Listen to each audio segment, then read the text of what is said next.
Streaming! We're streaming! I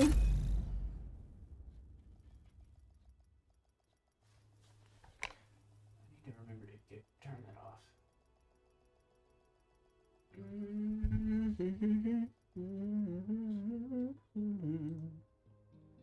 Alright. Let's do our prayer. And then our scripture verse for the week.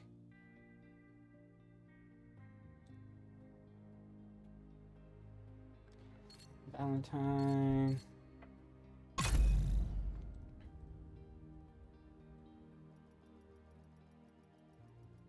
Pause this real quick.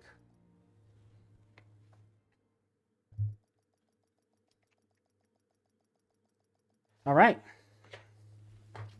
As we do, let's get into our prayer. Father God, thank you for yet another day. Thank you for breath in our lungs. Thank you for able bodies. Thank you for a time of fellowship and companionship and gathering just to serve you and lift up your name.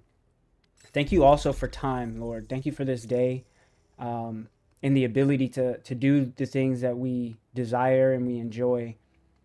And I pray that this time is filled with lifting up your name, lifting up one another, encouraging one another, giving one another compassion, all the things that make us true followers of your Son, Jesus Christ.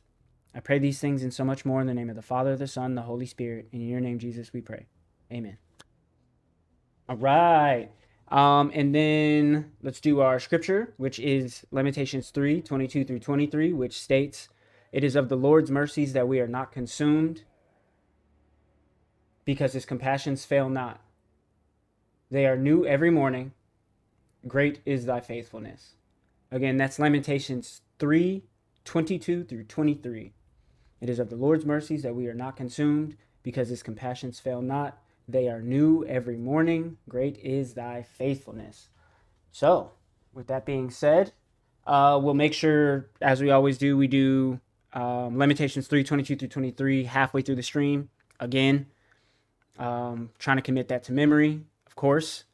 And then we'll do it again at the end. And I believe Sunday, when I stream after church, we'll do our breakdown of Lamentations 3:22 through 23, which I believe I already have written. I'll have a video up for you guys to actually watch as well.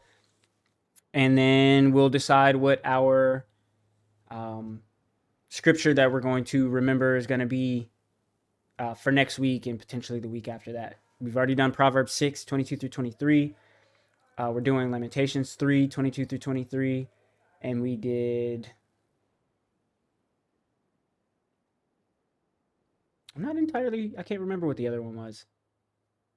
Hold on. Let me double check. Let me get this plan for you guys. Let me double check. I got it written in my handy dandy notebook. John 9:4 through 5. Yeah. That was the other one. "I must work the works of him that sent me while it is day, for the night cometh when no man can work. As long as I am in the world, I am the light of the world." John 9:4 through 5. So those are, we've done 3 so far. So plan is just keep going. We might even, practice going through the 3 that we've already committed to memory moving forward, before we jump to a 4th and a 5th and so on and so forth. But we'll see. It all depends. It all depends.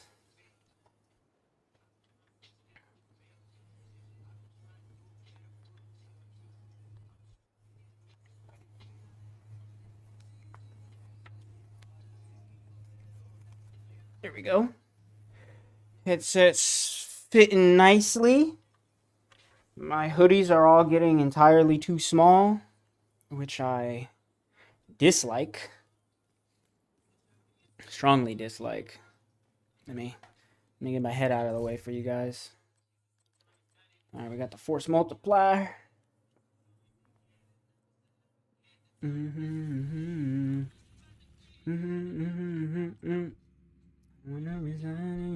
Let's go do a named outcast. Yeah, we'll finish this one. Named outcast it is. Where they at? Where they at? Where they at? We can run over here. I'm pretty sure we went through our inventory. Yeah. We also got some coffee today. That is excruciatingly hot. Going after right game updates. Bet.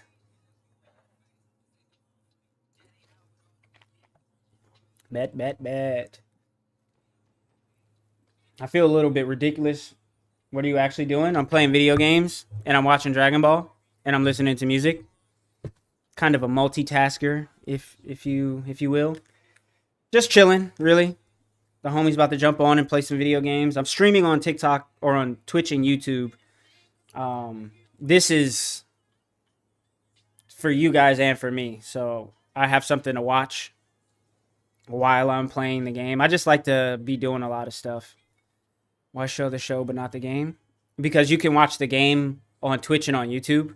And again, typically there's not a lot of people here. So having anime in the background for myself gives me something to like keep myself doing, I guess. It gives me something else to like engage in. And also something else to talk about. People like Dragon Ball Z. I love Dragon Ball Z. Or like some of the other animes that I play. So, you know, it's just something else. It's just something else. I didn't know it would be a problem for some. I could show the gameplay, but I've done that before, and it's just, You guys can't really hear the audio for the gameplay. So there's also that. Oh, let me move this. There we go. So yeah, that's my reasoning, and I'm sticking to it. I'm sticking to it. Oh, this is my jam. As I had stated earlier, I might be streaming a little bit longer than usual. Just questing the setup, especially as someone scrolling lives. Oh yeah, no worries. I'm definitely not offended or anything like that. Yeah. I figure it's just easier, you know, for me. It's easier for me. Because sometimes you don't always have something to talk about when you're on stream. But if I can look into my camera or my phone camera and be like, ooh, Dragon Ball's playing. What's happening right now? Goku's about to show up on Namek and da-da-da-da. It just gives me something else to talk about. You know. I know it might be a little unorthodox for some. Like I said, I got a lot going on. Like, you can hear.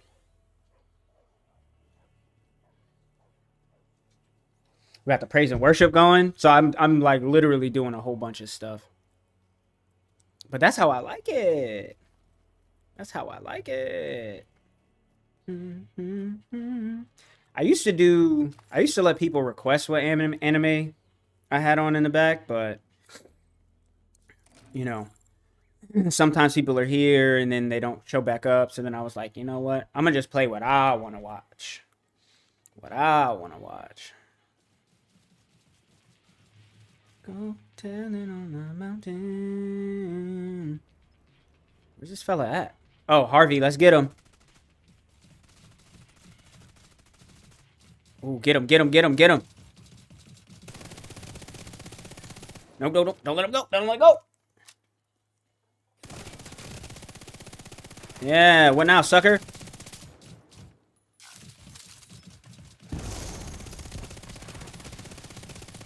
I don't think this is gonna stop him. Trying though. Rejoice and be glad in it. Be glad in it.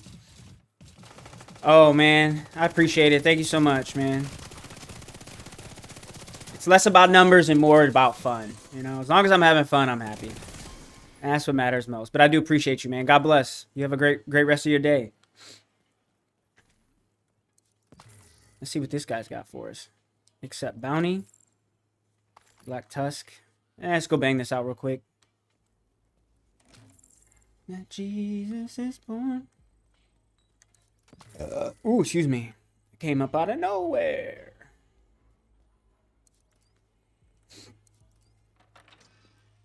How far are we from this guy? Pretty far. There we go.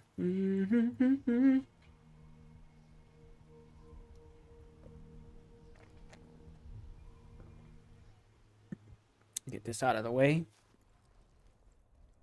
I feel like my mic is regularly picking up the music, but I don't always hear it, you know? Yeah, no. Did I miss one? Alright. Jesus is born. Alright, let's go find this bounty, shall we? Hoodie might have to come off. It's kind of warm today. We got, what are these people? Yeah, keep fighting. Duke it out, kids. Duke it out. Get shot up. Yeah, we hit him with the pew-pews. Hit him with the pew-pews. You running that Jesus is born. How is he still hitting me? Get him. Get him, teammates. Shoot him. Don't let him go.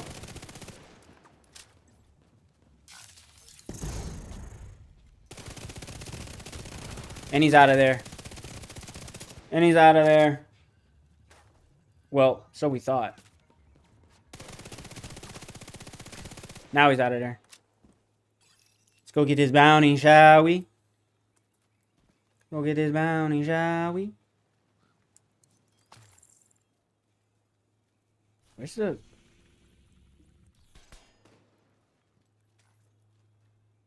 Off we go.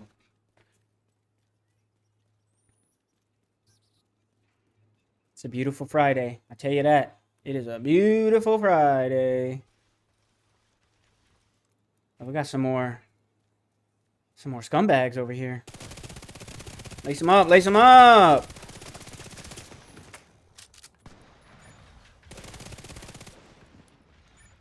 Yeah, you shoot the robo dog. I'll shoot this guy. Oh, wrong way. Oh, Jesus is born. That's nowhere near him. I hate this. I hate this for me. Just finished that saga. Nice, nice. Yeah, it's very good. I'd say the Namek / Frieza saga is the... I'd say it's the second or first best saga in the whole series. Personally. Android Saga is pretty darn good as well. Like, it's super good. That's... The older I get, the more I'm, like, leaning into the Android Saga a bit more. You know? Appreciate the likes, by the way, Hemi. You don't got to do all of that, but I do appreciate it. I do appreciate it.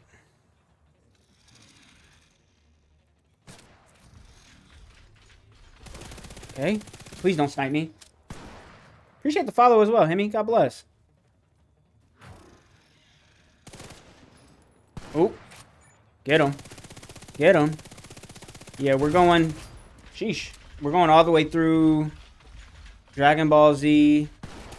And then when March starts, because I don't know if you know, Akira Toriyama passed away. I want to say it was like 4 years ago in March. So for me personally, March is Akira Toriyama month. So March will be Dragon Ball Super and then some of the movies as well. Yep. Gotta do it for him. Gotta do it for him.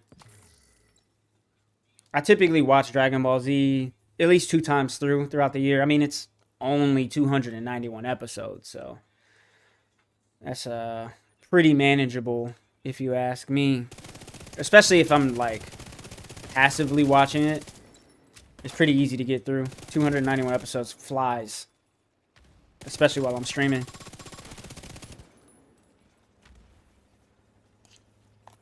Why's my headset like this? There we go. Where's this dude at? Come help me. Come on now. I'm getting absolutely lit up. Hit him with that grenade.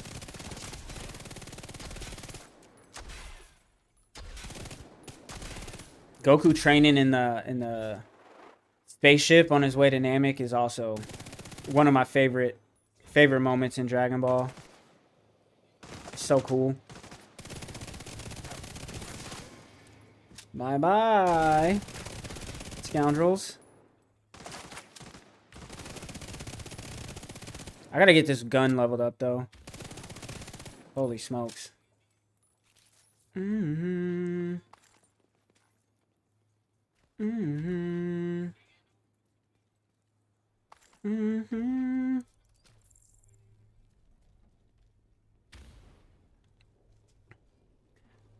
I like Vegeta's Majin speech. You and me both. I mean, Vegeta's my favorite character.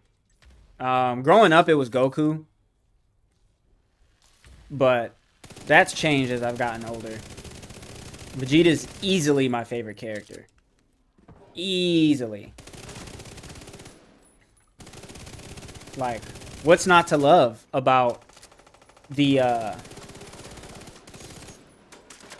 most developed character in all of Dragon Ball Z? He has so much development compared to all the other characters. It's not even funny. Vegeta's development is off the charts. From selfish and prideful to selfless, you know, sacrificing himself when he was Majin Vegeta, caring about others, admitting that Goku was stronger than him at the end of the series. Vegeta's a full circle character, for sure. Honestly, I feel like he's the only, like, full circle. Honestly, I feel like he's the only, like, legitimately good character. Let me not say good. Great character in Dragon Ball Z. Like, there are still good characters. Like, Piccolo's good. Goku's alright. Goku was better in Dragon Ball, though. Goku was way better in Dragon Ball. But, as I've said numerous times, I feel like Dragon Ball was about Goku, obviously. And then Dragon Ball Z, I feel like, is about Vegeta. Because Vegeta comes in the very first arc, the Saiyan Saga. And then he stays all the way through. Do you a favor and shut up? I can't do that, sir. That was extremely rude, man. Whether you're messing around or not, that was rude. Come on now. We got to be better than that. Got to be faster than that. But yeah, that was kind of rude. But feel free to hang out. Feel free to stay around. But, you know, I'm yapping for a reason.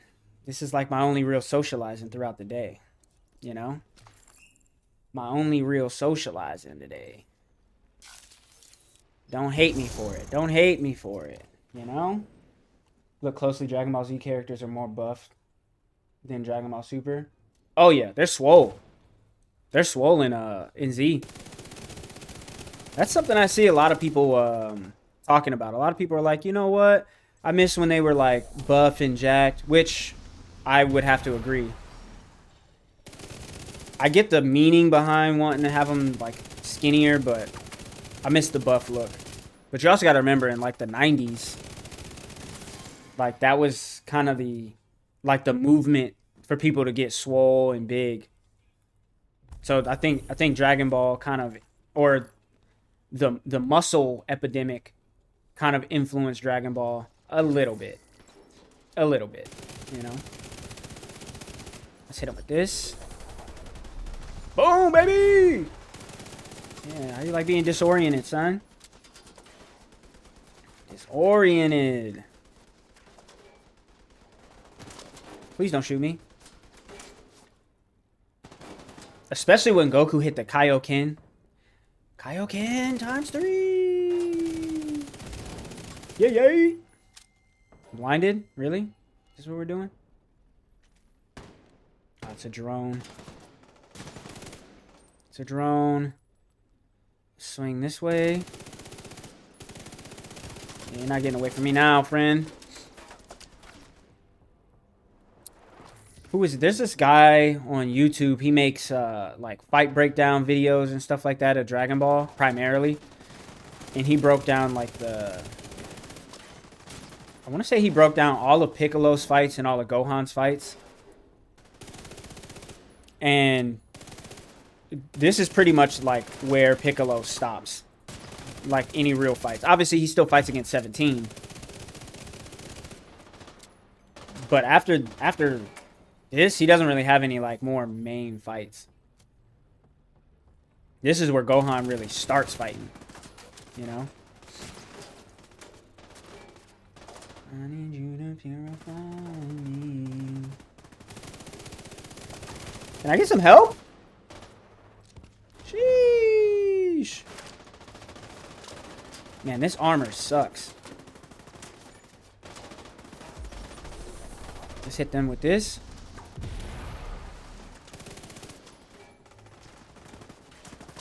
Aren't they supposed to be confused?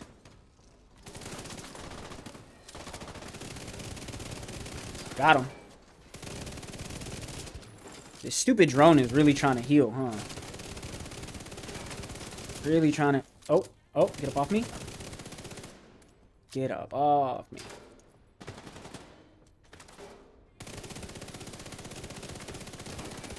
Oh, come on. There we go.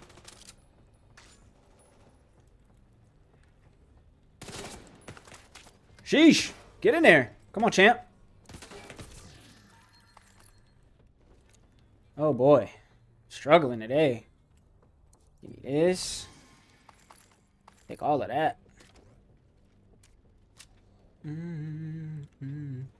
I need him. He's in my favorite Dragon Ball figures, my Vegeta. Nice.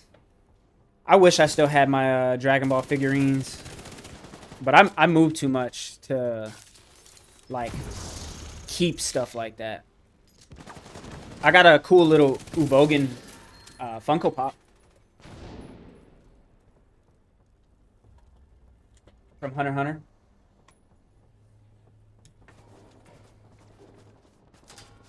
Ubogan! Ubogan! I would love to start collecting figurines and stuff again, though. I would really love to. But, oh, you don't know Hunter x Hunter? It's pretty good, man. I think you'd probably... I think you'd like it. If you like Dragon Ball Z, I think you'd like Hunter x Hunter. No guarantees, of course, but I do think you would enjoy it. Granted, I am biased. Hunter x Hunter is probably the series I watch. I probably watch Hunter x Hunter more than any other series. I've rewatched it, like, probably a couple hundred times. Get that guy. Get that guy.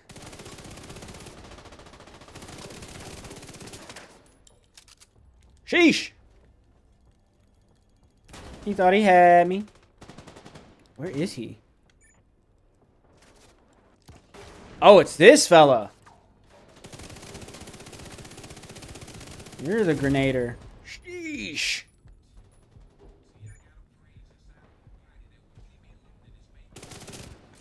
Oh, no.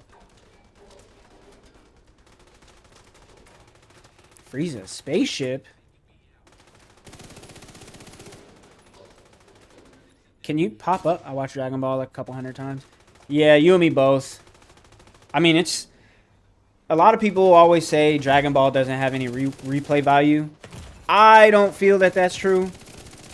I feel that Dragon Ball Z has a ton of replay value, especially because it's only 291 episodes. And I also feel like they do a good job of, from season to season, right? I feel like from season to season, they do a really good job of highlighting different characters. At least from the first half. Like, Piccolo gets a lot of shine in the Android arc. He gets a lot of shine in the Android arc. Oh, yeah, yeah.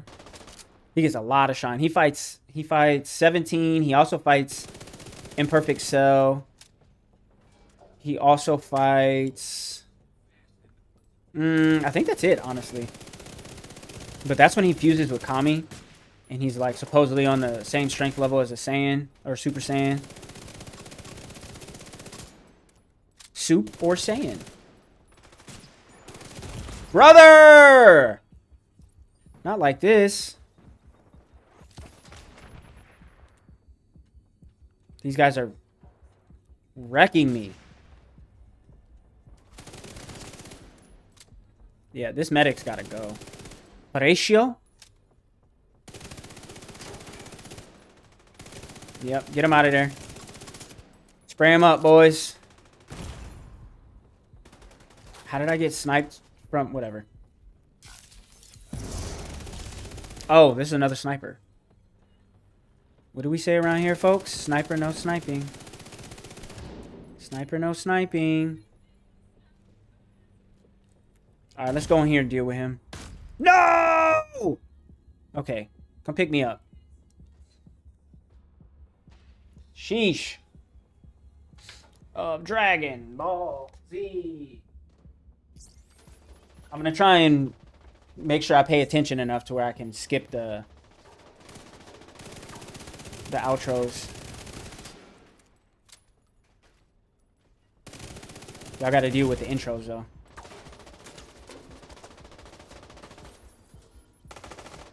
Alright, I got no more heals. Sheesh. This guy's asking for it, huh? Oh, no! Are you kidding me? I lost the bounty. That sucks. Nobody else. I lost the bounty.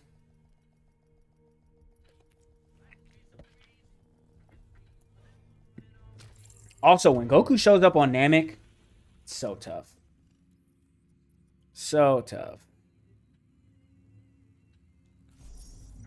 Is this the one with... Oh, I didn't lose it. Okay, I'll save that for later. Because I was getting whooped on. Let's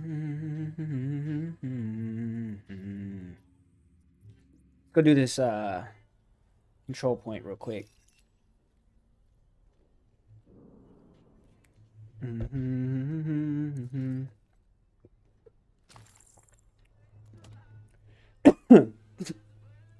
Woo!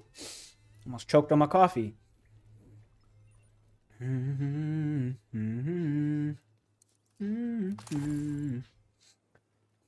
I wish we saw that moment where Goku has like the little blue electricity around him and then the explosion of red. Too bad it's not a real thing. They played us. They played us.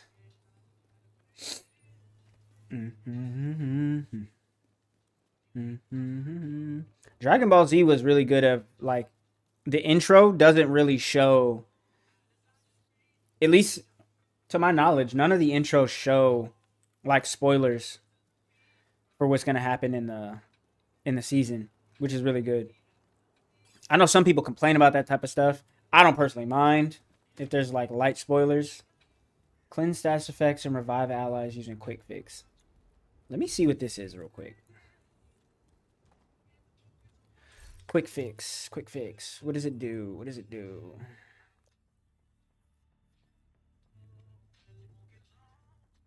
Revives, heals, and cleanses all allies within 7 meters for 20 seconds. You and your allies gain. Okay. I clearly need to start using that more. Am I already on fire? Sheesh. Man, this guy got dropped. Quick. Oh my gosh. Can I live, people?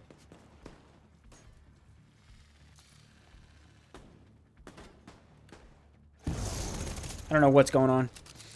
I don't know what's going on. I'm just trying to survive. And I'm getting shot at from over here. Great. Not again, sir. Not again. Yeah, you don't like it, do you? You don't like it, do you? Hola, señor. Hola, ¿cómo estás? Dia what? I think, Javen might jump and watch it when I start watching. Some Division? Well, I'm not sure. I know she just hit me up, was like, oh, I told her I was watching you while I was waiting. And she was like, oh, send it to me. This girl answered the phone while she was running her 6 miles. I was like, girl, what is wrong with you? Hey, she's fit enough just where she can stopped. do that, though. I could never. Oh, Not there's good. no way. Not good. Not good. Did she end up doing the Hawaii Marathon this year? I know she had mentioned she might. I don't remember if she did or not. Probably. Because I know she had been training for it, like, loosely. Yeah, probably she did. Where's the gear? Huh. I do have it. It's saying to open it, but I don't see it. Everything. Oh, there it is. We worship you. Hosanna forever. We worship you.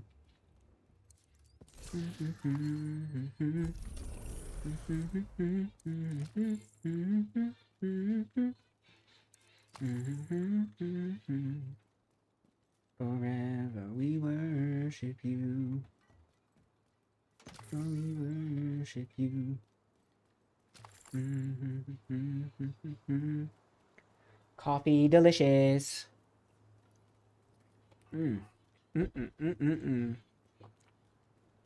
Y'all know we stay on that decaf though. Gotta stay on the decaf. Where these fellas at?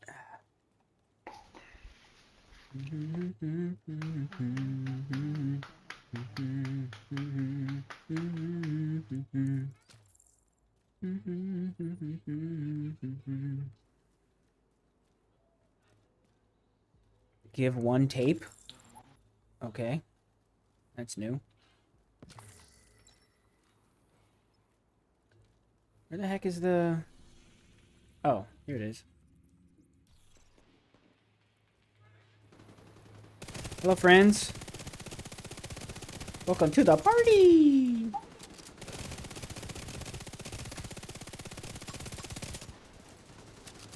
Forever. Hosanna forever.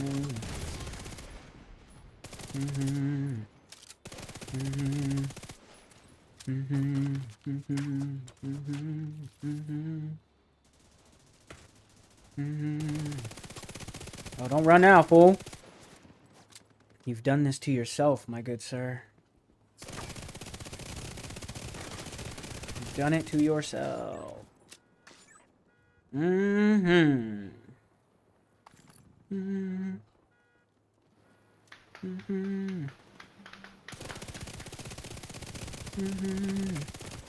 How dare you? Scum. Alright. Sheesh.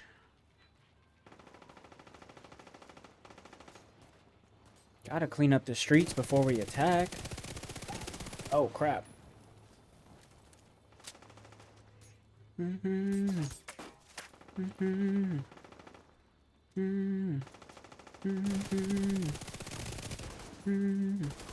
comes a grenade.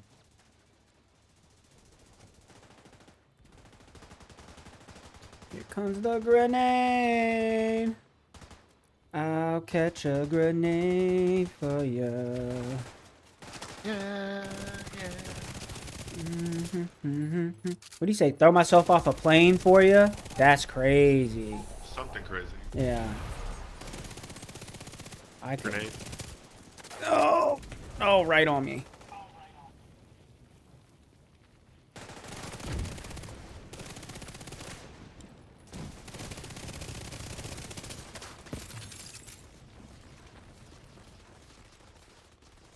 What is this song? Oh, I know. I just downloaded this.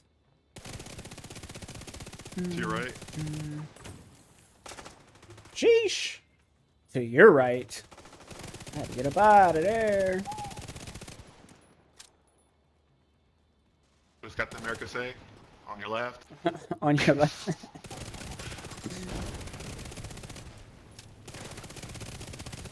The most disrespectful kind thing he could have said. Mm-hmm. On your left.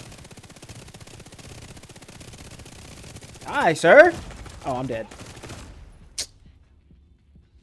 My armor sucks. Even at 3.3 million or 1.3 million, I'm still suffering. Like 3.3. Nah, What kind of drug dealer are you doing? Nah, 1.3.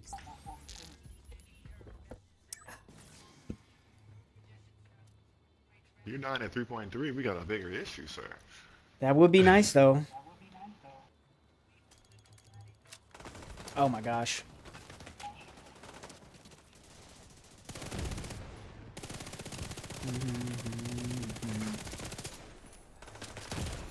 Sheesh.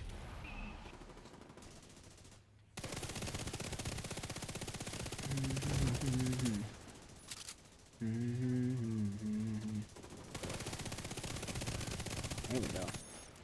There we go.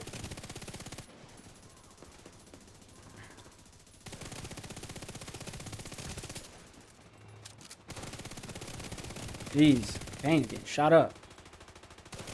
Sucks to suck.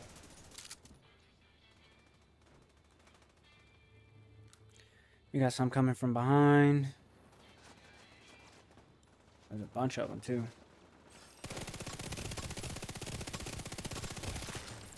Sheesh. Why y'all doing us like this?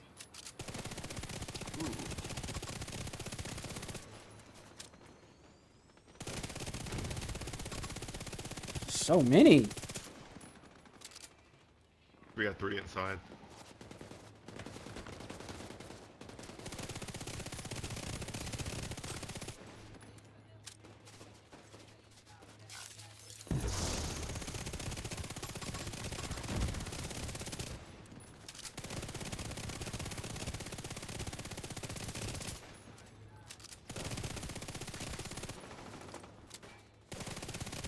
Alright, moving back inside. Alright now.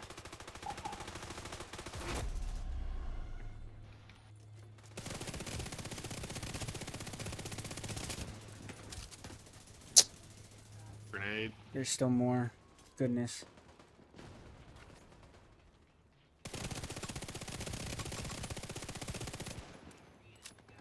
I don't know where you're going, sir. There you go. Sent you to heaven. Go meet Jesus.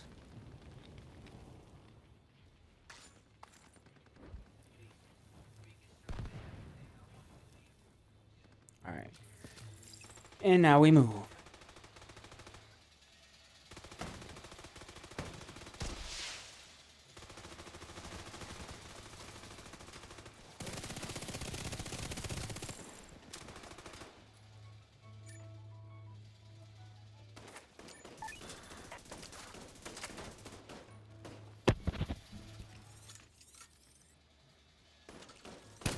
Nice.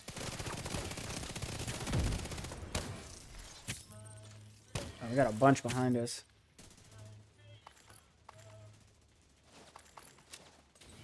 I didn't say enemy leader neutralized. Enemy leader is standing right there. Yeah, I was just about to ask. I think I got a little bit of a reverb of my voice. See, that's when I realize how nerdy I sound. Awesome. IT. Of course he leaves. Scoundrel. That man ran outside like the companion won't chase him. Companion's hot on his trail.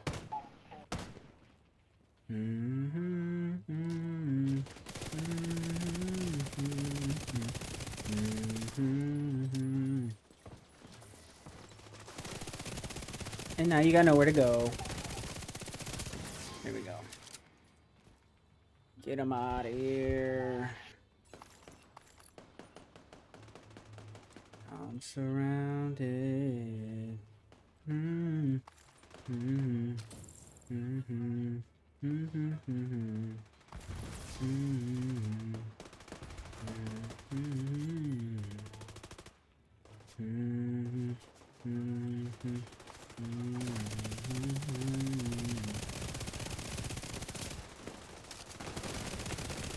Sheesh! I lose armor so fast.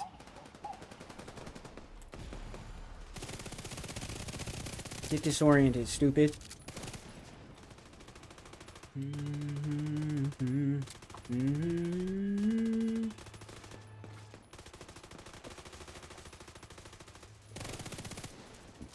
Gold, though.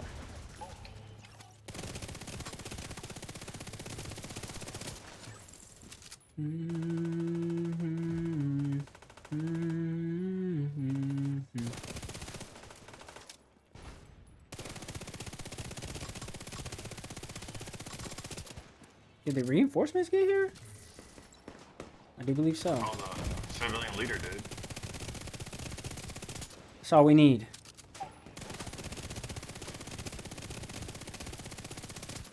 What is this guy made out of? Vibranium?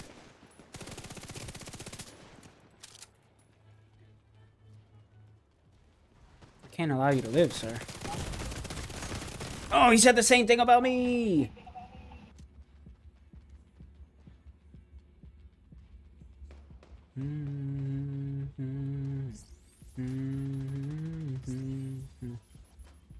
Dang, this guy's got an American flag tattoo on the side of his head.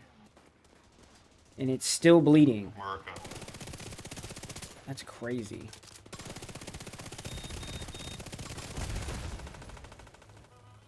Like, actively has blood dripping from it. Oh my gosh! Not like this. Yeah, but it's still nice. Both companions? Let me help you out, boys. To your hands. And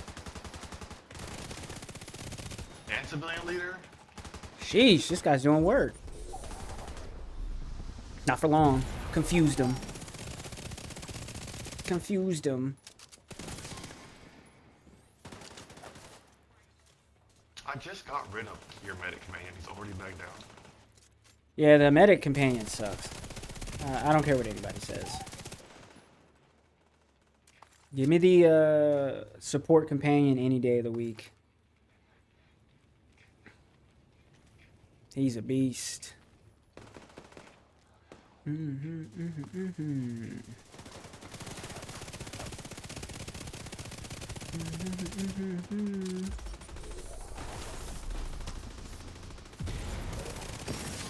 Yasa. Oh,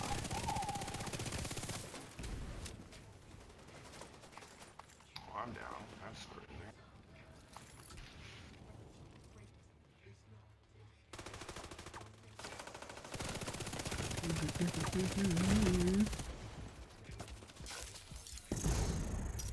Come on.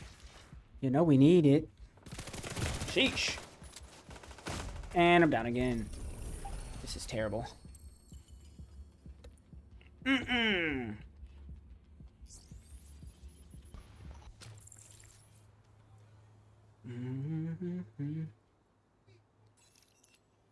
Oh, this medic companion's better.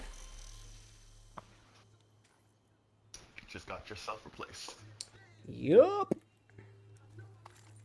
Who art in heaven?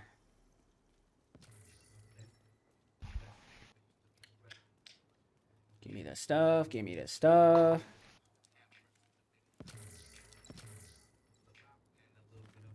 All right, all right. Anything specific you're trying to do? Shoot, unless you're trying to run a countdown.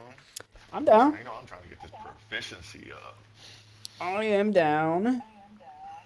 No objections. Because I don't even understand what's going on in countdown. Because they moving so fast. and we're not really talking to nobody, so I just be following them and gun That down whoever's in front of me. that's what oh my I think it's your mic, by the way. That's why I can hear myself. But what is his name? Gospel Junkie. He was saying just follow everyone. That's like what you do. And that makes it a lot easier for me. Because that means I don't You said actually you have can to. mic. You can hear yourself in my mic.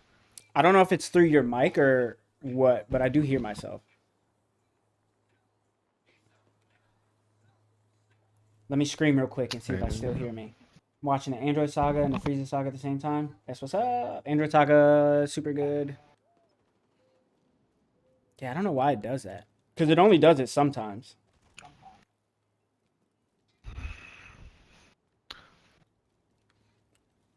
Only does it sometimes. Mm. To the White House. My gosh. How do I keep getting coffee on my glasses? Yeah, that's a perfect. That's a unique skill, sir. Yeah. This is new to me. This is new. Probably because I upgraded and I got that 20-ounce cup today. Give me the 20-ounce. Excuse me.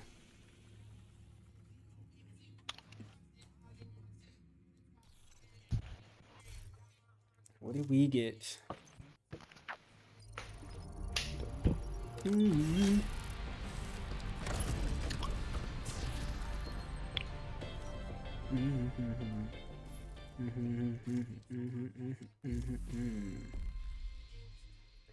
Gotta go in a little bit because I got martial arts practice. Hey, that's what's up. What kind of martial arts do you do?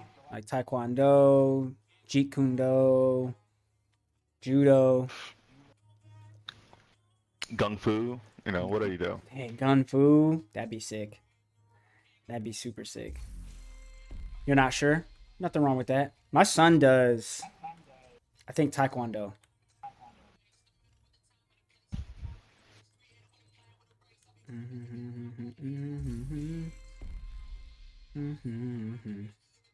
Ooh, Bloody Valentine. What is this event?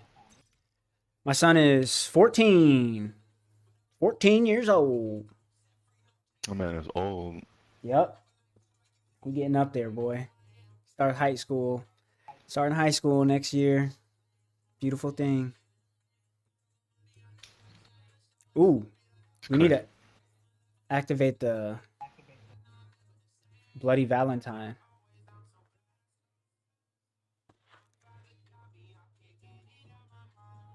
Yeah. Ain't nothing but to do it. Yeah.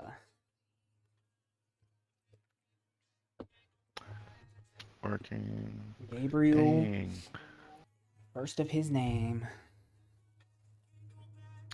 Dang, the two spots that I know for sure, the hidden cash people are, they both didn't, they weren't there. They're like permanently on my map right now. Cassie. Are they? And then Danny. Yeah, I don't have them on my map. On the next Dragon Ball Z.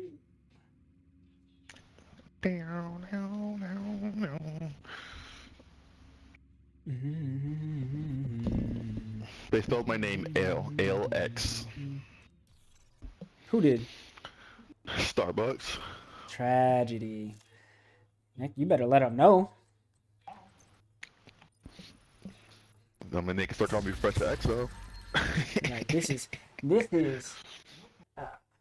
Senior Master Sergeant Select. All right? You better get it right.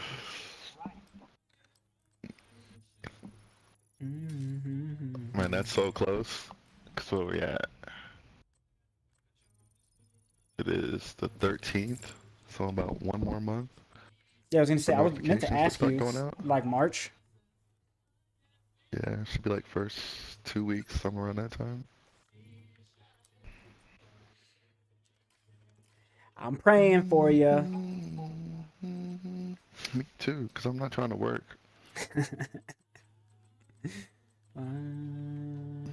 Be back, my brother. Keeps asking to fight you. You better go tear him up. Go tear him up, boy. I wish I He had said his people in brother my wants to life. fight him. Yeah, he said he'll be back. His brother keeps asking to fight him. I wish I had people in my life who was Oh. like, "Oh, let's fight. Bring it on." Just took one blow. Yeah. All I get is slap boxing from my sister. Yeah. I was never a fan of slap boxing because I just don't like being slapped. You just punch me. It started off like this, her shadow boxing and like, practicing all her stuff. But then she's just like, well, you're big enough. I can just really hit you. Man, ain't nobody trying to mess with her. She's lethal, okay? She is lethal. Yeah, Big it was old funny. caution sign. They don't understand. They gonna learn. They think her big goofy dog is a sign that she's just nice. She is not nice. Mm. Especially when She don't even play one. she gonna put them paws on you. It's hilarious though, because I was talking to my high school sweetheart. I talked to her yesterday for like 9 hours on the phone. So Sheesh. we was just chit chatting it up. Yeah, it got away. But it's always been that way. If we just talk forever. Mm-hmm. But also I haven't talked to her in like 3 years. So we was talking whatever. She was like, cause she's like 5'4". She just assumed everybody in my family was just like a giant, like they all were like 5'11" plus. I was like, what are you talking about? Everybody's taller than you. My sister's only like 5'9", 140. I mean, only quotations around that. My mom is 5'7", solid build too. Like, there's no way, because she was like, oh she thought my sister could take me, and I was like, there's no way my sister could ever take me Yeah. unless she shot me. Which it's not beyond her skill set, Mm-hmm. but she's not actively trying to kill me. Yeah. It's I'm like not we're gonna just not in the lie. same weight class. Until what was it? Until probably like last year, or the year before, I thought everyone in your family was like 6'2". Well, granted, I did meet Papa T, so I knew he wasn't like that much Well, taller than me. He's like an inch taller than me, I think, maybe two. yeah, he's like just below 6'2", I think. I know he's 6'1" for sure, but he might just be like just below that 6'2" threshold. Yeah. Let's But yeah, see. like she was just like, oh yeah, da da da da. This is, I was like, there's no way that she could ever take me, especially if we're just doing hand to hand without like any weapons. Mm-hmm. Like I would never. There would be, and she knows this. Like that's why she does. That's why she play fight. That's the joy of having a sister. I wish Like my she older just wants to sister get would try stuck and on me. fight me. That'd be fun. I Yeah, owe we her got a a couple video lumps. from the set. Well, it's this way because I grew up with you touch her, I touch you, Mm-hmm. from my dad. So it's it was like you're a boy, you're much bigger than her. You touch her, I touch you, and I was like, oh, I guess Sounds I'm not fair. doing anything. Tracking. Nope, Yep. we're not doing that. So I used to like get around with just like nudging her or bumping into her like really hard. That was always my workaround because she's mean. It'd be like that, especially when they know they have the kind of the free pass. Right. And she used to be she would set me up. She'd be like, oh, I want to get him. Like if she was mad at me for whatever reason, or just because she just wanted to mess with me, she'd just scream, "Ow! Alex hit me!" I'd be like, "What are you talking about?" I wouldn't even be near her. Ow! And here it comes. Boy, you better not be touching her. I was like, there's no way. Until they finally caught her, like, when she was like 17 or Instigating. something. Like, I was out the house already by the time they finally caught her doing it. Instigating. Yeah, she was cheating. Ethan Michaels. All right, 1 second. I'm gonna unplug my headphones and plug them back in and see if I can fix the echo. I'm gonna take this video off. 1 second. Ooh, it's hot. Ooh.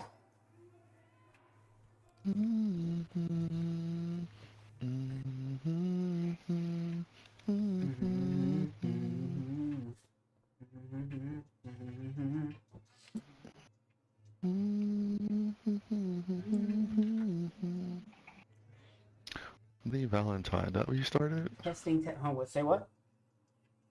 Bloody Valentine? Yeah, I just started that.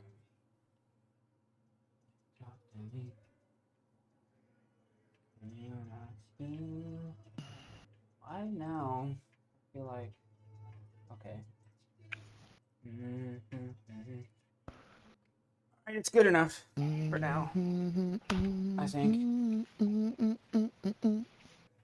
That's like the bane of my existence.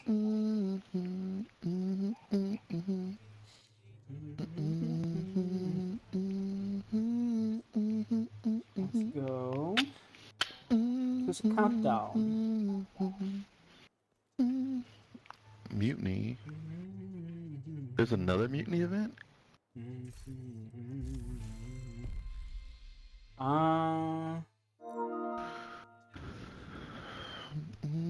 Bubba, like one. I don't know who that is. Decline. Do you know what is reanimated hostiles? Why'd you decline them? Cause he asked me to play. I'm not trying to leave the party to. I don't even. He sent me an invite through PlayStation. I don't even know who that is. Oh, I'm sorry. What? Oh, it's this guy right here. Oh my Oh, gosh! guy next to you? He can still hear me. Do you have a dog? No, it's the neighbors. Oh, I was about to say, what is going on? I would never. I mean, not never, but not while I'm serving. There's just not. The return of Gilbert.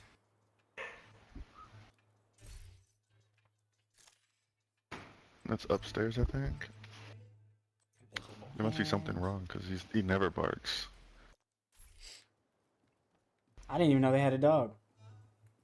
Upstairs? You didn't know they had a dog? Nope, had no idea. Brother, I'm telling you, that dog does not bark unless something's like really out of the ordinary. That's what I'm saying. That's probably why I didn't know they had one because I don't think I ever heard him bark. Yeah, it's nice that he just doesn't. What is this? When he does it though, it's only like, I think when they're both away and they both come home at the same time, he'll run down the stairs. So he'll be by that living room door. He'll run downstairs and like greet them. But it's like the only time. And it's mostly I just hear him running down the stairs and banging his tail against everything. So this event, And we have to, when we take enemies down, we have to shoot them in the head in order for them to stay dead. yeah, so we have to eliminate, reanimate. They have to be reanimated first before killing them. We have to eliminate consecutive hostiles with headshots. That's cool. Inflict corrosion damage from headshots on reanimated hostiles. That's interesting. Eliminate reanimated hostiles before they get up. So the headshot ones, and then melee kill non-reanimated hostiles. Non-reanimated, so kill them before they go down. To complete any mission on hard difficulty or above are the projects for project of day one.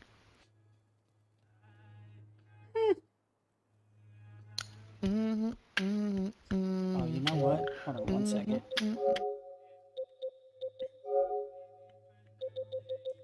Sound. I did just recently turn this up. That's. How about now? Alright. I think I figured it out. I forgot I recently turned up my microphone. So are we doing countdown or are we doing this other thing? This thing, we want to get all these stars. Stars. corrosion damage is interesting. It says we're gonna do the heart mission first. Yeah. Um, we can do don't do District Union because I have another mission to do District Union too. Yeah, tag it up.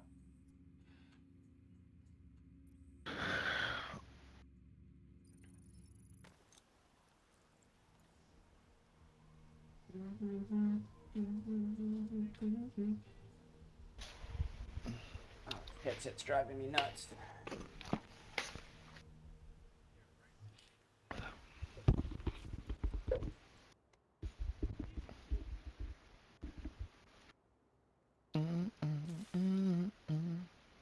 Oh, I gotta get my hair braided one of these days.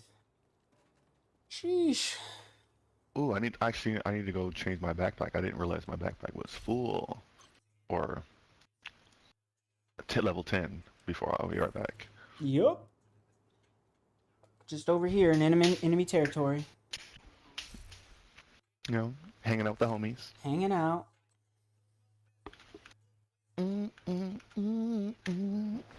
Come and talk to me. I really want to. I don't know why that's in my head. I don't even know where I heard it. I think I was just But listening to it. Is that what it was? I was like, why is this in my head? Yep.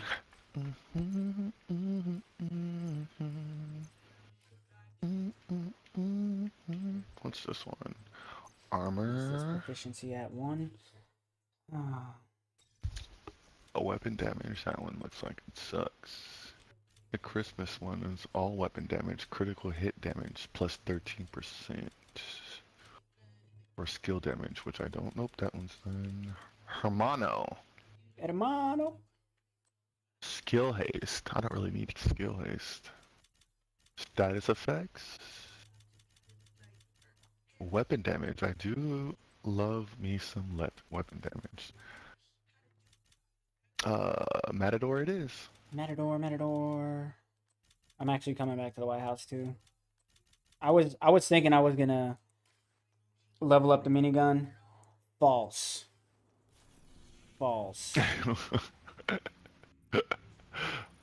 It just like it requires me to be like in the open too much. In the armor that I have right now does not allow for that. Not even in the slightest. Oh, playing on heroic, yeah, you have. Yeah. I think I did most of it on challenging. That'd be way easier. So I just proficiency, got it all the way up. Now I need to decide if I'm gonna go flamethrowy or grenades. I'm going grenades. Grenade. Rewards can be claimed from the season vendor at the base of operation, blah blah blah. When activated, global event present everywhere. DC. Now the Dark Zone conflict and raid countdowns this area are unaffected by global events. Cool. New challenge. True lovers never die, and now neither do division enemies. Only way to stop autosis by getting back up is to kill them with headshots. Interesting. Opt in and complete challenges to earn rewards. The Bloody Huntsman uniform. That's cute. Master King will automatically be grouped with other agents who have activated. Group leaders determine the state of global events. Do I have anything else that's close? If I really want to run this, shooting enemy marks them for 7 seconds. When marked enemies die, receive 1 stack of 3 weapon damage equivalent for each enemy, for each ally or skill that has contributed to killing that enemy. I want to change my armor, because that one just really isn't doing anything for me. I'm trying to figure out what skills to run. I'll probably never get this smart cover leveled up. Oh yeah, I dropped stuff into that one. Are there any hives that I don't have leveled? When weapon on pulse enemies. Launcher. Heartbreak. Increase burn, skill haste, total armor. Maybe I'll do foundry just so I can be as the armor as they come. Ammo capacity. Of course, that one's done. Every enemy you shoot receives a stack of red, white, and blue, red, and flies enemy damage? Maybe I'll do that. True Patriot. Looks like we're going chem launcher. Do I have any drones? The bombardier drone sucks.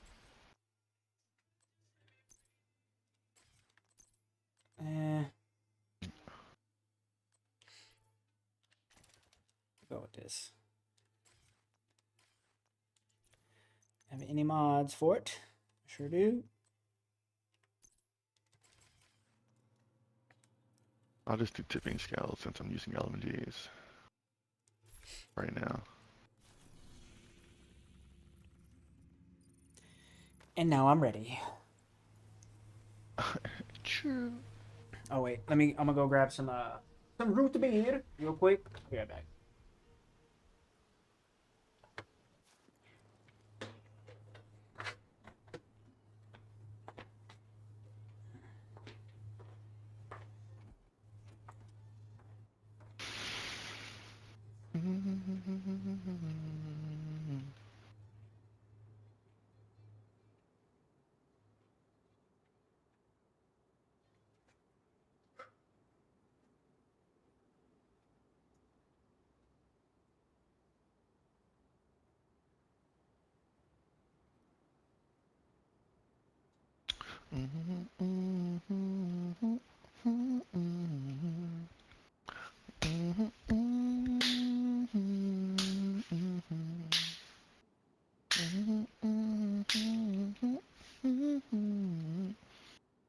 We about to see how this works out.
Man,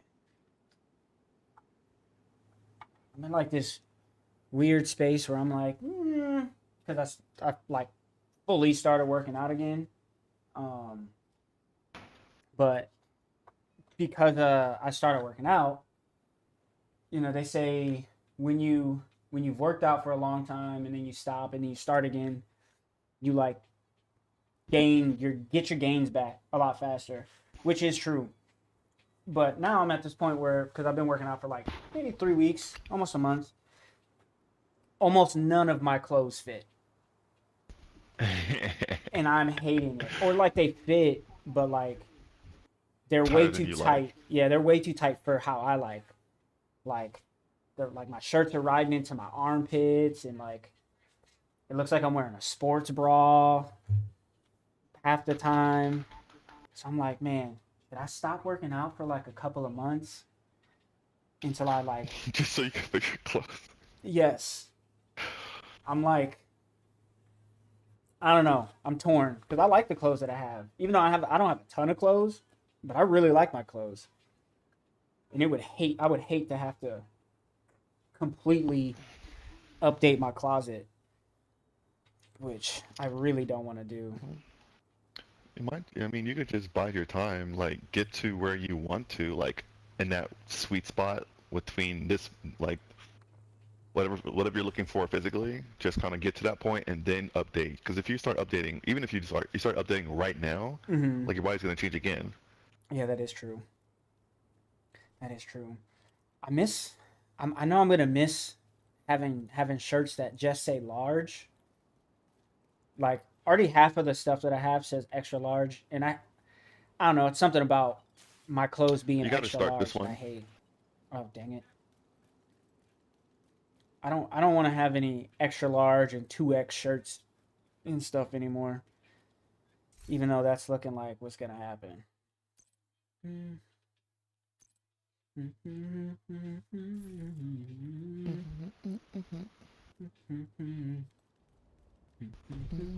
Maybe today I'll actually get this oxpecker leveled up. We'll see. We'll see.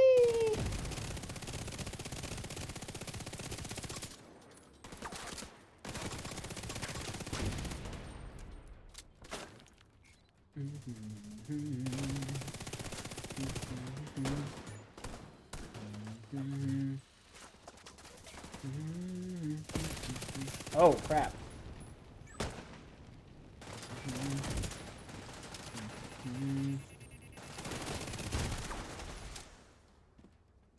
Jace. Burter. We are the Ginyu Oh man, Force. this is definitely working out. I have like 4 red cores and 2 blue cores, and I am tearing through these kids. Hey, I'm gonna just let you carry. Like you do. Because Lord knows I'm over here struggling. I probably will go down now because I'm at 1.1.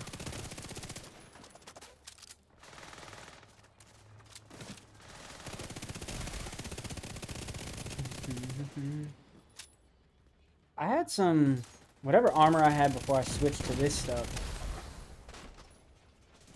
was I think only 1.1 or 1.2, but I wasn't losing as much armor when I was getting hit as the stuff I have now, and I'm at 1.3. I feel like I get shot a couple times and that's it. Oh yeah. And I have I think it's weapon damage or LMG. What is it? I have magazine size and LMG. Plus 30% LMG damage on this one, so my LMG is just Eesh. Definitely cutting tearing through them up. them. Hey, making it feel like challenging. Nice. We needed it. Oh, I keep forgetting headshots. I wanna love nobody but you. I don't wanna love nobody. Is that what the green is? If they're coming back, the reanimation? Is that what that is? Okay.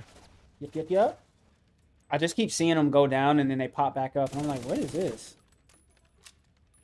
I wanna love nobody but you.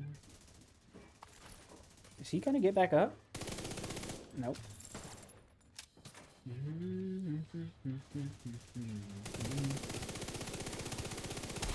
And maybe this will help me get good at shooting people in the head. In the game, of course. Oh, he did get back up.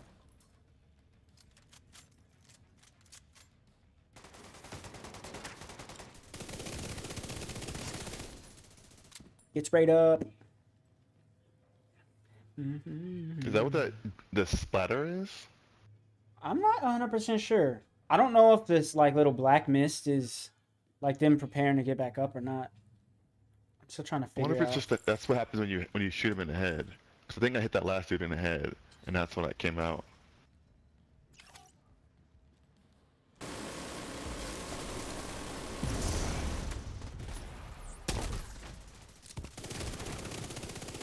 Halt. In the name of love, before he breaks my heart. Jesus would never.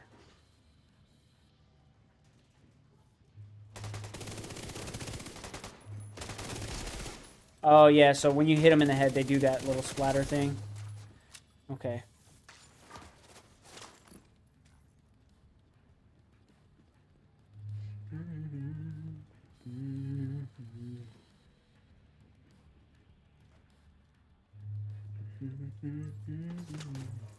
Where's this item at? Is it downstairs?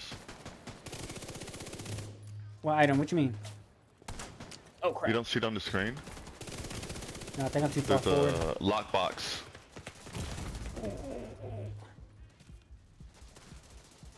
Oh, no, it's a good point. Car.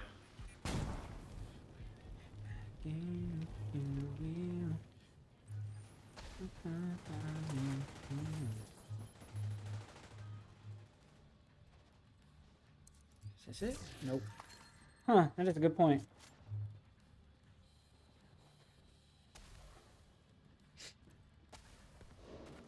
It's got to be downstairs. I mean, you can shoot them like as soon as they go down, just then point at them, shoot them in the head.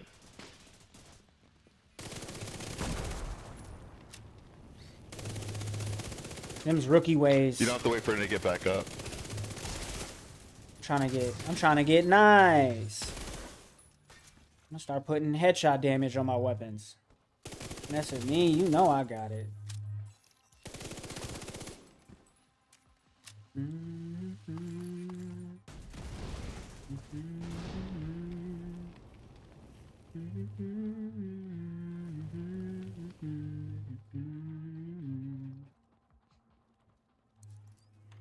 Oh yeah. Good places to use the LMG too, or the minigun is like when people are coming out of those doors. Mm-hmm. The same way you did with the flamethrower, just like, oh cool, I know where you're coming from, and then just unload Yeah. the whole everything into them. Because it does feel like they almost like get disoriented, like they're not just running right through that. Uh-oh. Rogue agents. All right, all right.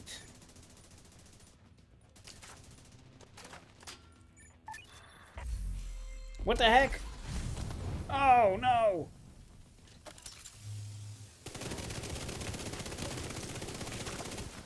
Shucks.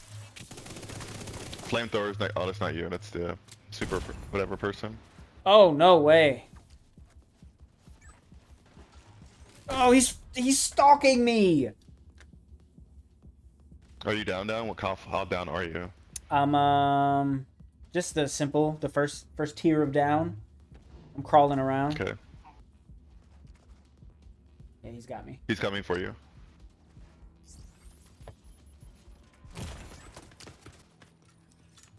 Oh, don't want to be here. He's right there. He's fine. It's fine. It's fine.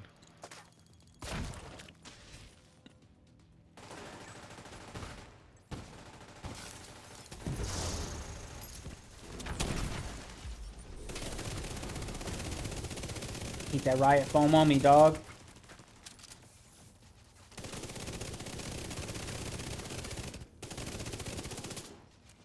One down. It's this stupid turret that he's got right here. It's just... Yeah.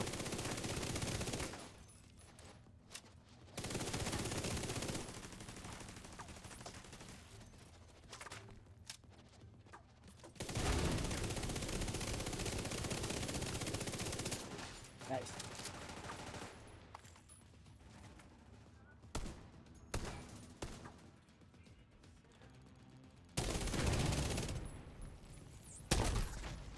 I missed? That's crazy.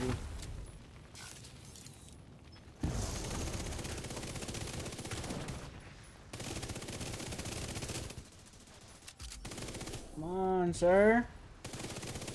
Don't run from it now, buddy. Don't run from it now. And that's how the good Lord works.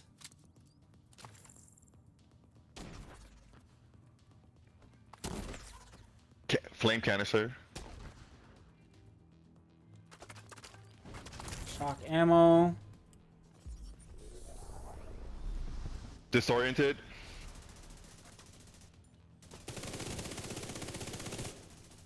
And he's shocked.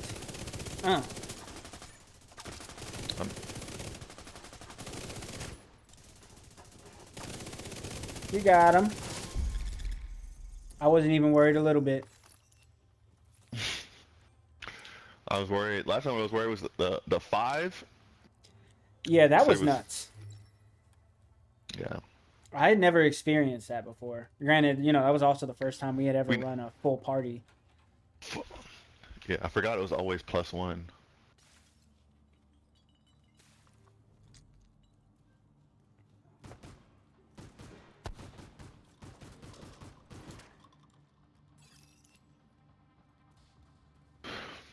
Melee kill non-reanimated hostiles. Oh, brother.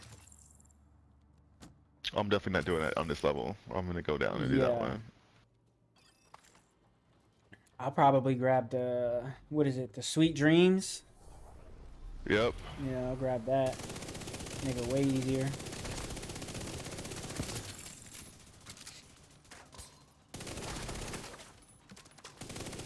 Lord is good.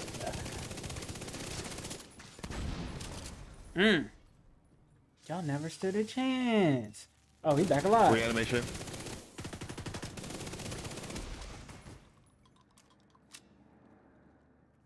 I wonder if I explode them with the grenade launcher, if that counts as a headshot. Or if I gotta, like, hit him in the face. That would suck. Let's find out. Next time on Dragon Ball Z.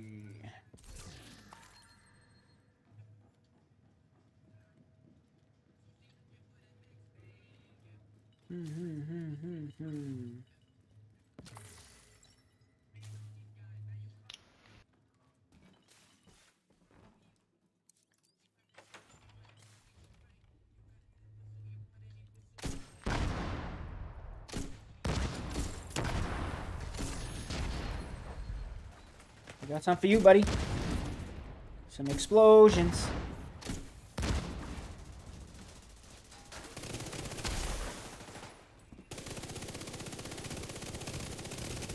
I don't know if I've ever done a reanimation one before.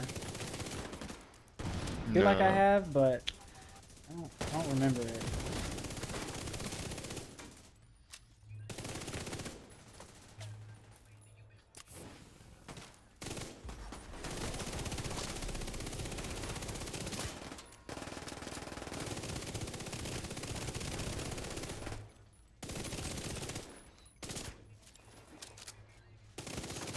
Dang, I didn't let this fool walk all the way up in our spot. No longer. Headshot.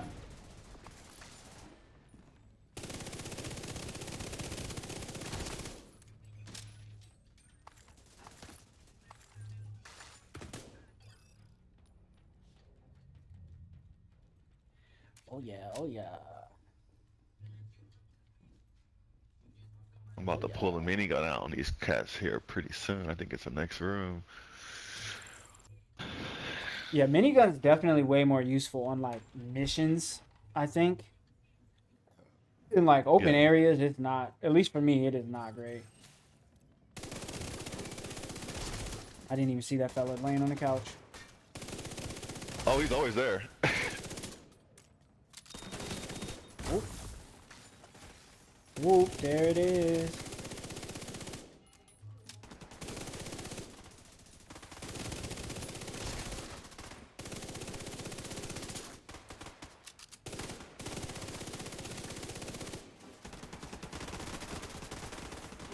Stupid shield, bros. Got some riot foam for y'all.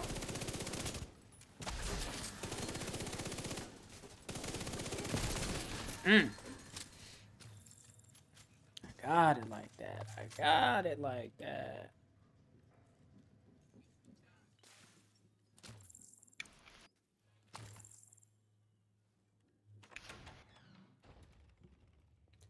Eliminate reanimated. Oh, I need to let them reanimate. I don't think I have been. I've been so focused on Yeah, you getting need these 200 of headshots. those. I'll go body and then I mean, you can do that because you still need 50, I think. Whoop. Back up. Oh, you know what the headshots are? And that explosion is the corrosive damage that keeps that show that we need. When they turn green?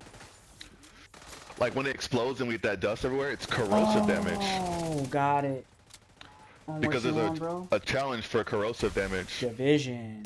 He's playing Division. Playing Division. Yeah, you can join. You might be struggling a little bit, but we got you. Who? Brando. Who's? Ah. Yeah, he's Mr. Level. What's he? Level 5? He might be higher than level 5 now. He might be. A wee little lad. He probably doesn't want to join this. This would be terrible. Hey, he was running it last time. He wasn't doing much damage, but. Oh, he was playing with you on heroic? Oh, okay. I even told him I made him the leader so we could do stuff on story mode difficulty, and he was like, "Nah, if I get more experience from running on heroic, then let's just do that." And I was like, "All right, I mean, that's on you. You gonna be the one struggling." Oh yeah, then he'll walk through all the story stuff. Did I just go around the wrong way? What happened? No, you're going the right way. Well, you were going the right way. I got turned around at some point. This is what happened. Got an update? No worries. Yeah, it caught me off guard. The update wasn't. I'm surprised your PlayStation didn't auto update. Exactly. Grenade launcher. Oof.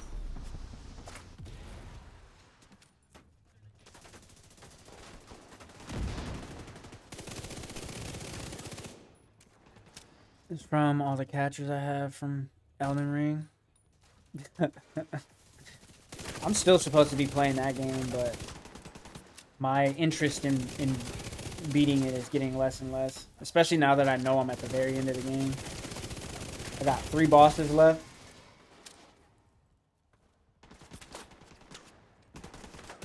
I'm like, yeah, I'll do it tomorrow. I'll do it tomorrow. Probably not even then.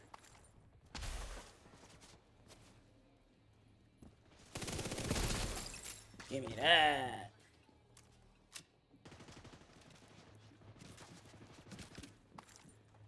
We got the... It's a different experience. I believe you. I believe you. I didn't get the DLC yet, though. I mean, I do enjoy the game, but I'm going to still have to probably beat the game for a second time before I get the DLC. I'm always super slow on getting DLC for games. Because in my experience, they usually give the DLC away. You know what I'm saying? At some point.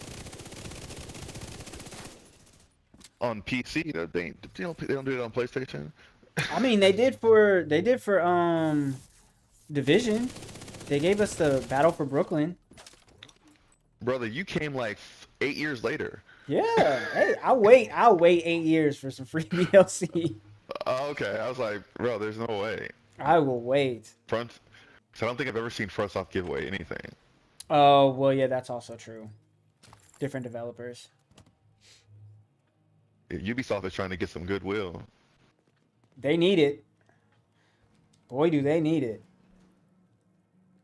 Oh my God, did you see the thing I put in the Discord? How they're doing a remake of God of War trilogy. The trilogy, yeah. Yeah. I cannot wait. See that in like 3 years or something? Yeah, it'll be a hot minute. Hopefully they drop it all at the same time. Hopefully it's not like 1 and then we have to wait for 2. I'm curious how they're gonna do it. You mean like the anniversary edition for like Halo or Mass Effect, like something like that? Yeah. It'd be nice. Just put it all in one. Those games are pretty short anyways, especially compared to the new ones. Those games are like, I don't know. They did all the Resident Evil ones. They released like one at a time. So I hope they don't do that. different developer. And I think they didn't like tell anybody that they were doing all. I think they did a test run. Like, oh, we'll just release one of the remakes of the RE games. Mm-hmm. And then after it was like, oh, people really loved it. Then they started going back and doing like the other ones. So probably something different. Well, if they know it's good for them, they'll just drop them all at the same time. If they know it's good for them. If they know it's good for their consumer, but they don't care about that. I don't know. I feel like Santa Monica Studios does a really good job of treating us well. You know. Is it going to be Santa Monica Studios? Mm-hmm. I think so. Santa Monica's only done their remakes though. They didn't start off the old ones, did they? They didn't do the old ones. I'm pretty sure Santa Monica was the one listed for the remake in the video, if I'm not mistaken. Oh, okay. Yeah. So I'm holding out some hope. I think it might be amazing. They're also probably going to change like how the games play, which I don't really know how I feel about that, but we'll see when it comes out. They probably won't. They're probably just only thing I see them doing is quality of life updates and a graphics upgrade. I hope it's. I definitely hope it's more. If you change the way it plays, it would be a completely different game. Yeah, that's kind of what I'm thinking. But we never know. We never know. 101 gigs of space needed. Jeez. Jeez, I keep my PlayStation light. Like 3, maybe 4 games at a time. Maximum. Maximum. I need to get back to playing that at some point too.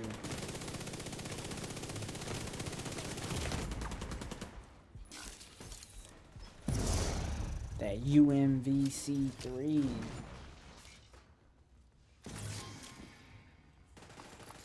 Oh.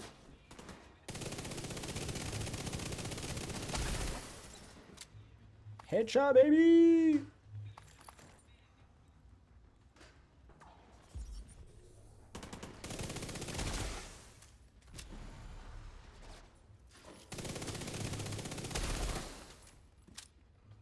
And that there, folks, is how it's done.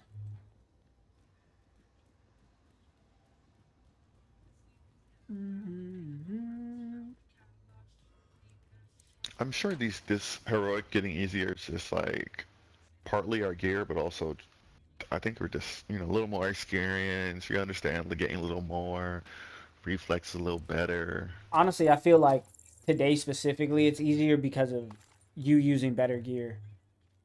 Because I still was struggling 2 days ago when I was playing. Not a whole lot, but a little bit. It's downloading now. I always delete my captures, like, as they pop up. You just got an achievement. And then it takes the capture, and I'm like, nah. Go ahead and get rid of that. Go ahead and get rid of that.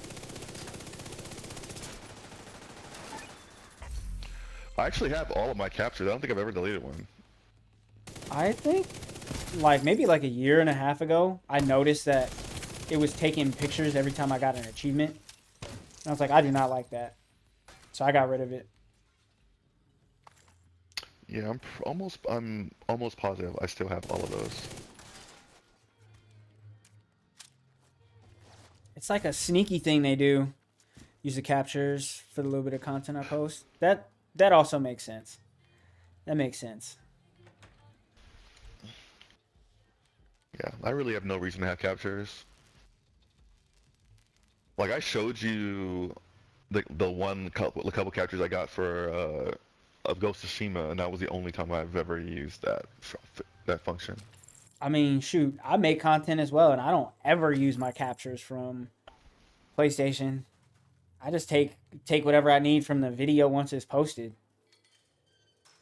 Or once the live is done. Excuse me.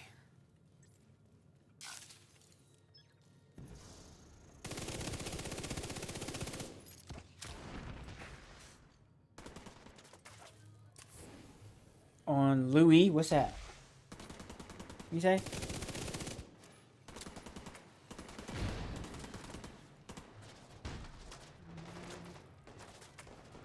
Debate whether I'm on live. I'm telling you, man, you need to start. You don't need to, but I think you should start making some live streams. Why not? Why not?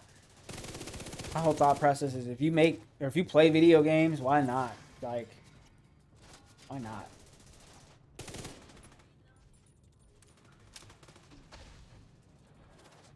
Let the people hear your voice.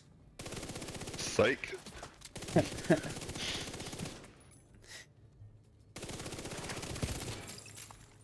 Tried, but I broke your MacBook. PC right now incapable. Oh, I feel that. I feel that. I mean, you could do live streams just straight from the PlayStation. Honestly. True. Straight from PlayStation. My homeboy 180 was doing it like that for honestly probably like a year and a half. Straight from the PlayStation.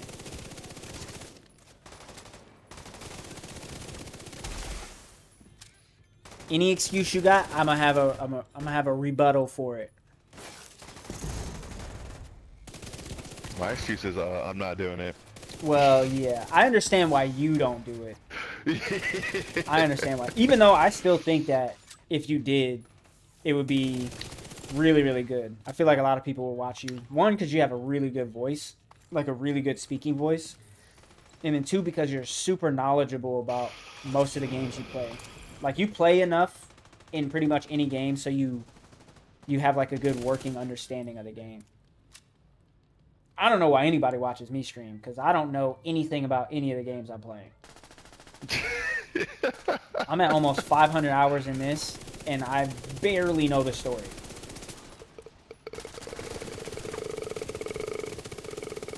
Barely. Oh.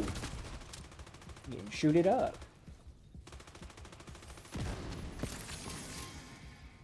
I need a dime. That's top of the line. Cute face, slim waist with a love for God. I need a dime.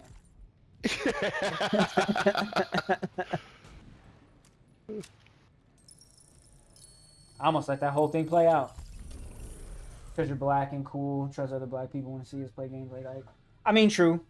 I also do think, like, you know, there being a very few amount of black streamers, you know, definitely helps. I think it's a certain type of black streamer too, because like they do kind of a lot of them like to fall into the same type of character, and so they're like all the same basically. Like there's a bunch of them, like I'll try and look up other like black creators, and it's like, I mean, I don't relate to you in any way. You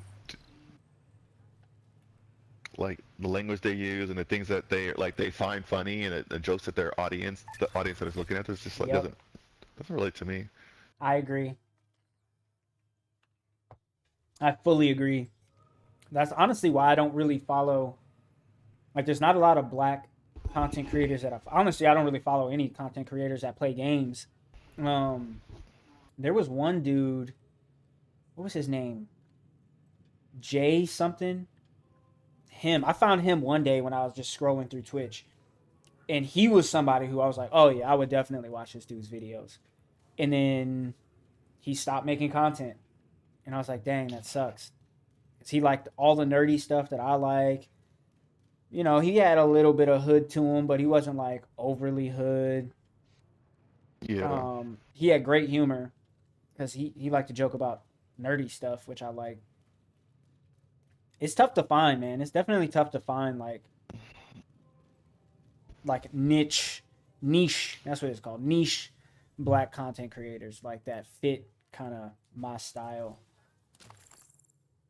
Yeah. You got over 100 kills. You was doing it. Hey, because you was weakening them. Let's go. Let's go. Content creation is definitely a commitment. I mean, if you want it to be. If you want it to be. I think it's as much of a commitment as you want it to be. Constant videos, any content. Yeah. I mean, if you're trying to make money and you're trying to do something, like you're trying to make it a job, it's kind of like a real thing. Yeah. But if you're just doing it to like, Yep. I like doing this thing, so I play games, and then I like to share the games with people. Mm-hmm. Like it's just the same thing as like playing online games. You're just sharing your experience with other people. Exactly. That's kind of how I stream is like. No, you're good. You're good. Um, I stream and I make content, but I don't like put too much into making content. Like, if as long as I can play video games and have fun playing video games, that's all I care about. I don't care about making the TikTok videos or YouTube shorts or making the edited videos on YouTube. At some point, yes, but right now, as long as I can get a live stream in, that's all I care about. I only really care about getting a live stream up and having some fun while I'm playing. Because that's how, like, kind of like I tell people, I'm like, if you're gonna play games, live stream it. Even if you don't do camera, even if you don't do a mic, just live stream it. Like, it's so simple. And then some people take it a step further, and then they make like the summarized videos and all of that type of stuff. More in the live streaming just from PS. Okay, nice. If you need help, let me know. Honestly, I could. Well, you're on the TikTok, so I can't show you, but I could like literally push the buttons to show you how to do it right now. Like, you hit the broadcast button, the little left one. Yeah, PlayStation made it really easy. PlayStation made it so simple. So simple. Hit the broadcast button, Twitch or YouTube. Oops. And then like you just customize what it says and then boom, you're done. It's like mad easy. And then you can also plug a camera into your PlayStation. And then if you got a mic, you just already have the mic plugged in and boom, you're good. Just don't. Hey, I'm not faulting you for it. I'm just letting you know there is a very easy way of going about it with just your PlayStation. You don't need a PC, none of that stuff. Having a PC does help, but you don't need it. One of my cam mic and all of that. I feel that. I get it. I definitely get it. I get it.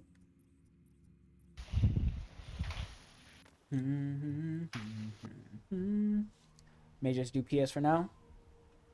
I think you should, man. I think you should. Cause why not? That's what I say. It's just like, why not? Why not? Why not? I get anything of interest? Measured assembly. I do like me some measured assembly. You feel me? Yeah, I'm he like, know. I swear, MacBook is not on the agenda. Do not. You don't need to get no MacBook. You don't get no MacBook, especially not with them costing as much as they cost.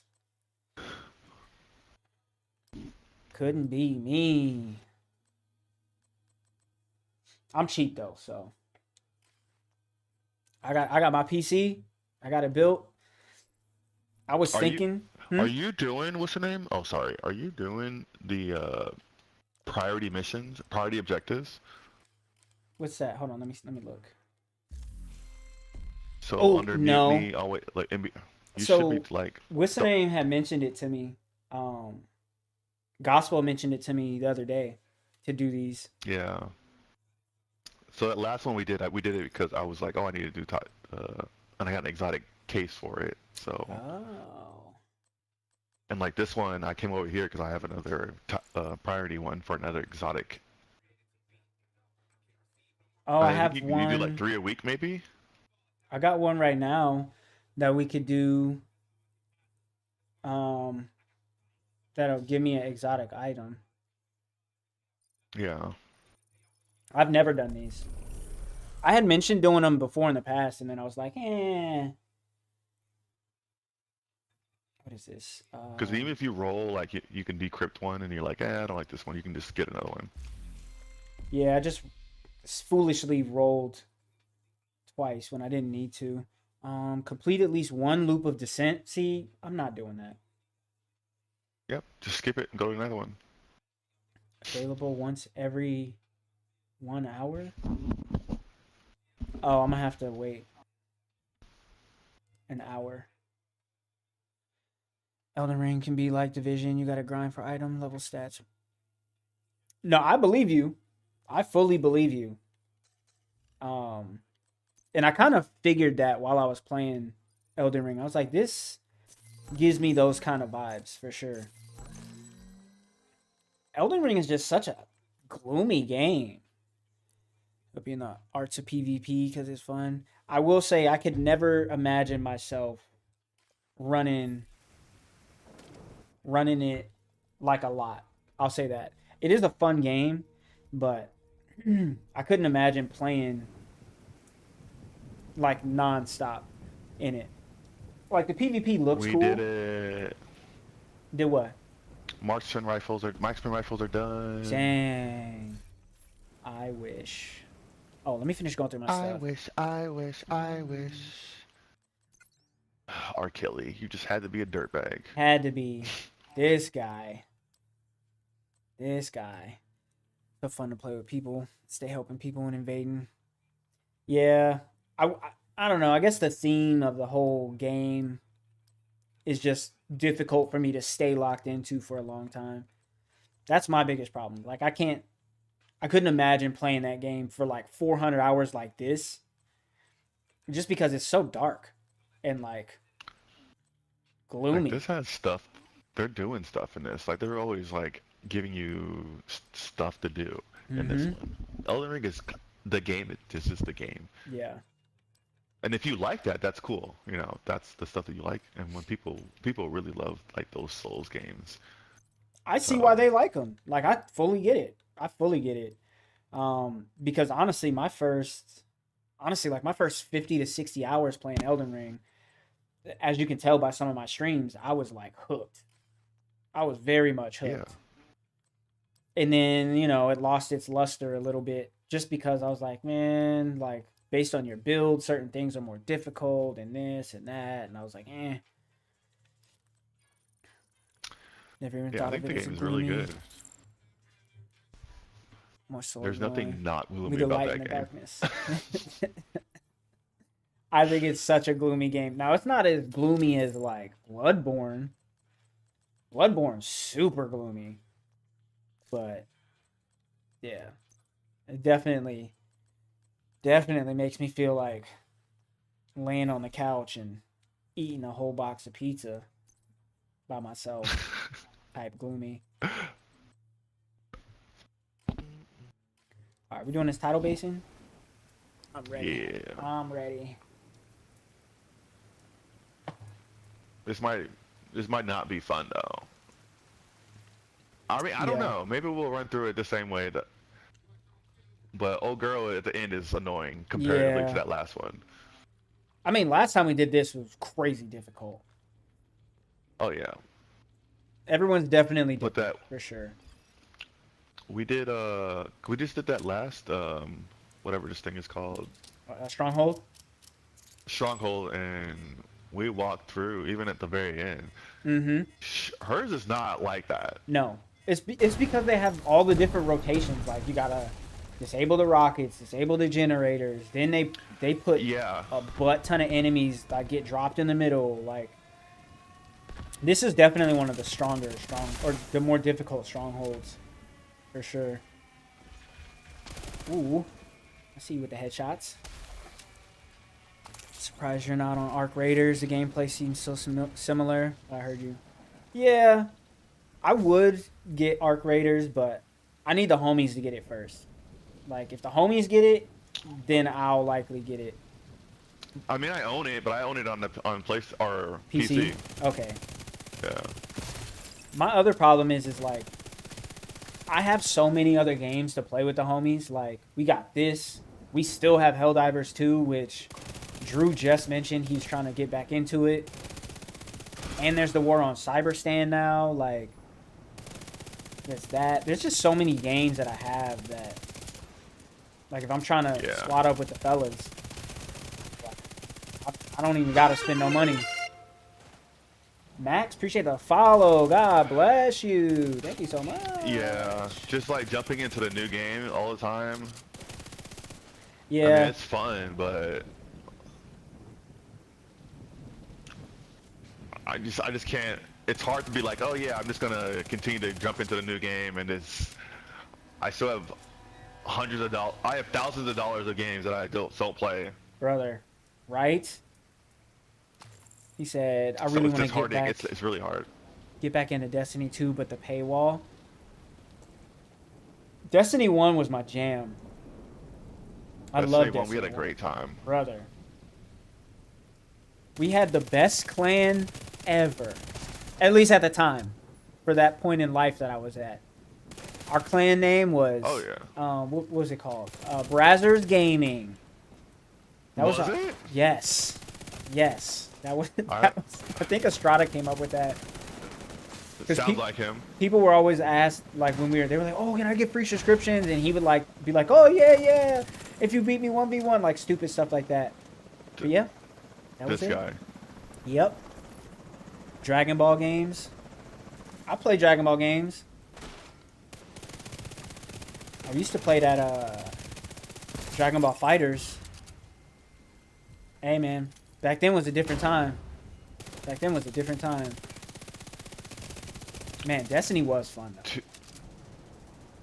Two healers in the middle. Ooh.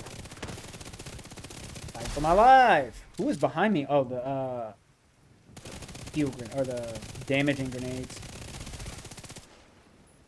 Get rid of this guy. Good shooting. Honestly, this feels way easier. Like way easier, and I don't know why. Like Me neither. I don't I'm have really. mad. I don't have any difficulty taking out the elites. When we were like just running around, I was having trouble. Oh. Reach the comms room.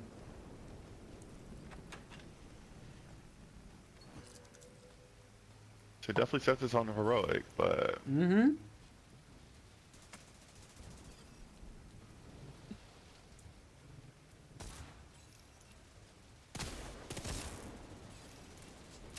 Never forget to shoot that little yellow box. Never. Is he alive? Not anymore. Zombie scum.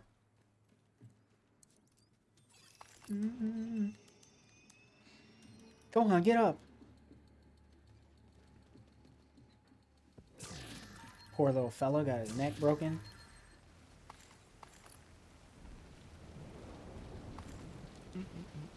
Still alive, huh? I actually just watched a video yesterday. And they were talking about how Gohan got beat up so bad by the Ginyu Force, it left a lasting impression until he was an adult. Hence, Great Saiyaman and all of that type of stuff. And I had thought about that before, but I had never like gone as in depth in this video. I was like, dang, he really did start doing their moves. He started dressing like them, like the whole nine. Everything. that's funny. It's crazy. I'm not gonna lie though, I did like the Ginyu Force. I was like, yo, they got some moves, these fellas. Look at them move. Watch them go.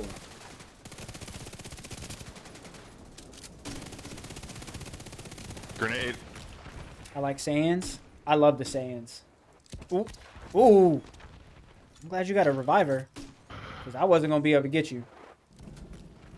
Like last time? Uh-huh. I was definitely about to be stuck. We got drones somewhere too. Yeah, I'm excited when we get to the Android Saga, y'all. I mean, this is first, second best arc in the series, but that Android Saga is something else. Minus my homie Vegeta getting whooped on. I didn't appreciate that. That's disrespectful. But my boy Krillin gets some play. 3?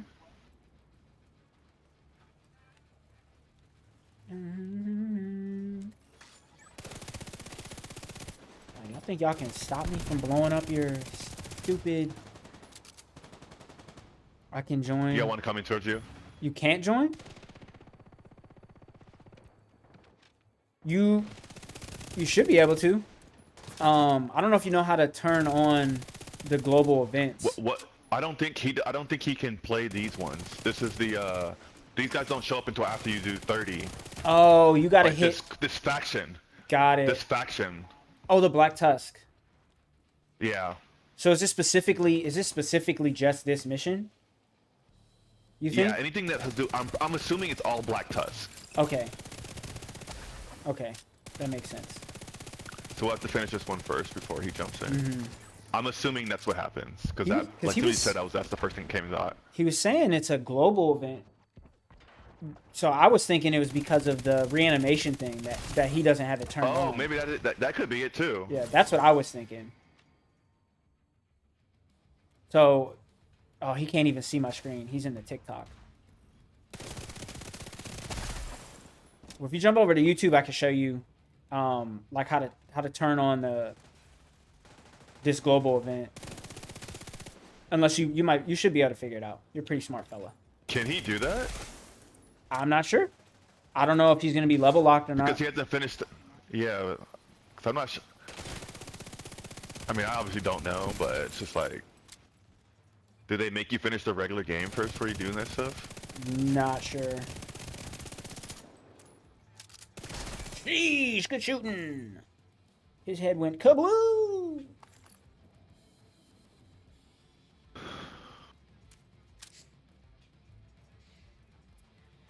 Oh, am I gonna eat today or nah?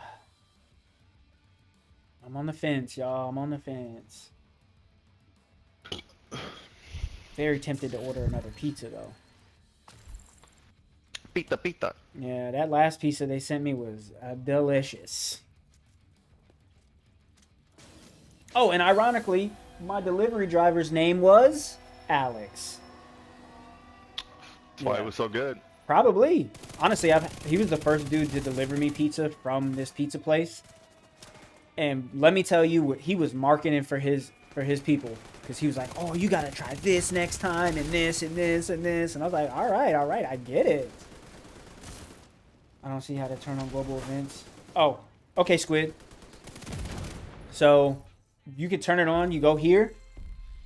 Hit the start button. Go over to Mutiny. And then you'll go to Events Timeline. Once you get to Events Timeline, you're going to want to specifically come to this Bloody Valentine event right here. You'll hit X to open it, and then you'll see like where it says deactivate. Yours probably says activate. So you'll want to hit that to activate it. Let me know if that helps. I think I explained it pretty well. Ooh. Oh, I'm dead. Oh, I'm dead.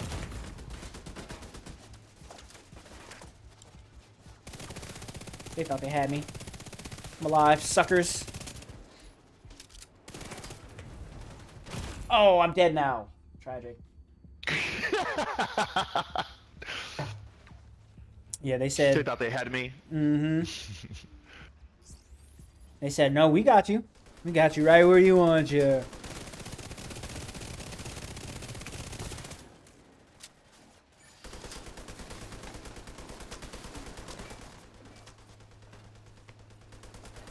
This stupid turret thing. Maybe buy season bundle because that's what all the options say. What? You shouldn't have to buy nothing. Hold on. Go to Mutiny. And then you'll hit R1, R1, R1 over to Events Timeline. Like if you look here, I don't pay for the season pass. Like all of these other things right here, I don't get these. I only get the free items. Because I don't have the season bundle. And then again, you'll get to this page, not the season 5 times 5 until level 40. Tragic. I'm telling you, level 40 is like it's like the minimum. We got to get you to 40. Honestly, I will say this, if you can just run through the story mode missions, like the blue highlighted missions on your map, that alone should get you to level 40. if I'm not mistaken. I think so.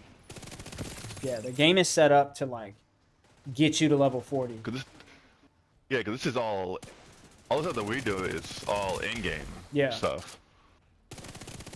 And this is all work on it. Bet.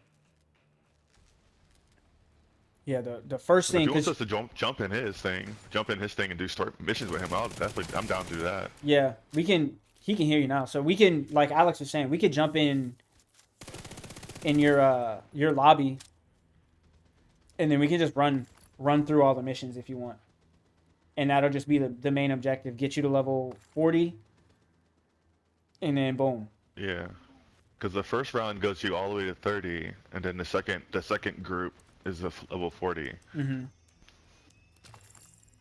And it like obviously takes a little bit, but it's not like crazy long.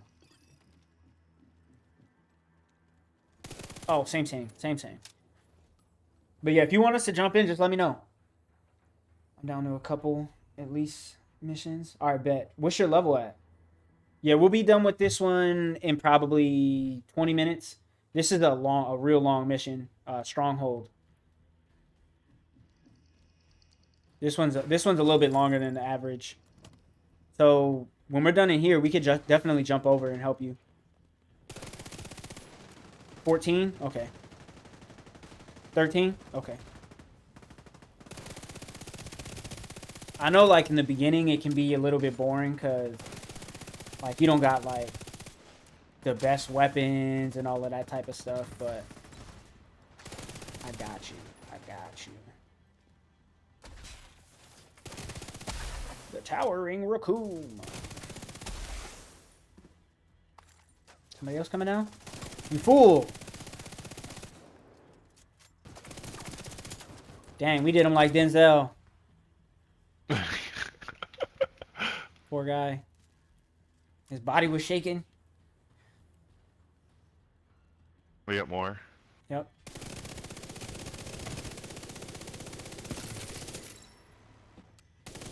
Ooh, big guy. I did not heal myself for that fight.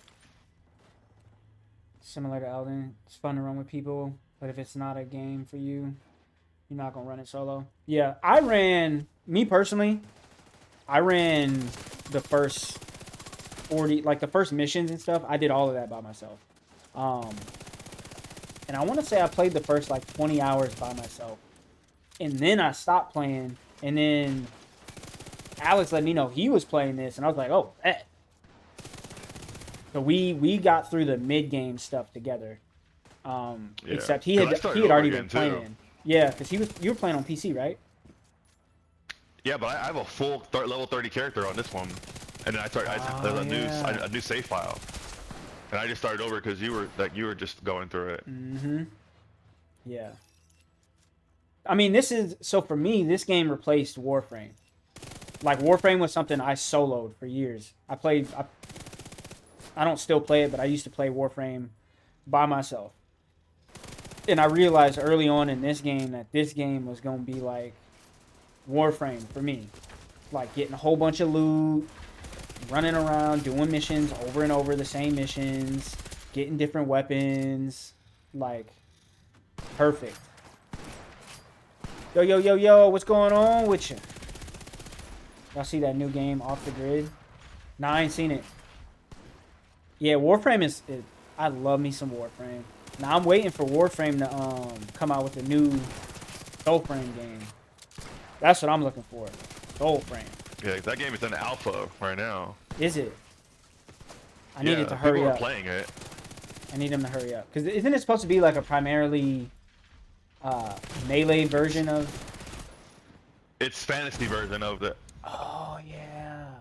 So they have like elves, or not elves, but they have like, you know, bows, arrows, swords, long swords, magic. Oh, I need that. Also, magic instead of like the whatever the heck you would call the stuff they was doing in... Oh, Warframe. crap. I got you. I let him get back up and he walked around and murdered me. Yeah, I'll stay behind cover. I'll let you do your thing.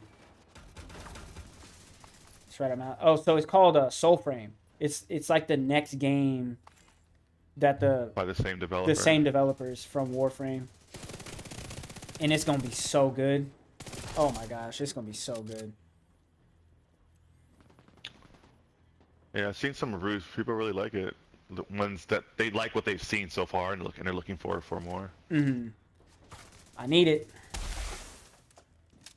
That guy's head sounded like a bag of sand getting exploded. Poor thing. I'm over here hitting them things like pinatas. Right? Oh, before we go, let me do the do my scripture. I forgot I'm at the 2-hour mark. Scripture for y'all boys. We're going through again Lamentations 3:22 through 23. That 2 hours snuck up on me so fast. Lamentations 3:22 through 23 states. Hold on one second. It is of the Lord's mercies that we are not consumed, because his compassions fail not. They are new every morning. Great is thy faithfulness. Again, that is Lamentations 3:22 through 23. Yeah, I gotta make sure we get that in. Soul Frame, bet. Day one, because that's the main thing with Warframe. No homies playing, but hopping on day one. Yes. I mean, even if my homeboys don't play Soul Frame, I'm playing. Interested. I'm definitely interested in that one. Yeah. Yes. Hey, man, I appreciate you. Dang, I did not realize I was this close to my... I just finished my LMG. Mm-hmm. No, I gotta go the whole mission without getting levels. No. Bro, just switch. Switch to another LMG. I don't have another one. Oh, tragic. I don't have anything on me. You hate to see it, folks. Yeah. If I realized I was close, I didn't check. I thought I was still further away. But if I find one that I don't already have, then you can just put that on. Maybe, yeah. But Warframe, I doubt I'll find one like that. Is my jam. I got my own dojo in Warframe. I think I hit MR 20 in Warframe as well, which isn't like the highest, but it's pretty high. I went for a couple weapons and frames, but I had to only scratch the surface. I played the brakes off of Warframe. I've got like 3 times the amount of hours in Warframe as I do in this. Man's got 1,500 hours in that game. Easy. Like, just the movement of the game. That's probably my favorite part, was the movement. Man. The bullet time jumps. Oh my gosh. Stop.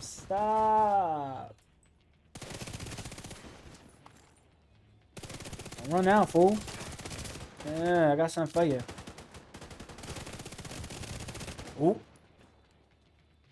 There it is.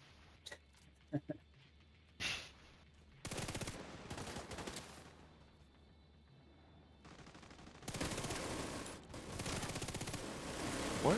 Why did I go down? The turret, maybe?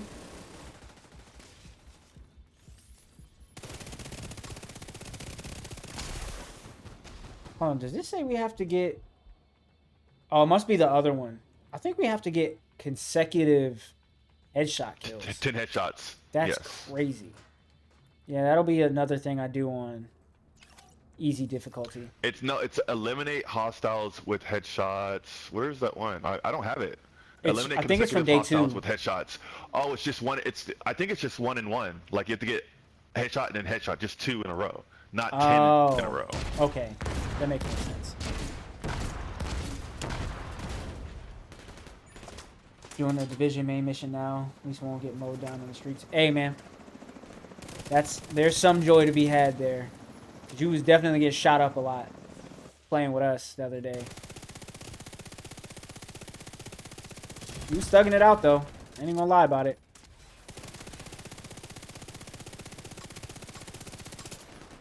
Yeah, when we finish this, we can jump over.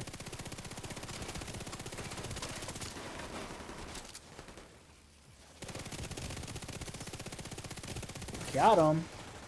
Yeah. And it'll be a lot easier to get through other missions. Having us there.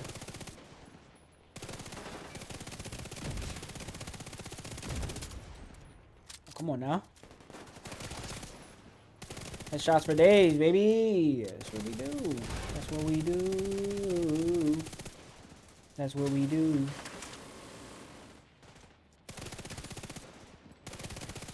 And I got a healer. The only healer I need is Jesus. The only healer I need is Jesus.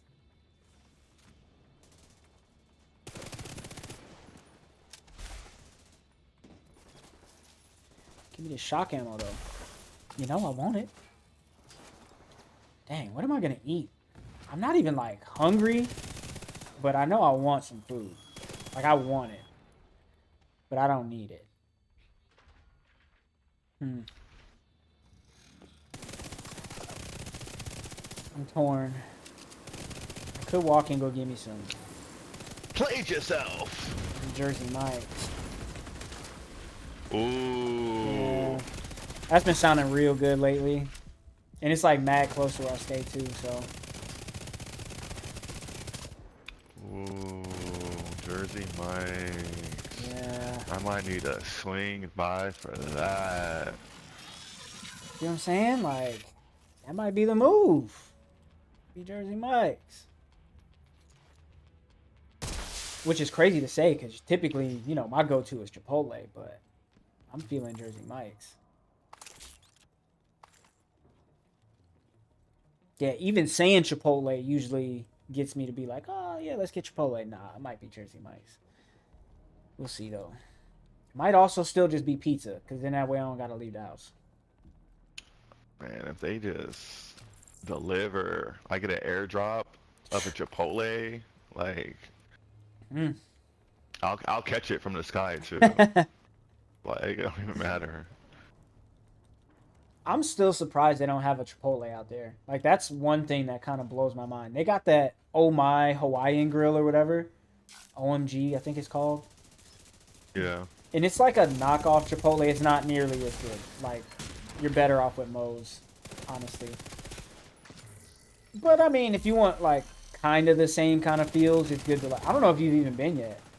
But it's, like, alright. It's alright. Nah, sounds like it would hurt my feelings. 100%. 100%. Like, why are you playing in my face? Quit playing games with my heart. Quit playing games with my heart. Playing games with my heart. Playing games. I should have known from the start. Hey, those jams, I don't care what nobody says. Those were hits. Yes, sir. Yes, sir. We had the good music. NSYNC and Backstreet Boys owned an era of music. It was just their time.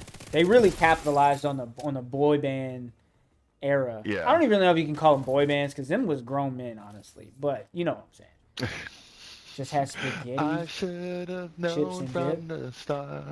What kind of spaghetti you made? And the reason why I asked what kind is because, you know, some people when they make spaghetti put like carrots. Like carrots and corn and like a whole bunch of other stuff. Just curious. Just curious. You know, I like to put like spicy sausage in mine, so. And it's crazy because when I had first moved in here, I was fixing to go to the store and get a whole bunch of stuff to just like have spaghetti on hand. And I notoriously hate spaghetti. But the spaghetti you made? Brother. It was like really spicy. And man, that spaghetti was so good. So I got to put chicken in there. Honestly, I would eat that. Chicken spaghetti? That sounds good. That sounds really good. Sometimes I do my jambalaya with chicken instead of sausage. So I feel that. Feel that. You're being judged, but in a good light. So don't worry about it. Stupid red grenades. Still? Yo, especially if you don't see them, it's crazy. Right? You're just like, why am I dead? And they pulse for forever.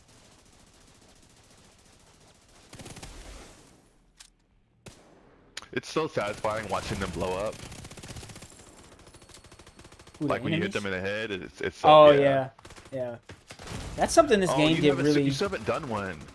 Oh, there's one you haven't done yet where like everything blows up, and that's kind of satisfying too. Huh. Yeah, it's happened twice where you weren't playing. Like when you moved here from here and you went back to the States, it was one that weekend, and then another one happened where you also weren't playing. I missed out on a lot of stuff in that like 2 week to month long time period. Because I also forget that I stayed with my dad for like 5 or 6 days. So I missed out on some good stuff.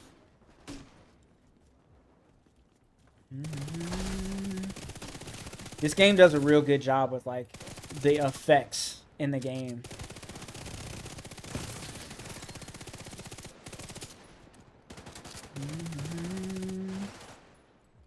I'm going. Even if I.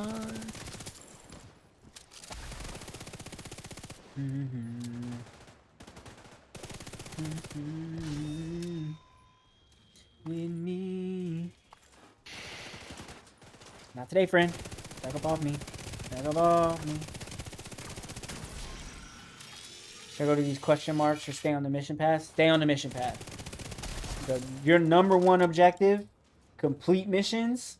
Also, I will say, when you see them, get the SHD caches. SHDs. Yeah, you want to get those as well. But like your #1 If they're on objective your map, right is the next to you. mission. Yep. And you should know what the SHDs. It's the eagle symbol or something like that. Phoenix. Yeah. I mean, it's America. It's the eagle. America. America. My attempt of the bald eagle. Cock-a-doodle-doo. Solid. That's the bald eagle from Hawaii. That caught me off guard, honestly. I wasn't expecting to see so many chickens just running around. Bruh, someone told me the other day, it was like, oh, there's a chicken shortage on the island. I was like, Ain't no way. how, Sway? Ain't no way. Grab them joints off the street. They're everywhere. Start cooking them. They're everywhere. Shoot, we had the one in my neighborhood. He like looked a little bit different than all the other ones. He had like a greenish tail. Call that man Hector. That was my homie. Slave labor belt. I mean, it is. It is. But we do live here. You know what I'm saying? I support what we should be. Not what we are. Not what we are. We could be so much more, you know? Where were you moving to? Where are you moving to? Where are you? I will say this, as someone who's lived in multiple different places, as a black man, I would rather live in America. Personally. Out of all the places I've lived. Maybe Guam. I mean, I did love Guam. Guam was nice. But I think that's like a territory. Like a U.S. territory, yeah. Guam was hot. Well, I love Guam. All the laws are based off of California. Ah, I didn't know that. I move around every couple years, and this time it's out the country. Been seeing a lot about places. Blacks are welcomed highly. I've never been in the Netherlands, so I wouldn't have much of an input on there. It's a melting pot of a location. Is it? Yeah. Okay. I can see it. The sex trade is really heavy there, though. Oh. Just like sex as a. Like kidnapping people and yeah. Makes sense. I mean, it's like in Germany, like most of those countries, like the sex trade isn't like you just get kidnapped and turned into sex all the time. It's a viable job. Like people do that for work. Yeah. Ah, I did not know that. Oh yeah, it's legal. I did not Like know that. the red light district is like a real legal place. Oh. Huh. You learn something new every day, honestly.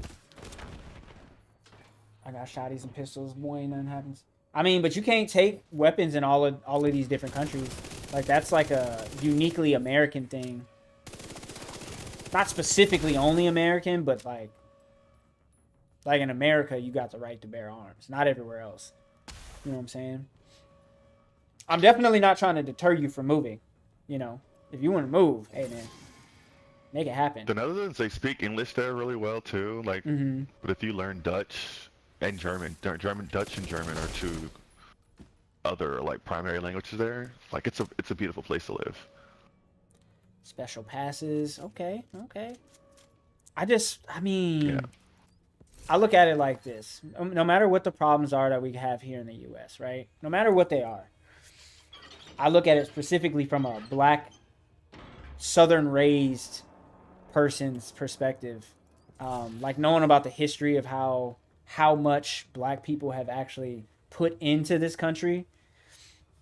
I see it as a beautiful thing, man. I see it as a beautiful thing. Obviously, our country has flaws. Every country does, but I don't know. I've been treated pretty badly in different countries. I've been treated poorly here, but I feel like as a whole, like outside of like standard racism, somebody calling me the N-word, like, which isn't really like a thing, like that doesn't really bother me. Like, no one's gonna fight me for being black living in America. Like, maybe when I was younger living in South Carolina, but it's not like that anymore. I don't know. I've been a little bit more pressed from other countries than here. Like, I don't like being stared at. I don't feel like I get stared at people for being black in America. Like, they're just like, oh, just another black guy. Whereas in other countries, especially if I have like my hair out or I'm in cornrows or something like that, people will stare. Let me know when that starts. I don't know when it's gonna start. Yeah, because it's definitely like those situations in other countries is so crazy because they have other cultures, but it's just not nearly as they're not as predominant like they are in America. So when they see you, like you're probably in an area that doesn't have a lot of black people. Yeah. And it's not even them trying to be rude. Like, it's one of those things you're just like, I just don't like it. But I understand they're not like, they're just like, I just don't see you. They're not used to it. often. Yeah. Ooh. Get out of there, champ. Different strokes for different folks, though, outside of America. Yeah, it's definitely interesting. Ooh, you make a good point with the poison food. But you're not gonna get that kind of stuff. You'll never understand a lot of that stuff without leaving the country, though. Facts. Like, the stuff that we're able to have a conversation about is stuff that you just won't ever understand unless you actually leave the country. Facts. Fully agree. I mean, honestly, I wouldn't even have this perspective had I never, gotten to go outside the country. So that's a very good point. And that's kind of what leads me to the whole thing where I'm like, if I have to choose, I'm choosing America. I'm choosing specific parts of America. Like, there's good parts and bad parts. I would say, like, areas that I fit in and feel like I fit in a little bit more. And just, I feel like finding black people was just easier here. Like, obviously because I'm black, I get along better with black people. And my whole life I was raised around black people. Even when I was in the military, most of my friends were black. Not all the time, but 9 times out of 10, it was majority black people. Oh, get up off me. Get up off me. Yeah, we can't let him come back to life. Can't let him come back. Not outside America? No, I see what you're saying. The poison food thing, that's what I wanted to talk about. Man, the food in... Oh, I'm on them.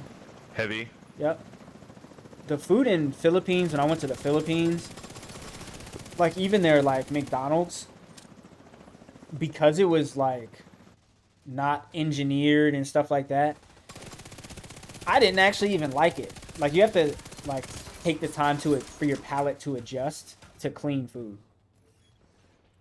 But when I came back, I could definitely tell, like,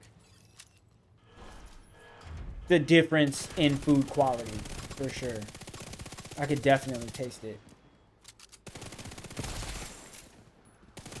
Oh, come on, Sway.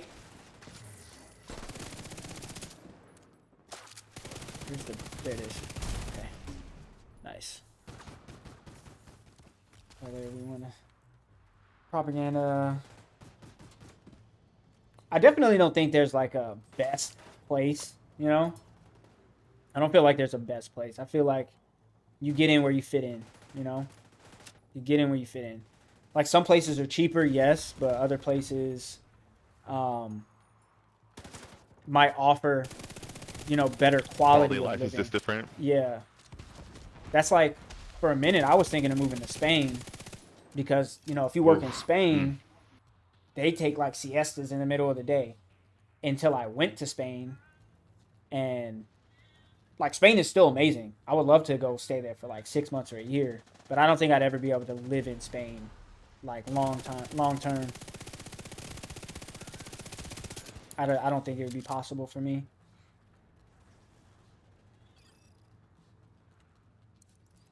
I mean, America was founded on, you know, killing and stuff.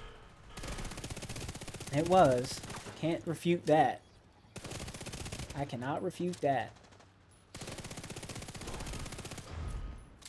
I'll say this: you gotta pick your battles. You know, you gotta pick what you're willing to live around and be around.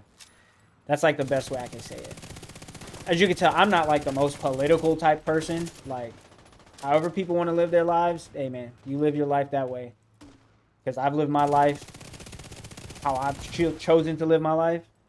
So everybody should be free to, you know, choose how they want to do things. And I totally get, you know, people that are for America and people that aren't for America. I get it. But if you ask me, I'm always be Team America. Again, like Team what America World Police? Not those guys. Not them. Not them. Oh, I thought we had already got this one. No, I'm getting shot at. I'm over here, though. Alright. I'm getting the middle one. Middle one's down. I'll come to you. I'm down with this one. Oh, I definitely don't support ICE. That I don't. I don't support ICE. I don't know a whole bunch about them, but my ex-wife was an immigrant. So I got to learn a lot about like the process and the holdups and the things that, you know, stop people from taking the actual process. Grenade. And yeah, I don't agree with the way that they're going about it. I don't think you should be kicking in people's doors and holding their kids hostage, you know, so you could detain people and then deport them. And I also don't think you should be, you know, kicking out immigrants who don't have criminal backgrounds, whether they came here illegally or not. There's a much bigger group to go after. Like, you should be going after the criminals, legal and non-legal. Shouldn't just be immigrants. You should go after the bad people. Point blank. Immigrant or not. So, yeah, I can't say that I'm a supporter of them. Really made me see when you go home, everyone really... Yes. I will say, though, the other thing I learned from my ex-wife, I used to think that Mexicans, like, really mess with black people. No. Mexicans in America, like American-born Mexicans, yes. But, like, Mexicans from Mexico don't like black people. Like, I feel like a lot of people have that twisted up. Like, they do not like us. And I learned that from her family. I was shocked. Shocked. Let me tell you. Her mom was cool. But, like, her brother... Some of her sisters were cool. Actually, her sisters were cool, too. But, like, her brother, her dad... I guess more Mexican men. Man, that shocked me so much. I was like, y'all the same kind of black? What do you think that is? Honestly, I don't know. Honestly, it, like, really, like, took me aback when I noticed that. Because I always thought I'll say this. When I was growing up in South Carolina, there was a ton of Mexicans there. So I always thought, black and brown people supported black and brown people. Like, that was just what I was raised around. And then when I became an adult and I saw that that wasn't the case, I still don't really know.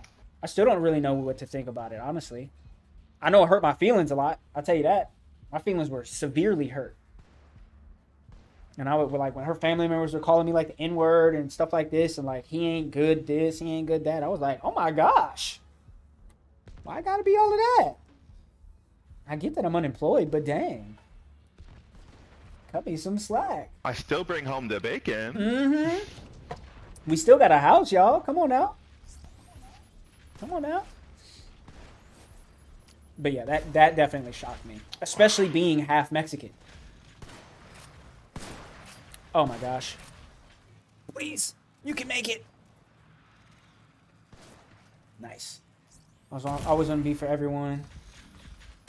Your mother. I knew I should have been a little bit more cautious. But I know that I have to be... No one is for us. We have to be for us. I mean, me being a follower of Christ, I'm always going to be for all people. Always and forever. Always. We're all Gentiles. But, like, as far as, like, my preference of who I surround myself with, I prefer to surround myself with black people.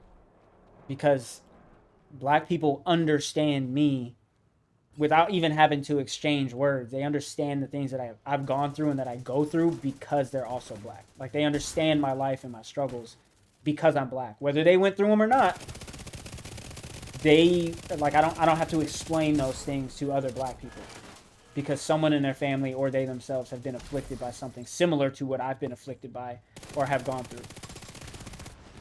And that was, again, one of the big things I learned from my ex-wife. Like, I had to explain a lot of stuff to her about me being black. It was just natural that I had to, because she didn't understand certain things, like why I did certain things, why I moved a certain type of way, and she just didn't get it. Not that it's a bad thing that she didn't get it, she just didn't. Which is another reason why, I'm getting married to a black woman in the future. 100%. 100%. No other brown people on our side. I mean, I do understand that, yes. I used to think the Asians were for us too. I still love Asian people though. I mean, like I said, I love all people. But black people just have like a uniquely American struggle. Very uniquely American struggle. And it's different for every black person. Not every like I said, not every black person's struggle is exactly the same. Some people struggle corporately, whereas I've never had to struggle corporately. Like, I did very well for myself in the military, considering I was a dirtbag. Like, I was a huge dirtbag. I should have got kicked out so many times, but I didn't because I was a really good worker. And then also when I got out, I had a really good job. Like, I've never been impeded because I was black in the workforce, whereas there are some who have. Black. I'm not saying other races can't understand, but black on black lives is the only I know. Yes, I support anybody, anytime, anywhere, always, because I feel like as a Christian man, that's what I'm called to do. And also as a black man, I understand that, everybody goes through different things and different types of struggles and different hardships. And that's just based on my experiences in life as a black man. Just based on my own experiences. And I would never want somebody to go through, half of the stuff that I've been through. You were a dirtbag airman as well. I forgot you were also in. That's right. See, and I've heard so many times that there's racism in the military. I've heard it tons of times. I'd never experienced any racism in the military. Not saying that it doesn't exist. But me personally, I never experienced any of it. All of my leadership, black, white, Hispanic, Asian, they all treated me like, like I was very important to the mission. I mean, for exercises and stuff they did, but like as an individual person, I feel like I always got treated fairly. Honestly, I feel like I got treated a little too fair at times. Kind of like I was saying, like, I was a big dirtbag. Very much a dirtbag. And my leadership, I won't say his name, but I had a white captain. Oh, no. Did it get you? Close. I backed into like a group. Where's the companion? Oh, I think I forgot to call him. Oh, no, I'm out of ammo. Stayed seeing the first sergeant. Jeez. Swept the parking lot for being drunk. That's tragic. Brother, what was you doing? Right? Why were you doing? Get all the rocks out of the parking lot. Man. Yeah. I mean, I've done that. That's not even to get in trouble. That was just a thing we did. Yeah. Yeah. We got a DV coming. I guess we gotta go clean up the parking lot. Oh, there's a guy right here. I can't believe I died again. Tragic. Oh. I made this impossible for you. I made this impossible. Oh, that's what I was gonna say. I had a white captain that went to bat for me. Just to say, like, I don't think it's necessarily a race thing all the time. White captain went to bat for me when I was in Guam. Like, when I had already known I was getting out and all this type of stuff. Bruh, he supported me and held me down. And he was the main reason I didn't actually get kicked out. Especially when I was on Guam. I did a lot of trifling stuff when I was out there. Not even gonna lie to you. I was a bad egg. I was a bad egg. Yeah. For sure. Man, what a time. Right? What a time to be alive. Right? He hit me with the, what did he say? It kind of like rocked me a little bit. He was like, people even if you don't want people to follow you, people still follow you nonetheless. And I was like, man, I don't want people to follow me. I didn't ask nobody to follow me. I don't ask nobody to do what I do. And he was like, just because of who you are as a person, because you stand so hard in your convictions, people will follow you whether you're right or wrong. And then that honestly made me shape up a little bit. You got your companion out this time? I sure do. I sure do. But that made me shape up a lot, like my last 2 to 3 years. I was like, you know what? He is right. Whether I'm staying in or not, I am setting a horrible example for these other people that do, for some strange reason, look up to me. So yeah, he set me straight, man, because he was right. He was right. Is that Decker or Keniston? Keniston. I mean, hey, he was prior enlisted. Oh yeah, Keniston was a real one. Yes. And like how we even got to that point, like I remember before he had even called me into his office, that was the day I was like cussing out that tech sergeant who shall not be named. Yep, him. And like, because he had us doing some bull crap, like right after an exercise, he made us clean the bays for like 5 hours. And then he said the outside of the bays weren't clean enough. And I was like, nah, my peoples don't deserve this. I don't deserve this, and all this stuff. And like me and Meredith started going at it. And then he called me in his office, and I started popping off on him. And instead of him like reprimanding me in the way that he should have, he like just talked to me like a real person. It was like, I get it. I get that this sucks. I get that you feel like it's not fair and all of this. Like he broke it down for me in a way to where I stopped feeling like they were doing stuff on purpose just to piss us off. Because that's what I felt like. I felt like they were just doing stuff to just make us mad. Especially to make me mad. I was like, why are y'all doing this? Why can't I go home after being in the field for 3 weeks with no showers because our chief said we can't take water bottle showers because there's women outside in the exercise. And I was doing it in PT shorts. Like, I can't be clean? Are you kidding me? It was like a whole bunch of stuff. But he set me straight. He set me straight. Bro was bald, I had long hair. Had a shaving waiver. Colored hair, that's crazy. That's crazy. You sound like my boy Rhodes. He didn't have colored hair, but his hair was long. He had long hair. Like, long enough to get braided. Alright, we got a minute and a half. Oh, please don't kill me. This is sad. I don't care for any sort of leadership because it's all corrupt. I mean, I can't fully agree. I can't fully agree. Because like I said, I've had really good leadership at different points throughout my career in the military. I've had really good leadership at different points in my civilian career as well. So I can't say that I fully agree, but I do understand where you're coming from.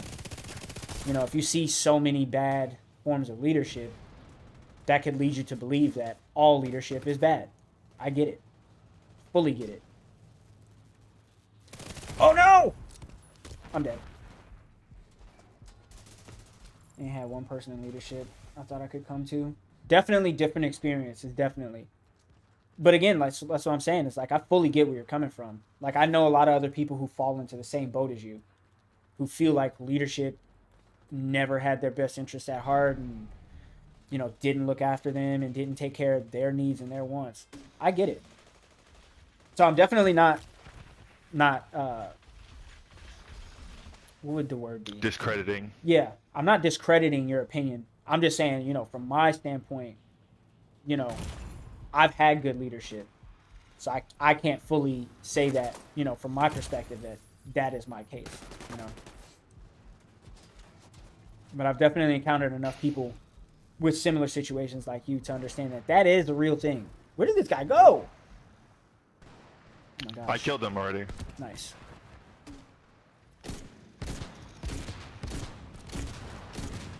Ow. Come on, Sway.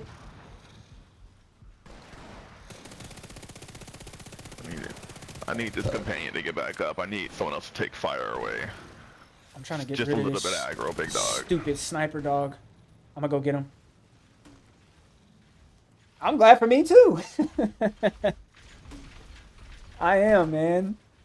I had a very, very lucky military career. Like, to say the least. I had a very lucky military career.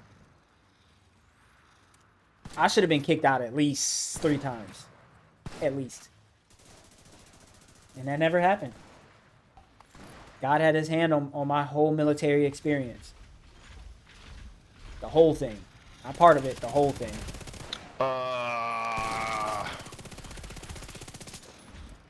They got you? Oh, you got the reviver. Nice. Yeah. You got the sniper dog coming. Classified assignments? Nah. I don't think I've ever done a single one of them. I've done a few. We did one when they first came out, when we first saw them. We did like 2, I think. These sniper dogs gotta go. These sniper dogs gotta go. Yeah, they're wrecking my life. Yeah, I'm having some real trouble. Oh my word. Dang it! Why does this keep happening? You know what? There we go. We'll do it you later, Wyvern. Yeah, don't do the classified assignments. I think we got it. Oh. I think I'm ordering pizza. I'm feeling extra lazy today. I walked to the store to get me this coffee. That's it. Even though it's 37 degrees outside. I know that don't sound warm, but that's pretty warm comparatively.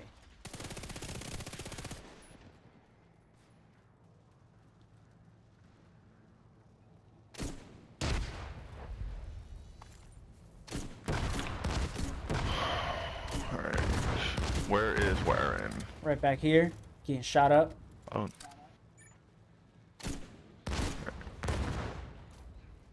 Getting shot up. Oh, lady, please stop. Now that your peoples are gone, you got nothing. There's nothing for you here. Nothing for you here. Confuser. Stupid. Look at you, all confused. Looking for all you got, lady. I knew we had it. I knew we had it. Yeah, this one's definitely one of the more difficult ones. And long. You said 20, like 40 minutes ago. We've done it in 20 Yeah. minutes. I feel like I feel like no, yeah, you're right because I did it right at the 2 hour mark. That was about 40 minutes. because this part right here is long. Well, and I don't always remember if it's true or not, but I don't always remember seeing those sniper dogs on this level.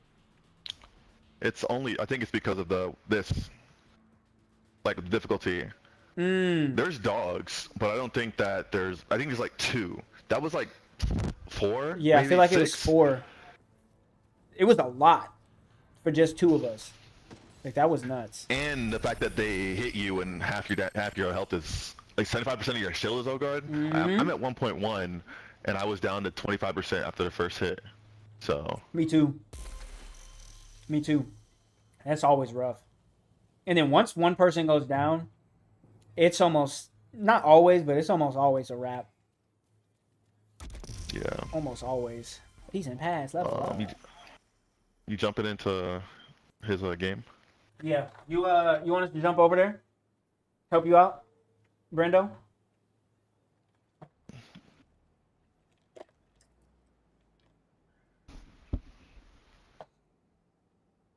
How did I do?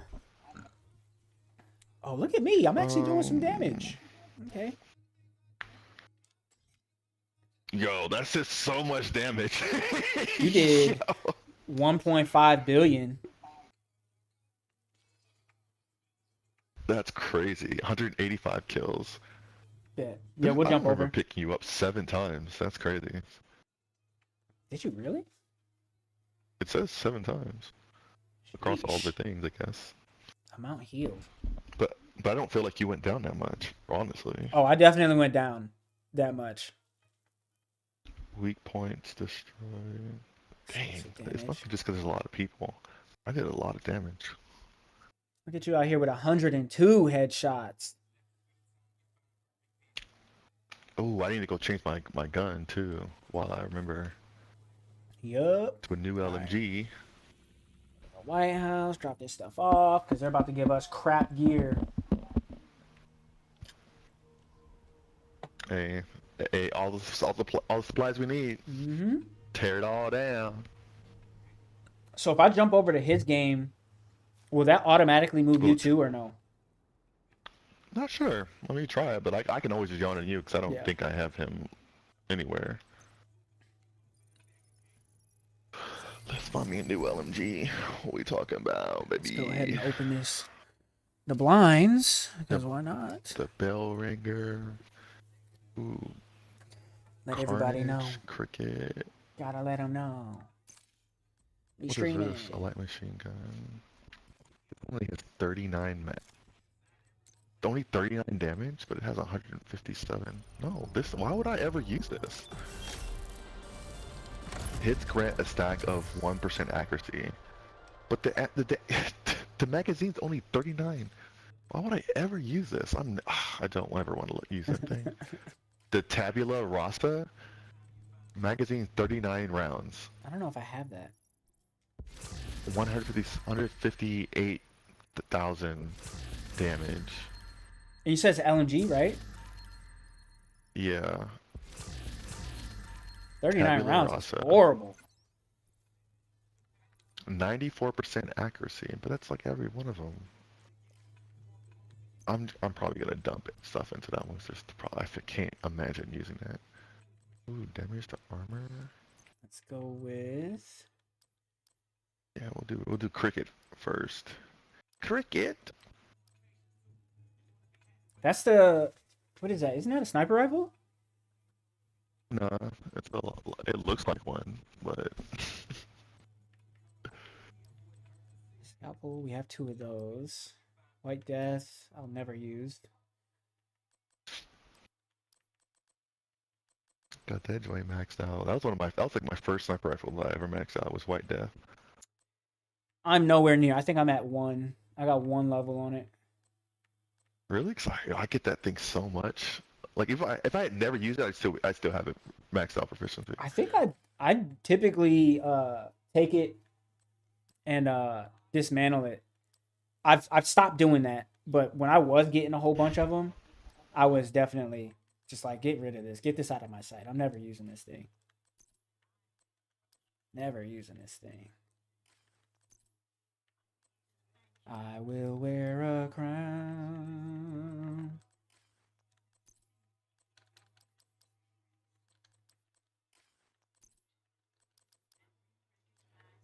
Bizon.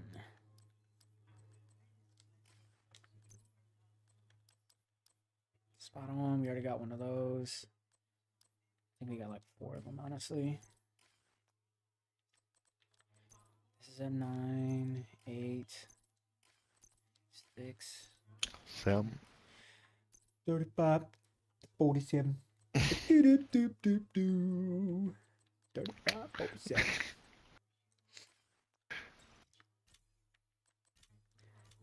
Ooh, I got something else to level 10. Let's go. What's more important? I wonder what's more important, stability or accuracy? Stability. In my opinion, stability. Because it keeps to where you're. I was just telling this to the gospel. It keeps it so your weapon reticle won't bounce when you're shooting, and like your weapon won't bounce. It stays stable. But if your accuracy, so that little dot inside of the reticle moves a whole bunch.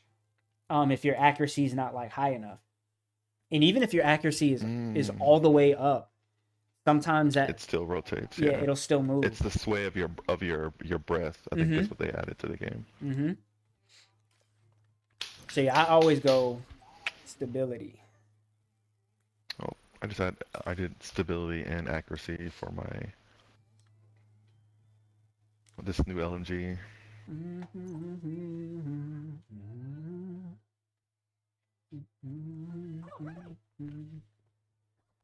All right, should I order pizza now or later? Let me go through my armor first. Oh, look at that. Sweet dream. I got another sweet dream. Oh, I'm glad you said that. I need to switch over to Sweet Dream. Oh, you're right. You are right. For the beatdowns. Let's put on Point Man.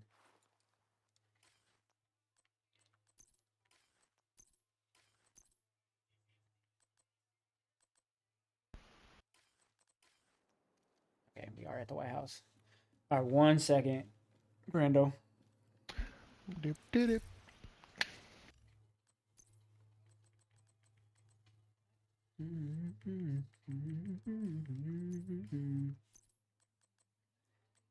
Wait, man, what was the other one? I was literally just using it. Oh my word. There we go. Closer.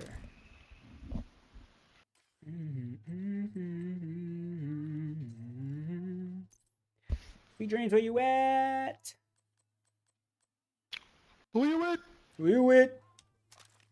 Who you with?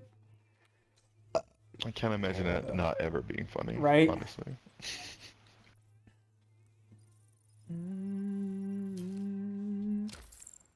Man, I used to have so much fun going on TDYs with like all the fellas on Guam. Oh my gosh. I used to have so much fun. Guam was like most people's first duty station is like their most memorable one. Mine was definitely Guam. For sure. For sure. Yeah.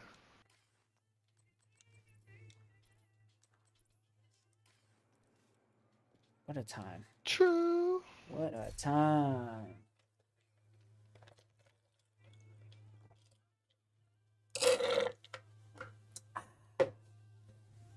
I just feel like we were allowed to make a lot of mistakes and didn't get nearly as much trouble as we should have. Oh, yeah.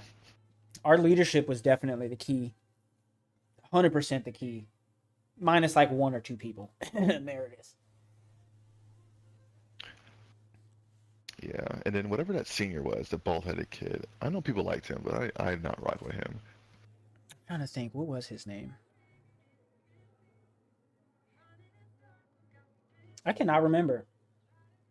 No idea, but people liked him. They're like, oh yeah, he was so cool. Let's play golf with him and stuff. I was like, screw him. Yeah.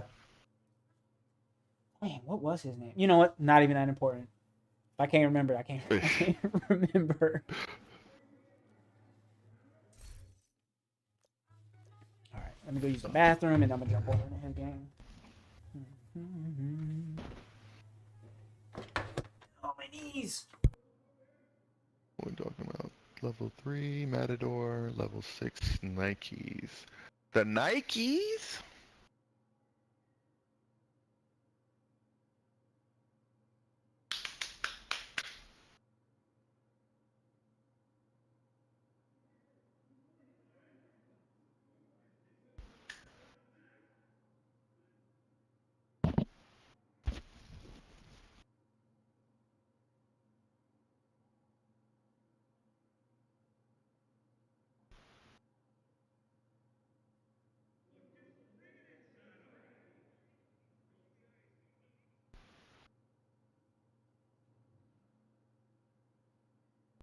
I hate when my urine smells like coffee. It's like disgusting. Man, this new project I just got, it's such an easy one. Get exotic just for completing one activity in Federal Triangle. Why have I not been doing these? What project is it? It's the one of those priority objectives. Oh yeah. Oh, actually, I wonder if I can switch now. You should be able to. Oh, it's an hour, right? Yeah. Eliminate reanimated hostiles before they get up 43 of 50. Cool. Reroll. Inflict corrosive damage from headshots on reanimated. Oh, so they have to be a headshot on somebody around reanimated. Cool. Complete Eliminate any consecutive supply hostiles drop with headshots. activity. Okay. Easy. Eliminate reanimated hostiles. I'm at 139 of 200. I wonder if it's gonna keep Cool. us still doing the Has to be reanimation active. stuff if we're in his party. It'll probably stop, you think? Yeah, Okay. because the leader is the one that controls that, and if he can't have it, then we. Yeah. No worries, no Good thing worries. this is only day 2 of days of 7 day activity. So I think it's 2 weeks. I think it's because it is says it? a That's week a and lot. 5 days. Yeah, 1 week, 5 days left. Oh, that's so long. Yeah, we have a lot of time. Yeah, we got tons of time, and we still got that ×5 XP going, and then we have something new starting on the 17th. What's today? The 13th. Mutiny. The mutiny thing. Oh, the new mutiny. 17th Okay. is Tuesday. I don't understand what that means though, since we're already in mutiny. So Mm-hmm. Ooh, and then I can't wait until the 20th because they're starting an optimization surge, which I'm pretty sure would just give us a whole bunch of materials. So that'll be a good oh time please. to level up like anything miscellaneous that we have because we have so much materials. All right. Dang. Bro, I can't wait for you to start getting these scavenger things. I have 300 scavengers. I had to use all of mine and I just had. You have 300? That's so nuts. I have 2. I have 300, and I keep going over 300, and I spend it until I stay at 300. Jeez. I need that. Need that. Yeah, I have like 100 million in currency. I have yeah, I have a million, 1.5 million in currency. I'm broke. I got 114,000. Oh, you got it. I need to hurry up and get to level 1,000. That's the move right there. Yep, because every time, then you get an extra. I think it's 30. Is it 30,000 or 100,000 every time you drop a scavenger thing? I think it's 34,000 each time. That doesn't seem like a lot at all. I mean, 3 of them put you at 100K. Yeah, I usually drop a 10 at a time. Yeah, 34,500 credits. Who's moving? There's somebody moving. All right, let me join his game. Is my staff sergeant neighbor moving? Moving, sir. Join group. Proceeding. Order some food. Order some food. Where the pizza place at?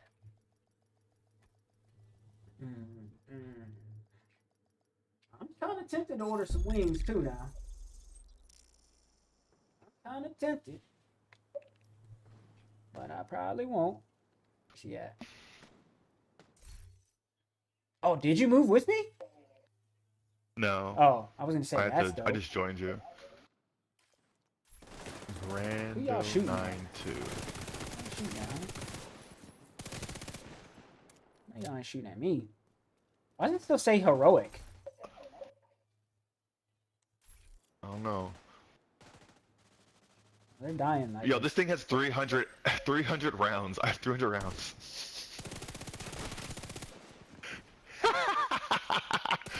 I got 300 rounds. I keep forgetting he's got the Santa Claus outfit on. I thought he was a Krampus. I was about to start shooting at him. Get him. Right, he's going here. Okay. Oh, we can just fast travel to these spots. He's got a mission highlighted right now. This, next to the checkpoint? Yeah. Okay, yeah. Am I in the right spot? Yeah, because he has to run everywhere, but if we fast travel, or is he doing the control point? I don't know. What do you have marked? I think he's at the control point, yeah. He's at the control point, so I think he's doing the control point. Yeah.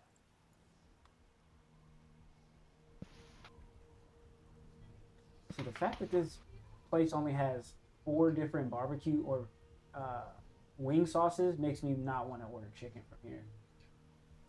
They got buffalo, Korean, very hot, and barbecue. Y'all don't got Parmesan garlic or what y'all doing? You know me, we're getting it super hot. Yeah.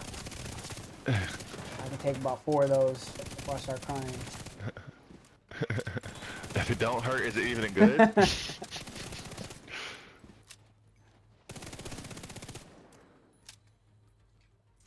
me...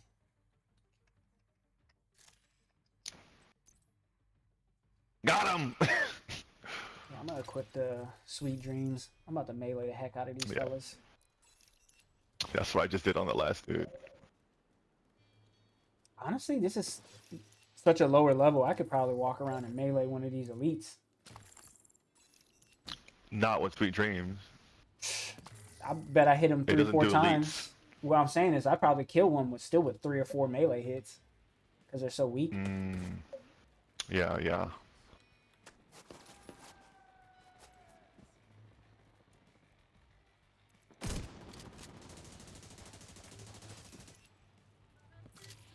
Well, while y'all chasing these fellas, I'm gonna go sit back in the spot, order me some food. I'm so tempted to order Chipotle, but ordering Chipotle has never been a good thing. Like delivered? Yeah, like cause when they make it when you're there versus when you just get it delivered, and they make it like without you being there. Oh, for sure. Bro, they give you like no rice, no beans, no meat. Like, and I live so close, it'll get me so hot. Can't be me. I am. You don't stop shooting me? Sir, I wasn't even bothering you. Okay? Melee.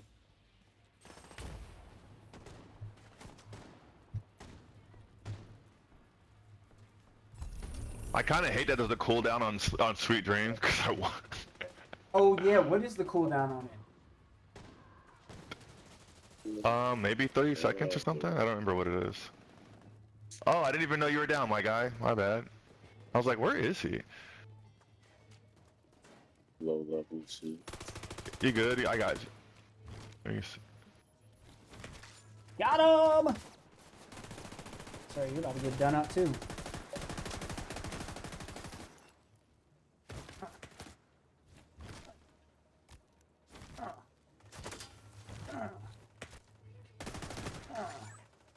Sucker. Oops. Oopsie poopsie. American figure skater stumbles and free skating results in a shocking 8th place. Sucks to suck, nerd. Yes, it does. You gotta be better than that.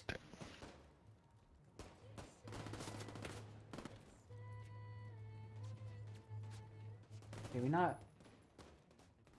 Oh, did we beat this? Oh, okay, yeah, we did. Yep, it's over. I walked up to the leader and shook his hand. Give him the old 1-2. Buckle my shoe. I wouldn't even open those things. I'll take the components because I'm gonna just Yeah, the dismantle components them. for sure, but not the equipment, because the equipment will if you take it in here, you won't be able to take it in your own game. Why not? Or is it that way? Or is it if you switch difficulties? It's probably, yeah. I think maybe it's in his game it should be fine. Yeah, I think so. I mean, either way, it's not gonna make it back to my game because it's all gonna get dismantled.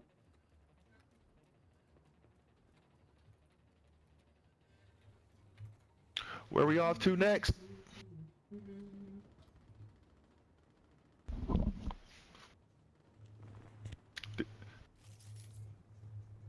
Are you dismantling it when you pick it up, like right out of the box, or are you taking it into your inventory first and then dismantling it? I forgot that you could dismantle it that way, so I'm gonna start doing it what you just said.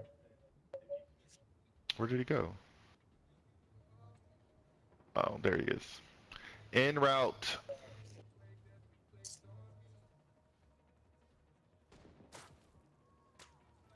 Continue to order details. Ooh, we get the $5 off. Let's go. I like that. Hey.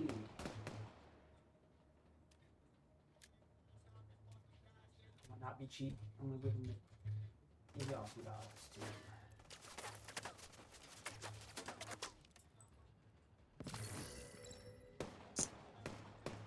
Here we go. All right, where are we going? I don't know. I lost him. Did he leave? He's unconscious. I had a keep or something too. Oh no, I see. He's right back here. I had to respawn because I died. Damn. Oh, I thought I revived you. They did it to him. Oh, maybe not. My ass split out. They did it to him. Oh, you good?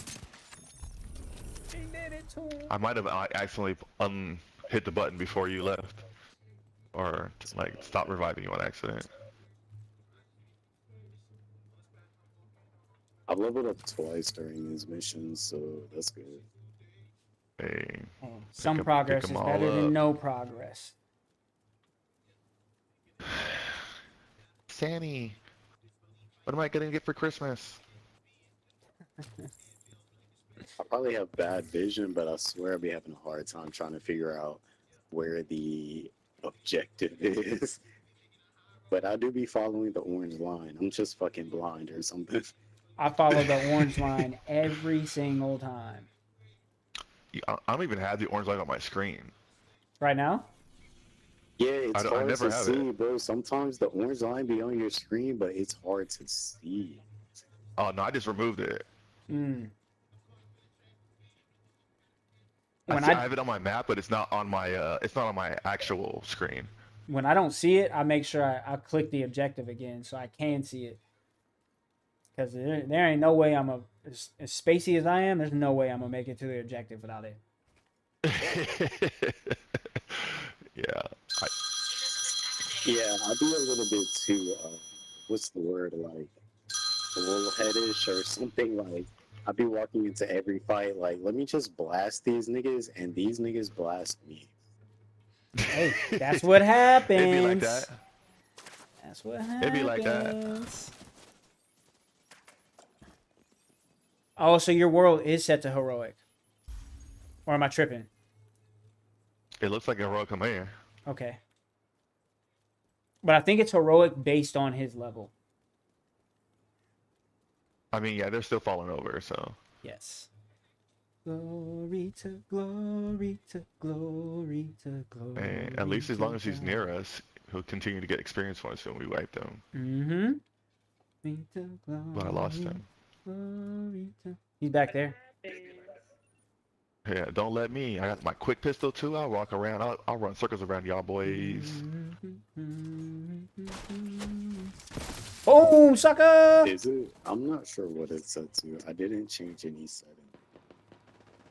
So when you're in the upper, It, like left-hand corner, right next to the map, it should tell you. Like just on a standard, like screen. Mine says I heroic. don't see. I just see the mini map in the top left and where it says American History Museum. I don't see where Yeah. it says in. maybe just for us it says heroic. Yeah, no worries. No worries. Not a big deal. It don't hurt our feelings. Oh, where's it coming? I'd rather do this on a difficulty that you guys have so I can level up faster, though. I don't know if you doing it. I swear, I promise, I'm looking at the upper left-hand map. It's a circle. Right beside it, it says American History Museum Propaganda. Sorry. Yeah, but it's you're like going the wrong way though. Broadcast, but there's no like level description. So it's probably Oh, yeah, still you on good. story, which is not it don't matter. It's fine. Yeah, I don't think the world goes on story. I think it's set up normal. But either way, it don't really matter. Mm-hmm.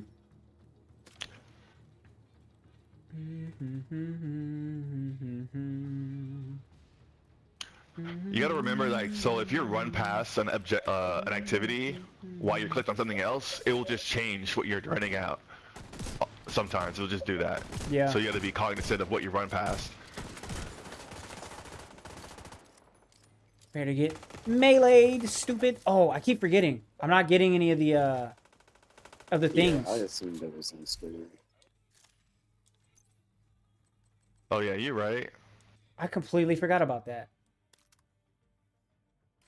Sheesh. We're going back to I still feel like I just don't do any damage, or these enemies are just bullet sponges. Why did I just shoot this man with 8 shotgun shots and they didn't kill him? Well, so the beginning weapons, like your weapons don't really start getting good until you can mod the weapons, and you can start getting like the exotics and all that, or actually even just regular elite level stuff.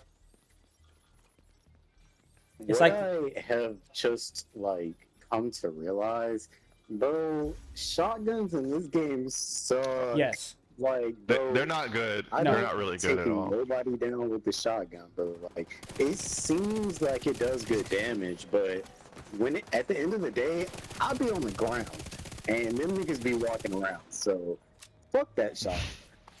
the Yeah, best shotgun is thing not that great. is anything that shoots fast.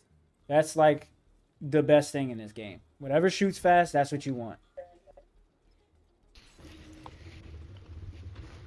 I get you. I get you. So There's- basically, I'm looking for the carry, bro. Just carry me, bro. Y'all lead the way, bro, and I'll be behind y'all instead of me dying every 7 seconds. Nah, you gotta get out here. You gotta get your feet wet. You gotta get some of this. You gotta get some of this.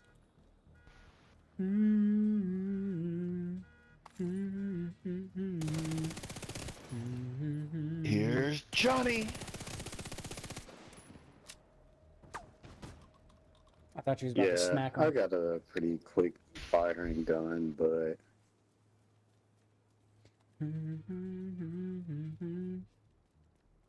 Yeah. The RPMs is king in this game. Yup. Unless you have LMGs and you just put I everything hear down you range. on getting the feet wet, but brother, bro, especially if we're on a difficulty that's like matched to you, bro. What do you mean?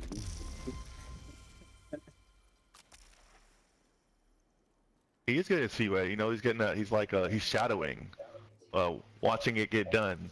Hey, the faster we get through the missions, the better. Honestly, group member started mission. How'd y'all already get over there? Okay.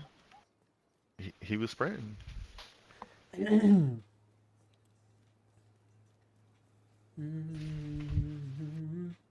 I don't know why I didn't just teleport to him. That's what I should have did to begin with. Is there Teleport? just like no reason to carry a shotgun? Genuinely speaking, like I'm No, really there asking. is. Like, I like shotguns in all games, bro, but this one, bro, them niggas get shot with 7 shotgun shots and be fine. So, should I just not carry a shotgun? I You mean, gotta as your have like the primary shotguns with weapon, though. speed. Like, cause I'm using a shotgun, but mine's a automatic. Are you using a stack broker? One of them, no, lefty is what I'm using right now. Okay. Yeah. Some of the shotguns are good. They're not all trash. But you don't want like a pump action shotgun or something that takes forever to reload. Those are horrible. You want like a drum magazine shotgun if you can find one.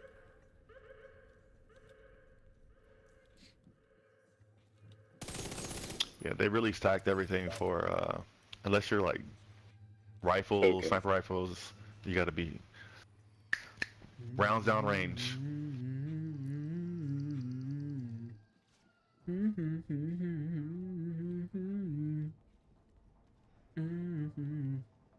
I'm using a Super 90. That's not a bad shotgun, honestly. It does good damage, especially like higher level up, and they reload typically kind of fast.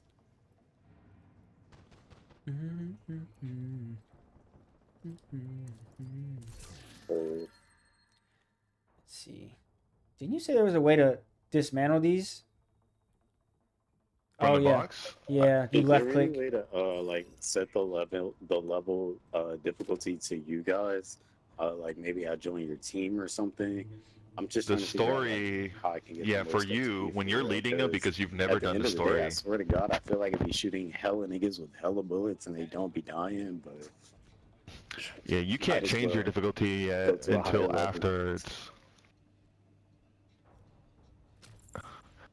you can't change difficulty until after you beat a level first. Yeah.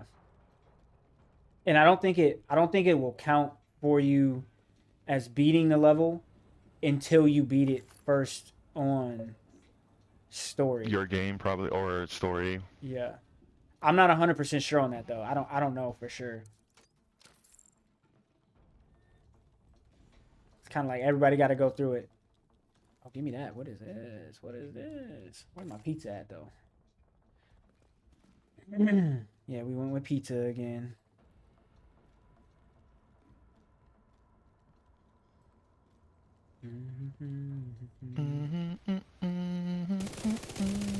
These guys, you should be able to do some pretty good damage to these fellas though.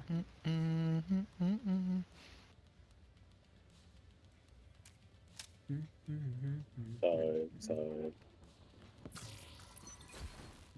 I'm getting what you're putting down.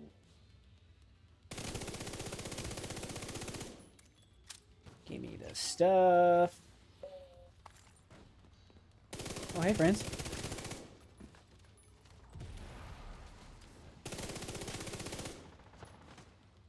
I leveled up again, yes sir. God, I just love a shotgun, but it just does not put these niggas on the ground. Please, make a nigga lay down, god damn. Can't do it with the shoddy. Can't do it with the shoddy. Oh, sir. We've been trying to contact you about your car's extended warranty.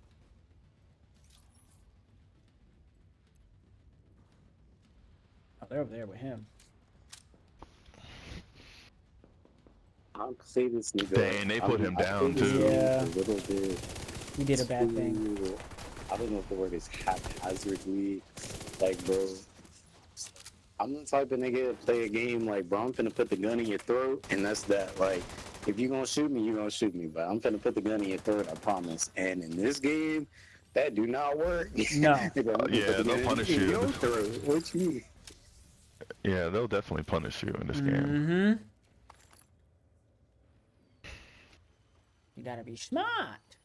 You gotta be smart. Straight up finish just follow y'all niggas, bro. Like, I'm tired of going down. I'm just finna follow y'all niggas. I'm trying to let you get some. Get some. Get some. I just be shooting. I try. I try my best. Okay. Okay. Drugs about it. Okay. They're not coming through this door? What's going on? Make a rare appearance. You know how it goes.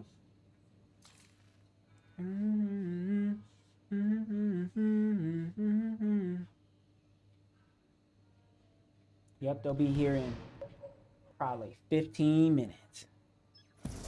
Bring me my food. Man, they died quick.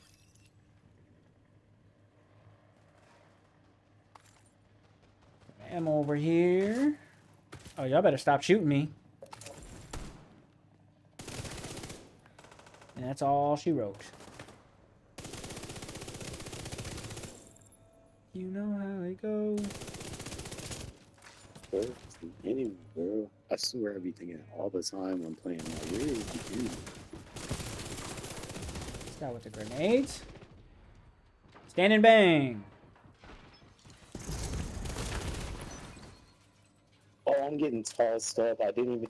Bro, they spawned on me. I swear to God, I just picked up some ammo from the ammo box, and these niggas started shooting me at the ammo box. Gotta be faster than that. Yeah, they don't typically respawn all the way back here. They was looking for you. It's like, where's he at?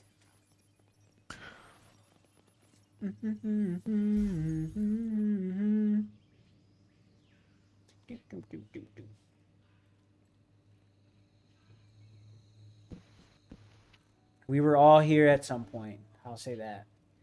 We all had to go through the struggle.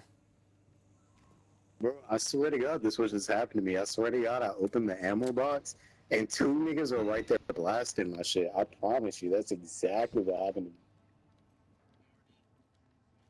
Sound about right. Yup. Oh, oh, oh. Give me this stuff. Oh, this is my jam. Mine. Keep forgetting to dismantle stuff. Tripping. Deconstruct all. Yeah. Slacking.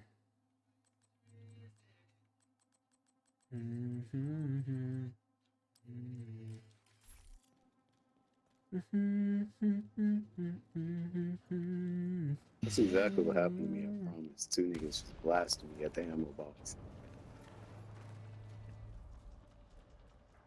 Oh, hey, How do friend. you get? Oh, it interacts.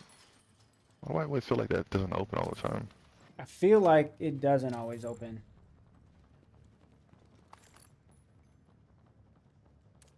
So y'all niggas don't want to play the division like together, bro? Cause y'all seem like a good team. Like y'all could definitely do the division for sure.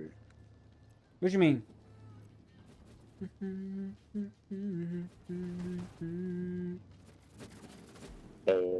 I stay shooting our teammates, bro. Good thing friendly fire is not on, because I stay blasting teammates.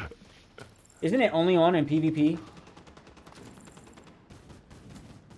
Sure. I don't know. I never. Like the way y'all are dropping them from range, bro. I promise I put a full clip in a nigga, that nigga be perfectly fine. That's how the game wants it to play. Like even as you like get stronger and you get better guns and stuff. Like sometimes it'll take 3 or 4 magazines, even from an LMG, to put somebody down. Yeah, that big dude right here will walk around for like a good 90 seconds for unload all these clips. When we're playing on heroic, like on our own loan, it will be that way. Yep. It's just like the game is, I guess, set to heroic, but heroic like, for I cannot, you. like, at all down a nigga. Like, it takes 2 full clips to put one nigga on the ground. I mean, for the beginning level or the beginning of the game, you got to remember you're only level 13 or 14, so that does sound about right. Like it's not supposed to be. And what level was your gear? Also true. What are we fighting? Superman? Goddamn! Like, goddamn! How are these niggas taking all them bullets? Oh, behind you. Well, it doesn't really matter. Yeah. But they was behind you. Let us go forth. I feel like one of those shotgun guys that just run at you, and that's all I'm doing in this game right now. I'm just running at them. Yeah, kind of making me wish I had my shotgun back. Oh, it's fun. No respawns on. Must be talking to them. Oh, You ain't no. talking to me. I actually don't want to even go out first because I feel like I'm finna be on my goddamn knees in a second. Not I, said the cat. Not I. I'm gonna just stay up here. Make sure you guys stay alive. Do what I can. I'm just running around sightseeing. Grenade launcher. How is this not? There we go. What shotgun y'all got? He's using the I left got an one. automatic. An automatic? The ACS-12, I think, is it's just like a standard shotgun that's automatic. And then we have the That was special super variants annoying. versions. Yeah. See,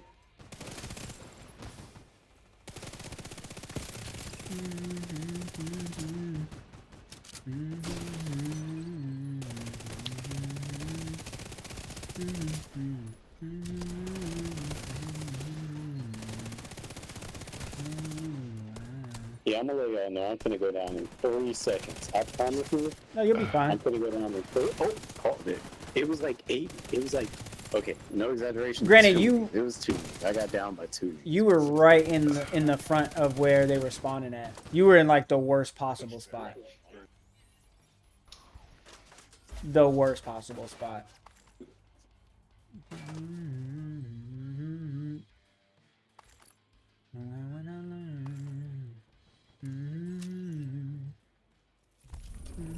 These niggas eat bullets for breakfast. Was God that not so? damn. Weren't they supposed to drop somebody We from having to the put clips in these helicopter? niggas. Normally, but it might be the Black Tusk variant. Oh, the invasion one maybe. Yeah, yeah. Yeah, I probably need to do a little bit better about just like situational awareness. Maybe I don't need to be in the front, especially being the lowest level person, but it is what it is. Hey man, get you some. That's all I gotta say. That's how I used to play. I used to just be in the front. But Yeah, like that you're, man used to just run up there. hey man, that's what I like to do. Your gear matters a whole lot. So like as you level up, even if it's like one level, you should do your best to try and find gear that matches your level. Yeah. Is all your gear level like to max to your level? Okay, I hope we're not looking to me for where to go, because it's not showing me, so I genuinely don't know. Oh, just pick. So open up the map, and Oh, wait. then you've got like SHD missions you can do. You got stronghold missions, 2 of them, and then you have like Okay, regular I main see missions. main mission. Mm-hmm. I mean, you have all these blue things that Yeah. are highlighted. You got to do them all. So Yep. And then there's also at like the settlements, there's people that give you extra I'm missions picking as up well. all the gear for real. I've been trying out like different weapons and shit that are like different this one already rarities, done? but yeah, I'm picking up all the gear for sure. oh yeah, pick it all up. You need it. Pick it up. Pick it up. Tell him, Jackie. Tell 'em. I'm waiting on these people to drop this pizza off. I know they're close. They gotta be close. I'm so bad, bro. I just be walking to people thinking I can blast them, but they blast me. Oh yeah, this game is not for that. Honestly. I think you already finished this mission.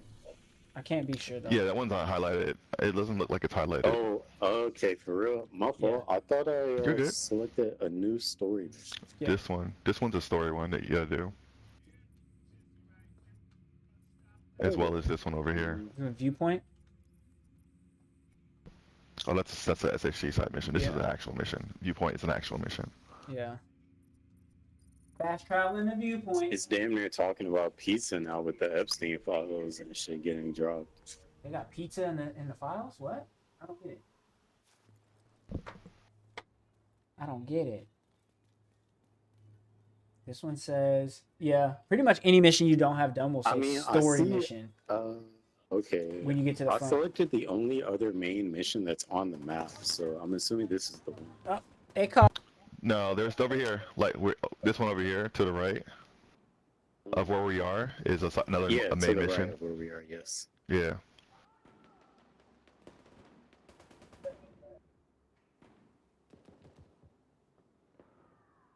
Which way are you going? Because like the pizza, I'm fixing to get like my food. I'll be right a back. code word for underaged person that we're about to like fuck on. That's crazy, right? Like that's what they call it. They call it pizza. Oh, that's crazy. Okay, I'm gonna follow y'all in a second. I'm not gonna lie, I might go.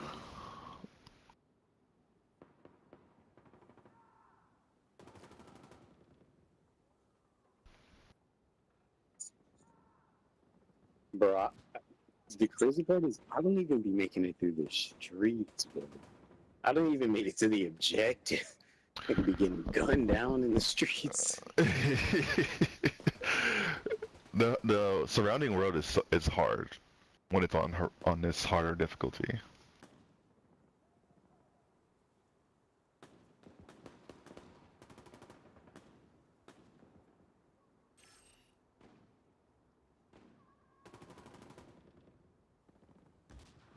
Wait, are y'all even in the party anymore? I swear I can see no people. Oh wait, I'm lying. One person is at the.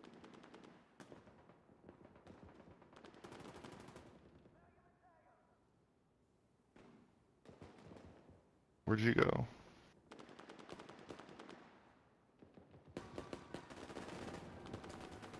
Oh, hold on. Which way did he go?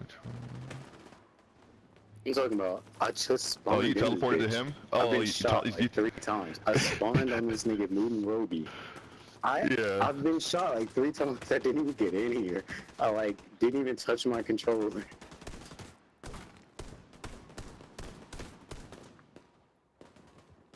Brother, DoorDash and Taco Bell. I'll never get that. I will never get it. Taco Bell? Tragic.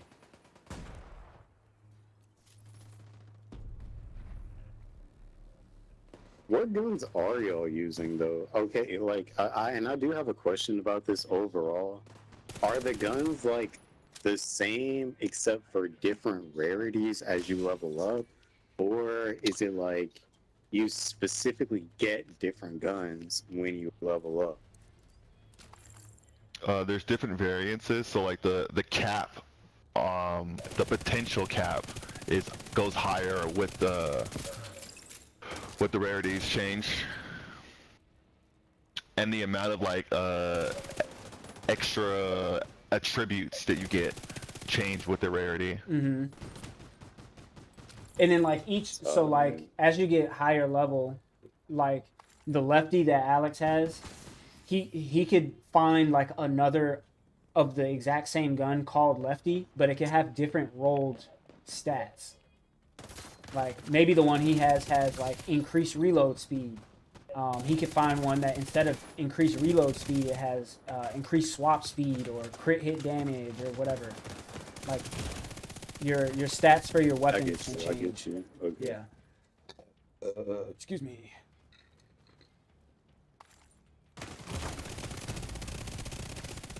Get over here, boy! These guys kind of hitting. What's going on? They heard you was talking mess, that's why. I mean, yeah. What they gonna do about it? This is story mode. I'm like John Wick to them. They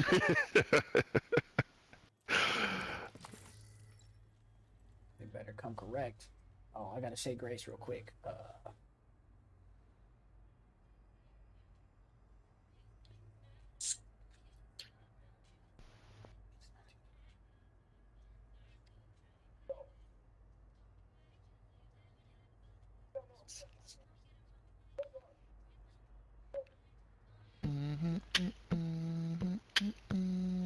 Amen.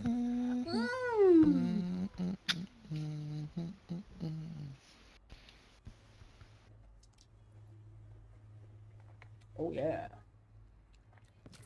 Oh yeah.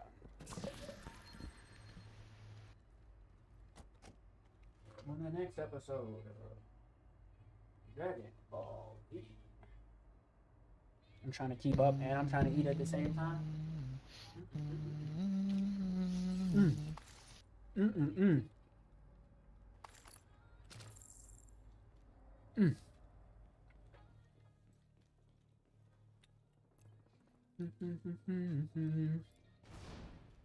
Here we come, here we come. Damn.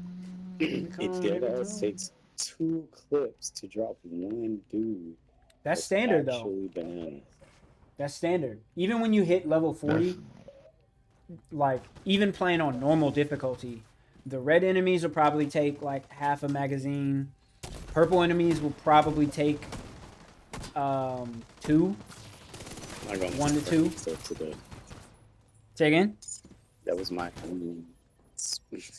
own like ability. I set myself on fire.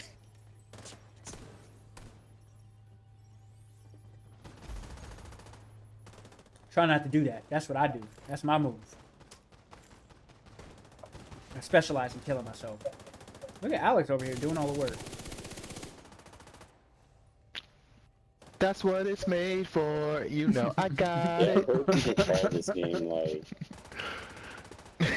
or say that the enemies are bullet sponges, but they truly are. Like, how are you eating multiple clips of this AR?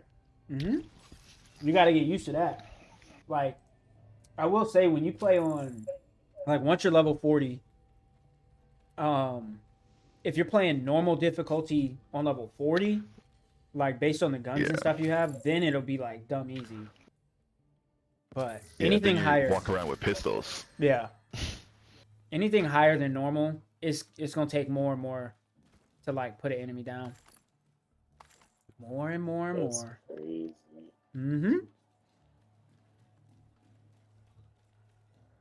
And then also like the build that you have, like some people have like crazy builds where they just melt enemies, no matter what difficulty they're on. Especially if they're running that striker. For sure. Bro, that's why I keep trying to tell you to get on, bro. There's so many different builds you can have. Like the stats are like the stat. You said for Elden Ring? So crazy. I've seen a bunch of different builds, but there's no way I'm gonna grind that game. Like, this is way easier to grind, in my opinion, for certain stuff. Like, way easier. And it's just, for me, this is more enjoyable. This is way more enjoyable. Spraying them up. Okay, you really gotta just, like, destroy them. Okay, I'm playing this back poorly, because, like, bro, I cannot believe that you can tank 7 shotguns to the face.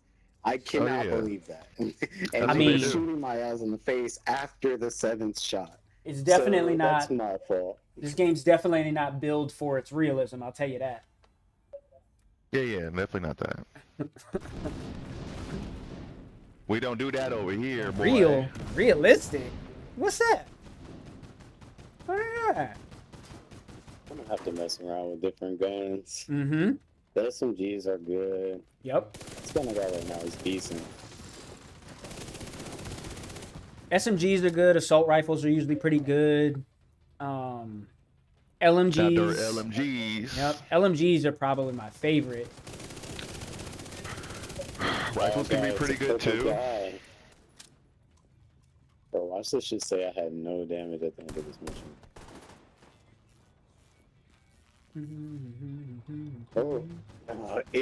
I promise you, it's a good thing friendly fire's not on, because I shoot at y'all so much, y'all don't even know. Oh yeah, you're fine. Oh, I know. I see the fire all the time. You're fine. I'm like, why? Who is he shooting at? Oh, it's me. Shooting at y'all a It's lot. me. It's a me, Mario. Hey, the Assassin's Creed dude, that's me. You don't gotta shoot him.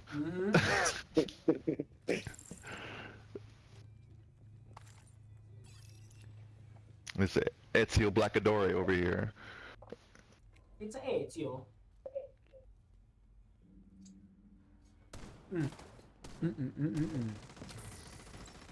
So do you get more points like the more damage you do, or is it just kind of like a, I don't know, like a standard? It's standard based More on the what? level, and yeah, that's like the main thing. Oh, experience points? Yeah, it's based on the level, and the difficulty changes that experience points gain per things. For sure, for sure. Oh dang! I jumped from up top.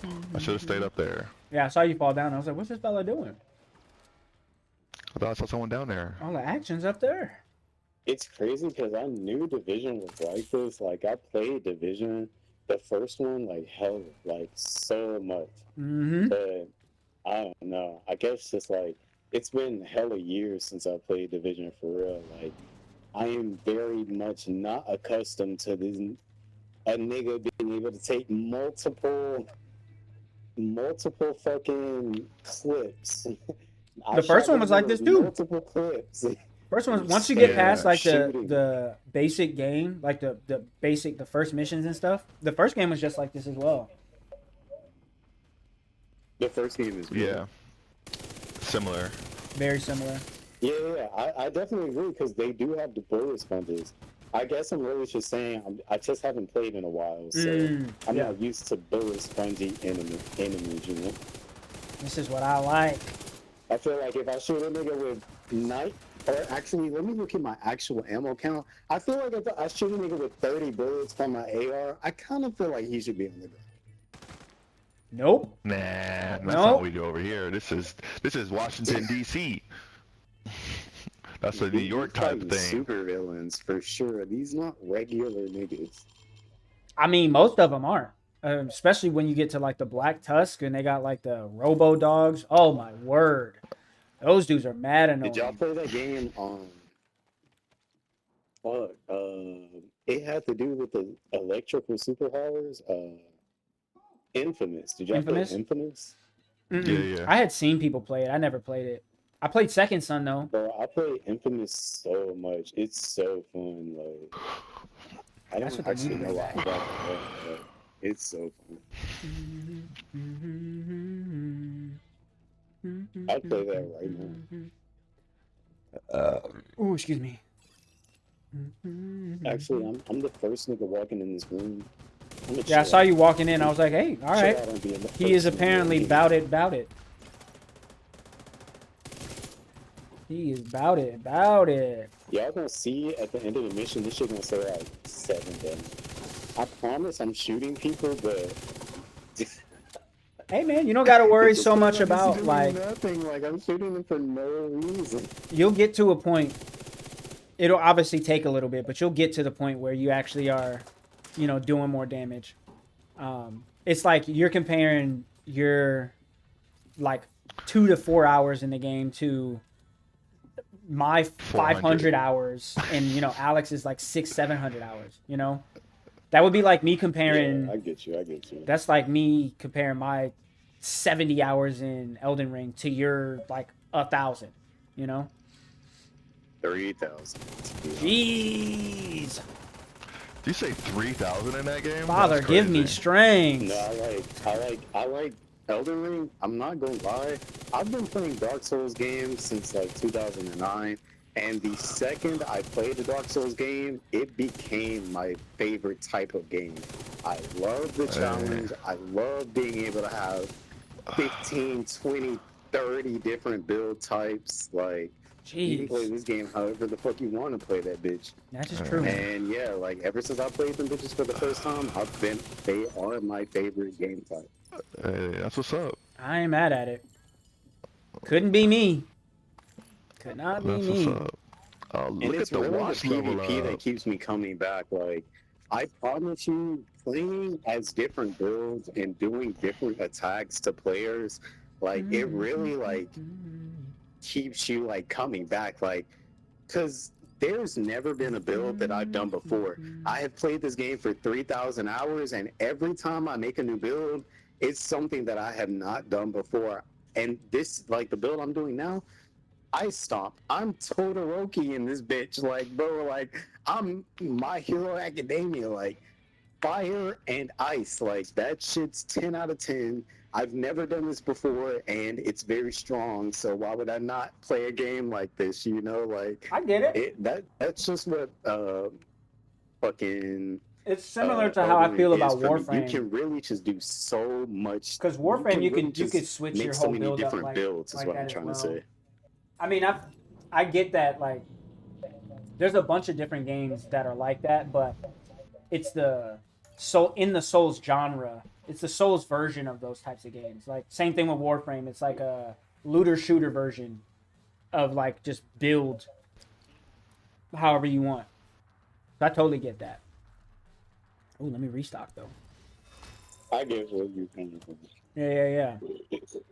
I feel like every genre nowadays, And at the end of especially the day, nowadays, has their generally, it's own. like my closest of friends, like not all of my friends like Elden Ring. Like, it's just the fact. Like, every game is a game for somebody. Yep. Elden Ring is not for everybody. Division's not for everybody. Like, it's just It should be. If you like the game, you can play the game, and that's cool. I'm not gonna force you to play that motherfucker, but yeah. Everybody I needs hear to where play you're the coming from. Division. Everyone should play it. This game is great. You heard it here first, folks. The Division specifically, bro, I promise you gotta play this whole game, because I really, unless I'm playing with y'all, I really do not be feeling any sort of like drive to play this game. Like, if I see you online, like, I'd be like, oh yeah, this nigga live, like, let me join, like, we'll play, get some levels up, hopefully I can get stronger, stuff like that. But at the end of the day, I cannot say that I care about like Division gameplay. Like, so far, like, it doesn't like pique my interest. I might need to say, like, when it comes to Elden Ring, it's like, oh yeah, I can't wait to ice stomp a nigga and burn a nigga with blue flames and shit. But with Division, it's like, okay, oh, these niggas on. Okay, yeah, let me This is hop more on of with a them, social level game up for and you stuff then. like that. It don't be like no real like. This is definitely more of a social I game for can't you. wait to do this. Which is, you know, kind of like we were saying earlier, like each genre of game has like their own version of builds and all that type of stuff. It really just matters what you like. Like, I used to love shooting games. Like, that was my main type of game, first person shooters, and then like Gears of War, third person shooter as well. But you're just more drawn to like the Souls type of world and what they bring. So, you know, there's nothing wrong with that. Nothing wrong with Yeah, that. it's just different players and Where you go? different strokes for different folks. I will I used to always say that love all the swinging a time. sword around, like, you know what I'm saying? Like, oh, I can make a frost storm. Yeah, I'm trying to do that. Like, bullet hell games are fun. I've played my fair share of Call of Duty.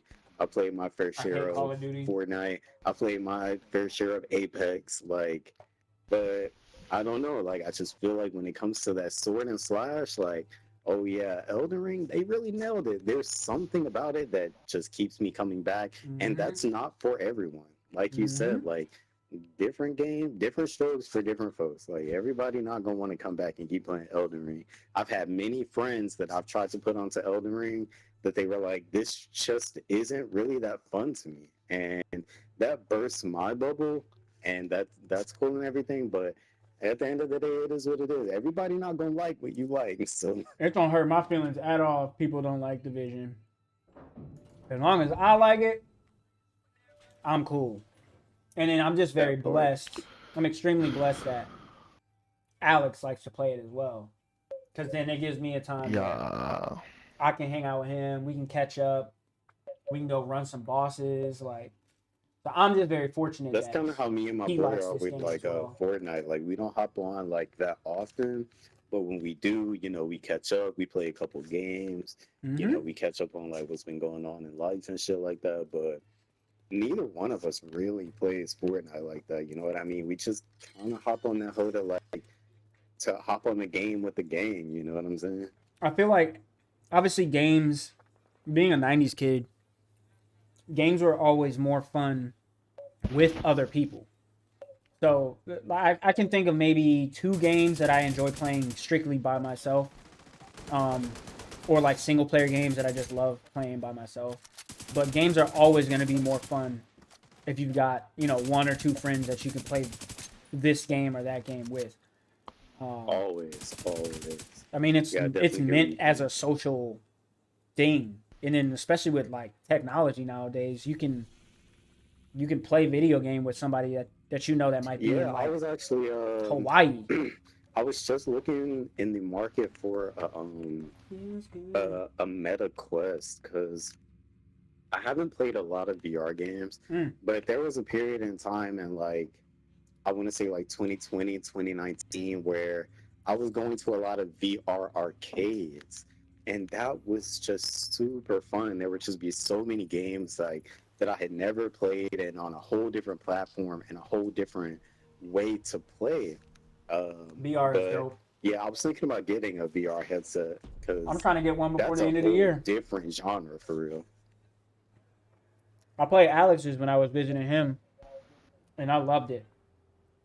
Absolutely loved it. Yeah, it's super fun. I'm at the next mission. Y'all can just teleport to me. I'm here. I'm here. Damn, y'all be so fast. I guess I'm just not used to the game, but Again, Yeah. it just takes some time. You'll figure it out. I fast travel everywhere. Obviously, I have all the missions unlocked, so I'm fast traveling everywhere. Unless there's like a specific, like in-world activity I'm trying to do, fast travel is the way to go. Mm. You know I got it. This man over here singing bro, I haven't Usher. got a sniper rifle yet, and I just say that because I've seen so many enemies with sniper rifles, bro. I haven't picked up one singular sniper rifle yet. Don't worry about it. Snipers suck in this game. Or, well, Oh, I'm really? bad at That's sniping. nice, damn. I'll say that. I'm bad at sniping, so they suck.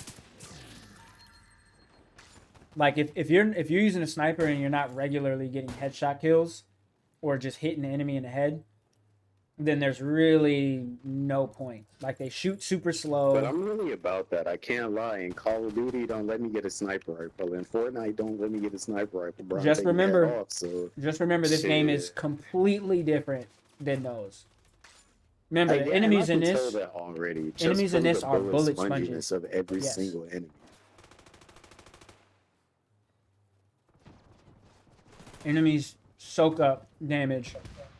Obviously, there's ways you can make, headshot damage and stuff like that more viable in this, but it's just more difficult. So you would never be able to do a situation where you can make your shotgun your sniper rifle one shot head tap an enemy. Like you can never ever do that, right? Mm-mm. You can. Red enemies. Yeah, will red and headshot, purple. go down. Red and purple. It's the gold ones with the additional armor. The same way that we have all the armor, they have armor like that. Mhm. So Because they're just a much higher difficulty enemy. Like you could even probably still find a way to get, maybe like a full magazine of sniper rifle to take them out, but I couldn't imagine like 1 or 2 shots taking out an elite enemy on heroic. That would be crazy.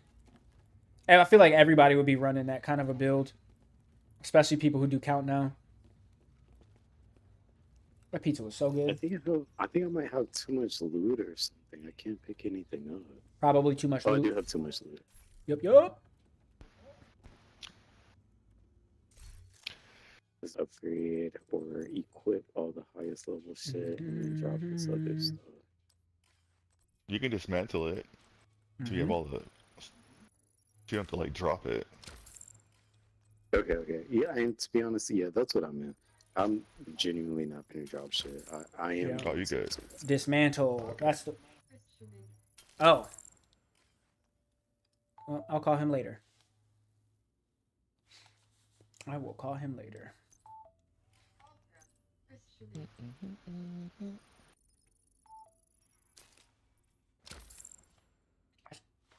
time is it? 6 o'clock? Yeah, I'll call him in like a little bit before I jump off of here. Or after I jump off of here. My homeboy's buying a house in Arkansas, and I'm like, he like easily gets stressed out by certain things.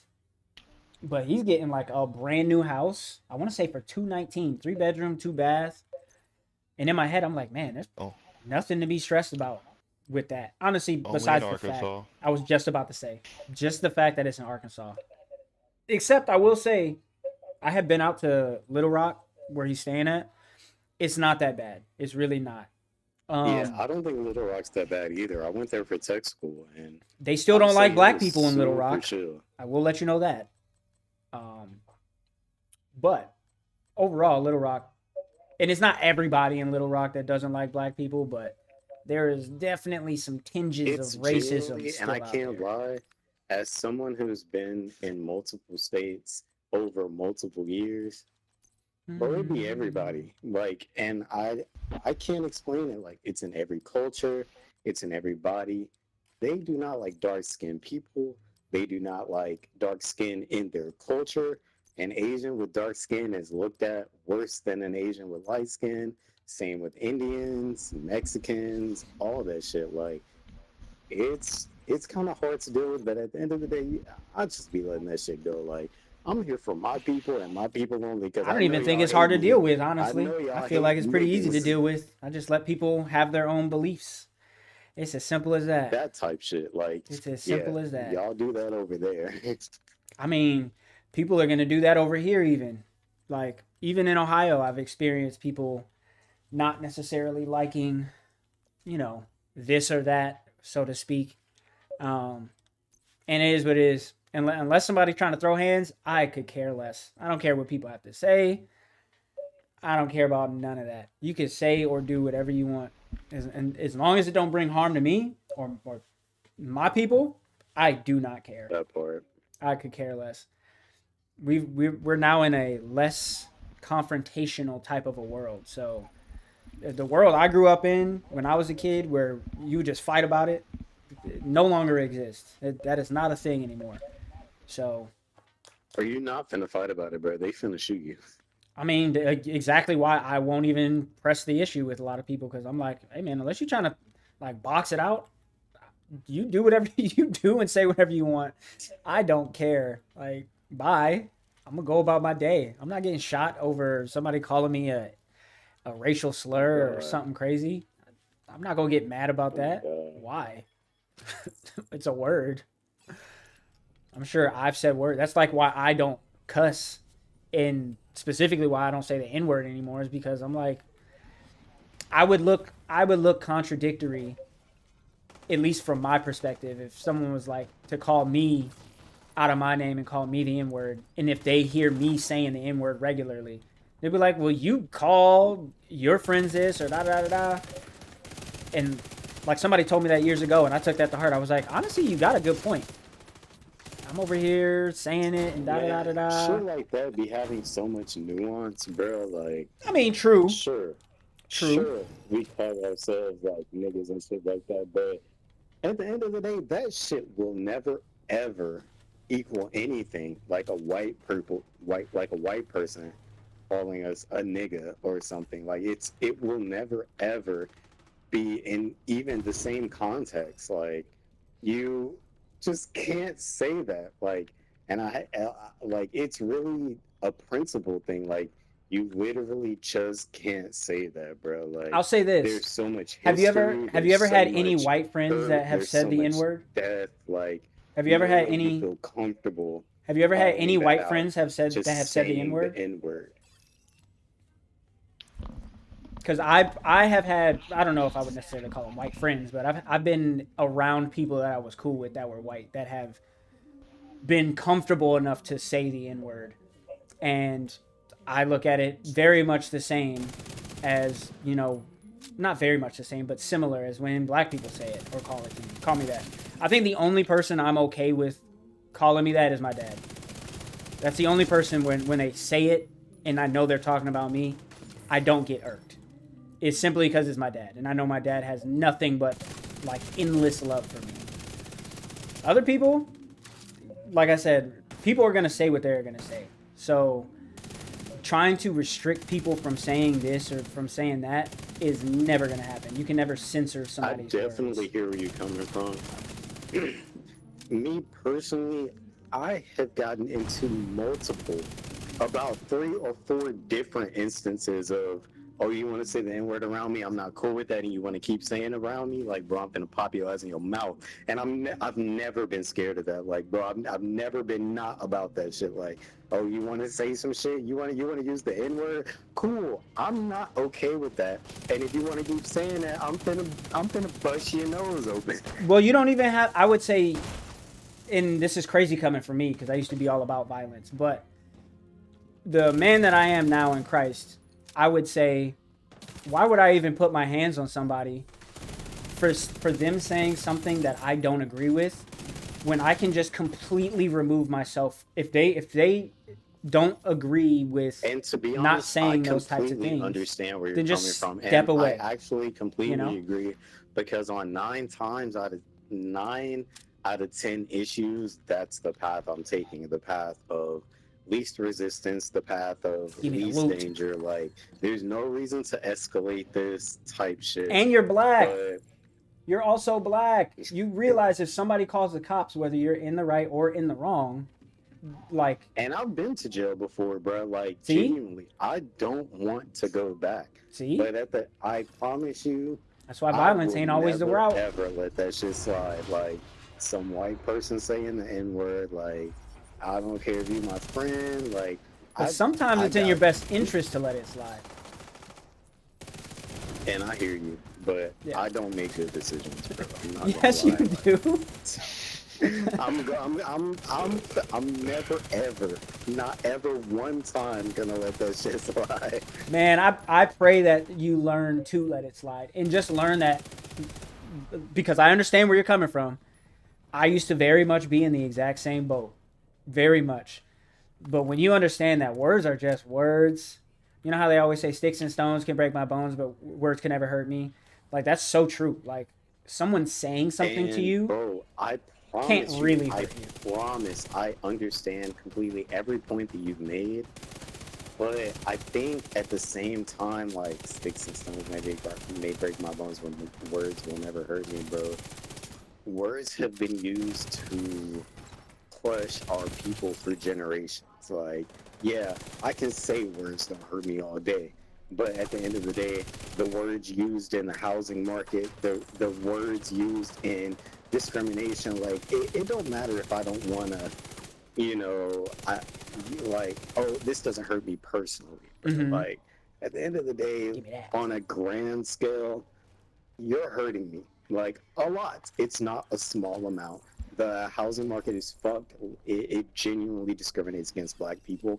It's fucked up right now in general for everyone. Like, the housing market is True. not good at all. Everyone's going through it. But at the end of the day, like, if it stems from black people in general, I'm not going to let that shit go, because we've been here a long time. Like, as far as America's concerned, we built this. Like, I don't give a fuck. Like, I really don't give a fuck about nothing else. Like, y'all, we built this. Y'all never gave us reparations.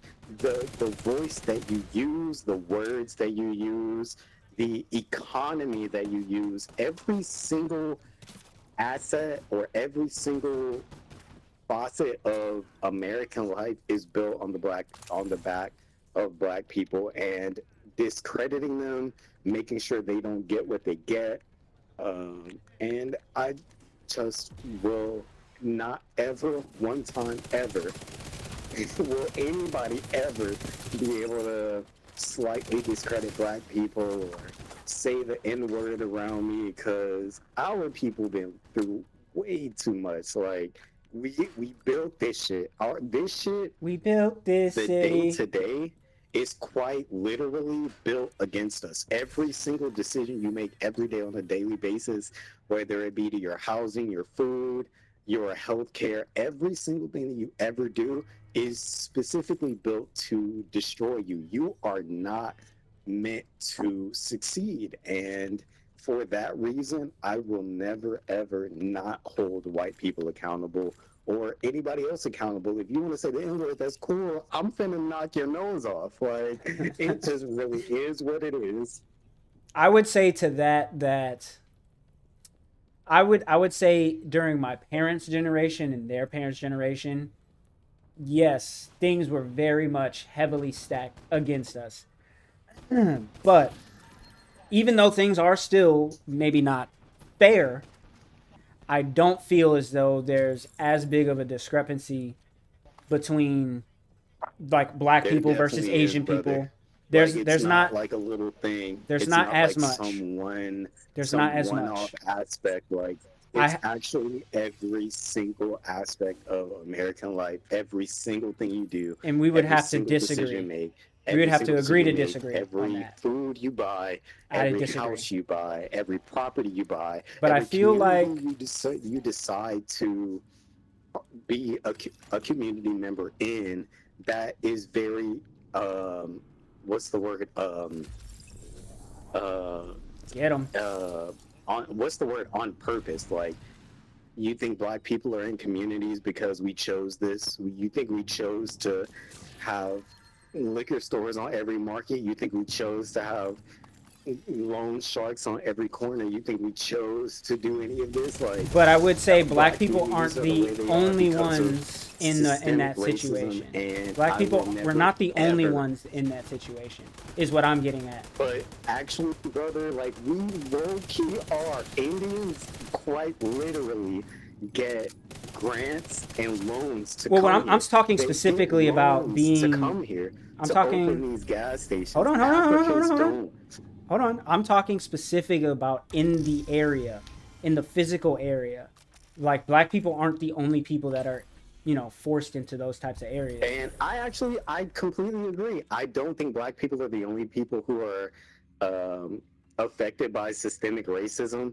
But at the end of the day, I know that no brown person is going to be on the side of another black person. Those brown people, Can't we those can't we can't Indians, they generalize too don't like much us. Those because Mexicans, there they are don't some like us. Those Mexicans, there are Asians, some they Indians, and there are don't some like us. Asians. Those other brown communities don't rock with us. So I will never ever rock with them either. Well, that feel like you're narrowing yourself and you're like And pigeonholing actually, yourself. where you're going, I hear that too. I don't think it's every single person. I It's don't think not every single white person is racist. I don't think every single white person because is they're for the not. downfall of black people. And as well as I don't think every brown person is for the downfall of black people. What I do think is it's the vast majority. Most of the brown people that you come across do not like black people. Most of the Mexicans you come across call us lazy. They call us whatever they want to call us in their language. Like, we are not something that they look kindly upon. So whether it's every person or not, I'm not ever gonna choose their side And because all I the will have to say to majority. that, all I will say to that is, why combat hate with more hate? Why? Because, And brother, the we reason, not gonna come together. hold on, let That's the me main thing. hold on, hold We on. Let me Mexicans and let me say blacks this. Let are me say not going this. to come Let me together. say this. Mexicans and Indians, blacks Can and I Indians, just we are not going to all come I want to together. say is I this. don't support hate or anything I like mean, you that. do in a But at the way end of the day, if you these hate. motherfuckers will kill us. They will choose the option of turning a blind eye to All I want black to say death. is And this. I won't be on the same side of that. All I want to say is this. When you joined the military, were you right next to a white person and other brown people and so on and so forth? Did you have only black people My when you were in the particular military? unit, both through basic training, tech school, and when I was actually at my unit, was pretty diverse. And what I Okay. can tell you about that diverse unit is those white people did less work than us. Those white people got less fucking disciplinary actions than us. Okay. Those white people got different treatment than I did, sweeping the parking lot every other fucking day because my hair was fucking brown and these niggas had black fucking hair. Like, Okay, and again, just let me finish the point. What I'm saying is it doesn't we're not trying to quantify treatment here. The point I'm trying to make is is the military is a perfect example because again, I at a time was very much like you. I grew up in an all black community with, a couple Mexicans and, alongside white people growing up in the 90s in South Carolina. I'd been treated racist, been treated by racism against, from white people and all these different things. Me joining the military was single-handedly the biggest eye-opening experience of my life because I realized that I needed to stop generalizing and saying all of these people, all of those people, and I also needed to get the hate out of my heart so I could start to learn to. Brother, But like, you don't get me these because you niggas won't hate even let us. me. You won't let me finish. All I'm trying to say is if the military can come together, and I'm not talking about the mission, I'm not talking about treatment, I'm talking about at the level that you were at when you were in the military. I'm sure you had friends that were potentially Indian and friends that were potentially white and of course black friends and so on and so forth. If you can manage to meet people where they are, especially in that type of a situation where everyone's kind of getting treated like crap, obviously, some people get treated a little bit more fair, then at some point you have to understand that your way of thinking, and I'm not necessarily saying your way of thinking, but you have to open your mind to the possibility that not everyone hates you, and then that type of mentality is what breeds other people to continue to think of black people or brown people or Asian people in that type of way because But I'm you also hold not that in a type of headspace to animosity. where I can be like, oh, every white person likes me. You know what I Well, mean? and Like when I I walk would down the never street tell and you I to look say at a that. white person, That would never be true. the general, like the number, the percentage, like if I walk down the street right now, 90, I would easily say 80 to 90% of white people don't like black people. Like I don't care how much love I can have in my heart. These Excuse niggas me. don't like us, bruh. Like that's really all there is to it. Like it doesn't matter if like the newest generation like is a little bit more open-hearted or anything like that. Most of those motherfuckers are getting raised in racist households, making racist jokes, talking about black people not being this or Indian people not being that, Mexicans only being good for good work. Like, it's not like some small percentage of people, like, oh, just a couple of people are racist. Well, I'm It's sure no like one genuinely the says that just vast a couple of majority. people. Like, most of these niggas are not looking at us like we are even human. Most of these niggas are not even looking at us like we should have options on the planet. Most of these niggas look at us and they're like, oh, he's gonna rob something. This nigga's a criminal. Send this nigga to jail. Some white woman see a black nigga do anything sus, nigga might be putting his mail in his mailbox. White woman be like, I saw this nigga going into a mailbox that's not his. Who you think they going after? You think they finna go after this white woman who said her that she thought a black dude entering his own mailbox was suspicious? Because they're not gonna go after that white I woman. They are we 100% can gonna go we after can that dude, we that can black guy who agree opened his own to mailbox, disagree. and We can they agree are to going to make disagree an issue of it. So because that's at the like you end of the said, you're day, not in the like right headspace. I hear where you're coming from with You don't, the like but that's fine. not If you hating everyone and not like you know what I'm saying? Like I don't hate everyone. I'm no, I do want you're to make that clear. missing my I don't point hate everyone. slightly. You're missing my But what I point will slightly say because is you're like if saying you're that. not Hey, pro hey, black, I'm Robbie, not Huh. pro you you. asked him to wait till you were done talking Okay, to let fair, him talk as well. fair. Go ahead, continue.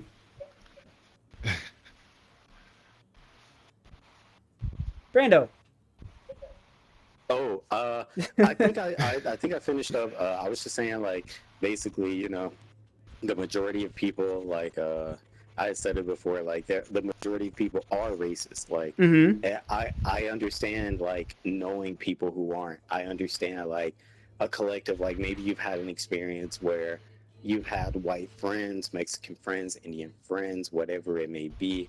But at the end of the day, I personally know that the majority of Indians, the majority of Mexicans, the majority of brown people do not like black people, will shit talk them in their homes, will talk badly about them at every opportunity they get. So I will never ever be one of those people who, oh, black and you want to be my friend, like I want to be your friend too. Like I will never ever be one of those people like trying to love our brothers because our brothers don't love us quite genuinely. It doesn't matter how much I want to love them or how much I want them to love us. Mm-hmm. They are not going to love us. Even right now, in this moment, with everything political going on, everything that's happening right now, those motherfuckers will make sure that black people are at the lowest part of the totem pole if they can. And so,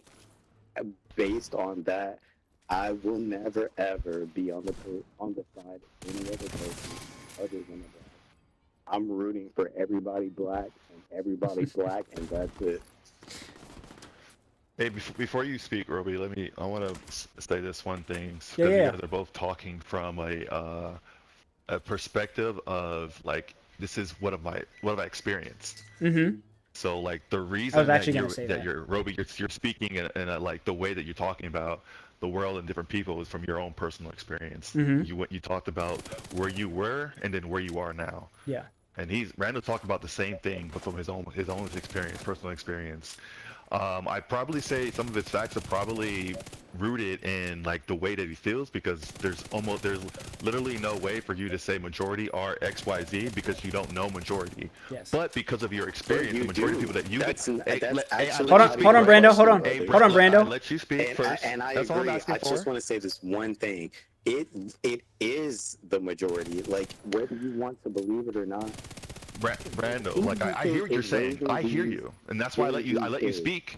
I did let you speak about it, and I haven't talked at all the whole time you guys were talking, right? Racist as granddads. It's these racist as brown people raising these Gen Xers, Gen Zers, Gen whatever. These motherfuckers are the ones in the heads of the people that we're talking about right now, and whether I genuinely don't want to have a hateful bone in my body, right? I don't want Brando, you need to teleport to where only we're at. rally for black people. I used to want to rally for us all, but genuinely, not only from personal experience, but bro, these niggas don't like us. If you, bro, we're entertainment to them for the most. At the maximum, we are culture. We are entertainment to them. We are definitely not something to rally behind. We are definitely not Black Lives Matter. We are definitely not some movement. These niggas might like the culture, but these niggas don't like us. And yes, that is uh, a part of my personal experience, but I and okay, I'll just say it's all a part of my personal experience.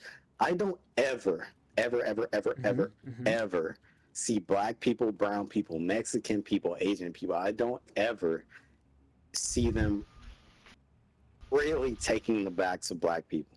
And I can't say never ever because I've seen a TikTok or two of like this is why black people are feel the way they do in America and stuff like that.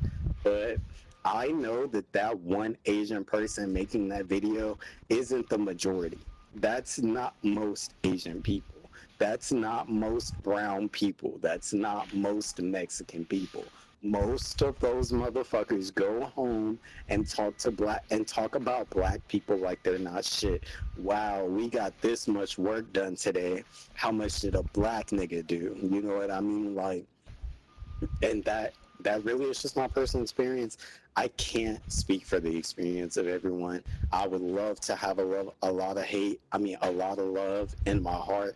I want us all to come together, especially in the times that we're in right now, specifically in America. Like, but these niggas not for us. Like, I won't ever believe that a Mexican is on the side of a black person. Like, sure, maybe one or two, maybe the 10%, you know, but it's not the majority. It's not most Asians. It's not most Indians. It's not most Mexicans.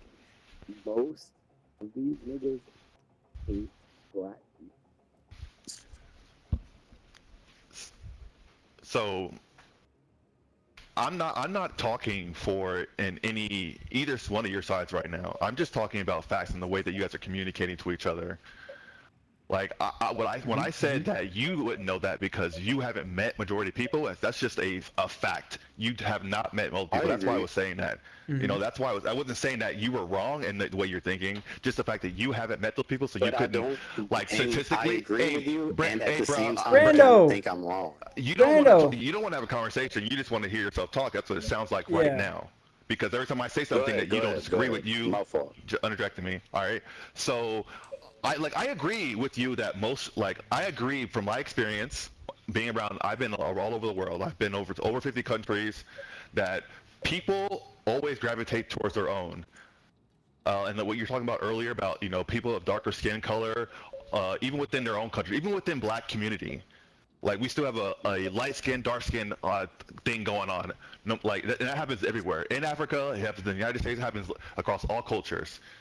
So like I understand the way that you're feeling about that, and the way that then I also understand the way like Roby, like I understand why he does that too, like because has his experience and then who he got introduced to, which he might have been just introduced to the right people at the right time. And that's kind of changed the way that his mindset in a way, because I believe that since he goes into a situation thinking about it completely differently, his experience is going to be different.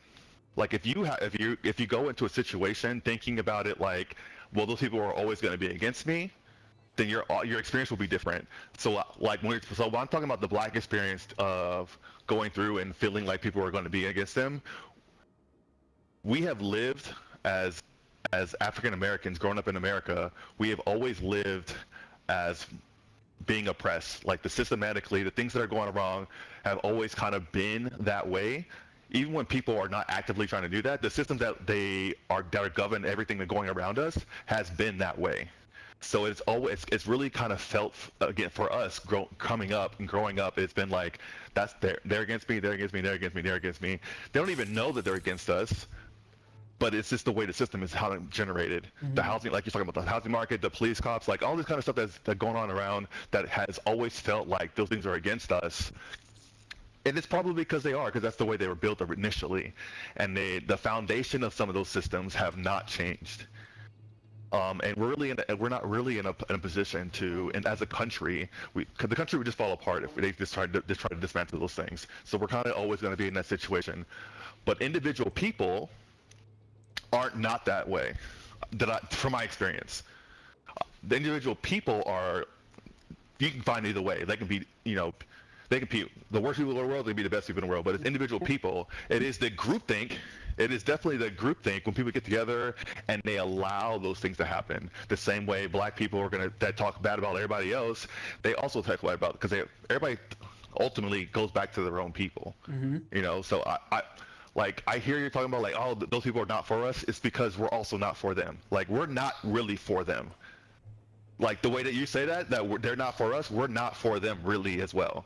And it's not until we're never going to be, no one's ever going to be for everybody else until there's like a huge mental shift.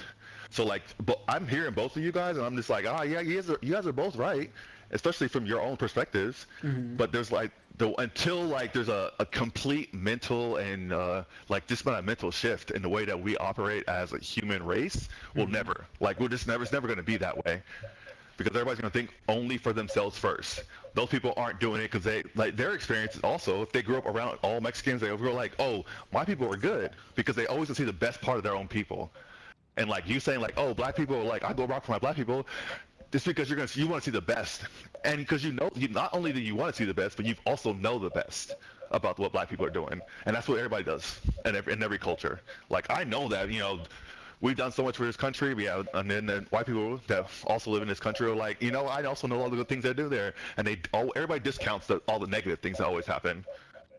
Unfortunately, they don't want to see objectively the worst and the best and the worst things about themselves.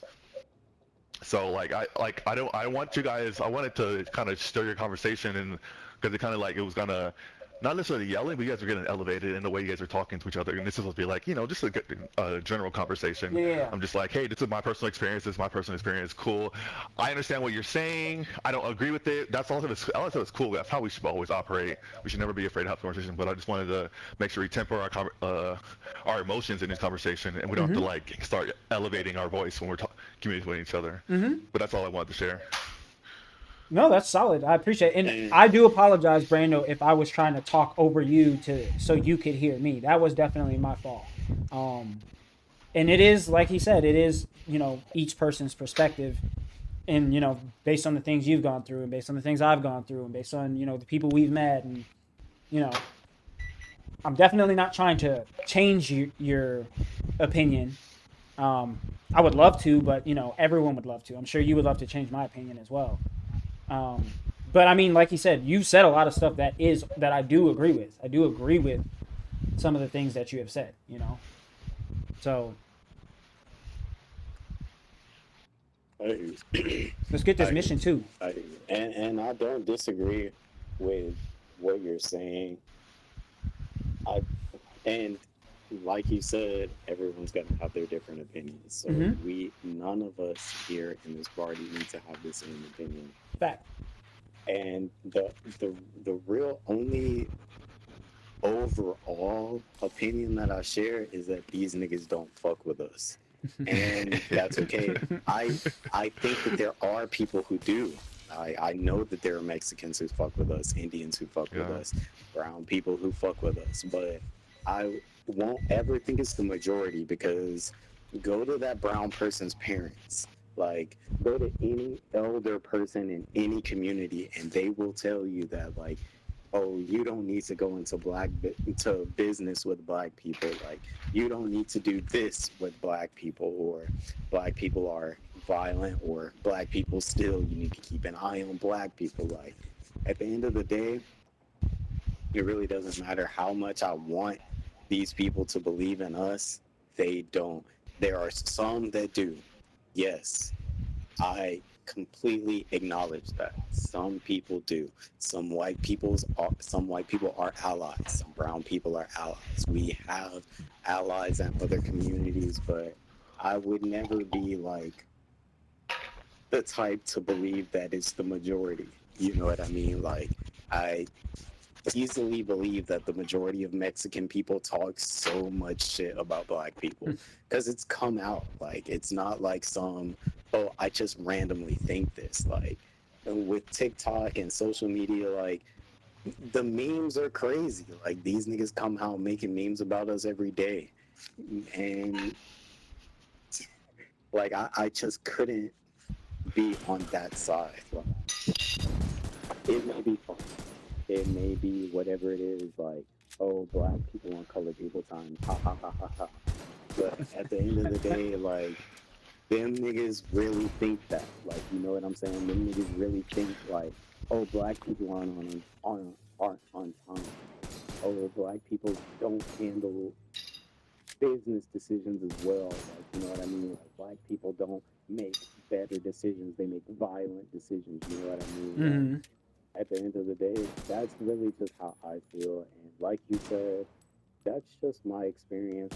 I have come across my fair share of white people who rock with us, even in the military. But I also came across far more of white people who didn't fuck with us, frankly, Mm-hmm. who didn't fuck with us. But like you said, it's just a personal thing, but it'll be hard for me ever to be on the side of any other person other than a black person. Because at the end of the day, if I know I really needed your brown ass, your white ass, 9 times out of 10, you're not there for me. And maybe 1 time out of 10, 2 times out of 10, maybe they'll be there for us. But I don't think ever, I would never ever think the majority of white people are on the side. I would never ever think the majority of brown people, Mexican people, any other people, Asian people, they are not on the side. And that's really the only point that I'm trying to make. And like I said, I do understand where you're coming from. It's not all of them. Just like it's not all men, Mm-hmm. it's not all of us. It's not all of them. Like Very it's interesting. Yeah, we're having but it's a a good lot. conversation. Like you can say that most men aren't out here being rapists because the statistics the statistics point otherwise. Like you can't say that everybody's out here supporting black people because they're not. They will 100% of the time always choose their own culture, as I would as well. I would always choose a black person over any other person, just like they would too. But the only difference being I have a little bit of an open mind, and those niggas really think like, oh wow, look at what these black people made. You know, like it's a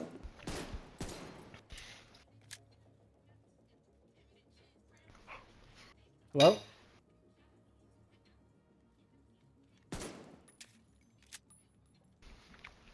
Brando. What happened? Hello.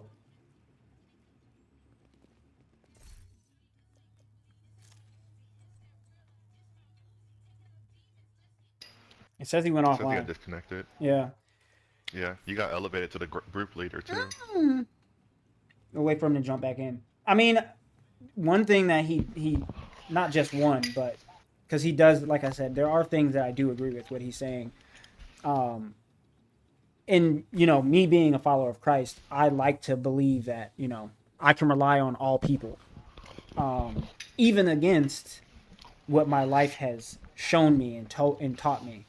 Um, but like similarly to what he was saying, I know for a fact um, the people that I have been closest to in life have been people that have experienced the same things like me, have been people that look like me, have been people who've grown up in areas like me. So even for myself, when I need to retreat to someone for assistance and I need to ask someone for help, 9 times out of 10, honestly, 9.9 times out of 10 in my case, those people are going to be black people. So I do get that sentiment. I fully get that sentiment.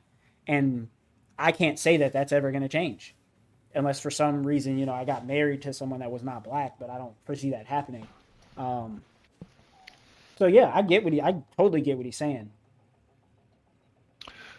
So like my counter to that is part of your not only like only my counter as in my only my own personal experiences Mm-hmm. like my closest people, the people that take me in, like I grew up on Guam. Yeah. They're Chamorros. Yeah. It's not black people. Yeah. Like I've met black people in the military. I didn't have like a bunch of black friends before I joined the military. Mm-hmm. So like that's my personal experience. Mm-hmm. Is the people like my closest friends are not all black. Most Mm-hmm. of my closest friends like you are, but and then like all right, cool. That's not really my normal. Mm-hmm. So that's never it's never gonna be for me to be like, oh yeah, all black people are XYZ because Mm-hmm. I just don't have that life experience, Yeah. and I will always like I've obviously been racial profiled and all the other things, but I would also say that I would also then racial profile the same black people that they probably assume that I am because I don't know them. Mm-hmm. And everybody, like our minds work off of like stereotypes as a way of a filing system. That's So a good way like of putting it. if the majority of people that you have interacted with, or even because of the media, have presented us in a certain way, they're gonna always think that XYZ because that's the information they're presented. That's why advertisement works in the same way. Like Mm-hmm. if it's been fed to you so many different times, even if it was originally just like a random stereotype that wasn't true, it now becomes a stereotype that is true. Mm-hmm. You know? Mm-hmm. It unfortunately that's just kind of how that stuff works. Some of that stuff will just then become, oh, I see that happen today, especially if the then culture that's being stereotyped leans into those things, Yeah. and then we joke about it. wait. If we're Can you talking hear about, me? Cause like We can yeah, hear I I you can hear you now. tapped now. out and I haven't heard nothing y'all No, talking about. you went No, offline. yeah, you're good. I'm just listening Yeah, to what Alex you, is you lagged saying. out. But yeah, so like part of like what I'm wrapping up, what I'm saying is like some of the Like my personal experience is not like I didn't grow up around black people. I'm a military kid. I grew up around like everybody. I grew up on Guam, and so the most closest people to me, like outside of Nairobi, is like Chamorros and like that island life, that island fever. Like that stuff is because I have a joint experience with them. So when they're talking about something, like I can relate and I fit right in. I don't have the same experience that like most black people do, or when they grow up around other black people. So like that's my personal experience, and I think that most people's information, they're very much informed by the stuff that they digest. So when the things that But are making people laugh. when you digest that information, like just one random event that happened for me, I broke both of my hands at the same time. You know Sheesh. that these white doctors did not prescribe me pain medicine? Like, I had two broken hands, and these niggas did not prescribe me pain medicine. I completely understand where you're coming from. Like, you had your experiences with Oh yeah. the people of Guam and stuff like that, but I mean, yeah, everyone genuinely has different experiences. Like, I don't have that experience. When my experiences in the healthcare system, with taxes, with anything that has to do with America specifically, I have had the experience of these niggas do not give a fuck about black people. I don't know how I could have two broken hands same time and you would not give me pain medicine. Like no aspirin, no whatever. What's that one that starts with an M? I can't remember, but yeah. Like Motrin or something. Yeah. No. Actually, it might be Motrin. But what I'm really trying to say is just at the end of the day, I just can't speak for the experiences of most. Like my Oh yeah. experiences have always been bad with the healthcare Yeah. system, with the military. Like I have never personally had a good experience, a good experience where the healthcare system was looking out for me, or where white people were looking out for me, Guam people were looking out for me, anybody was looking out for me. Like at the end of the day, those people were like, let me get my money, and that's the most that they did. Like I think that's how I feel about the healthcare system overall, like in Yeah. America specifically. Like them niggas are not there to help you, bro. Those niggas are 100% there to make money.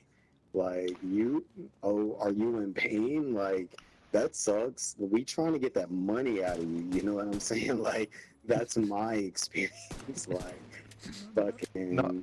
and that's my experience with most other cultures as well. And I can't change that. I can't Facts. No. You change can't. that. I think Facts. that Yep. most other cultures just don't fuck with black people, and because of that, I won't fuck with them. I won't ever be on your side. Like, I won't ever see you going through something and be like, "Oh, I need to be out here protesting. I need to be out here doing my part." Like, because when George Floyd died, y'all wasn't out here. When Sandra Bland died, y'all wasn't out here.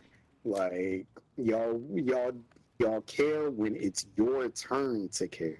Like when someone of your kind gets done dirty, when a white person gets done dirty, when a brown person, an Indian person, Mexican person gets done dirty. Now that ICE is a real thing, and it's really a problem to the Mexican community. Now, you know what I'm saying? Like, oh, we need to stand together, bro. It was never that. It was never you need to stand together. It was never you need to help Black Lives Matter. It was never anything about that.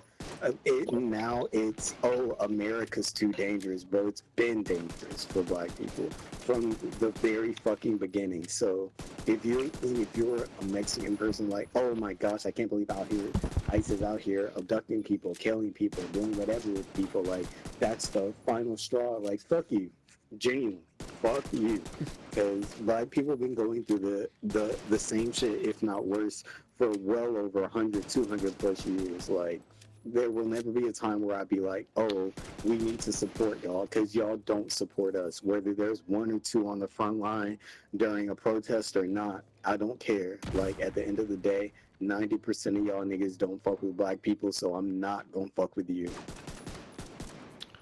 No, I hear that and I understand. That's why I was like I talked like that's only from my perspective. Like I couldn't relate because I would also like I talk about because I only think about people as an individuals, like the individual people that have either wronged or done anything to me.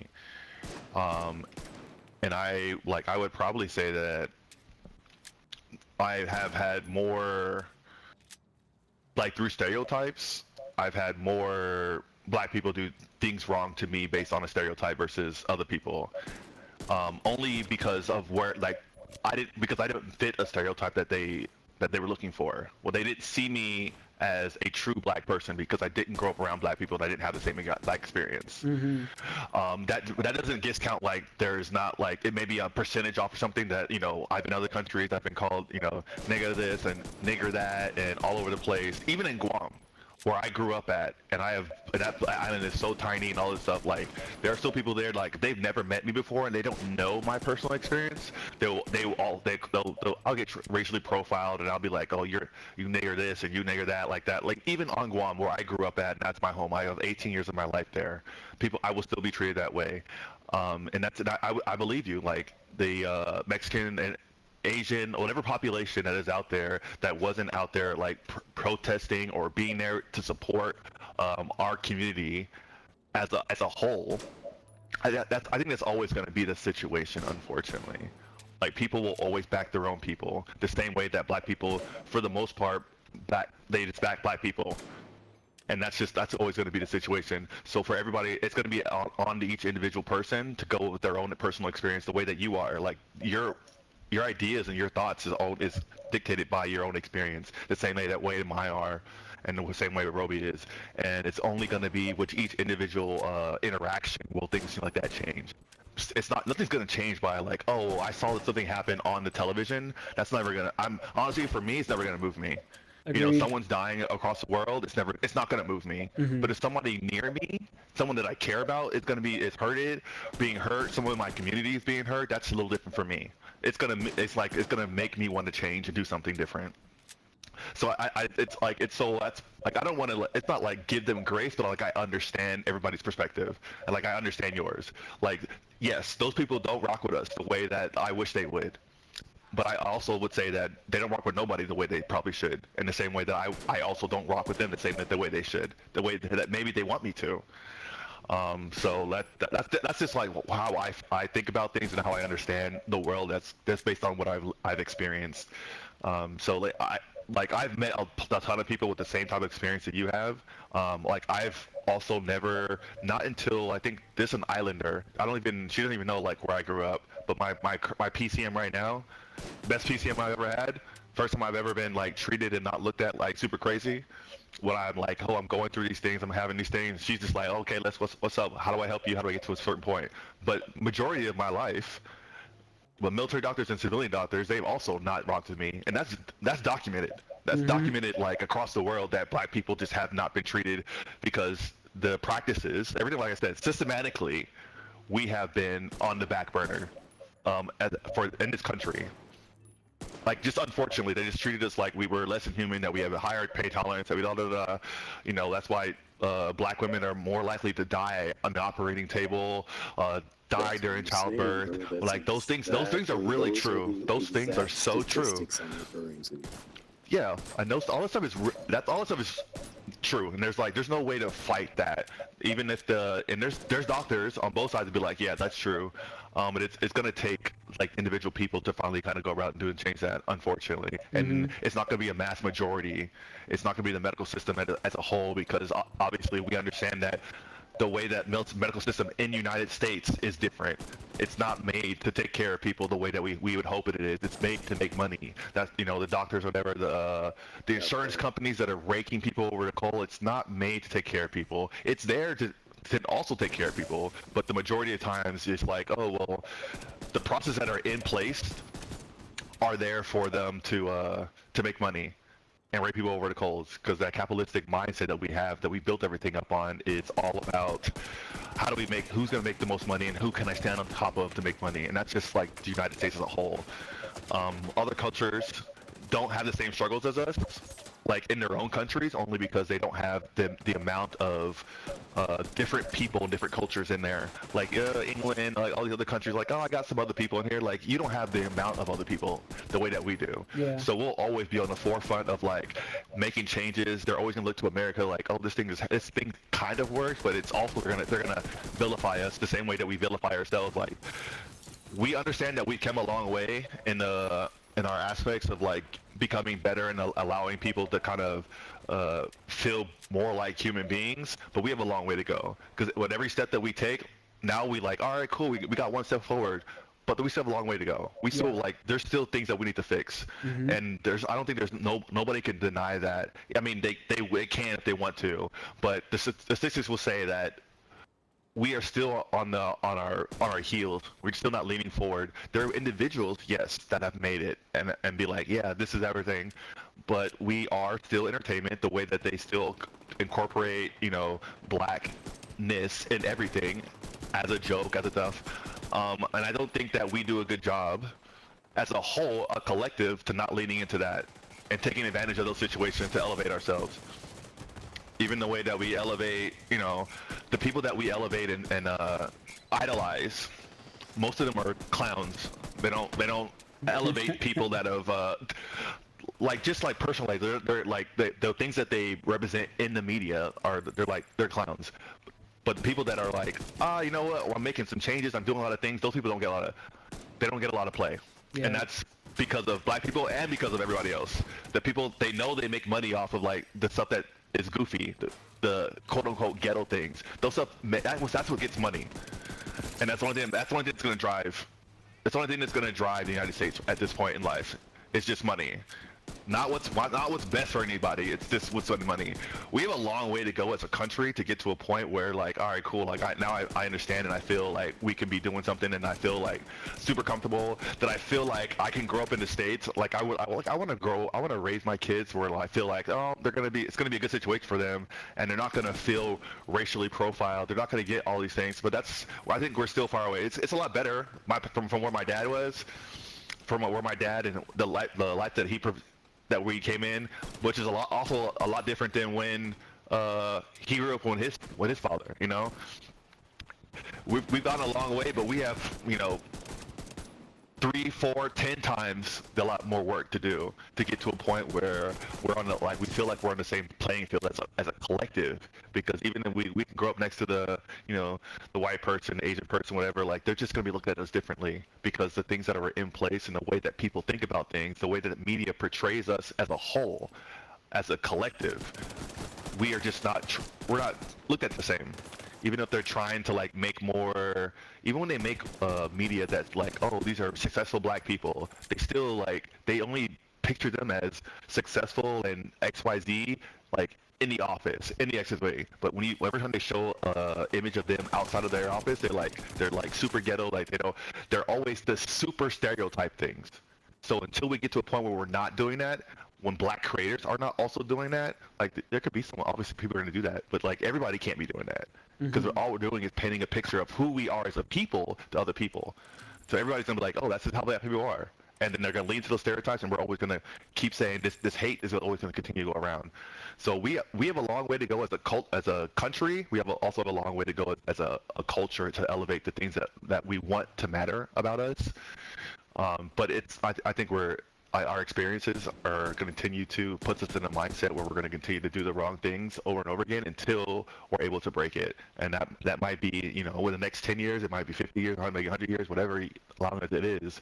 Like, we're slowly getting better, and we start to think about and be educated on the things that we think that are like might matter, and versus the things that, like, this is what's getting us paid. And I think that we do that because of we've been living in a cycle of fight or flight for so long, so It's so easy for us. We're just like, how do we get more money? We've been so poor for so long, how do I get more money? How do I chasing the Joneses? Like, it's a systematic stuff. Like propaganda and like brainwashing. Like, I know that every human on this planet needs to work and provide something, but in America, like what America wants for you is actual slavery. Like, and Yeah. there will never be a point in my life where like I'm like, oh, 40 hours a week, 2 days a week, like to myself. Like that shit genuinely don't even sound right. Like, what do you mean I have to give up every single day of my life except for two? And as we all know, like them 2 days are not like that's not what you want to do. That's not like rest. It's not like you know what I mean? Like you Yeah. doing stuff like for yourself, like you cleaning, you taking care of your personal business on that time. So it's not actually even Yeah. time that you can invest in yourself. Like it, you're you're being drained every single day of the week, and more or less so that you cannot progress yourself. You know what I'm True. saying? Like Yeah. you're so tired. You've spent so many hours at work, and at the end of the day, like that's exactly what America is built on. They don't want you to do any of that. Like you are a worker. Like that is 100% what every single American is meant to be. You are a worker. We are meant Mhm. to milk your work, milk your time, milk your money, all of that shit like that. But back to the race thing, Yeah. Mhm. I definitely do hear where you're coming from. It's just hard for me personally, and it's just Yeah. it's a personal thing. Like you said, like everyone has different experiences. Everyone came up a different way, and I just don't think that the experiences that I have had, and the things that I have looked into when it comes to religion and government, I just can't look past the majority of your race hating me. Like, I might have a white friend, I might have an Asian friend, I might Mm-hmm. have whatever, and I don't actually, to be quite honest, I don't have friends like that because I'm just genuinely not a social person. Most people, in my opinion, are truly evil as they are. What's the word? Like eating propaganda. Like most people are Mhm. just, yeah, I just need to go to work every day. I just need to make money. Like, I Yep. just need to do this, this, and this. Exactly what America's telling me to do. When personally, in my mind, I had never ever cared about money. Like since the time I was a child, when people would ask me like, "What do you do? What do you want to do when you get older?" Like, bro, I don't want to do none of this shit. What are you talking about? Like, what are you talking Yeah. about working for 40, 50, 60 hours a week? What are you talking about? I need to do that. Like, and there's no other animal on the planet that does that. Whether you think humans are animals or whether you think we're above other animals or whatever, bro, we are quite literally just an animal with a little bit more intelligence than the rest. And there ain't a single other animal on the planet that works 60 hours a week when they hunting, when they building their shelters, when they doing any of this other shit. They spend a lot of the time playing, fucking, doing a whole bunch of shit that you as a person are like supposed to act like you don't need to do that. Literally, all you need to do is go to work, and that's propaganda. Like,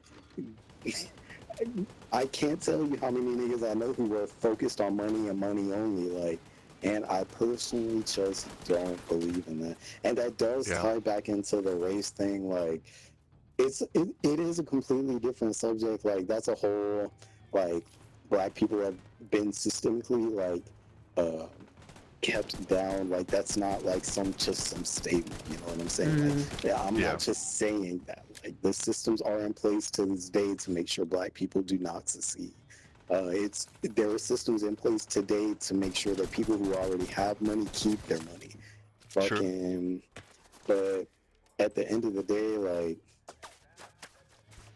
I guess just to come back to where I started from, Mhm. Yeah. nobody's on our side. Like when you see black on black, you see black people supporting black businesses. You know what I'm saying? Like these Asians, they might buy it.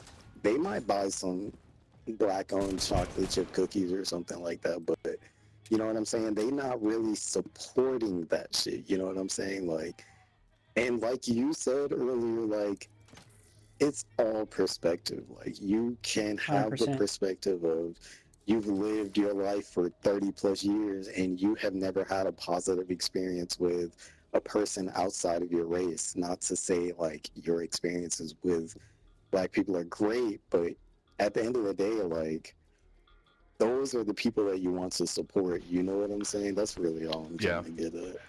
No, you're right. Like that's why like I hear what you say and like I understand it. You know, whether my personal experience might be a little different and like oh that's why I can be open to some other things.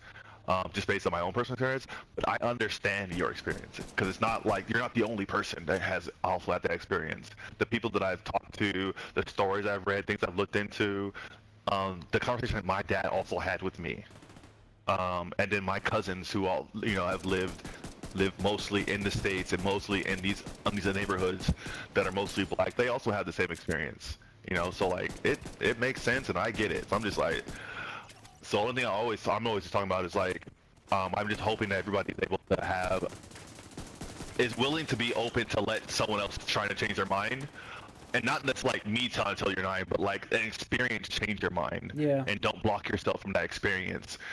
Which is gonna it's not something like super easy. I think it's hard because those things it's hard to put yourself in the mindset to accept something after being completely different than what you've experienced your whole life.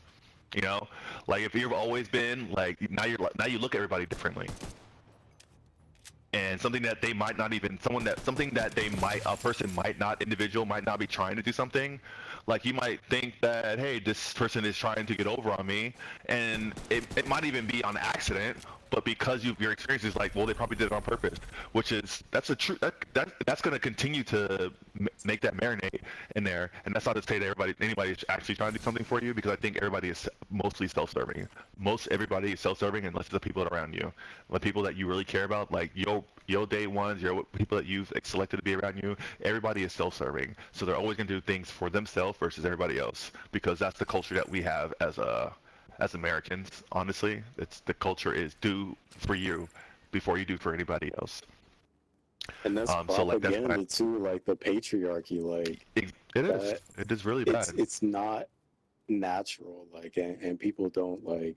I feel like people really don't understand like how much they've been propagandized into thinking like, oh, money's everything, a big house, Hmm. like a family, like Mm-hmm. whatever it may be, like Yeah. that's propaganda. Like you think you're supposed to be living for money, but bro, you if Yeah. I had to say what you're supposed to be living for, it's just the experience, bro.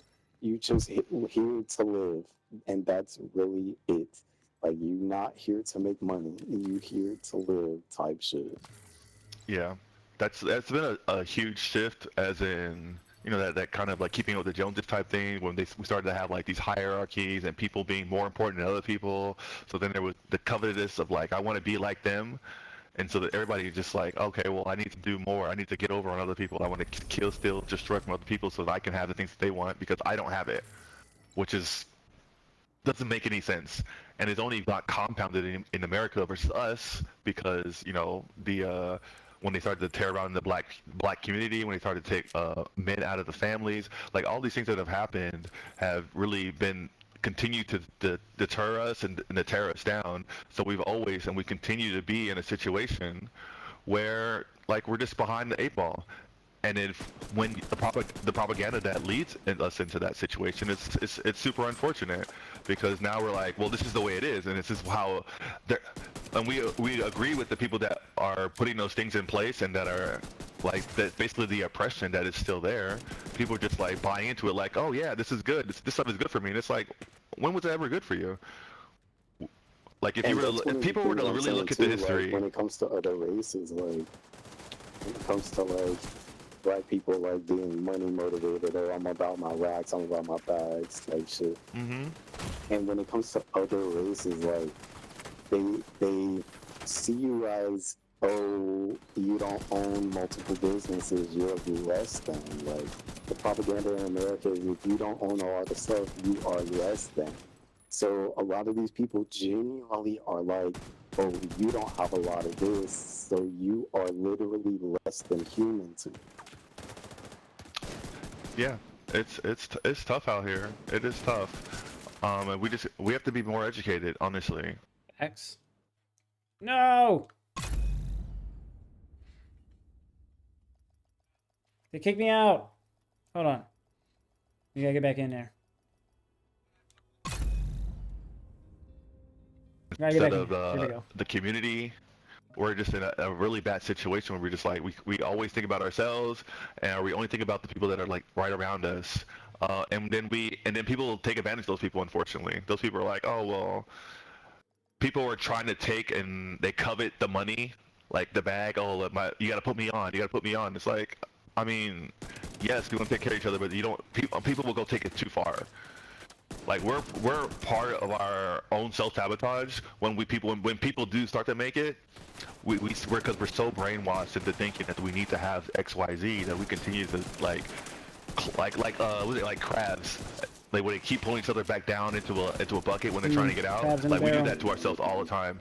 Like it's like it's disgusting to watch it play out in front of you, but because like you said, like hey, money is like a means to like be comfortable, but also for me it's like the means to take care of my family, the Humans team to have take care of created people that, around yo. me. I want to You give. can't have a normal life without money. You can't like Yeah, live a normal life without money. So we created that, but yeah, it definitely ain't the end of the line. You know what I'm saying? Like yeah. that money shit is not everything. It really, quite truly, is about experience. Yeah, man, it's a like when you start to peel the onion back and you're like if you're uh smart enough or you've been exposed enough to like stuff to like really explain like look back and see how things have played out, where we were versus where we are now, um where does society see us as a people? It's hard. It's very hard to take in.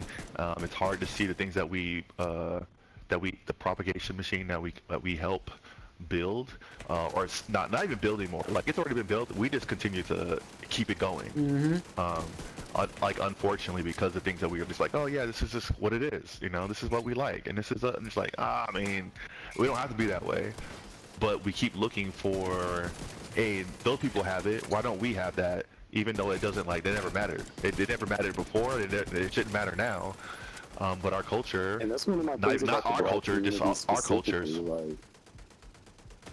Like I wish we would come together. You know what I mean? Like, Yeah, because at the end of the day, if I'm far more black people, any other race of people, and I mean, like, taking on that, but last time, maybe a couple of years ago, black Americans have the majority of America.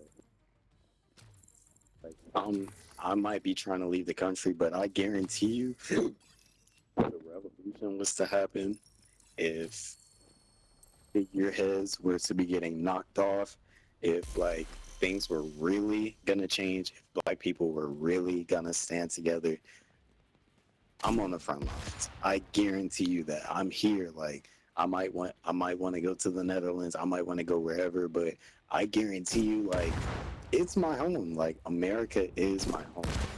I want yeah, this place to be as good as it can possibly be. And it will never be that unless multiple communities come together. And yeah, personally, I don't think anytime soon that could possibly happen. Like, even with yeah, all the stuff coming out right now, even with like our government going down the drain, like concentration camps, all this shit, like, I don't see like the masses, you know what I mean? Like, I don't yeah, see yeah, like the correct amount of outrage, because like, to be honest, like, you think about like this stuff, like the Epstein files, like, coming out, getting like fully proofed, and like learning about what's actually in them, and like Yeah, these are conspiracies that have been going on for a long time. A lot of people, quote unquote, have known about this for many years, but like our government is a figurehead. Like our government is built to kill American citizens. I Yeah. won't ever believe anything other than that. It's quite literally built for us to die and spend money to stay alive type shit. And until the day that we all come together, I would like for black people the most to come together, but unfortunately, that just does not seem to be the case. If I promise you right now, if there was a Black Panther Party, bro, recruit me. I'm on the front line. Like, what you Yeah. I'm in here. Like, I'm trying to get Yeah. shit done. Like, but at the end of the day, not only black people, there are no other races of people like coming together to um, deconstruct what America is. Because at the end of the day, America is going to kill us. Like, there's, I can't think of one positive of America. Like, like just in racism, the housing market, the food, the healthcare system. I can't think of one singular positive that the American people have. And on top of that, on top of having to deal with like everything quite literally being built to kill us, we also have to deal with other cultures, thinking that we are less than. Like it, it's really all of them.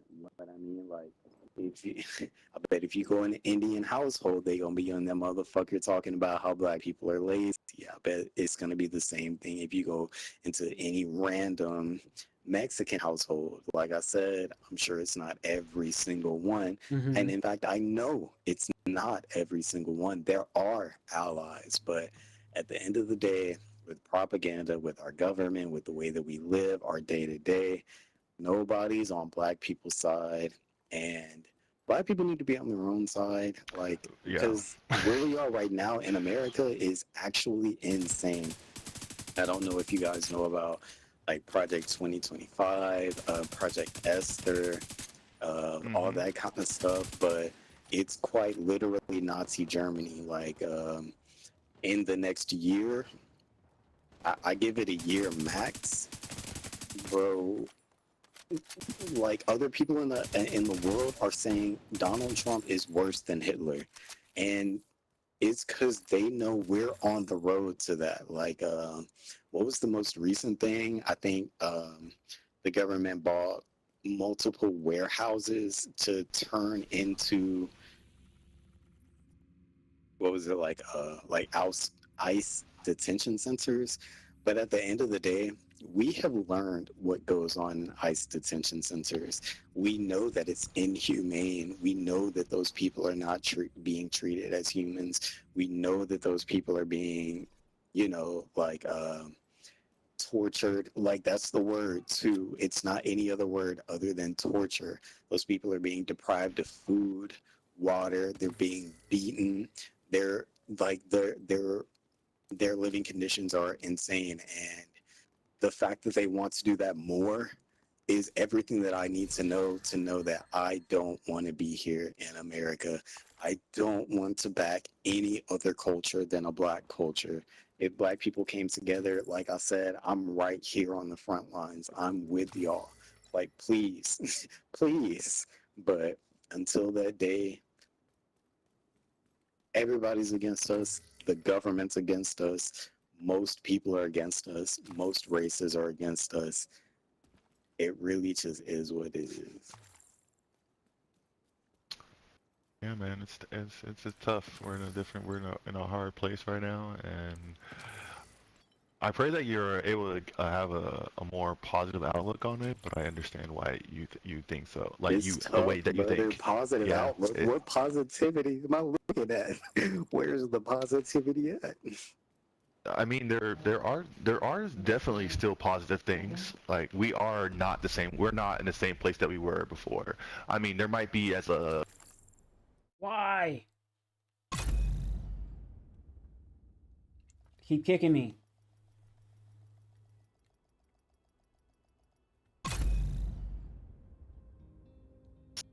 you know, that's still a black spot, like that we can't there's no like wiping that away. But as America, as a country, we're still further along than we ever were before. So that's something And to be I like, that is really want positive. to like be on that same page, but Hmm. I really feel like we're not. Like I I know that we are quote unquote free. We used to be slaves. We used to be eaten. We used to be made into furniture. We used to have the most inhumane practices happen to us. Yeah. And there's no brain cell in my brain that thinks if they didn't have the ability to do that right now, they would. You know what I mean? Like, if they could have slaves, they would. If they could eat us, they would. The Epstein files are coming out on quote unquote, you know what I'm saying? Like, they eating babies, like they eating people, like That's crazy. they Whoa. doing all this shit. There's no part of my brain that's like, oh, you know what I mean? Like, black people are being looked out for, or America in general is being looked out for. Whoa. Like, I don't think the American people really realize just how much they are just a number. Like, you're just a means to an end type shit. Like, you're literally just they made the system very purposefully. Like, our school system, our fucking colleges, everything is specifically built for us to be slaves. And if you don't want to be that, like me personally, uh, I'm kind of looked at as like a bum or shit like that. I have a lot of jobs, like Me too. probably I'm more a than bum. 50 jobs under my belt. I've been in the military. I've worked more jobs than I can count. Fucking, but if you're not holding a certain societal standard, like, and the society is corrupt, like the society is shit. But if you not upholding a certain societal standard that doesn't need to be upheld by us, uh, then every other group of people is gonna look at you like, oh, this guy doesn't want to work 60 hours a week, so he must be a fucking bum. You know what I'm saying? Like, oh, this guy, and it can't even be just me. You know what I'm saying? Like, it can't Oh even be yeah. just me. Like, oh, yeah, I'm aware that I don't want to be a slave and shit like that, but because of shit like that, like, the majority of other races would look at me and be like, that's a black person. Like, that black person is exemplifying what I always thought black people were. You know what I'm saying? Like, oh, he don't want to work, he lazy. You know what I'm saying? Like, and that's just, I think about other cultures in general. Like, I may want to like you. Like, I'm always gonna support. Never like outrightly rude or like fuck you or anything like that or any other culture, but at the end of the day, like I've said like 6 times, them niggas not fucking with us. Whether it be one, two, couple people fucking with us, it ain't the majority for sure. I've got some Yeah, I similarities get it. with that as well because Alex and I had talked about this not too long ago about the perception, specifically the perception of not working and the status that you're expected by our society to hold. Um, and I dealt with it on like a very personal level because my parents were the ones who were like, "Hey, yeah," so because since I got out of the military, I worked the job for like 4 or 5 years, and then I recently stopped working, and it really kind of got to me a lot with how my family was perceiving my living situation. More or less, I know they didn't think I was like homeless or a bum or anything like that, but a lot of the conversation we had centered around, similarly to what you're saying, work. What are you doing for work? What is your future plan? What is this? What is that? And that got to me for a very, very long time. So much so that all the way up until I moved to Hawaii last year, I I was always looking for work and always trying to be gainfully employed, primarily for the perception. And that's not to say that I don't want to work anymore, but similarly to what you're saying, Brando, I kind of hit this point in my journey where I was like, if I'm content in life with the things that I have in life, then why seek more for myself if, again, all of my needs are met? I have food, I have a place to stay, I've got running water, like all these things that meet my basic human needs. Um, and I think that's a very difficult thing for a lot of people to talk about. The moving forward, um, outside of how society expects us to move. Like, kind of, again, kind of how you were saying, if you're not working or you're not doing X, Y, and Z, then, uh, you know, certain people in certain cultures will look at you and be like, oh, well, that's just a typical lazy black person or this or that. And that's still something that I honestly struggle with, not nearly as much, but, I still battle with that from time to time where I'm like, okay, well, I'm still not working. I still have money, but I'm not working actively like all these other people. Um, so I do think that is a very good point that you bring up. And I don't have the answers for that, sadly. And I wish I did. I wish that, society could look at people that weren't working in a traditional sense and take the time to realize, oh, well, maybe this person has something else going on in their life that's moving them forward outside of the need to chase money and the need to chase the big house and the cars and all those types of things. Because I did the whole, get married, get a big house, get a bunch of cars. I did that. And in my spirit, it wasn't fulfilling. Like, it was nice making a lot of money. It was cool. It afforded me more luxury in life, but it didn't afford me more peace. It didn't afford me more. It definitely didn't afford me more time, because making that kind of money and then having that kind of a house, and then I was kind of stuck working, more or less. Like, I was stuck in what I was I'm doing. hearing you coming from. Hmm. No, I just said I'm hearing where you coming from. Yeah. And like, that's, I definitely can understand where you're coming from in that regard, because like I said, I still struggle with, my family's perception, because I'm not a dummy by any means, and I have a lot of talent and I have a lot of things that I can offer, not only in the workplace, but helping other people and in doing other things. But my mind has shifted to the point where I don't look at things quite the same as other people do. Like, I don't look at work as something that I need to do, whether I had the finances that I have now or not. I still wouldn't look at the idea of going to work for 40 hours, 50 hours, 60 hours a week as viable, because my time is the most important thing to me. Um, Right, your time is the most valuable thing you have. because that you can't get time back. You can never get time back. Right. I would say the thing that I struggle with most now is that I do have so much time. Obviously, as I follow Christ. I struggle with not feeling as if I'm putting enough time even into that. You know.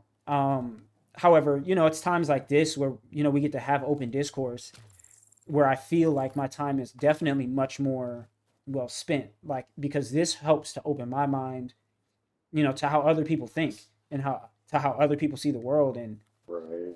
and that's extremely beneficial to me, because that can then help how I move and navigate through the world, and how I move and navigate and help other people. Right. I didn't mean to cut you off, Alex. My bad. Oh, you good? It's. I don't even remember what I was saying anyway. So, but I mean, y'all both be, y'all both spitting like there's no lies being told. Like that's like the best part about the conversation is like or no one's lying or like trying to like tear somebody down. It's all gonna be a different experience.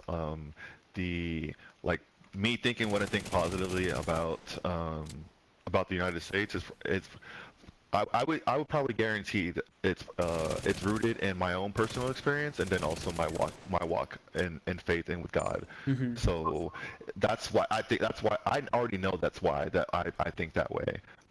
Because I know where my dad and my mom grew up, and I know where all the things that we've had, and then I also know where me and my sister are, and the things that they were able to accomplish through life, and I just know that that's not always wasn't always afforded to my grandfather or my grandmother. They still have they even still think, or they did, like before my grandparents died on my dad's side, like they still had a mindset of like they almost like they be gunned down in the street type. Like they were Mm-hmm. like it's still like as much as they were doing and how much they have gone so much far, like I don't have that fear that I'm gonna be shot down. I'm gonna be for talking to a white woman, I'm gonna be hung and killed and all that stuff. I don't have those. I have different fears. I definitely have different fears, but it's not the same fear like I'm gonna lose my life because I exist in a white atmosphere. You know, I definitely have way different fears about what could happen. Like you talk about the cops and someone just saying that this XYZ I did XYZ, and the cops are going to show up and then just do me dirty because that's just kind of unfortunately part of the training and foundation of police, which police were built to random black people, random runaway slaves. Yep. That's what they're originally created for. So like I And still the have sheriffs and shit. all these fears in life, but it's not the same as the same fears that my grandparents grew up with, and even what my dad grew up with in the early life. So that's why I think positive. Like cool, like we're not where I know we need to be, um, not just for black people, but for everybody.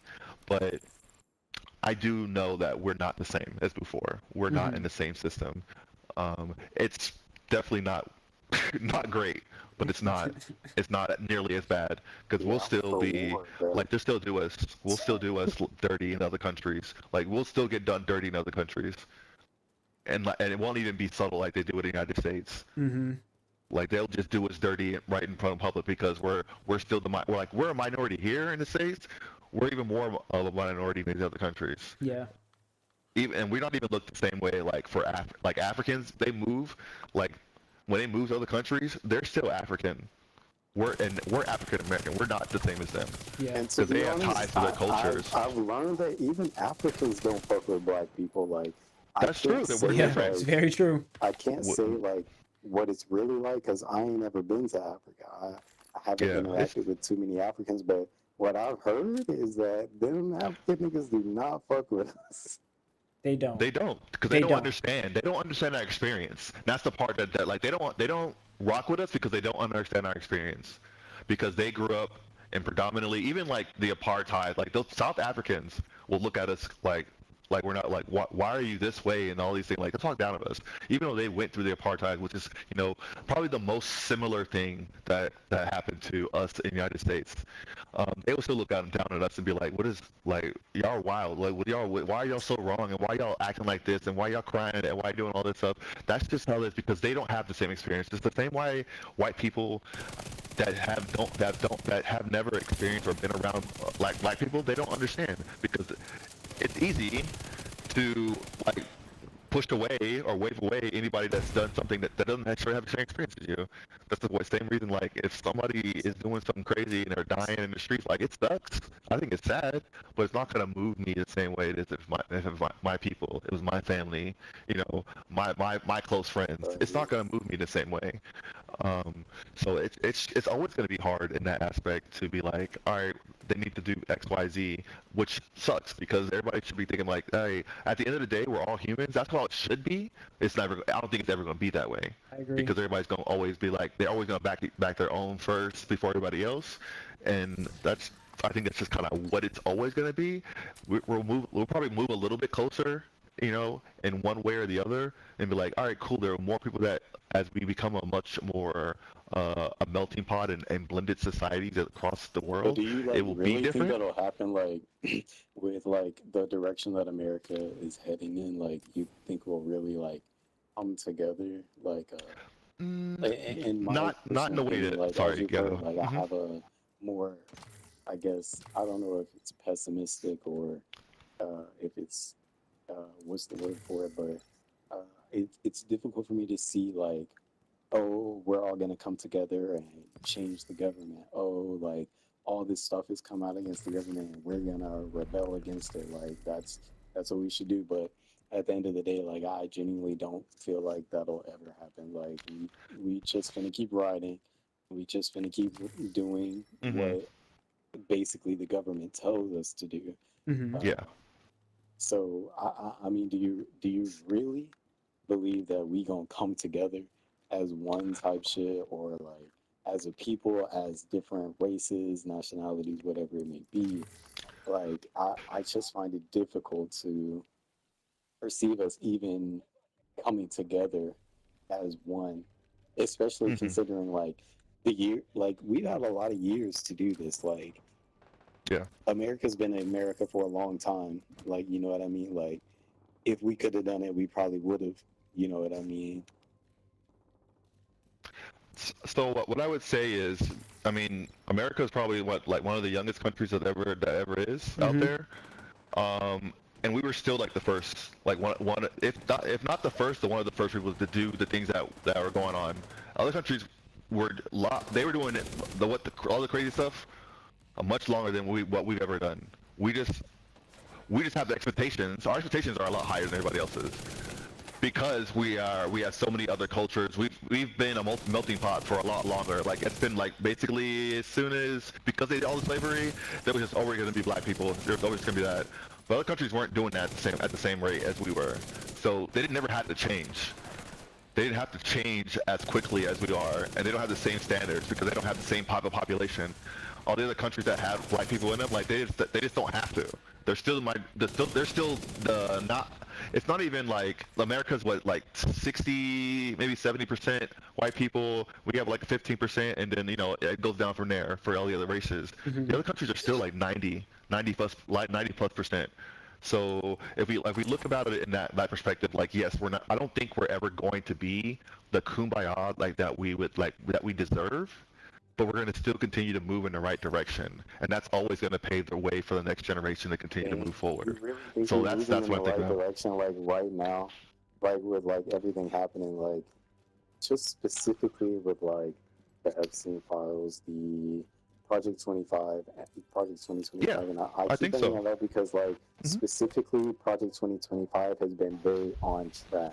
You know what I mean? It's been Yeah, very on track for a governmental collapse and rebrand into basically Nazi America.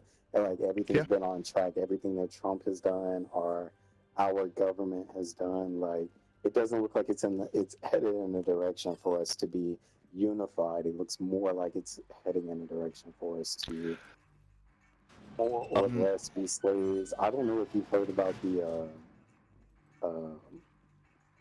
marriage camps, but like Hmm. yeah, they proposing marriage camps, like people who are single, like are going to be forced, like not, this isn't willing participation. Like, you're gonna be forced if you are single to go to this camp. Like I just don't see anything that's happening in You said it's America called right now marriage that's camps. headed in a positive direction. You know what I mean? That's one of the main reasons I want to get out of here, and I keep encouraging my family and friends to get out of here too, because me personally, and it genuinely, I'm not unwilling to hear this uh, perspective, but it could totally Yeah. be me being pessimistic. Like, Yeah. Yeah. I don't see America going nowhere positive. Like, where we are right now, all this shit coming out, even with the shit coming out, I don't think that America will be like, oh, we need to straighten up. You know what I mean? Like, oh, eating babies is fucked up. Oh, child rape is fucked up. You know, like I don't see that future for America. Like, maybe a person or two or a couple of people get taken down, like in some trials or whatever. But I find it extremely difficult to believe that America, that's been operating off of the most vile and sinful shit that you could do on this planet, I find it difficult to believe that America is going to be like, you know what? Let's do it the right way. Let's treat people how they deserve to be treated. Like I genuinely just find it very difficult to believe that we're going to get to a good part. You know what I mean? Like I don't think there's some good part in the future. I don't think there's an American government that we will comfortably be under. I don't think like there's going to be anything in the future that's going to be like, oh, we got healthcare. Damn, I'm not going to fucking die if I break my arm because I can't afford an ambulance, or I can't afford the fucking hospital bill. You know what I mean? Like I don't see any sort of future like that. And like I Hmm. said, it genuinely could be me. Like I could have just a pessimistic outlook, but the way I see it, like America has proven what it is. Like America has been doing this for a long time. Like I don't think the next 5 years is going to be like, oh, we're gonna, you know what? Let's switch it around and treat everyone good. Like I don't think that's going to happen. Like Yeah. America's been doing what it's been doing for a long time, and they're going to keep doing it, and they're going to try to do it even better than they did before. Like they're going to try to do it on a larger scale, which is exactly what Project 2020 2025 is turning basically every single average American citizen into a slave in a camp being forced to do exactly what the government is telling them to do. I just find it difficult to believe that we'll end up in a better situation. No, I definitely hear you. And only thing the like my minor counter or just something to think about, maybe not necessarily a counter, is that a little bit like before, I was like, yeah, we've definitely been on the forefront of change. Not that, it's not to say that we are the best country, but we talk about change, and there's more change happening here at a faster rate than there is anywhere else in the world. Hmm. That's not to say that we're gonna Is do it the right really things. though? Like That's I personally just can't I personally just don't have the knowledge. Like I might be a little yeah, ignorant. I know like a couple of things about other countries, like their prison system being better, their healthcare systems being better, like their gun control being better. Like I know these yeah. sort of things from a couple of countries like that.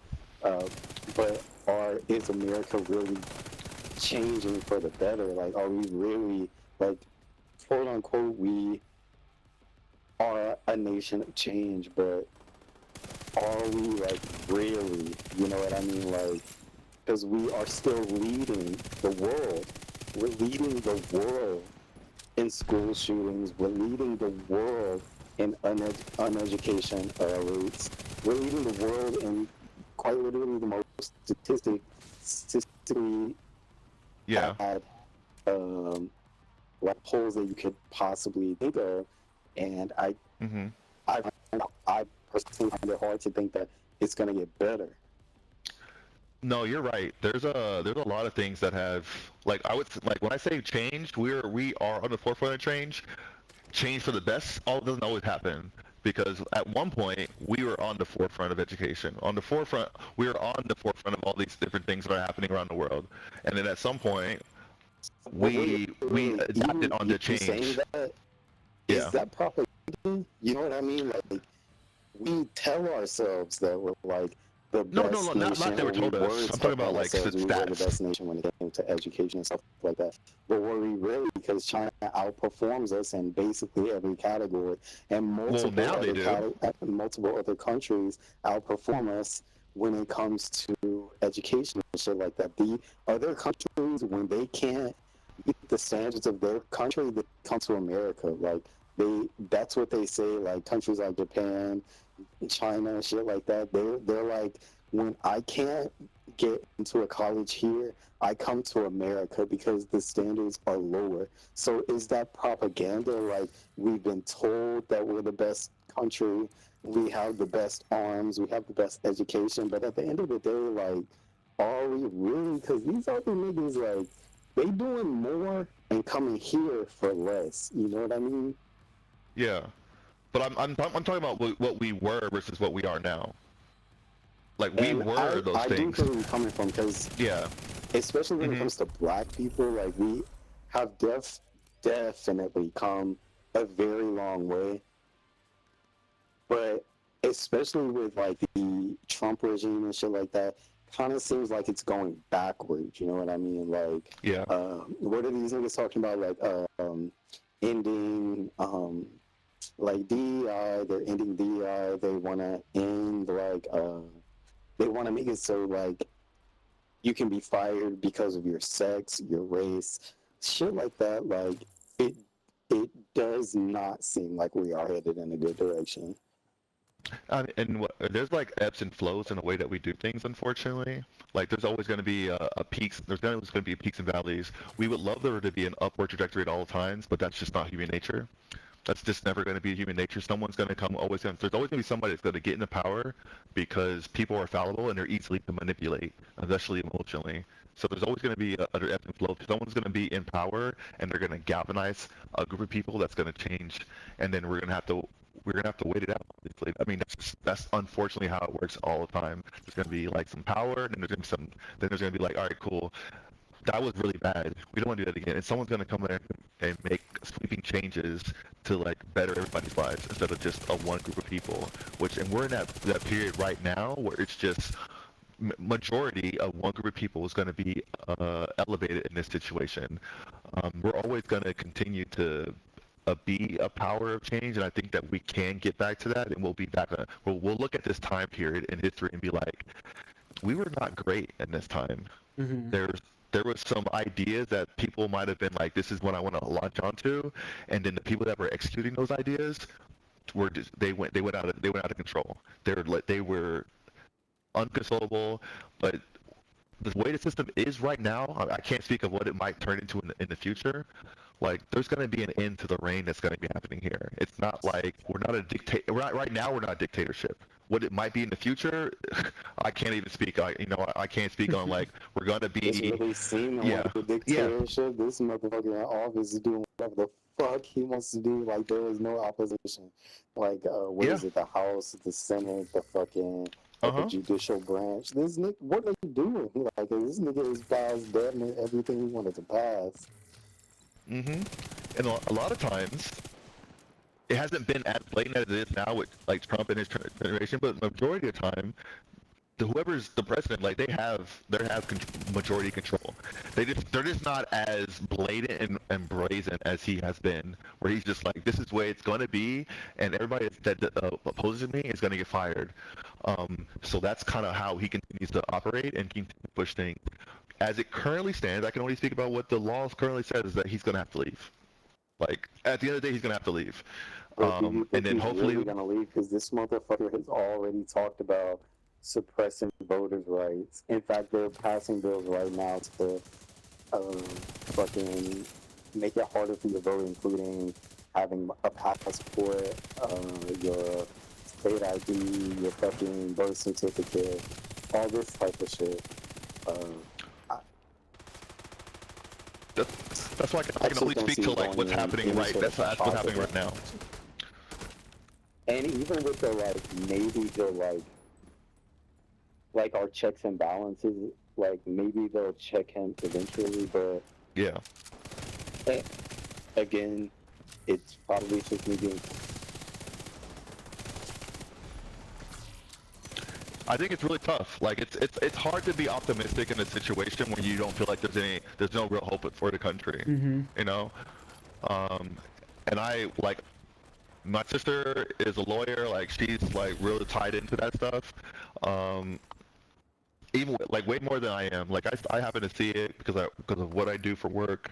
I see it all the time. Like unfortunately, I just get fed a bunch of information all the time about what's going on.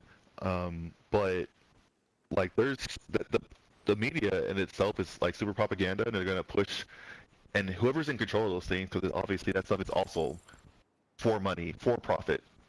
For whatever reason, like all of our media is for profit, so it's so easy to control, and then the people, human beings, are just so easily controlled through fear, not through love, through fear. That's how everything has always happened throughout human history. Whoever is in control of the fear, and that's how they get things done. So right now, it's all about fear. There's ICE agents doing whatever, just unchecked. They're doing things out there that definitely shouldn't be done. The people that are like pushing it back against him right now, a lot of them get fired. And then there's people that are in positions that are like, you know what, I just don't want to deal with this anymore. I don't want to be associated with what's going on. And I pray that there's no situation where he's able to just change the rules and all the way to like say that he can last longer than like, yes, cool. Like he might that he can't stay in power past this next 4 years, because he's already got 4 years. His next 4 years, and that's all it is. I'm just praying to God that they continue, the rules continue to be in place to allow, like he'll have to go, and then the next person won't be him, and they'll have their own agendas because they all have their own agendas. They so that and then they'll change whatever they feel like they need to change, whether it's closely aligned or completely opposite direction. Because that's kind of how we operate as America. We just kind of like, all right, one president was this person, we hate this person, so now we're gonna go the complete opposite direction. Mm-hmm. And so we might just get a complete opposite swing for the next 4, 8, 12 years. We're just gonna be, big changes and swings, and like I said, in complete opposite direction. That's maybe not. I don't want it to be like complete opposite swing changes, but I also believe I just want to believe and I pray that there's going to be change enough that everybody feels safe in the country because that's how they should be. Mm-hmm. They should never nobody should be feared that they're walking down the street and that something's gonna get nabbed or they're gonna get killed. They're gonna be XYZ. That they can find belief in the government, like some other countries. They're just like, yeah, I just believe everything they said. So many countries I've been to that are just like, oh yeah, whatever the government says, I go with it, because for the most part, they're not actively looking to like change it the way that we are now. Like it's wild to live in America right now. You're just like, I can't believe that we are like either only thing you can do is be far left or you can be far right. You can't be down the middle. You can't have your own opinion. You can't do any of that stuff. Or like if you make an opinion in any one direction, the other side's gonna be like, yep, that's who you are. You're only in that one direction. You can never have any other ideas, unfortunately. And I think that's by popular mind manipulation. That's kind of how it is. It's so much easier to manipulate us when we're so polarized than there is if everybody was educated and can make their own decisions. It's a tough spot to be in. So that's just almost just saying all that just because I understand and I understand all that you're saying, and I'm holding on to hope. I'm choosing to pick up on hope, but when people say that, I'm like, I get it. Mm-hmm. Like it's rough out there, and there was a point where I had to delete all my social media. I was having anxiety and panic attacks by the way things were operating, thinking about my family because I've lived most of my life outside the United States. Even as an American, I lived most of my life outside the United States. But the rest of my family doesn't do that. They're not doing that. My sister was going to school over here. My parents live over here. My cousins, all of my family lives in the United States. But I was living overseas because this is like the job allows me to do that, and I continue to choose to do stuff like that. And so like I fear for them, for my sister every day because she's a black woman. My dad, black man. My mother, black woman. Like my family, that like they're all black, and I fear for the things that they will have to go through and experience because of the ever-changing nature that happens in the United States. But it's either I choose to live in fear or think about positive and then figure out how I can be a positive change. How do I make a positive change within my own sphere of influence? Which is, that's how I choose to live my life. Is how do I make positive changes in my own sphere of influence? Will that ultimately make a huge change in like across the entire nation? Probably not. But it helps me keep a better perspective, especially when the broader perspective is trying to change the narrative and kind of help me make me think one way versus another. So it's a personal choice in the way that I want to operate in my life to combat what's going on. It sounds like y'all a lot more optimistic than me. I just don't see the good, bro. Like My hope doesn't come from the world, though. I'll say that. Like, I have hope in people, and I have hope in my brother and my sister next to me. But if I'm being completely honest, my hope is not founded by. And I know how you are with religion and whatever it may be. But as you know, with me, my hope is always going to be in something more than myself. You know, so for at least for myself, that's how I stay optimistic. And especially like we talked about, me being a black man raised in South Carolina in from 1994 until 2001. I've experienced racism, I've experienced discrimination, I've experienced all these different types of things.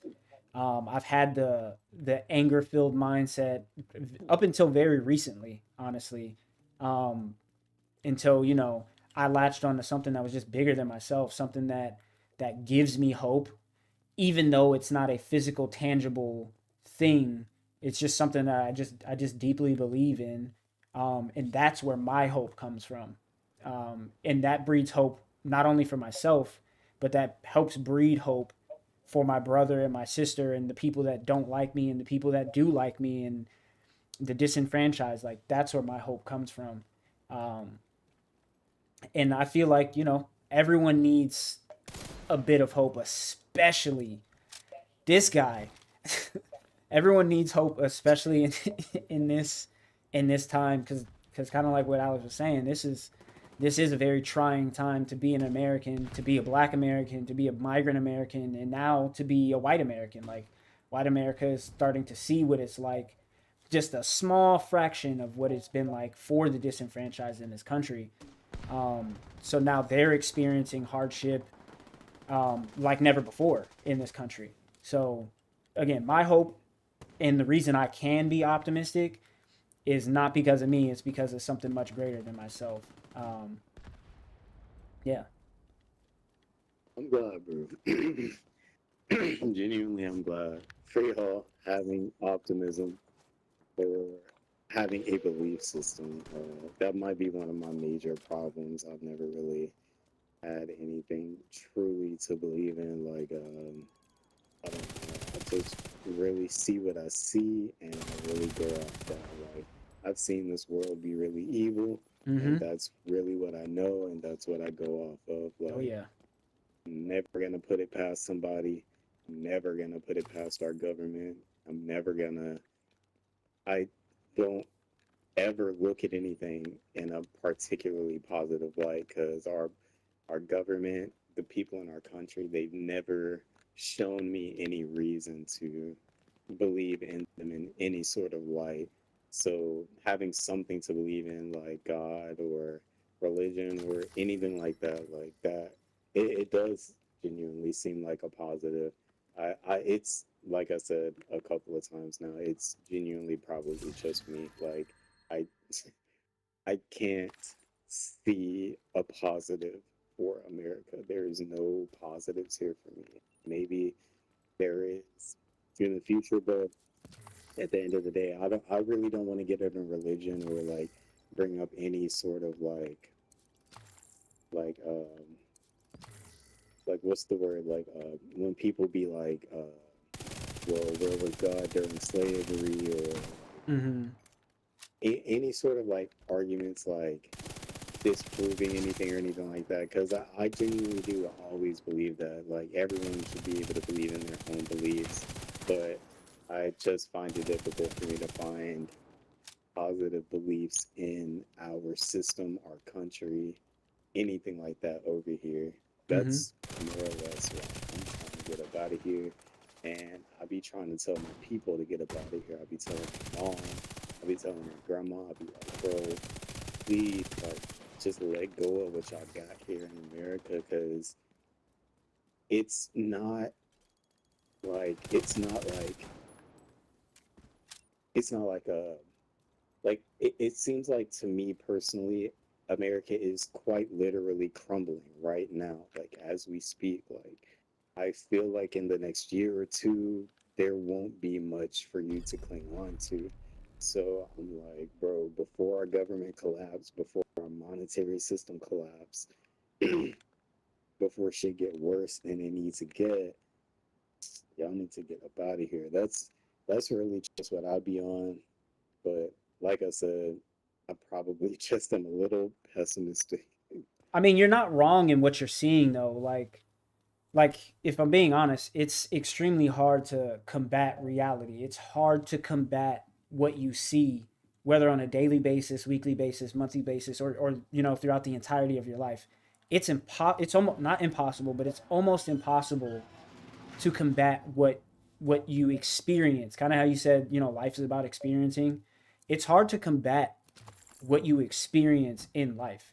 And you have eyes and you have a smart brain you can see what's going on in the country, and you can see what's going on to, you know, the person next to you and the person across the way. You can see these things. Um, so, and it's in, you know, it's just difficult when you see the realism with your own eyes and through your own human experience. It's something that's very challenging to combat. Like, you know, if you see, you know, death, turmoil, and strife all around you, 9 times out of 10, that's what you're gonna believe it. That's what you're gonna latch onto. Like, oh, this is what our society is about. This is what, and I'm not saying that that's not what our society is about. Um, but that's, you know, that's what you perceive, and that's what you see as real. And, you know, I see the same things. I see those exact same things. You know, and it kind of just boils down to, you know, if you want to see the small sliver, let me not even use the word hope. If you want to boil it down to seeing the small sliver of the possibility of something being a success versus a failure, that to me is what hope is. That small 0.0001% chance that, you know, something good will come out of this, whether it's, you know, 5, 10, 15 years down the road. That to me is hope. That's what I choose to latch onto. I choose to latch onto the possibility Yeah, of, that's what it is, bro. yeah. I ain't got it in me. I ain't got that hope. I don't have the hope for the next 15 years. Like, that's really what it is, bro. Mm-hmm. Like, it's me being pessimistic, but I do not see positives in this country. I don't see it going in a good light. I don't see it going in a good way. We've had our own track record, and that's literally genuinely, I feel like, all I really need to go off of. You know what I Mm-hmm. mean? Like, I've seen America for what it really is, like a capitalistic society built on slave labor, rape, and baby eating, apparently. But, like, I would like to have hope for our country, but you guys are 100% more hopeful than me. I do not. I I can't even grasp the concept. Like, I'm trying to be on the same page as you guys, but I genuinely cannot. Like, I from the record of our country, like, it would be like being like, oh, this serial killer has been killing people for 23 years and they've killed 50 people. Next year, they're not going to kill anybody. You know what I mean? Like, I don't know. I don't have the hope for America that you guys do, And I don't or fault you for for it. even black people. I don't fault you for it. Because that's the main thing that I want. Like I've said a number of times, I would love for the black community to come together because we outnumber the majority of other communities. Like, we do have the power to completely reshape this country, and I genuinely feel like that is a major, like, that's part of the propaganda. They, like, they don't want you to know that you quite literally do have the power to stop this shit from happening. Like, and I might be like a little dark or not in the right mindset, but I just believe that there are people like higher ups, Donald Trump, our president, like the people in the cabinet, Epstein, shit like this, like that. Like, there used to be sayings back in the day. Like, back in the day, they quite literally used to kill them. Like, oh, my king's not feeding us, so we finna take what he got. You know what I mean? Like, and I just don't ever feel like American people could ever get to that point. Because at the point that America's at, I don't think there's any other option. You know what I mean? Like, I don't think we're going to be just chilling here and things are going to get better. I don't think we're going to be peacefully protesting and things are going to get better. I, at the very least, like the very least that we could do is stop spending money in the economy, because obviously we live in a capitalistic society and money's everything. So if you were to take the money from the rich, make sure that they don't make the money at the very least, I think that could help, but it needs to be a lot worse than that. You know what I mean? Like, Mm-hmm. I don't think I'm gonna just sit here playing the Division 2, and in a year or two things are gonna get better. You know what I mean? Maybe if I play Division 2 after I shot the president, I don't know, but I just I find it difficult to have hope in our country, and it might be because of a belief system. I don't really have like some any sort of belief system really. I'm not like super spiritual. I'm not religious or anything like that. Mm-hmm. I'm far more quote unquote in tune with like emotions. Like I can tell what I feel like. I can tell what you do makes me feel like. Mm-hmm. And at the end of the day, I'm finna go off that. If you're doing something that makes me feel shitty, that makes me feel less than, you're doing something that makes sure that I can't have access to what other Americans have access to, I'm finna feel shitty about it. And that's really the only emotion that I'm finna have about it. I'm not finna have like a, oh, you know, God would turn me the cheek, or like religion would, you know, give me hope.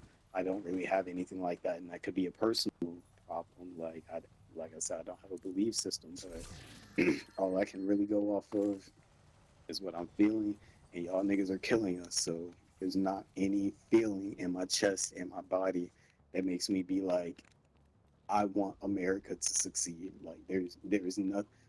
You know, I want America to succeed, sure, but I can't believe that. Like I can't believe that something's gonna change. I can't believe that something's gonna happen, or I don't know, something like that. Like at the end of the day, like I said a little while ago, America is America. We have proven for decades exactly what we are, and I don't think that there's going to be anything to change anything like that. Like speed money, we're one of the most capitalistic societies on the planet. I don't think that's ever going to change. The people who are in the 1% want to make sure that you give them every dollar that you have. Like they want to make sure that you're dying. They want to make sure quite literally that you're dying to make sure that you stay alive. They like that's their agenda. Mm-hmm. So and like I said, I personally don't have a belief system, a hope system. Um, so it could genuinely just be me being pessimistic, but I find it very difficult to believe like I need to stay in America for 10 years. I need to stay in America for the next 5 years. Like, I probably won't be in America for the next year, guaranteed. Like, I moved to Alabama last year, and I can almost guarantee you that I am going to be not in America next year. The year before that, or technically the 2 years before that, I moved to Washington. Like I stay moving like every couple years because I don't know. I'm really, like I said, about the experience. I had experienced Washington before, and it's a gorgeous place.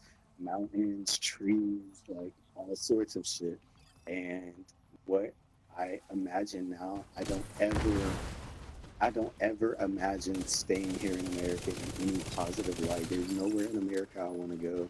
There's nothing here that I want to do. Like, I would much rather, even if it meant like living a different lifestyle. Like I've looked into programs that allow you to like be a farmer on a fucking farm and you get a living space and all this shit. I've looked into programs like this, and I'm not against that because at the end of the day, farming is not going to kill anyone. You know what I mean? Like farming actually is a fundamental skill that most humans should probably have, and we have probably just been moved into the way of only being able to buy groceries because that's intentional. They want you to be useless. Like they want you to not know how to grow vegetables. They don't plant male, you know, orange trees, whatever fruit trees, because they want to make sure you have 100% dependability on the government.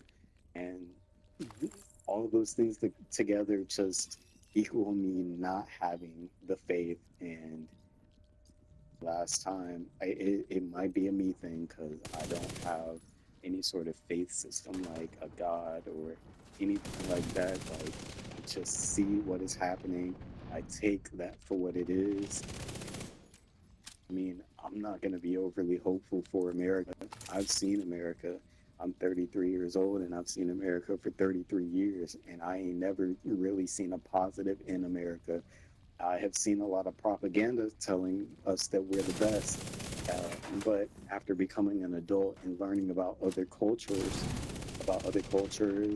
ways of living, I easily understand that everything that America says, everything out of America's mouth, everything that our government tells us is quite literally bullshit. There is nothing that America's doing that's better than another country. We don't have better food. We don't have better healthcare. We don't have better anything anywhere. So I just can't believe in our country.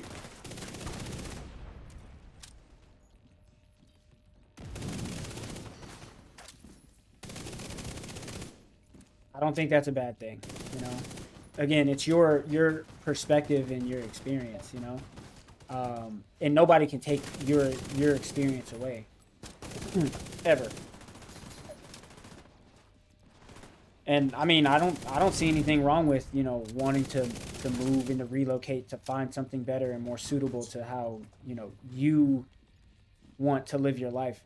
And it's ironic because your situation sounds very similar to this guy I know named me, where even before I joined the military, I had never lived anywhere for longer than like 3 or 4 years, ever. I had never done it. And then since I got out the military, I lived in Oregon for 4 years. But since I left Oregon, I've just been going from place to place, literally just going from one state to another state, from one country to another country. So I totally understand what you're getting at, and you know I've gotten to see, you know, the good things, if you will, that we do in our country, also compared to the good things that other countries do. I complained about it when I went to the Philippines that their food was too clean, like knowing that you know their fast food is leaps and bounds healthier than ours.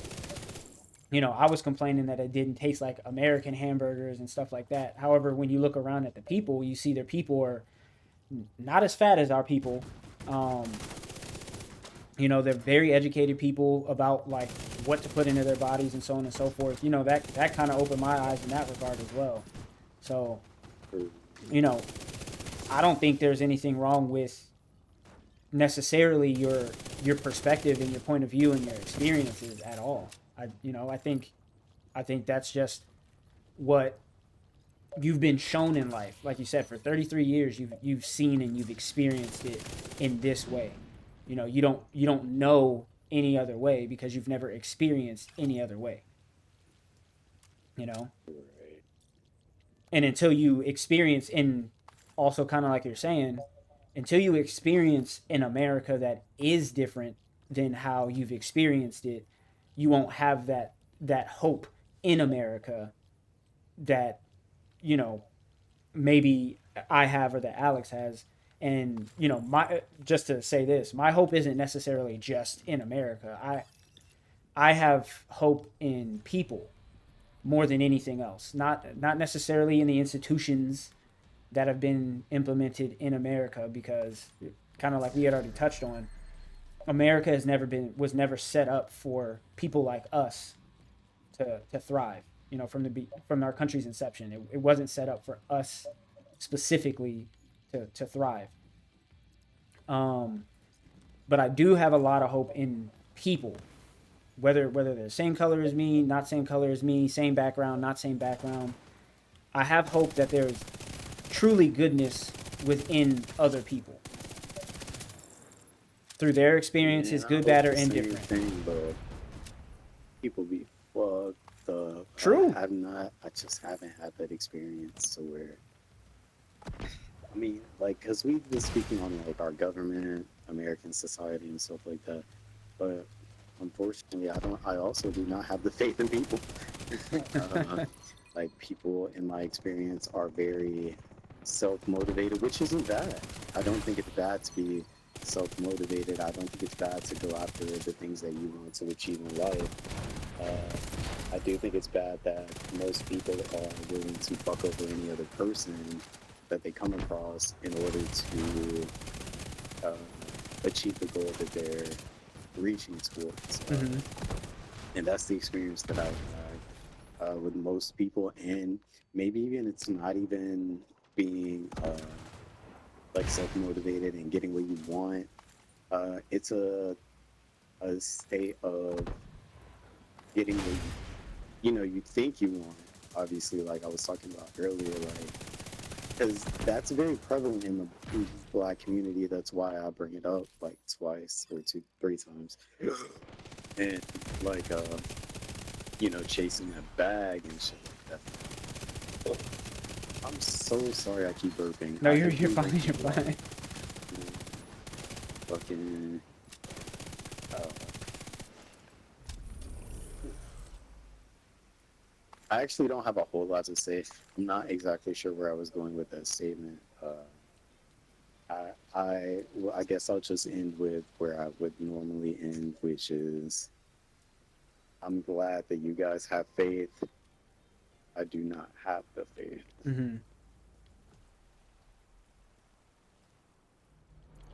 Nothing wrong with that. I will definitely be praying, not just for you to get faith, but for you to find something to latch onto that will help keep your mind open, because I do believe you have an open mind. I truly do.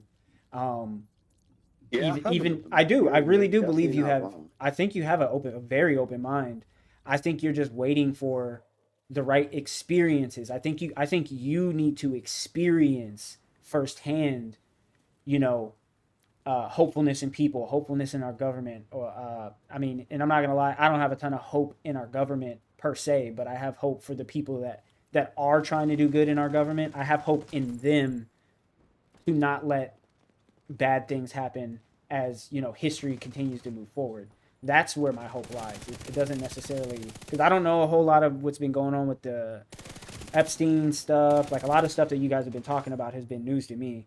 Because I try to keep that stuff far away from my mental, because Trust me, bro. that stuff You really has don't want to know about the Epstein I files. I I don't. I truly guarantee you. don't.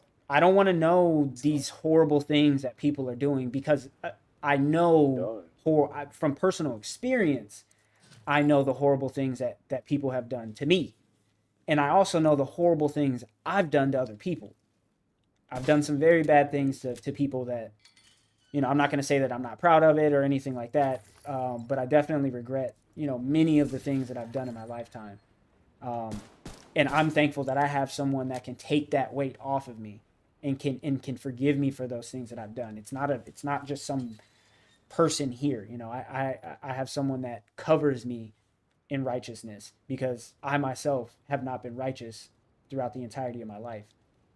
But I definitely, am gonna be praying for you constantly, that you get the opportunity to have these experiences in your life, to continue to open your mind and to continue to shape your mind more towards hope. Because, like I said, it's hard to combat the reality that you're presented. It's very hard to combat that. And you sound very similar to me, where you need the experience of going through a thing, or going through something with another person, to truly allow your mind to change and to be shifted fully. Like I said, I think you I gotta. might be cooked, bro. I'm not gonna lie. It's not like I've never had like friends of other cultures. Mm-hmm. It's not like I've ever seen people be good to other people. Mm-hmm. It's not as far as like okay. So for people in the government are two completely different things. I don't trust our government or believe in it or believe it's headed in any right direction. Mm-hmm. When it comes to people, I I don't I'm not comfortable with most people. I because I genuinely feel like most people are not good people because of the type of society we live in. We live in a society where it's what dog eat dog, Mm-hmm. it's the rich eat, the poor starve, and that is very much what we are raised on. That's very much what everyone is trying to do here, basically eat their neighbor.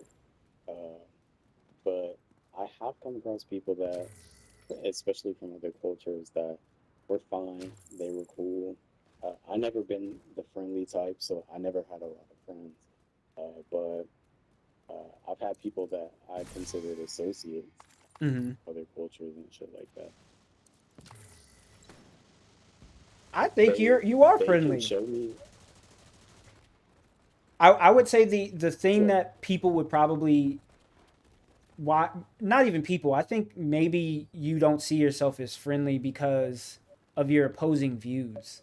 But I mean, just from having this conversation and previous conversations, there's nothing that you've said or done that would lead me to believe that you're not a friendly person. You yourself even stated earlier that you don't go out of your way to be rude to people and things like of that nature. I just think, people probably, like, other people's opinions and views at times might conflict with yours, and then in the process of you trying to get your point across, that will lose people, I think. And that's totally fine because I'm very much in the same boat. Like, outside of the homie, um, Alex, outside of him, and then maybe two other people. I don't really mess with other people. And again, it's not to say that I don't think I'm friendly. I know I'm friendly. It's just that if I want to be cool with someone, I need to be able to have a conversation like the conversation we just had for the past however many hours. I need to be able to talk to people openly, and I need to be able to share my views without feeling as if the things that I stated are going to cause a negative judgment and view on myself Where like you and on the can't relationship. understand that. Like I'm talking to you about problems and you write it off as like, the usual like, oh, you're just not working hard enough, you're Mm-hmm. not doing enough, you're not this type of shit. Like Mm-hmm. as long as you're cool enough to understand the situation, like I'm chilling, you're not wrong. Like, because you're right. Like I said, I do not go out of my way to like be disrespectful or rude to any other culture. Like, in fact, 9 times out of 10, like meeting most people, I'm like, hey, how you doing? Hey, dab, whatever. Like, it's really whatever. But on the same standard, like when meeting most people, I'm not trying to befriend people. You know what I mean? Like, Agreed. oh, we might talk in a coffee shop, or we might talk at this concert or something. But if you are not black, I'm probably genuinely, I'm not trying to get your number. I'm not trying to be friendly with you. And again, that's just a me thing. Like, that's what I mean, really, when I say I'm not friendly. Like, Okay. I'm not trying to recruit more friends or anything like that. I'm not getting numbers. I'm not trying to connect with you. Uh, I have two strong friends to this day, and I have had those friends since the time I was like 21. And even in school, like I had a very small group of friends, like two friends. And unfortunately, we're not friends today. Uh, but that's just kind of a whole different thing. Like, don't lie, bro. My one friend, he ended up going into what I believe is gas induced schizophrenia. Like he got diagnosed with schizophrenia. He burned down like three apartments that he lived in. He lived in one apartment. He like set the apartment on fire because they were trying to kick him out. So like me and him, we not friends no more. But I'm just saying that to say like I'm not recruiting friends. You know what I mean? I might Mm-hmm. be cool with you in public. I might dap you up. I might say what's up, what's up. But because I know the differences in our culture, I know what you see black people as. I know what our government expects of the ordinary citizen, and because I think that most people prescribe to this, most people believe what the government has told us, which is you need to work 90% of your life and enjoy like 2%. I just don't look for friends. And I'm one of those people, I feel like you shouldn't necessarily have to look for friends. Um, I've never personally looked for friends. I kind of just happened upon friends. Like whatever the situation was, I clicked with the person, and then boom, we were cool. Like we were Yeah, actual same. friends. I mean that's how me and Alex were, honestly. Um, like I met him. They told me he was my boss. He was gonna meet me on the exercise, and we went to, or I showed up on the exercise. He was there, and then pretty much the rest was history from that point. Like we just hit it off. And not to say that other people that we were with while we were on Guam or like different places I was at, I I had other situational friends, who we were friends while we were together and while we were around one another. But like I know I know 100% that Alex not only cares about me as a friend, but he cares about like my well-being even when I'm not around him. Like he'll hit me up to ask me how I'm doing. He lets me in on his life as well. Like I'm the type of person where I don't necessarily always like to, I actually most of the time I don't like to talk about myself. I would rather invest my time in understanding how, you know, my friends are doing and my family are doing, and try to get them to let me in on their life so I can feel like I'm being included, because like I had mentioned earlier, I'm not working, so pretty much I have time. I got nothing but time. Nothing but time. And nothing makes me feel more included and more in touch with another person than them choosing to let me in on their life. And that's something that I get to do with him and maybe two other people. Excluding my dad. My dad's my OG for real. But taking it all the way back, I don't feel like you should have to look for friends or like have friend auditions or anything like that. You just happen upon good friends. It'll just happen, you know.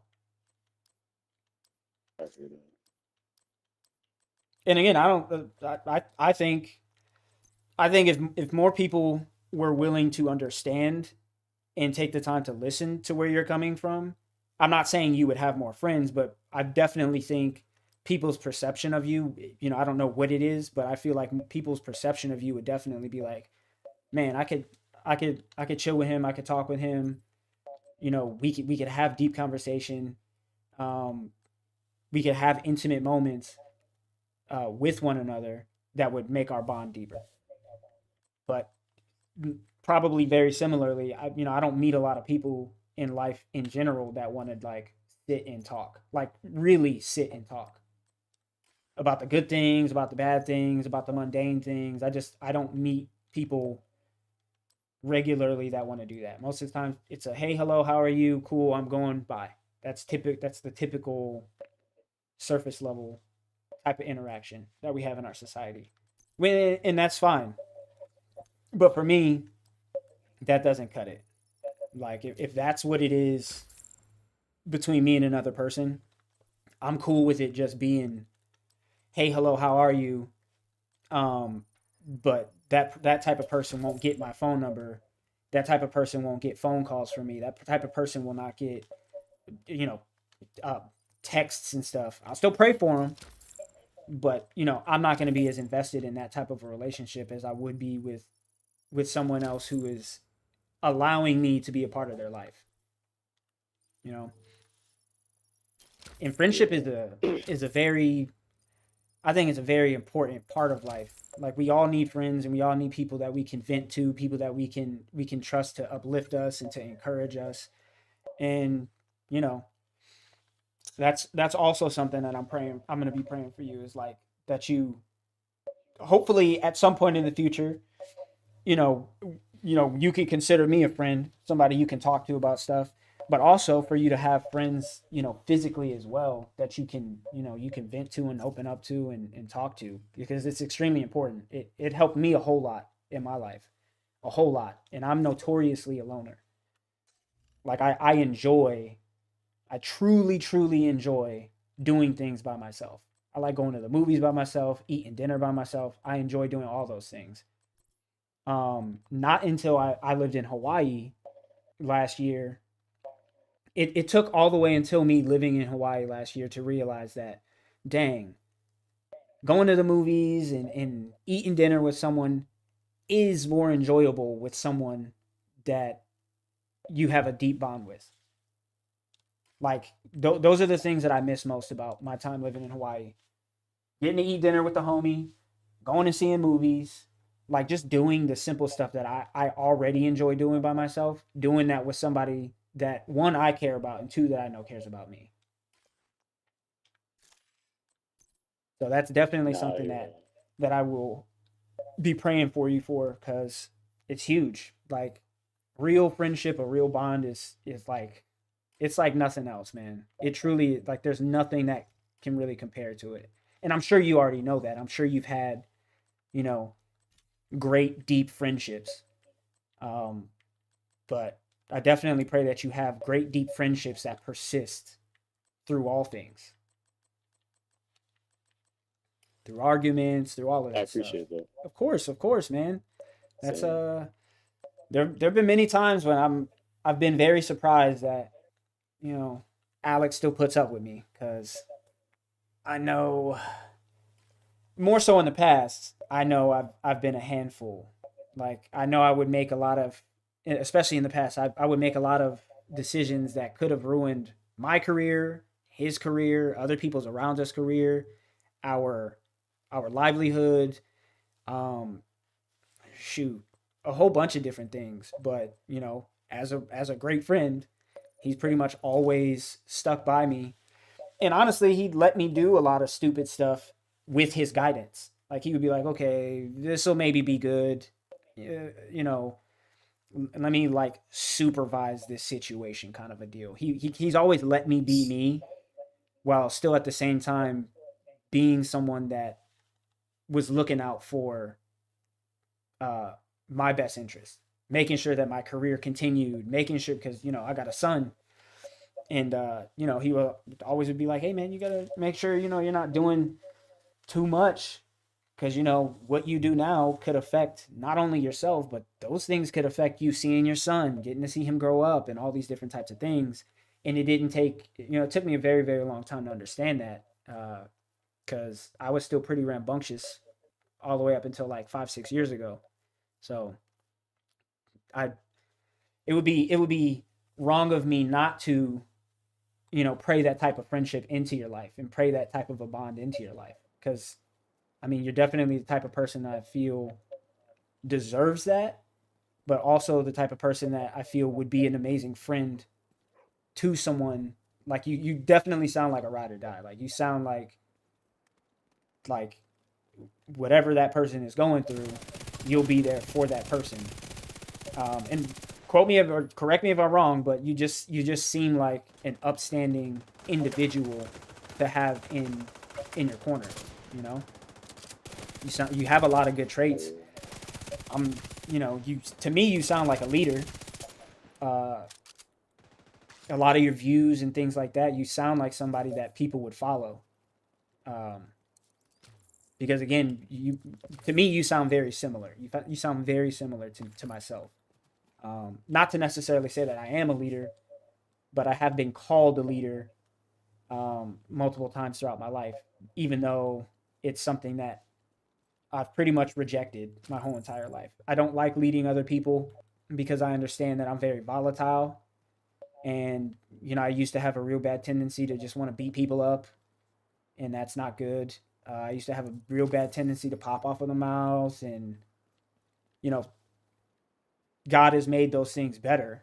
But I still wouldn't necessarily consider myself a leader. I would love to be the leader that people think of me to be, but maybe in the future. But you definitely sound like you have a lot of those same qualities, and you've got a good head on your shoulders. So there's all I can do is pray for you. That's literally all I can do, and offer my friendship, of course, because I love to listen. Sometimes my listening, I do want to interject myself sometimes because sometimes I don't get heated, but I get very invested in a conversation to where I want myself to be heard while the other person is being heard, but two people can't be heard at the exact same time. So that's still something I'm working through and trying to check myself on. But I mean, you sound like a great person. Maybe just misunderstood. That's it.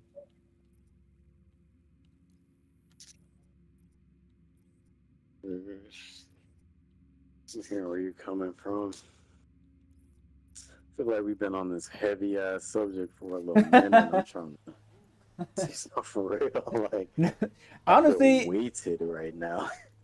uh-oh, what happened? Oh, I'm fast traveling. Honestly, it's been a long time since I've had like a real good in-depth conversation. We definitely could step off and talk about something else, but I feel like it was it was good. Like it was good to talk about experience and our views on situations. I feel like that's a beautiful thing to me. Yeah, maybe a little bit heavy, but I mean, that breeds closeness. That at least shows that you're comfortable enough sharing your views with me, a potential complete stranger. Like you're willing to talk openly with me about how you feel about certain situations and certain things going on and your past and present experiences. Like that's a big thing to me. Like we didn't just BS and have a conversation for 4 hours about why the sky is blue and how much fun we're having playing the video game. Like we actually got the chance to pick each other's brains and learn more about one another. So to me, that was a big deal, and I relish those types of opportunities. I truly do. Yeah, it's definitely not something you can do with everybody. No, no, no, And no. that's one of the things I talk about with like race and stuff like that. Like, bro, I don't know any white people I could have had that conversation with. I don't know any like. I'm trying to think of like maybe a person of another ethnicity or something like that, but like I genuinely don't think I could have had that conversation in full, Mm-hmm. like with another group of people. Goddamn. I would mostly agree as well. I feel like I could have had that conversation with other people, yes, but I feel like the conversation would have maybe not turned into an argument, but more or less would have turned into a situation where I would have checked out and essentially just let the other person say whatever they needed to say and then just let it blow past. Um, because of maybe opposing views and the fact that I'm trying as a man of God, I'm trying not to be as confrontational. So, you know, I count it as a blessing. You know, I count it as a blessing. Yeah, I feel the same. I could have had the conversation with like there's like my boy Jordan.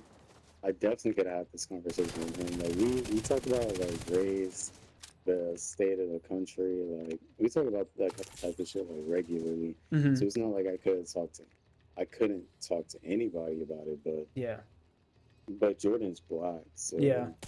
I just don't feel like I could have had that with like a person of another ethnicity because they won't ever like as much as they want to be like an ally and shit like that. Like no other people have the experience of black people.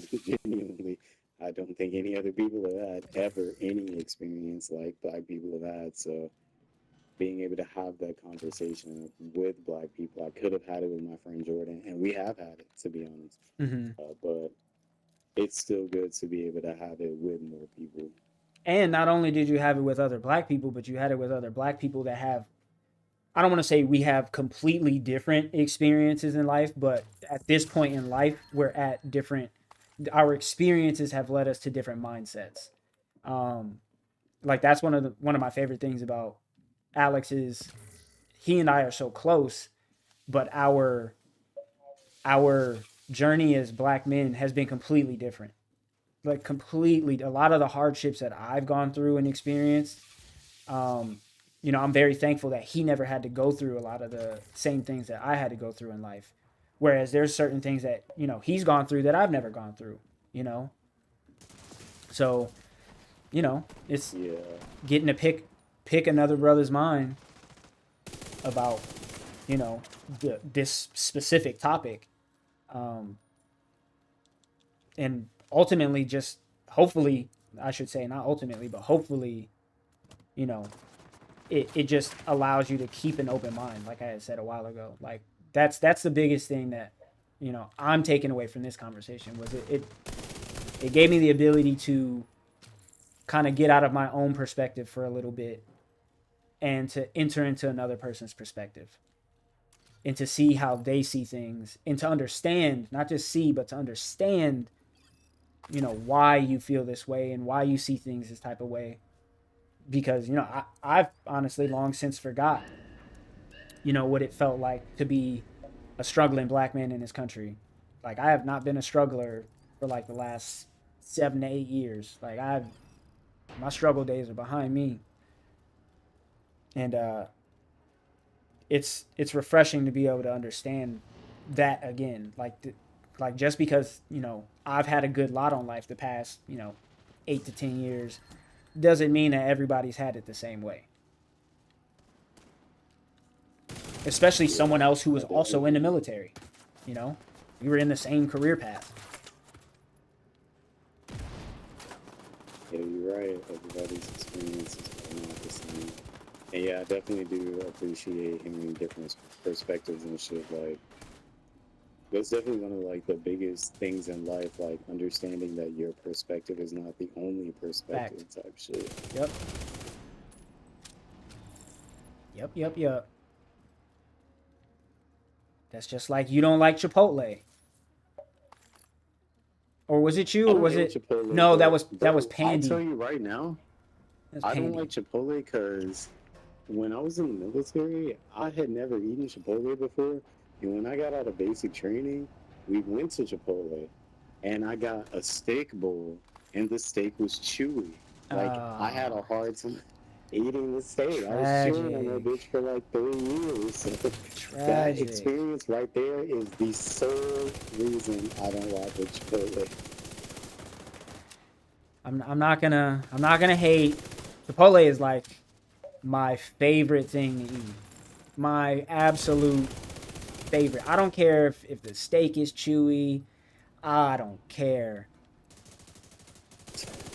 But that's also coming from the guy that likes gas station hot dogs. Like, that's like my number 3 favorite food to eat. Man, in a pinch. I've worked so many jobs, bro, where I was eating gas station hot dogs, so it really ain't a thing. Gas station hot dogs are so good.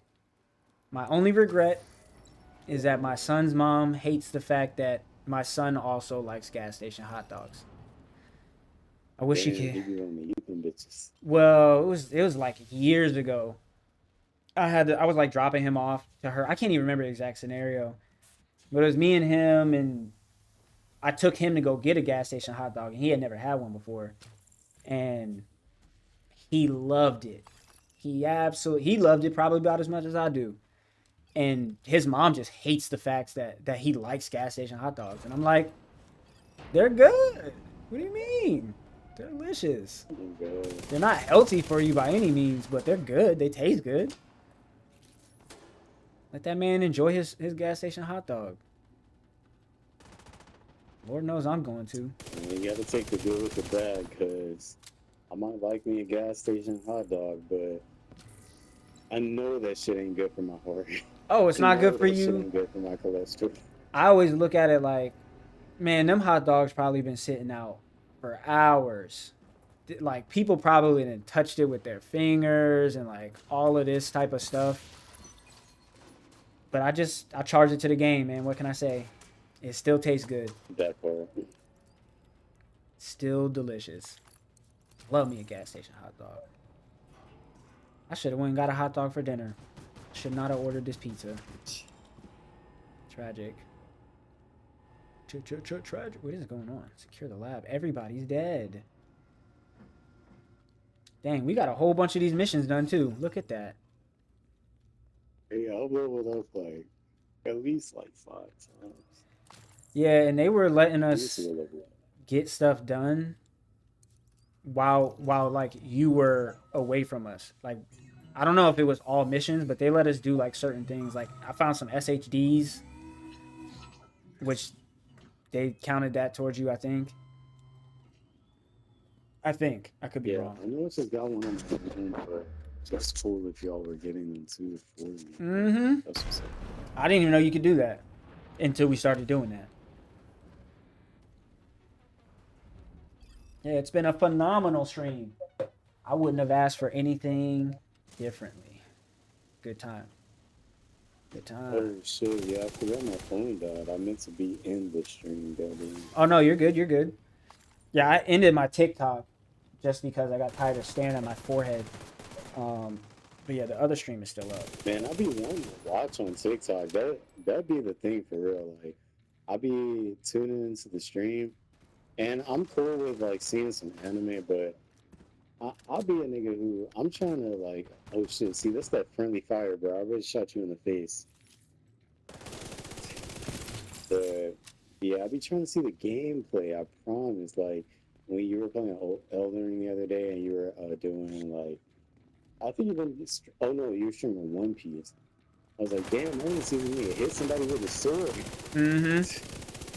I actually had somebody come in earlier today, and they were asking me what I was doing, and they were like, "Well, why don't you have the gameplay up and da da da da?" But people don't realize is like when I stream, I don't. It's pretty rare that I have like more than one person, especially in the TikTok. It's pretty rare that I have like 1+ people in there. So the anime gives me something to like watch while I'm streaming, like so I can stay interested, I guess.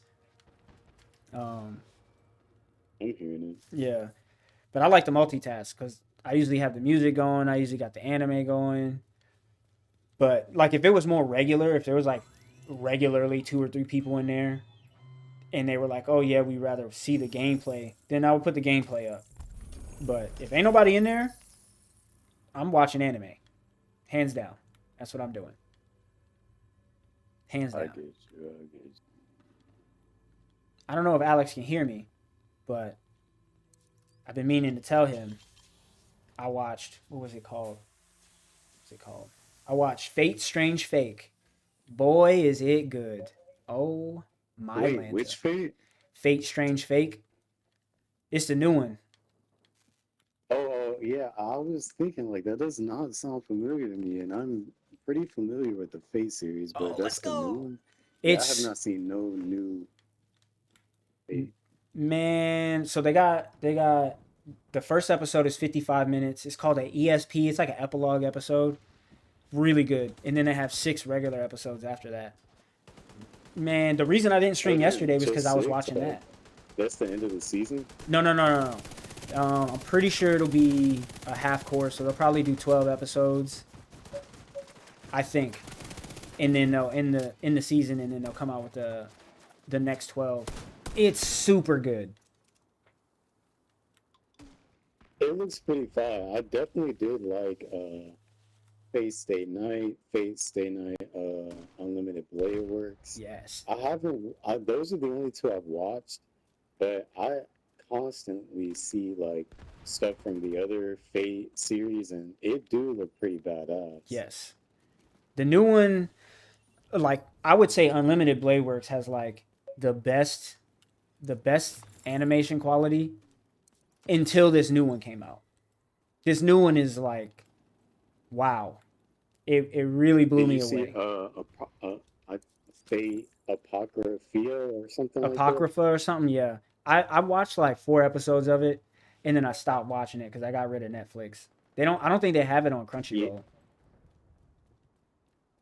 Yeah, same. I tried to watch Apoca whatever, but it literally just didn't keep me like I don't want to say it didn't keep me entertained, but like I didn't have a feeling of like I want to watch the next episode. You know? I kind of felt the same thing. This new one though, if you watch Strange Fake from start to finish, I feel like, especially because the first episode goes crazy, it'll hook you. And then like they get to explaining like about the Holy Grail Wars and like everything that's going on, and it's, man, I binged it all yesterday, and the whole time I was like, man, I'm gonna watch 1 or 2 episodes and then I'm gonna jump on stream. And then it was like 8 o'clock at night by the time I finished. I was like, oh, guess I'm not streaming today. Why you don't put shit like JJK or like you said Fate on your stream? So I've done JJK twice. I've had it in the background twice. And we watched it all the Damn, I way. missed that. Yeah, it was like a while ago. I've done a whole bunch of different stuff. I've done One Piece up to like Water 7. I've done Dragon Ball Z. This is like the second or third time. I've done Dragon Ball Super a couple times. I've done Hunter x Hunter twice. I think I did Full Metal Alchemist Brotherhood twice. I've done a whole bunch of different ones. But it usually just depends on like if somebody requests to watch something, then I'll put that on. But if, like I said, usually it's not like people regularly in there. So I usually just put what I want to watch on. Oh. But when I'm done with Dragon Sometimes Ball. with the missions, I don't be knowing where to go. Like I know to follow the orange line, but sometimes I do not be seeing shit like that. Oh, Alex is at the next one right now. So you see where he is on the map? Yeah, I see it from me. Um, as long as you click it, you can just fast travel to where he is. If you like zoom in and hover over his profile, you can just fast travel to him. But I always make sure I click the mission. I think he just clicked it. He sure did. He sure did. Nice. Are we in a mission right now? How can I tell that? I don't think so. The missions are all like Okay. extremely linear. Like they're usually in buildings and stuff like that. For the most part, not all of them, but most of them are like in a building. Okay. I think I'm gonna head to the safe house and take me a little break. Hop Yes, off. sir. Yes, sir. Sounds good, brother. It was good talking to you, bro. Sure, yeah, good conversation. Yes, sir. Every time. And then next time you jump on, if you want me to jump in, just let me know. I'll help you run through some missions and stuff. We got to get you to level 40. That's the goal. Man, for real, I really don't be hopping on unless you on, bro. Fair. I'll be playing this alone, and I'll be thinking about like hopping on. It just don't be like. I really can't explain it. Like I just don't be like. It just be like in the background, you know what I'm saying? Like it don't be like, oh yeah, let me get these missions done. It don't be like Elden Ring, like, okay, let me do a few invasions or get this weapon or get this spell or nothing. It just be like, all right, yeah, I'm gonna hop on and get these levels. Like it right now, it just feels like there's nothing really driving me to play this game. I will say it is kind of boring initially until you can like just do whatever you want. Like once you can start doing bounties and the manhunt stuff and the projects, like there's a whole bunch of stuff to do, but a lot of it is like level locked until you hit 40. And like just running the missions kind of feels like you're just running missions. So I get that. Yeah, that part, like that's really what it is for me. Like I really like having fun gameplay, but right now the gameplay does not feel fun. Like I don't know, it's just like shooting hella enemies hella times and shit like that. But I'm gonna at least get to 40, see what it's talking about. But yeah, I hear where you coming from. Like I don't know, it's a cool game and everything. It's just like I don't know if like the grind's not there for me or It's I not don't Elden know. Ring. I get it. It's just It's not Elden Ring. Oh, the Haka, huh? Okay. Why did I get this terrible dance? all right. Well, I had fun chatting with you boys. I'm gonna fuck with y'all. Yes, sir. Yes, sir. I'll catch you soon. Yes. Dun, dun, dun, dun, dun. All right, I'm gonna head back to the. I don't know if Alex can hear me or not. I'm gonna head back to my world. How do I do that? There we go. Leave group. Leave current session. There we go. There we go.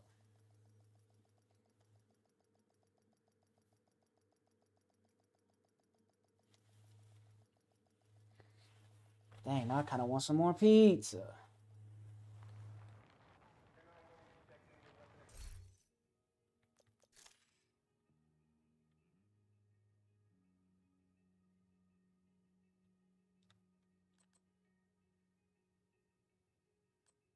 Boom, look at that. This man might be going to get some food or something. Who knows?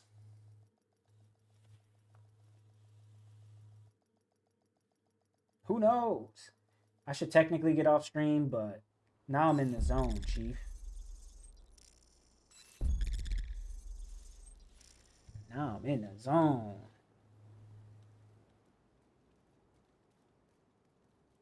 Y'all saw. Y'all saw. We don't even got to do this mission anymore. Oh, we got to turn the thing back on. The event.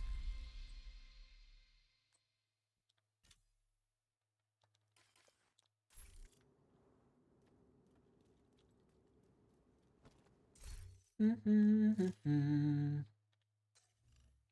collectibles.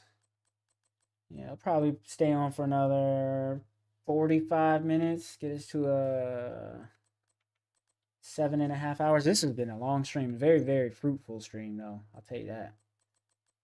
I will tell you that.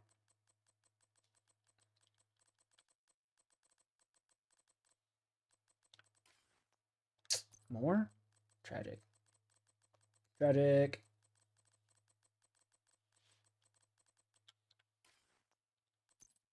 Why are there so many of these?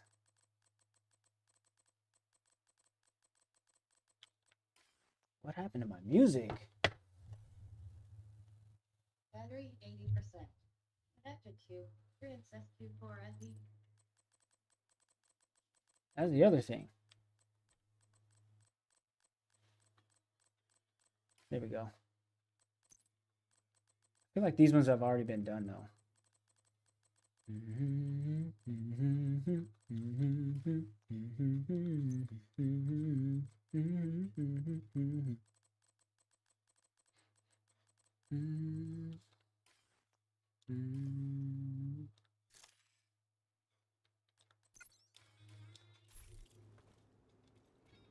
What are we doing? I'm in your world now. Whatever you wanna do. Whatever you wanna do. I'm just here. I'm here for another 45. Another 45. Actually, let's see if I got any. This is at 9. This is at 10. Yes, sir. Let's get another assault rifle. First sight.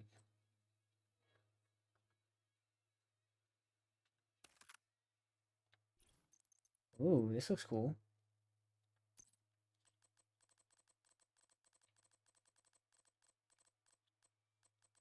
Purple? You already know. This one. Hello? Hello, good sir. We have to change the game to his for our game to do stuff again. Hello. How? You don't. Do we just leave and reset the world? I'm so confused. So confused. Accuracy.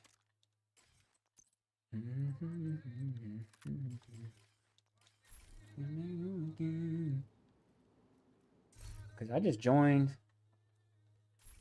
Honestly, we could probably reset the... Well, no. Oh. Yeah, because it's saying the session owner. Got it. So what I'll do is I'll go back to my world. How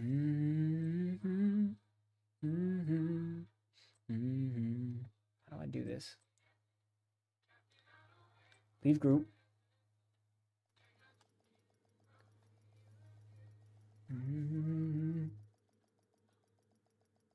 And then let's see.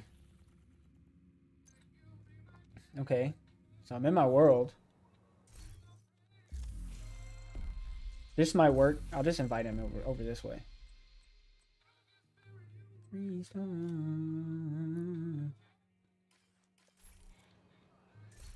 Now, there we go.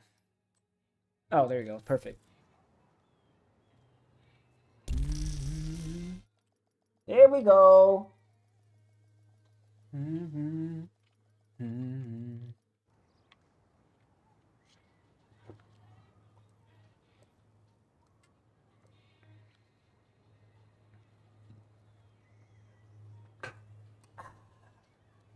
Oh yeah, sorry, Liz called. No, So I you're was good. talking to her.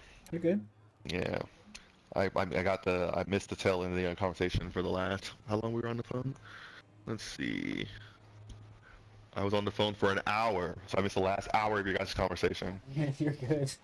He pretty much was like maybe like 45 minutes ago was like, man, we've been talking about some heavy stuff, and I was like, I mean, I guess, but I was letting him know like nothing wrong with talking about something that's quote unquote heavy.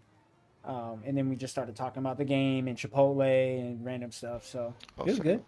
Yeah, It was good. yeah. I mean, it was better, like, because you guys were at the beginning of y'all was going back and forth. Y'all was like almost not even hearing each other at some point. I was just like, we gotta change this, like, cause it's definitely great to have conversations like this, to be able Yeah. to share perspectives. But we need to make sure that we do it in a moderation. We got to do it, make sure there's respect, in those conversations. And even if it wasn't meant to be disrespectful in any way, like just kind of the way they were going about, even like when I like him talking over me and that certain like, it's just not going anywhere Mm-hmm. because you're listening to communicate, which happens. It comes at because especially when you feel passionate about something, Mm-hmm. like I will catch myself doing the same thing. Yep.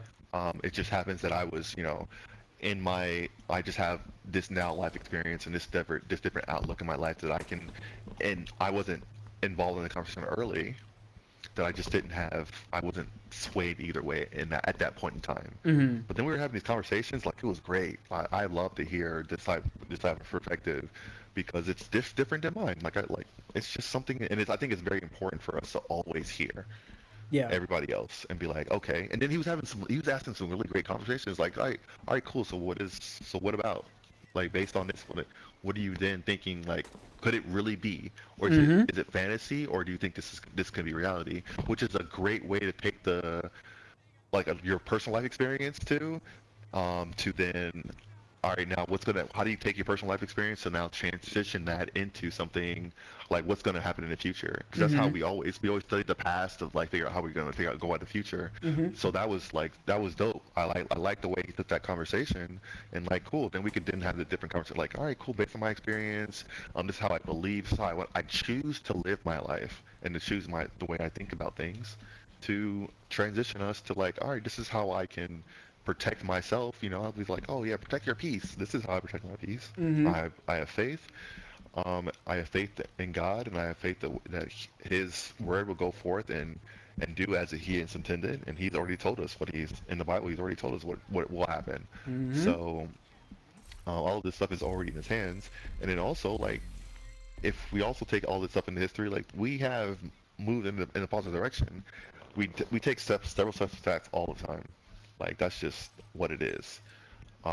We always move in the right direction, and like I was actually just telling Liz, like we always, our goalpost always changes. As people gain more, how do I say this, more rights in that situation, that things have gotten better. We're like, okay, so how do we make it even better? The goalposts always change because now this is the standard. Yeah. We have riots, we have all this, we make this much money, this is the standard. Okay, what else can we change to make this better? Because there's always gonna be oppressed people. I don't think there's ever going to be like this human nature based on how people are. There will always be oppressed people. How do we then work towards those people? How do we get to common ground, how we get a common understanding that those people shouldn't be that way. Those people should not be oppressed by whoever's oppressing them. Mm-hmm. And that's not even just talking about the America. I mean, like you look all over the world, there's always some people being oppressed. Yeah. Fact. Um, and I mean, I would say for me, I think it's like it's right, but also super unfortunate that um, we are always looking out for other people outside the continental United States. That Team America World Police is probably the most spot on thing probably one of the things I've seen in media is just the fact that we are all over the place, but our homeland is always feels In like a disarray. war zone. Yeah. Yeah, we're always at odds with our own people.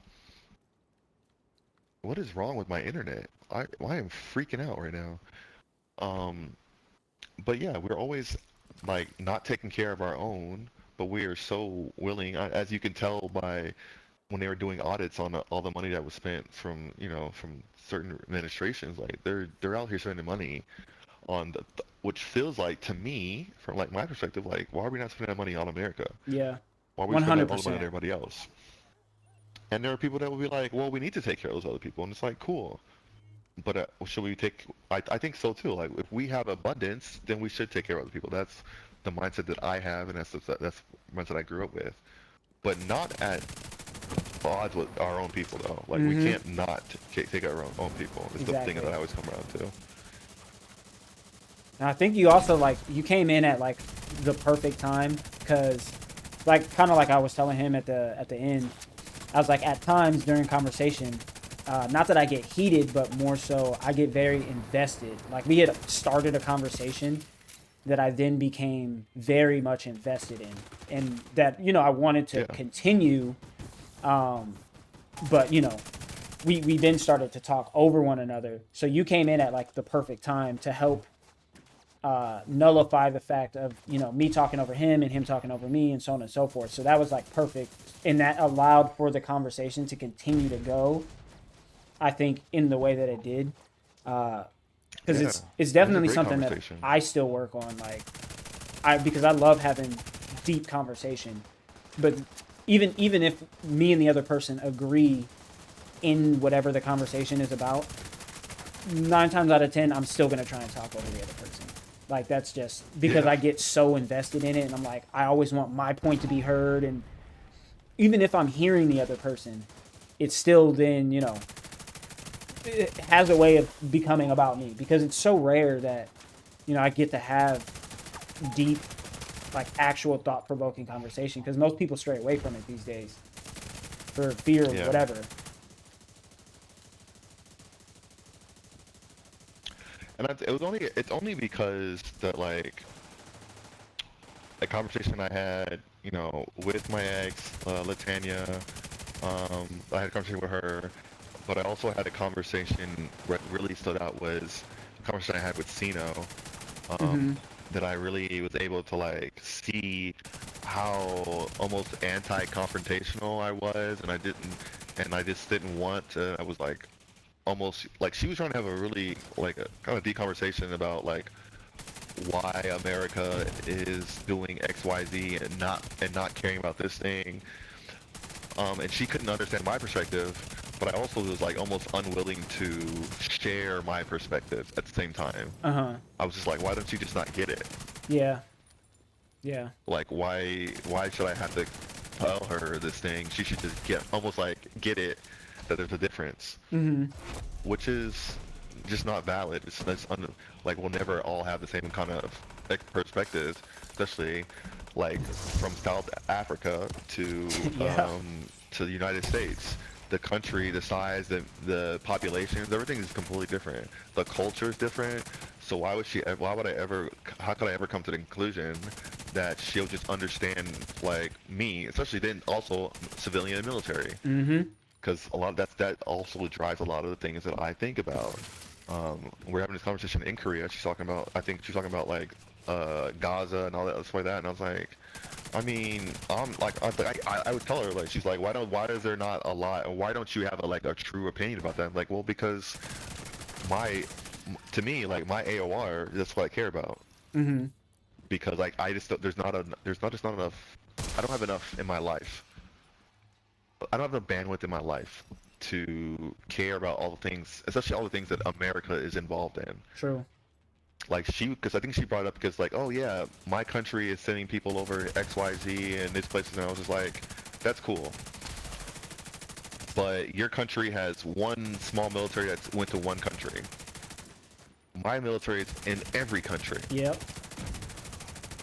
Yep. Documented or not, they're just like, I cannot be invested, especially since my job is to worry about what's happening for the number one adversary at this time, at where I was, or not, you know, as they call it, near peer and stuff like, hey, Korea is the number one thing that I need to talk about and worry about what's happening in this area. And after that, it's, you know, it's what they talk about in China. And like, what is that? How does that? Because everything that the security, whatever thing says, everything that the president says, that changes my life daily. Mm-hmm. That stuff changes my life daily, but I need to worry about what's happening in my own AOR. Yeah. Which is, it's kind of changing a little bit because as I've gotten up here and I've gotten, you know, a different perspective, there is a lot more that happens throughout the different AORs that didn't prepare to, but I think it's only because I'm at, you know, the MAGCOM of this AOR comparatively to working at the squadron at maybe a numbered Air Force or at a wing where like I'm truly only focused out on a certain mission.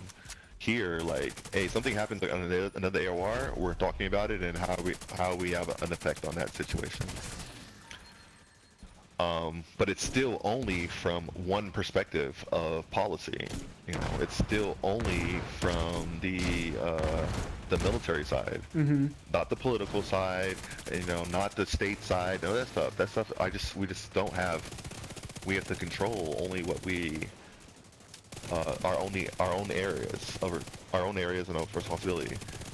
So, like, you have to be able to communicate those things to people that just don't have an understanding. Or a perspective is completely different than yours. And I had to wrestle with that because like she tried to have the conversation with me like two or three times. We're talking over the phone and we're talking and I didn't want to deal with it. I was just like, I don't want to have this conversation because to me it was like it's work. Yeah. That's conversation. I can see but that. for her, it's just like it was just common. Like a commonplace conversation. That's just what it was. What people are talking about. Yeah, and I was like, I just don't want to deal with it. She's like, but what about the Americans that are going out there and the people that divulging and, you know, because there was also like service members too were doing that. Like, I can't, whatever for the government. They're getting arrested. They're either killing themselves. I think one guy said, one airman set himself on fire in protests. I think I heard about that. Of Gaza, and they were like, she was asking me about that, and I was like, that's crazy. I mean. I wasn't saying that, but it was like, cool. I mean, we shouldn't be doing that. Like, as a black and white rules thing, as an airman, I should not be doing that. Yeah. But as a citizen thing, like, more power to you. That's literally the reason why we exist, to allow you to exercise your rights. I would hope that you wouldn't kill yourself, Exactly. but you have the ability to exercise your rights, and that is within your right to just like speak freely about what you want to. We just can't do it in uniform or have any kind of affiliation with the military in our speech. And I thought, like, to bring that all back around. It's just like, hey, I have to be able to communicate directly and calmly. I can't be swayed emotionally in the situation because that doesn't get us anywhere. I'm not going to be listening to anybody. I was not listening to anything she was saying. I was frustrated. I was listening to just to combat anything she was saying. Like there was nothing positive happening in those conversations because I just didn't want to deal with it. Yeah. But there was no growth had until she was like, she got really mad at me. And she was like, why can't we have this conversation? And I was like, what do you mean? I don't want to have this conversation. She's like, why? Why can't we? She's like, I wasn't trying to argue with you. I just wanted to understand your perspective. And I was like, oh, that's crazy. And I was like giving her zero play. Yeah. My problem is I don't which was typically just know enough, like outside of talking about, race and our experiences and stuff like that. When y'all were talking about like Epstein files and all that stuff, I don't really know a whole lot about what's going on with that because, like I was telling him, I was like, I just stay away from all of that stuff because it just seems like a really, like it just seems really bad for the brain, like to be ingesting all these different like bad topics that all these people are doing all these bad things all the time, and yeah. that's something that for me personally I don't want to personally put myself into. Not that I'm not interested in the topic, but like I don't know anything about it because I'm trying to stay away from Mm-hmm. stuff like that. So I mean, I learned a lot Yeah. today just from y'all talking about that. And I think it's very important to find distinction in the things that you're like, cool, I heard some things, or and then the rabbit holes that you can go down to, Mm-hmm. the conspiracy theories and all those other things. That are, even if like something like you're finding some truth and all this stuff, because if you get so wrapped up in those kind of conversations, like your mood changes. Mm-hmm.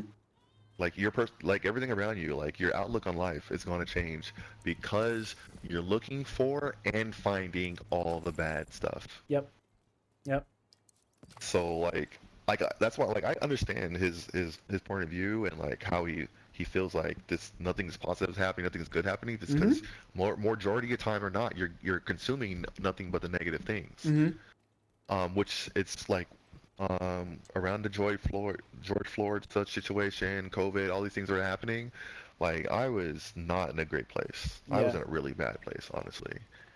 And then my sister's going through the same thing right now, where she's like she was consuming way too much information about other things, and that stuff is just really hard. We were never supposed to have all that. Yeah. All the negative things happening in the world, we were never supposed to have all that stuff. That information is like toxic to who we are as communal people. It just is. Mm-hmm. Like to just take in all the negative things that everybody's doing, that even like the negative things that I forgot we're not playing with him anymore. I'm just getting murked. But like just any kind of negative information, and when you're not bringing in anything positive, you don't have any hope. We need hope, Yeah. Oh yeah. we just do. Honestly, the last time I was like really paying attention to like political situations and stuff was when the George Floyd thing happened. And Yeah. I don't know, that situation, especially, from a lot of the things that I'd seen and been through in life, that really hurt to see because I actually saw the video. And boy, when I tell Yeah. you I cried so Uh-huh. hard when that happened because I was like, man, this man is screaming for his life, good, bad, or whatever may have happened and transpired and got him into this position. This guy's clearly fearful for his life and all of these things. And, as a black man, I saw that situation and I was like, man, this looks a lot like what I've seen in my life. Like, no one's going to help this guy get out of this situation. Like Nope. there's no getting out of the situation for him. And then that also caused me to like check out like completely from a lot of the social injustices that are happening in the country because I was like, as a black man personally, our parents had the Rodney King beating, they had that, and then our grandparents, they had Emmett Till. Like that for me, that was that kind of situation, and all I could do was retreat because I just was like, man, I feel completely powerless.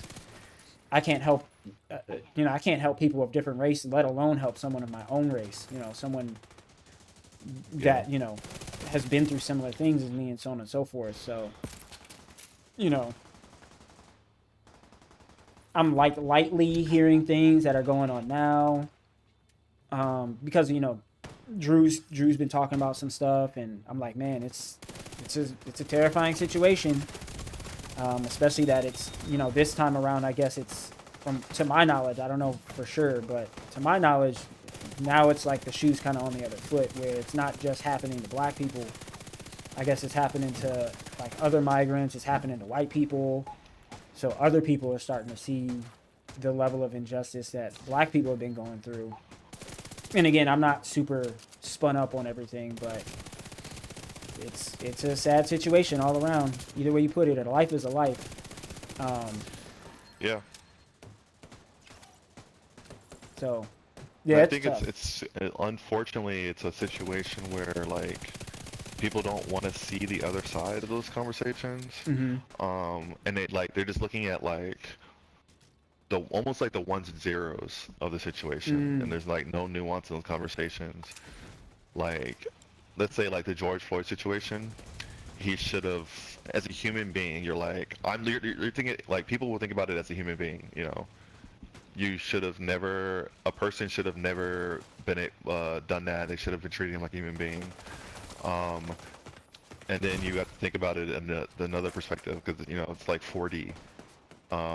The narrative around a black person, and then also his criminal history. I don't remember if they knew anything about him. That when they ID'd him, that he was being brought in for something, so then that also interprets how they were going to treat him, because that's just human nature. They're going to treat him a certain way based on the information they received. Oh, he's a criminal. That's already the way he's going to treat him. Which then goes into like, okay, how do police treat people? Is he guilty until proven innocent, or is he just guilty? Or is he innocent until he proved guilty, or is he just guilty until proven innocent?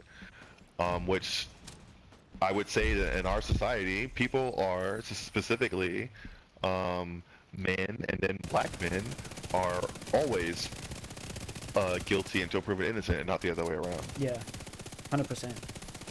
So there's like a lot of layers to that stuff. What the police are being taught. That's why defunding the police sounds like, oh, that sounds like that's the best way the option goes. Like, okay, then what happens until they figure out how that's gonna work? And we're always so swinging about the things that we want to implement and do, and it's like that just doesn't make any sense for us to like logically make sense for us to be able to go to do stuff like that as a whole. But it takes a real nuanced conversation to go through in that, which we're not really doing right now. There's small pockets obviously doing that. They're having like some nuanced conversations, but that isn't the narrative as a whole. So the people that are in charge of then making votes, and the people that are in charge of voting for the representatives that represent them, are not having the nuanced conversations. So they're gonna empower people that are then going to then be polarizing the same way that they are, you know, and then the people that are in the power will be like, well, I want to get reelected because this is almost a power trip. This is what I've been working for my entire life. I need to do things to continue to get my base back on my side. So like it's a circle, you know, that type of situation. It's a full circle. So like, yeah, it's just like when we're not able to talk intelligently, communicate our positions, then we're never going to get anywhere. Yeah. We're just never going to go anywhere, and that's just how it's always going to be, unfortunately. And I've also learned from so it's really today hard. that it's also difficult to, not that it's impossible, but it's also difficult to speak on a lot of those situations as a man of God as well. If you're speaking to someone that is not of the faith, because that's typically, like, at least what I was, you know, attempting to lead with in the beginning, because that's, you know, how I live my life. I live my life, you know, to serve the Lord and to bring as many people to God as possible. And then ultimately it then more or less digressed into perspective, which I think ultimately is what the conversation, what our initial conversation was going to lead into anyway. I think no matter what, it was going to lead into perspective, you know, and it's hard to include Christ into that, especially for myself, because I've not always lived a life that included Christ. So it's hard for me. I think it has to be, and it's because you have lived a life not a part of Christ, because you lived on both sides, and that so your perspective is coming. how you felt outside of Christ to then how you now feel inside of, with Christ. Because that's, I think everybody's searching for connection and all that stuff. It's like people all have holes in their lives that they're trying to fill, but you have that hole in your life filled now. So you have to kind of speak to that. So I mean, you do have to be able to speak intelligently outside of like just about Christ, because the facts are the facts ultimately. Yeah. Human decency, all those things we can still talk about those things. But like circling back then to Christ is like, all right, cool. Like when I like, hey, this is what drives me. This is what drives my thinking. Like when he was asking me that, it was a perfect opportunity to be like, yeah, because my faith drives this. Which, you know, it does. That's my faith drives the way that I think about being positive. Drives that stuff. I know what the future is going to hold because that's what God told me. And but if you're not able to connect with them on another level before that, the same way God has always been able to reach out to people's needs first, then we'll never. It's almost going to be impossible to reach them. You know. Just like in that the book from Preston, you know, he talks about like meeting people where they are before just trying to shove God down their throat. Yeah. Because they're going to associate us with certain type of people when that's never what God was. You know, God was so much more than that. Yes, he was there to save our souls, but he was also saving us from our own personal plights, even though that's not his number one goal. You see all the miracles he was doing. He was like, oh, he fed the 5,000. Why did he do that? Because they're hungry. You know, he cleared leprosy. He cleared blindness. He did all those things because they needed that. Not because that was gonna you know take him to heaven. You know, but those people needed that in that moment. And so that's kind of what we need to make sure that we are able to try and do that on our own personal levels. I am screwed. Holy. I also need to remember when I jump off today, because I had told him, I was like, man, I'm definitely gonna pray for you, because I mean, I do see a lot of similarities between him and myself, a lot, especially in the way that he's thinking. Like I've definitely been there. Yeah. But he's not uncommon. He's got a good head on his shoulders, and he's you know, able to think for himself. And I just want to make sure that I pray for him to hopefully someday truly see me as a friend, but also for him to have real life tangible friends as well, because that was another thing I was talking to him about. I was like, man, like, I'm surprised Alex has stuck with being with a friend of mine for as long as he has, because of all these situations that I inadvertently put him in that could have ruined his career, ruined his livelihood, and all these different types of things. But like having a tangible friend to lead me out of, you know, some of the stupidity I was doing and bad choices and poor decisions, and like that is one of the biggest things that, one, got me closer to God, but two, it like mostly helped me to straighten up and stop being such a knucklehead. Because he was saying there's a lot to be had. He said he's a knucklehead too, right? Wasn't he saying that? Yeah. But he had mentioned, he was like, yeah, I'm not like the friendliest, and he doesn't have that many friends, and he was essentially saying that he doesn't see himself as like the friendliest type of person. And I was like, I beg to differ, because I think it's just a matter of, you know, people not giving him enough time for them to understand him. Like people not being open enough to understanding him, because he's definitely one that's willing to listen, but he also wants to be heard. Yeah. Like as with all people, everybody wants to be heard and to be understood more than being just heard.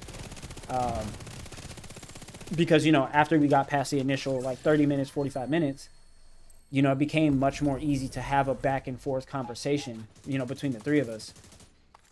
And it was all just as simple as, you know, giving each person enough time to be heard and understood, you know? Yeah.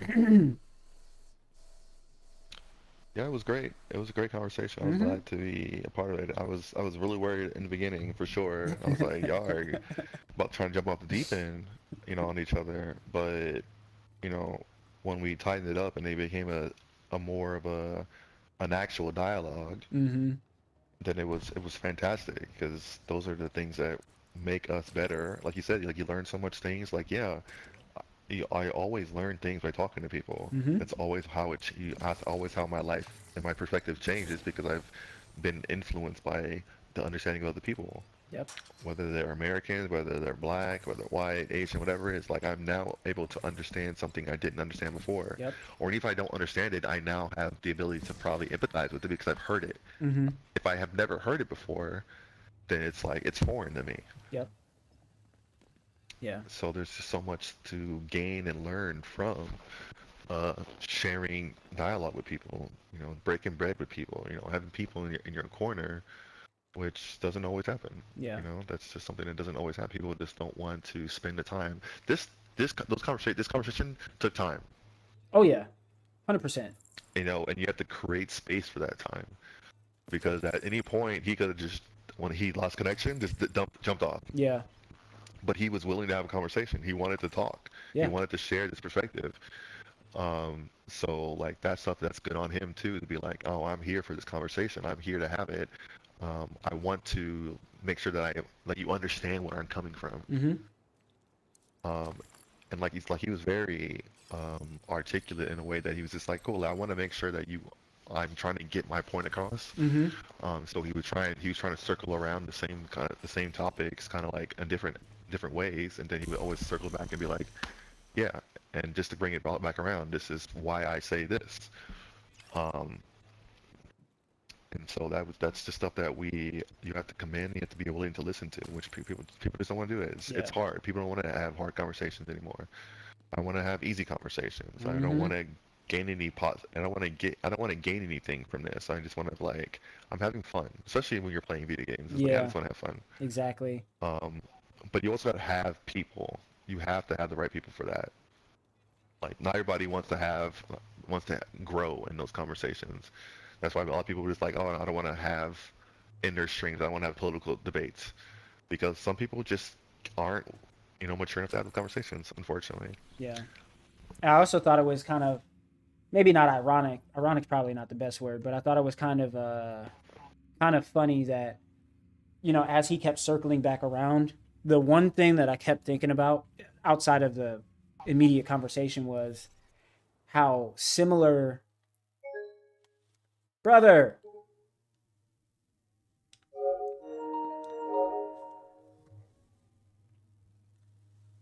Why they keep kicking me? Why they keep kicking me?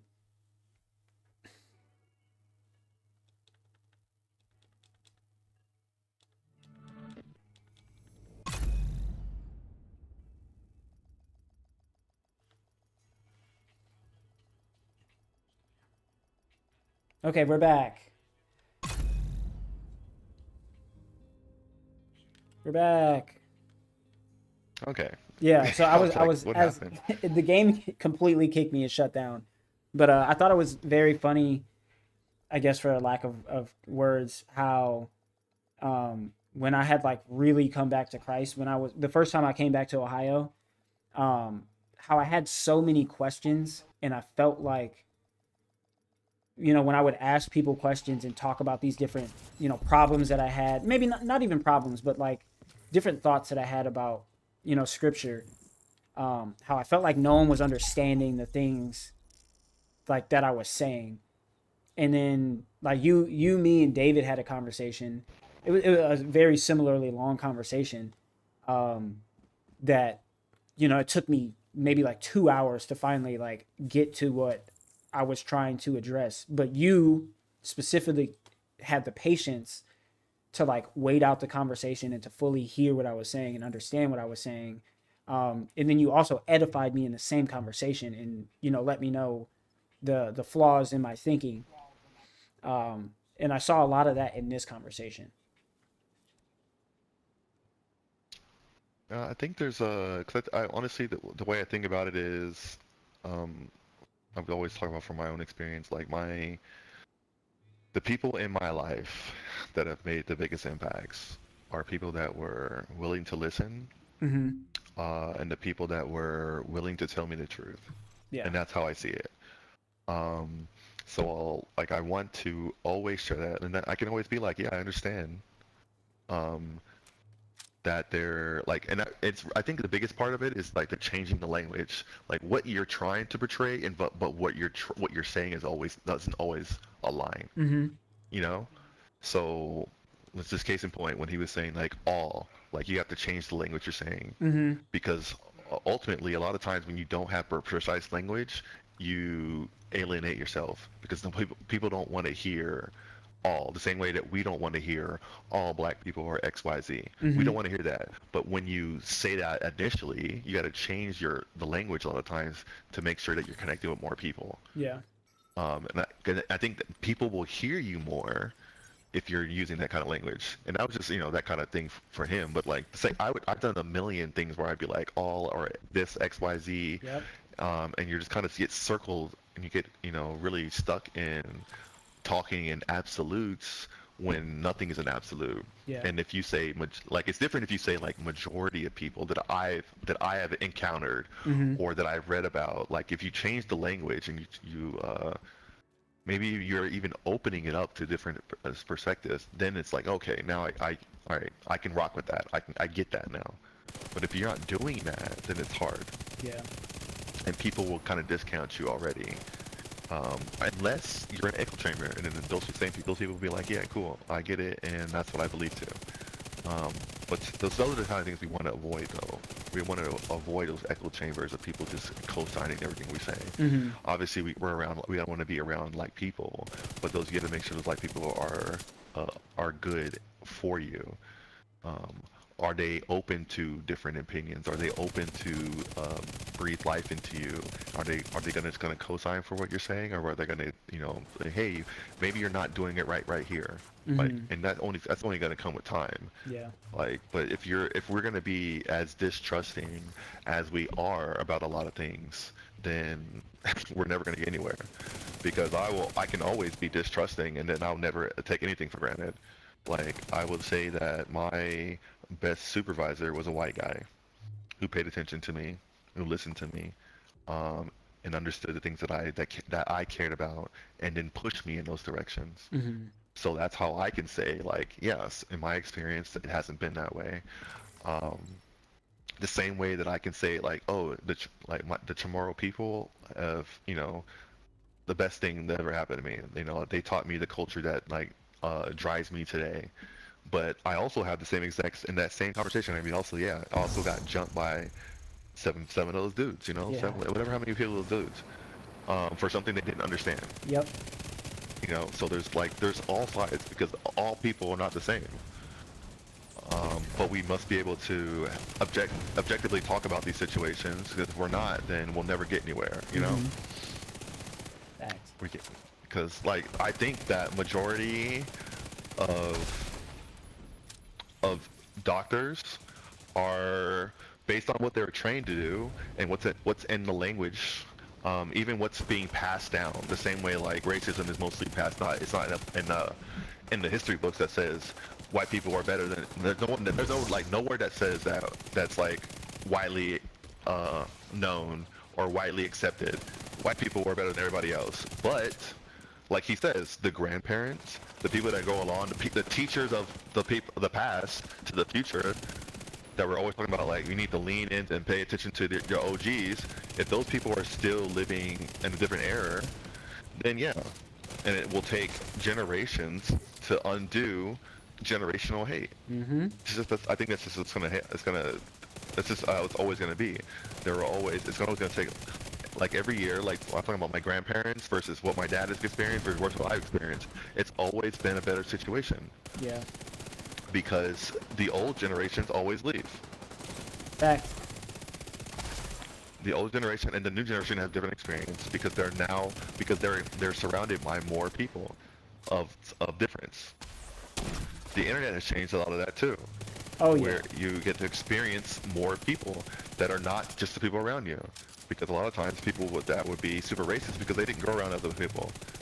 And so the only thing they got was the old, what was in the really bad commentary around black people in the movies, the blackface, all that stuff. That's all they really Yep. had.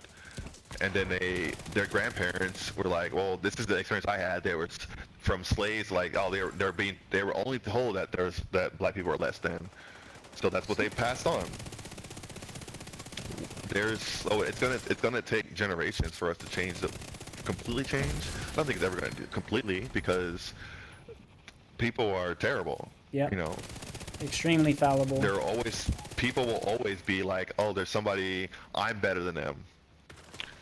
There's always going to be a hierarchy because that's just the way people unfortunately are. There's going to be a hierarchy that people are trying to follow. Hey, my people are better than your people.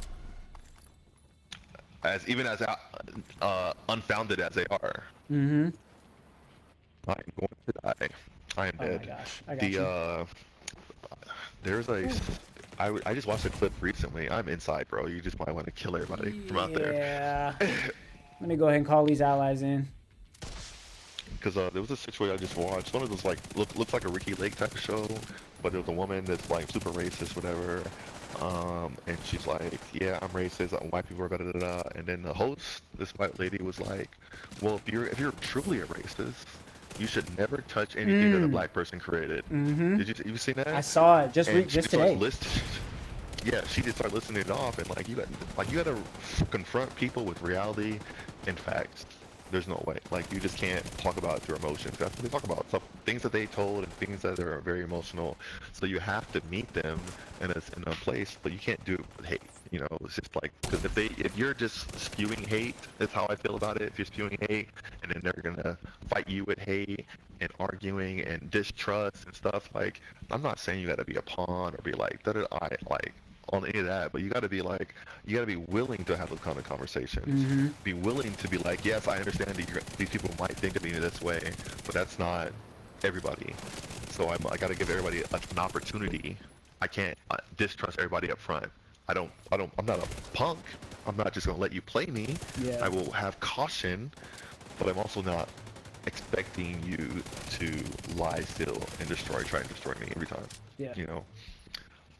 But I think it's hard because of personal life experience. Yeah, I think that has that's a big factor, a very big factor. Which is again why I could agree with a lot of what he was saying, because. Oh yeah, it's easy. It's easy. Like, I get it. A lot of what he was saying. Which is, I think it was a great conversation because of that. Yeah. And I think it's very funny that, like, the first time in my life that I ever got to, I would say the point when I finally got to understand, like, not all white people are bad, was when I met my stepdad.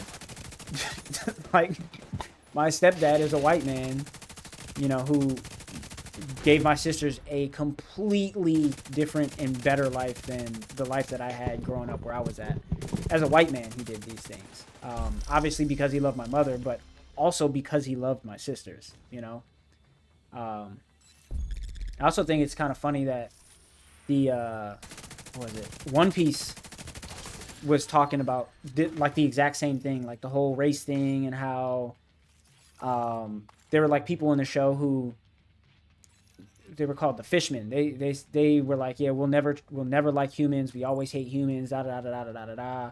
Oh yeah. But he had talked that one of the fishmen in the arc was talking about how he wanted his hate to die with him, so that the next generation could grow up not experiencing the same type of hate that he had in his heart, and hopefully breeding way to a better future where there was no longer this sustained cycle of hate, perpetuated by the previous generation's hate. That was the one where I told you I was crying, boy. I watched it and I was like, oh my gosh, they're killing me. This is too real, too good, too good. Yeah, man. There's a lot to learn from just hearing people out and hearing different perspectives, allowing other people to have their own thoughts, not teaching the next generation some things that just because you felt that way, allowing them to, Shikaku over here, it's not Shikaku, his name is not Shikaku, is it? Gaara's? No, Shikamaru, his father, how he like anime does a great job, honestly. Which is crazy because how they are basically perceived to be super racist over there in Japan. Mm-hmm. Yes. But it is mostly that they are Japan first Yeah. over everybody else. Yep. Oh, I am bad. I'm in a bad place. This guy. Oh Lord. This guy. Yeah, I think anime does a really good job of. Oh, we got rogue agents. That's what this is. Yeah, that's what. Yeah. Jeez. Yeah, anime does a phenomenal job of like touching on these issues in a way that's, I think, is digestible for pretty much everyone. Yeah, it's really good. Honestly, I love it. I think that like he talks about Shikamaru gets told like, hey, don't worry about what everybody else is talking about. What do you think about this person? What do you think about Naruto? Like he always was talking straight knowledge on that cat all the time. Mm-hmm. But they talk about race so, I mean, not even races, because they were like villages back over there, but they talk about it all the time. The cycle, and they talk about pain and hurt and fighting, all that stuff. You get one right behind you too, bro. Behind me? Actually, that was never mind. That was two of them I was looking at. I'm about to But say. like, talk about it in such a way that is just like, oh, that's real life. Mm-hmm. I understand that because that is real life. That is my life. Yeah. And I also think the reason why it's so much easier to digest from anime as opposed to real life is because it gets rid of the typical veneer for which we see it. Like it's not always black versus white or American versus this or that. They use like the creation of these different characters in random race, like fishmen, like that's not a real thing, but it makes it so relatable that anyone could understand it. And I love it. I think there's one more. How many did we kill? 3? I don't know. I don't see this other one though. I thought there was another one because he followed me out there and I ran back in while he was tripping. I think he's still out there. Ooh, the other thing I had told him, we were talking about the Fate series. So the reason I didn't play yesterday was because I finally started watching Fate Strange Fake. They got 7 episodes. Boy, it is so good. So good. The first episode is 55 minutes long. And it's really good. My boy Gilgamesh is in it, you know.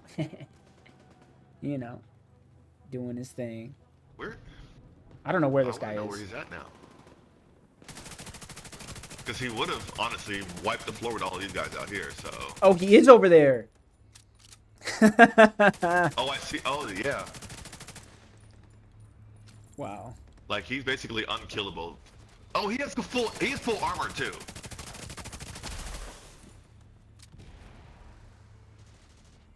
This dude ran all the way out here just to deal with some peons. It's because I gave him an okie doke.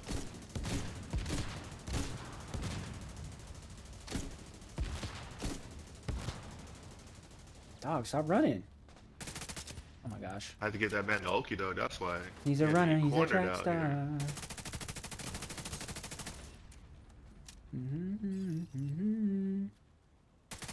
Yeah, this dude is not playing around. He's hoofing it. Hoofing it. Oh, he had a healer sting, that's why. About to heal these bullets into his forehead.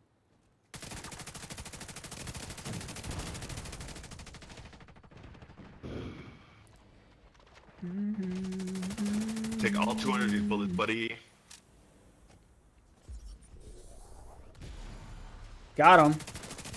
Sheesh. Give me your stuff. We just killed Rogue 8. You think we're scared of you? Right? I'm I'm on kinda one. scared. I almost died. I'm on one. Oh, there's more. I need to get behind the car. Sheesh. You and me both. Quit shooting. Of course, there's 55 of these fellas. Got him.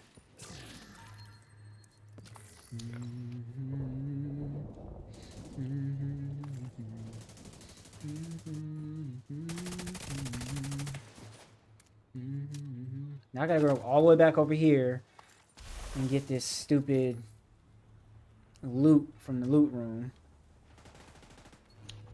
From Fruit of the Loom. Apparently there's no cornucopia. They say that's a There's no Mandela. what? There's no cornucopia in the Fruit of the Loom symbol. Oh. That's the Mandela effect, as they call it these days. Some people believe there was a cornucopia. Some say there wasn't.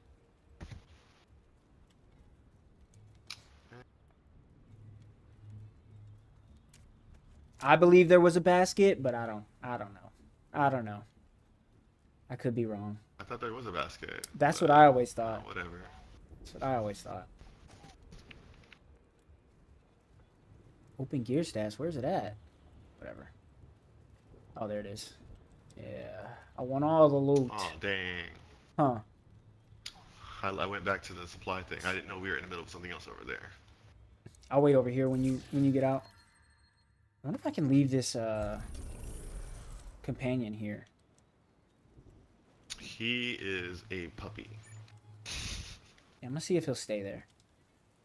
Stay. Oh, if you do attach him to the, like, tell him to stand at behind gear or a wall, Yeah, I got him. I think he might. I got him right in front of where the whatchamacallit is. I still have a feeling he's gonna. Yep, he's following. I'll just wait. Cause I know where the control point is.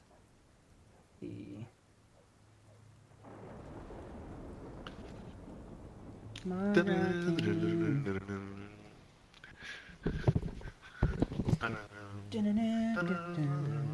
oh, I forgot. I still got pizza in there. Oh my gosh, it's already almost 10 o'clock. Good grief.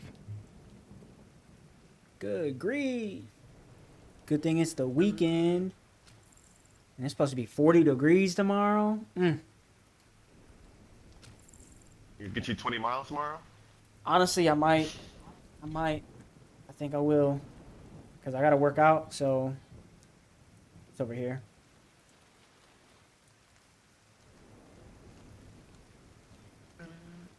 That joint is empty.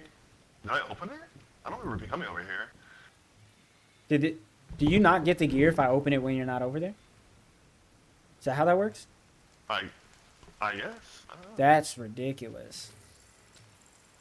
But I was there at the beginning. I know. He fought the good fight. He fought the good fight, ladies and gentlemen. Your son. Man, timeline. What do you do? Eliminate consecutive hostiles with headshots. We'll see. Melee people. Also, you get the shotgun back on.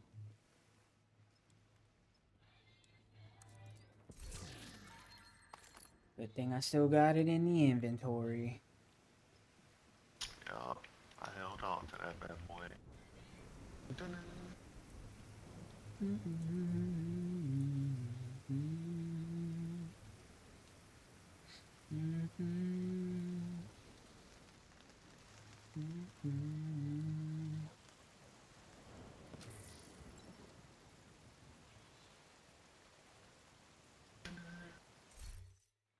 Let's see.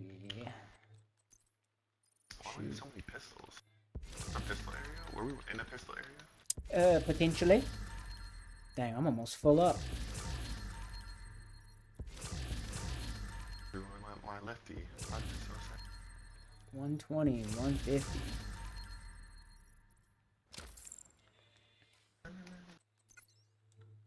Dang. Yeah, we might need to. Actually, he needs to finish the basic levels. Once he gets to level 40, definitely get him on regular heroic. He'll get some good levels.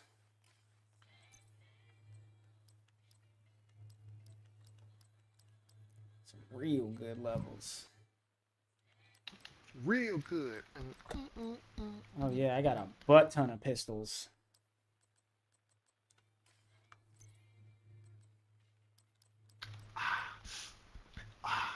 Pistol. Put pistol real good.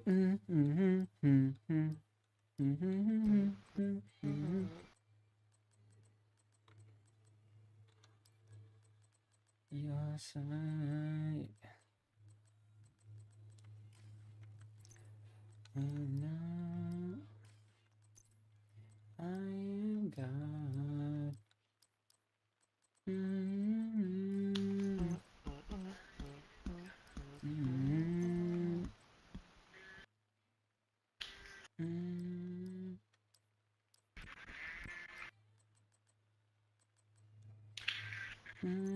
Do you ever do the like construction thing from thing that's like that body armor looking icon below the pistol and just do it all there instead of going to each individual section? Never. Never. Honestly, never really realized that's what that was until just now. Yeah, I just do that. That's why I get through it fast because I know if I don't see the little star icon, then it's something I want to keep. I just go through everything, get rid of them. Well, that'll definitely decrease my amount of time sorting through stuff. Yeah, I was like, oh, are you still streaming? So I looked at it and I was like, oh, you're still streaming. I saw what you're doing. I was like, oh, man, doing it on hard mode. I know. Literally everything in this game I do on hard mode.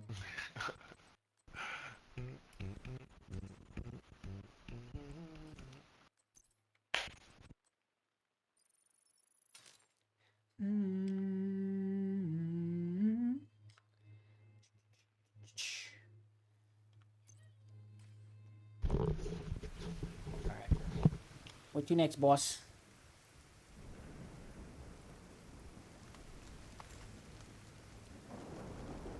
Ooh, do we have any supply drops? We don't. Oh yeah, we can do them. Something in the triangle. That is federal triangle. I gotta do one random activity. There's right next to the control point. There's a broadcast. Go hit that up. En route. Hit them up. Get me a random exotic from doing it. I'd love to see it. Just do a broadcast and get an exotic, like. That's what's up. Yeah, I need to start doing those priority objectives. I had mentioned it like months ago. And It probably feel like a year ago at this point. yeah, probably. And I just never went back to it. Never went back to it. I wonder if Gospel Junkie is streaming. I just saw him come online. Let me see. Yeah, I think he's playing. I don't wanna interrupt him. Oh, he's online? Yeah. He's been whenever he pops online, he usually will stream. But I know I talk a whole bunch, so I don't wanna take my talking from my stream to his stream. Cause I be yapping, as the you'd say. Yap yap yap. That's how my conversation with the ex turned out yesterday. We Yap just kept sesh? talking.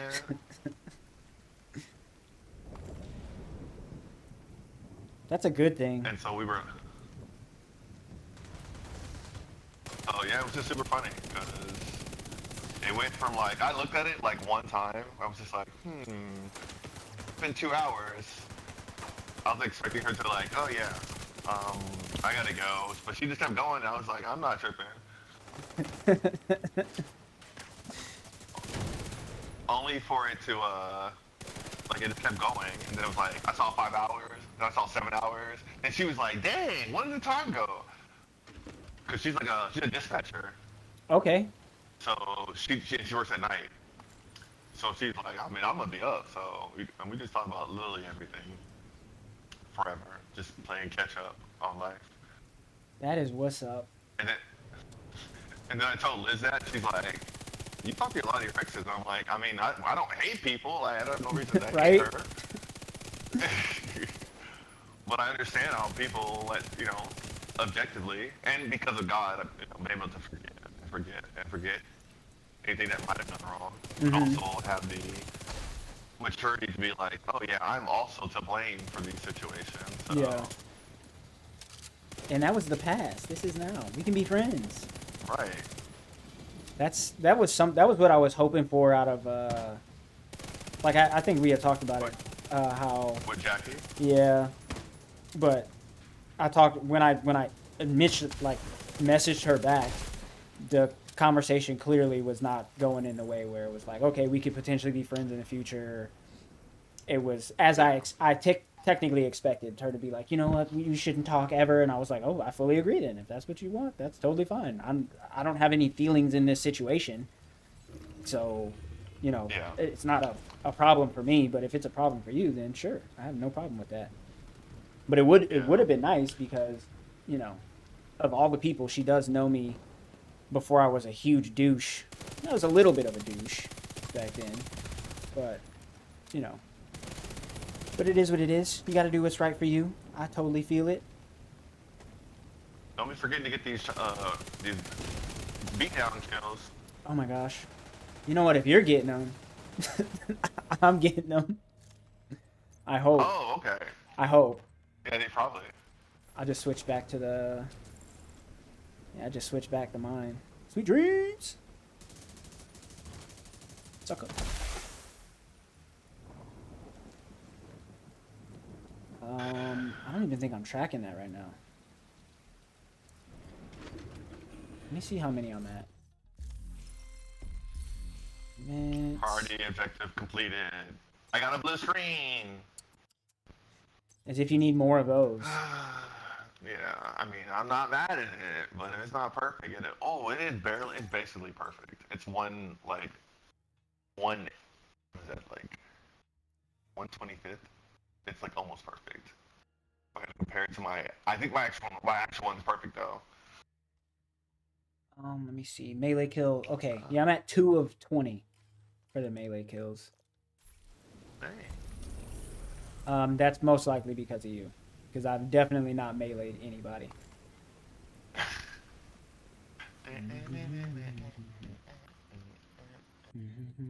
E-credits, reroll. Resources. Should I be going up for resources? Exotics?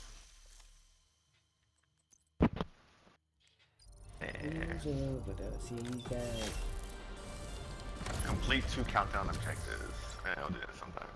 Here's my next one.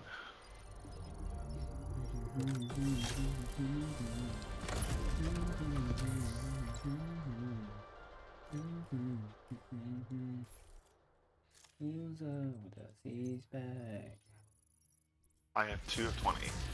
That's sad. Sheesh. I wonder if the reanimation event thing stays the same if we do summit, right? I think so. I'm almost positive. I'm trying to get these melee kills knocked out. I'm trying to run some summit for a little bit. Where's up? Yeah. Why were they not let me? Jesus over everything. Yeah. Oh, bros. Yeah, bro. Jesus, guys. The Jesus guys. Why won't they let me? You must be the. Oh, you got to do it. Oh, am I? Mm-hmm. Crazy. I don't know how I feel about that. Yup. Because I forgot the game kicked me out.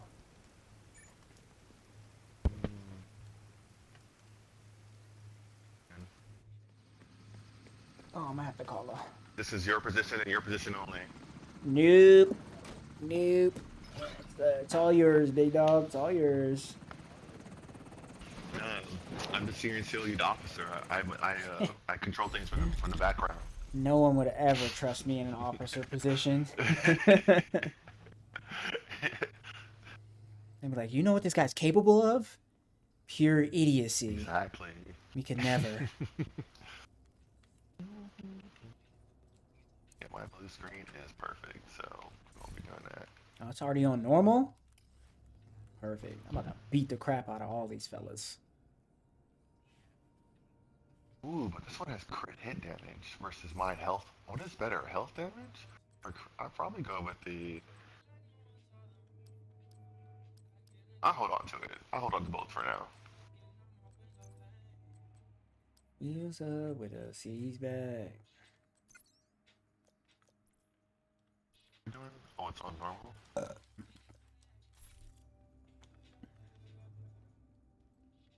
am I doing? I must have been trying another something else. Run it. Cash and card accepted. Get these melee kills and then up and jump off. Oh my gosh. This is the longest stream I've done in a hot minute. Goodness.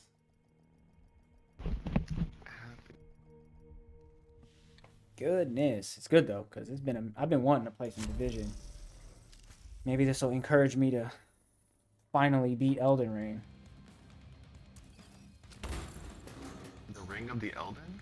Oh, I think I remember. I was on this one. I was actually just playing through this, and then I died, and I was like, I'm getting off. I can't remember the last time I did the, whatchamacallit, the 15 Floors of Summit.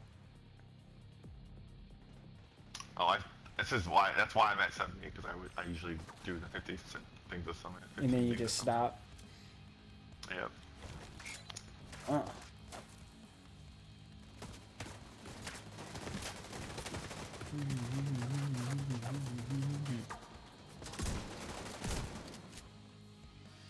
don't think it's gonna be easy for you, buddy.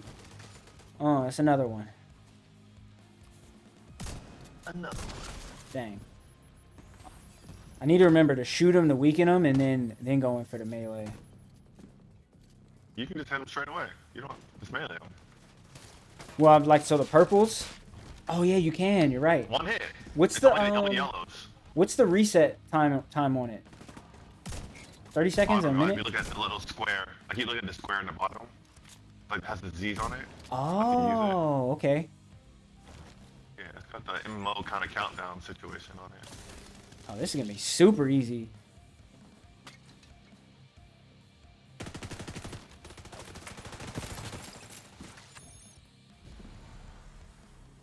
Super salad, super salad. Mm.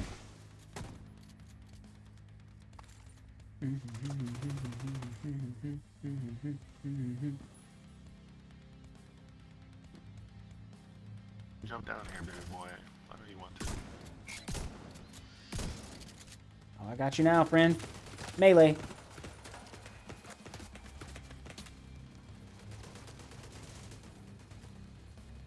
I'm coming for you now, Buster.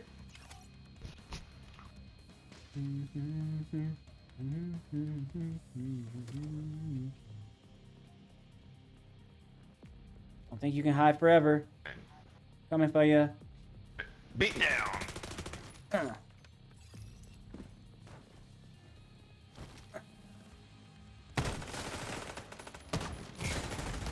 I'm about to die.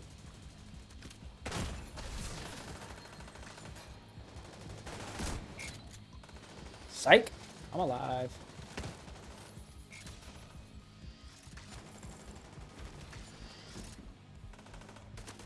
I'm cleaning house. And I'm not talking the TV show. I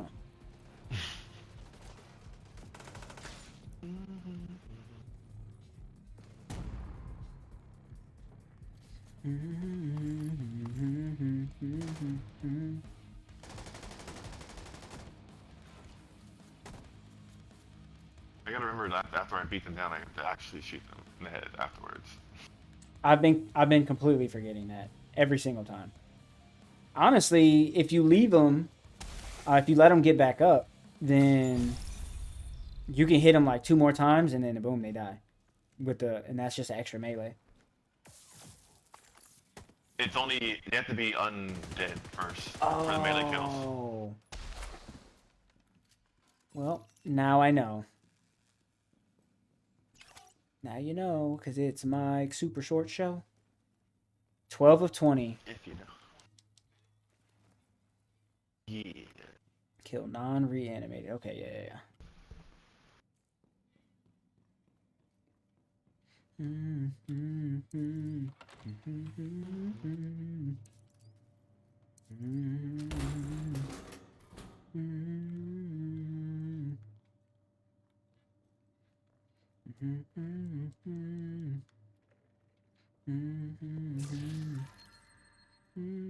What do I have as my thing? My targeted gear. Targeted gear. Sniper rifles. I'm done with sniper rifles, so I don't I have care. no idea what Well, mine not is. really. What is my I still have targeted marksman gear? rifles. Mine Marksman is rifles that I need. mine is also marksman rifles. Actually, I'm gonna leave it at because I still need one max perk for marksman rifles. I have the library full, but I don't have the actual rifles full, so Mm-hmm. it actually makes sense to stop doing it, fortunately.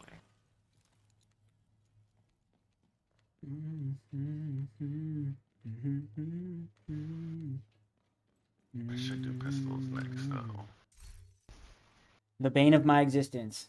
Starting floor 71. Why did I think that we were at floor 17? Oh, that's where I was at. I was at floor 17. Good grief. Kind of up there. It's like, when did we get up here? Yeah. Good thing we're on normal difficulty. Or this would be a doozy. Hiya.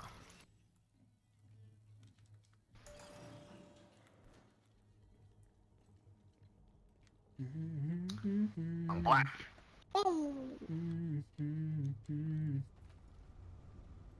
I'm cracked and pushing. I haven't heard one of his things in a long time. Right? Because I disabled my social media. Did you? Yeah. When was this? This week I was talking about it. I was like, I just can't do it. Okay. I don't need it anymore. I mean, I really don't need it. So. Okay.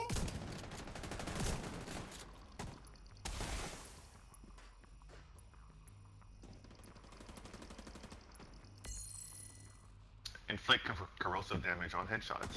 Hiya. Hiya. Hiya. I don't. Oh, got him. Stupid.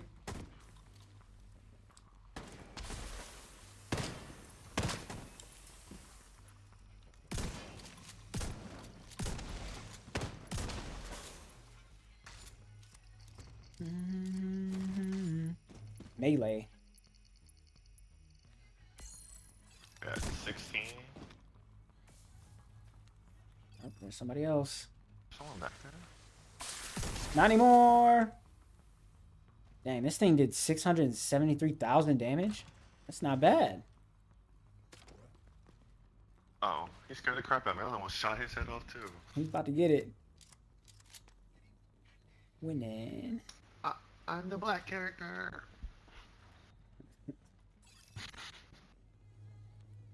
Winning season. Winning season. Melee.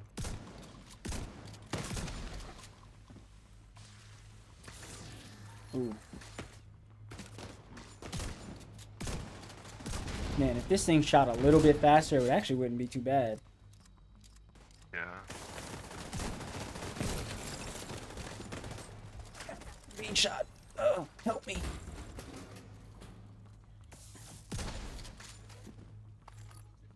Bring your red loving self down here, boy. Melee. One of us got it. I... Oh, you got that one. Nice. I was like, I have to look at the. Oh wait, I had to make sure I shoot him. Companion? How'd you go down, sir? These are normal enemies. You're specifically here to heal us. How do I get here? How do I go upstairs so I can go get your? Go get. This you? way. Am I missing it? Oh. Gotta be faster than that. I'm going. I'm getting them. He's pushing. Oh, yeah. You better run. Slumbered him. Hilarious. 100 million damage. That's so hilarious. 100 million. Wow. The disrespect. Right? When they go down the hill and they're like, "How did you die?" I mean, he hit me with a shotgun. He butt stroked me. That's all he Right? did. He's like, but you had 3 billion health. I still went down with one blood stroke. All I gotta say is sweet dreams.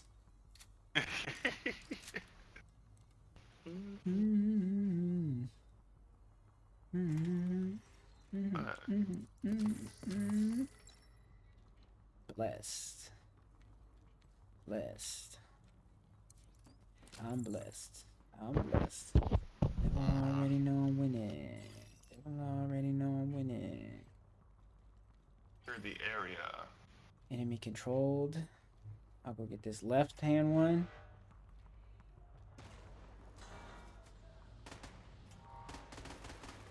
Ooh, is that a melee kill? Sure is!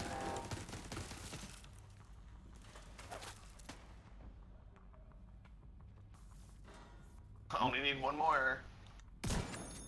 Let them Z's come back. Let them Z's come back. Throw some Z's on them. Got him. Nice. Oh crap.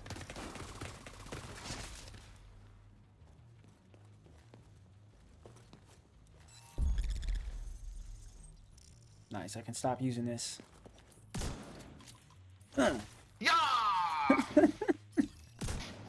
We hit him with the double lariat. Yeah, exactly what I was thinking too.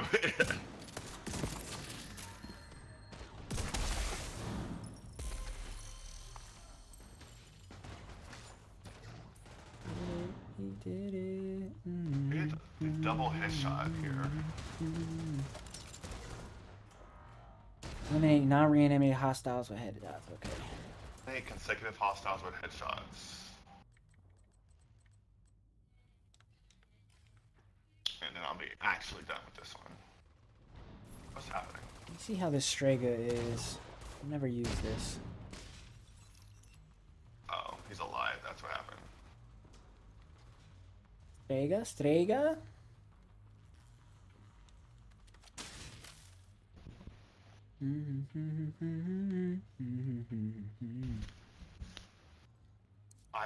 Back-to-back kills with the headshots. We're at 1 to 10. That one's gonna be so difficult to do. Well, unless you do it on normal difficulty. I don't. Which we're doing right now. Yeah.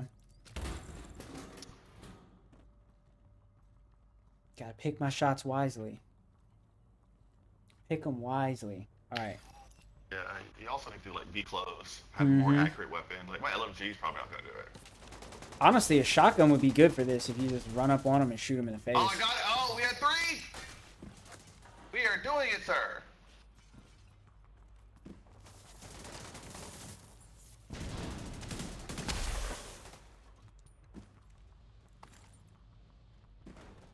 I don't even know if I'm tracking that one. It's on the same as the other one. Oh, okay. Yeah, it's on the same as level 1. I'm at 2 of 10. 2 of 10. Oh no! You do have to get 10 in a row. Yeah, it's ridiculous. Cause I just went down. I just went down to. I thought it was like you have to do it that 10 times. You have to actually get 10 headshots in a row. Yeah. 10 kills by headshots in a row. It's ridiculous. That's why I might switch back to. I might switch back to the shotgun, cause I feel like it'll just be way easier. My pistol. Who needs the pistol? Run up on it. My pistol sucks.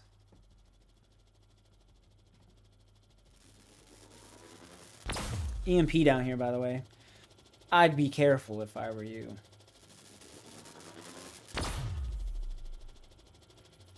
First time about it. Can I get over? Yes. Here we go. Boom.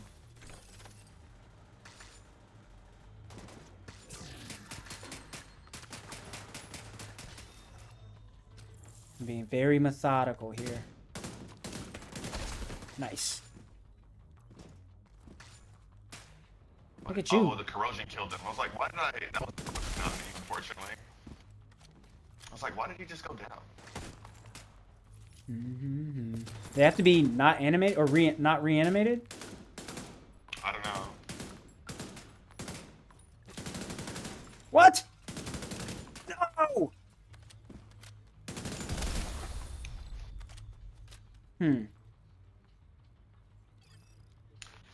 I wonder if that's shared too in that way too. Like if you miss a headshot, does it mess up my headshot thing too? Like everything else is shared. I feel like that should be one of the only ones that isn't shared. Unless we both get the headshot. It should be shared if it's a success, not shared if it's not a success. Right. It's only fair. Ooh, the floor key. Floor is lava.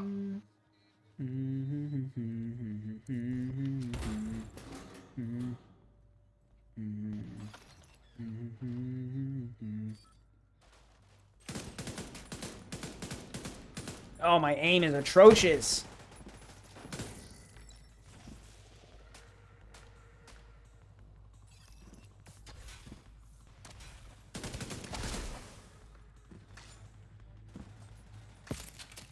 I'm at 0 of 10 again. Let me go ahead and put that shotty back on. The reanimate ones work too. Nice. Did I not switch? Oh.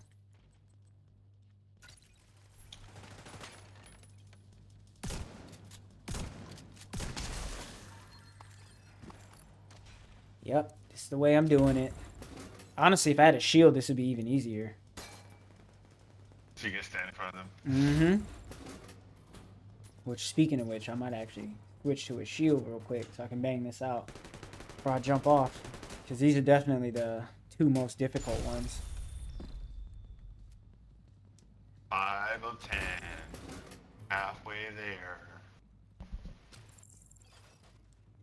He's deadly Does with yours the say 5 pistol? of 10 too? I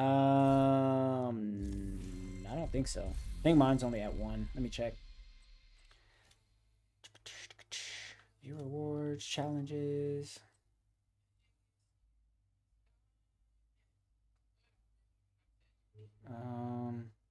Wait, where is it? It says on day 2.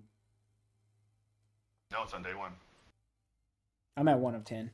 Why do I not see this popping up? Oh, I'm tracking the wrong day. That's why. This man already moved on to day 2. I was like, yeah, I'm not doing that one. Day 2! There we go.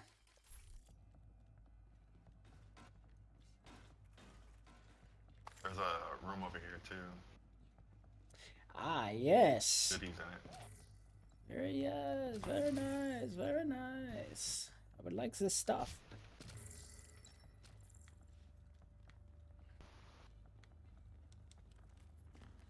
Yup. Give it to me. Deconstruct all. Something else new I learned about this game. You can deconstruct stuff without actually pulling it up.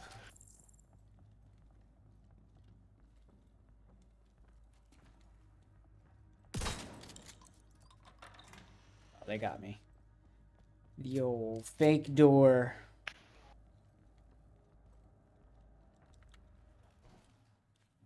Let me switch real quick.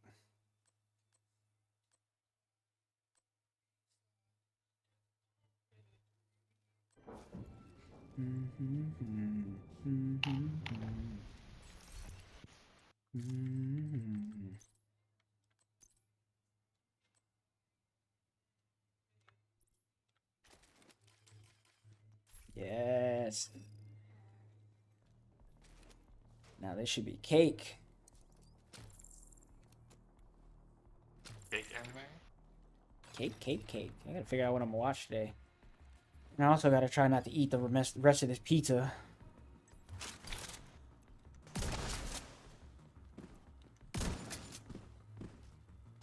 What?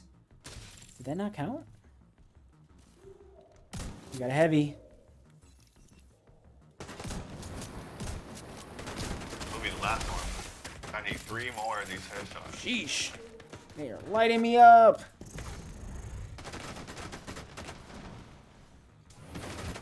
Yep, I'm back at 1. And I start back at 1.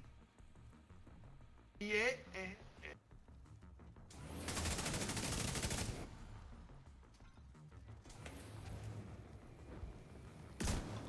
Oh, come on with the flamethrower. Look at you. Look at you.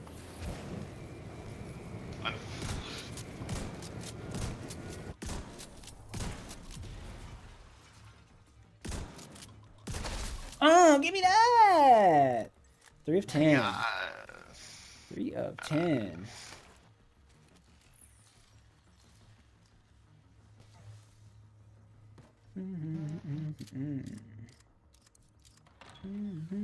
The shield is a good idea too, because I can just walk up to their face now. Yeah. The bulwark shield and just pistol him in the mouth. It makes it so easy. You just got your 10, right? I have one more. Okay. Hello, friends. Got him. Woo! Ooh. Weapons free, baby!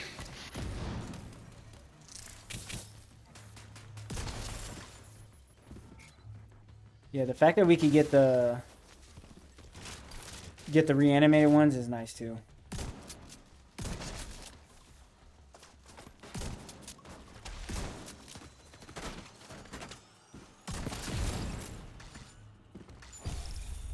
Any more? All right, I need 3 more. 2 more. Nice, nice. Very nice. And we just got the inflict corrosive damage one. Shoot. Oh, yeah. I'll finish all of day 1 today. Yes, sir. That almost never happens. Right? There's always one I'm just like, yeah, I'm not doing that. Usually it would be the ones we just did. The headshot one, usually those I'm like, I'll do it later. Well, that's why they're like, not just 10. It's like, do 50! Or something stupid like that. Mm-hmm. And I'm just like, I don't want to do it. Oh, the grenade ones? I hope there's not a grenade one. Oh, they're probably going to do a grenade. Something grenade related. I almost guarantee it. I guarantee.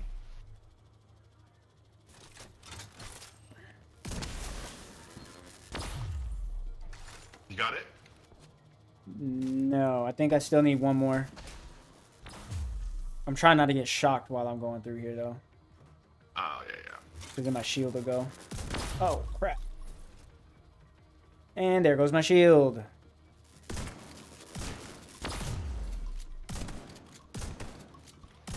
Nice! We got it!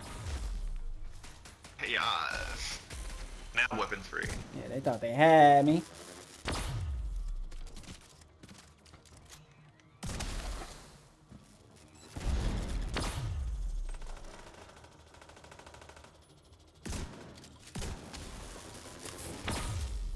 I'm trying to sneak up on a fella? On a fella like me?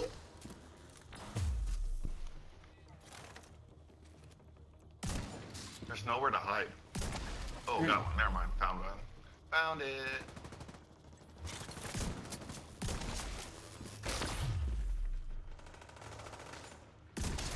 Shoot, at this rate, I'm probably end up playing this tomorrow. Oh, come on now. Still let it went down. Get back in the fight. I still need reanimated kills. For day 1? I need to burn on day 2. I need non-reanimated hostiles with headshots. Oh, 200 total headshots. Interesting. Good thing we're doing headshots then, because still need. I still need. What am I at? I'm at 188. So I need 12 more. I'm at Just 190. headshots in general. Yeah, I'm close on that one, so I'll probably finish that one today too. Do you know how to take pictures The one- in the game? It's in the start menu or something. Okay.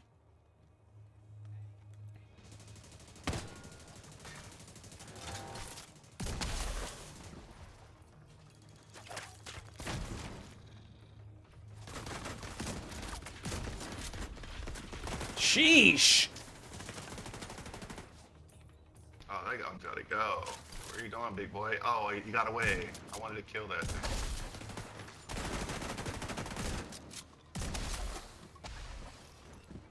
Wasted.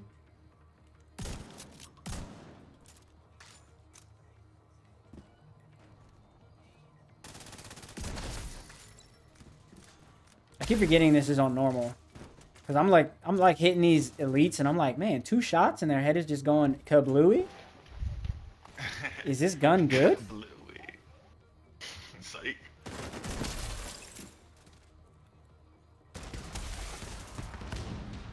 Ooh, 5 away. I'm 5 away. I'm 5 away. I'm 4 away. It does feel good to just shoot them and hit and they die though. I need 2 more. 2 more.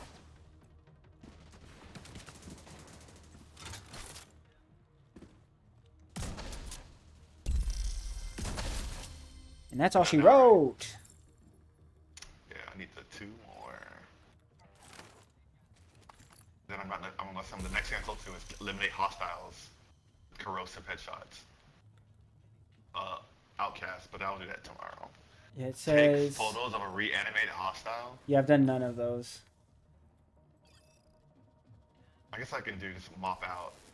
I'll kill one group of whole people and then take a picture of where they reanimate behind me. That makes sense. I wonder if you get a picture of one picture with 5 of them in it, if that'll count. That's what I was thinking.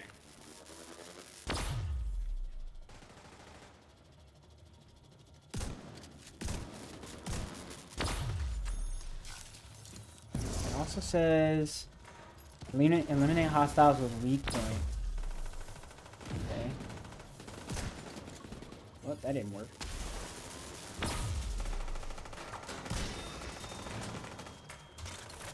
Oh, I missed the shield. So nice. There we go.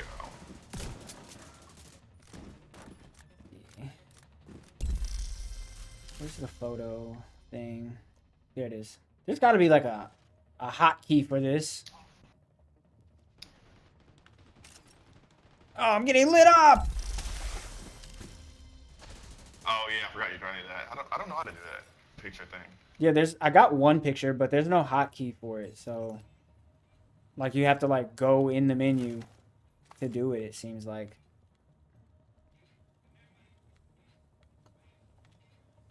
Or maybe just kill a whole bunch of them and then just, you know, jump in the menu the one time and then kill, like, take 5 separate pictures. I'm about to pull a minigun on them, honestly, and wipe them all out at one time, and then do it. I'm glad you said that. I'm about to hit him with the rockets. Cobra la la, you know?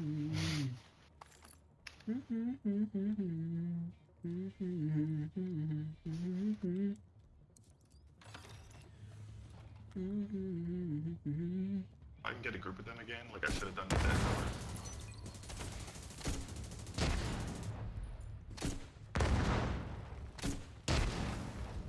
Alright, let me... Photo mode? Oh, we let them chase us for a while. We just killed the other ones, bring everybody back. And then they chase us. And then we can be hiding behind cover and then take a picture while we're behind cover. Because it's just a picture of them, not us. The only problem right now would be you have a companion out. Oh. Can I make him go away? That he would... There's a way to turn him off, like mine's turned off. Okay.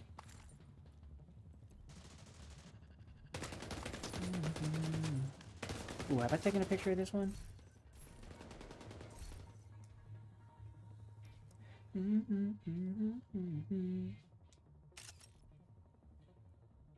Oh, come on. Oh no, I'm stuck. There's gonna be a... Stop running from me!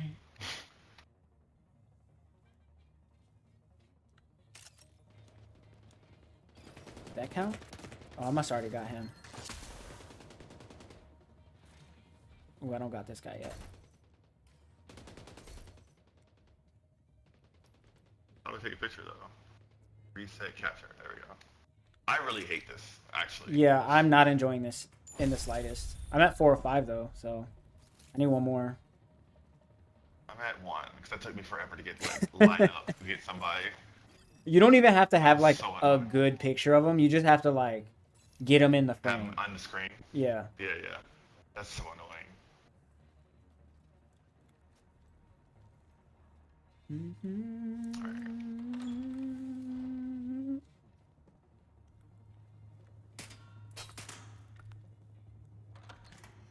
Nice. Anything over here? No. I'll be taking this.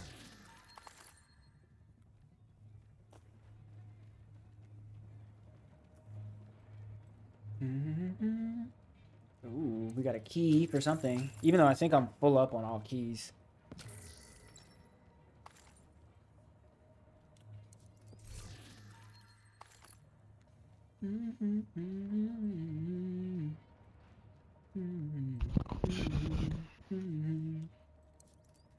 Oh, I might have to go get me a mile or two in before I sit down and go to bed. Sit down and watch TV and then go to bed. How many miles am I at today? Not enough. Not enough.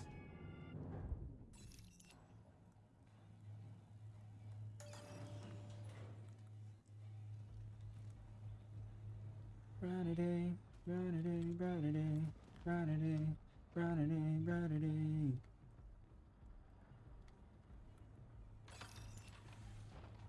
Who's getting bazookaed?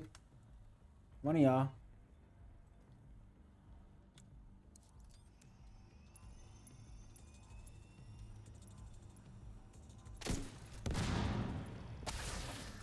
Dang it, I got a headshot on accident. I heard the sound and I was like, man, this guy over here, he's too lethal, this fella. He's too lethal. He's too lethal. Oh, there's one.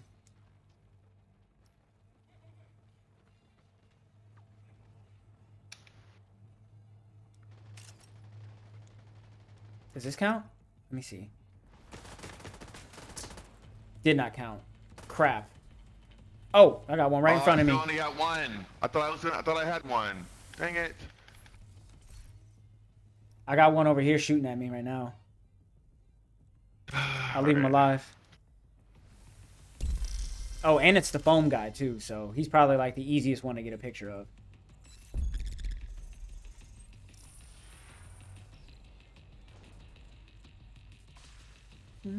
Oh, finally I got two.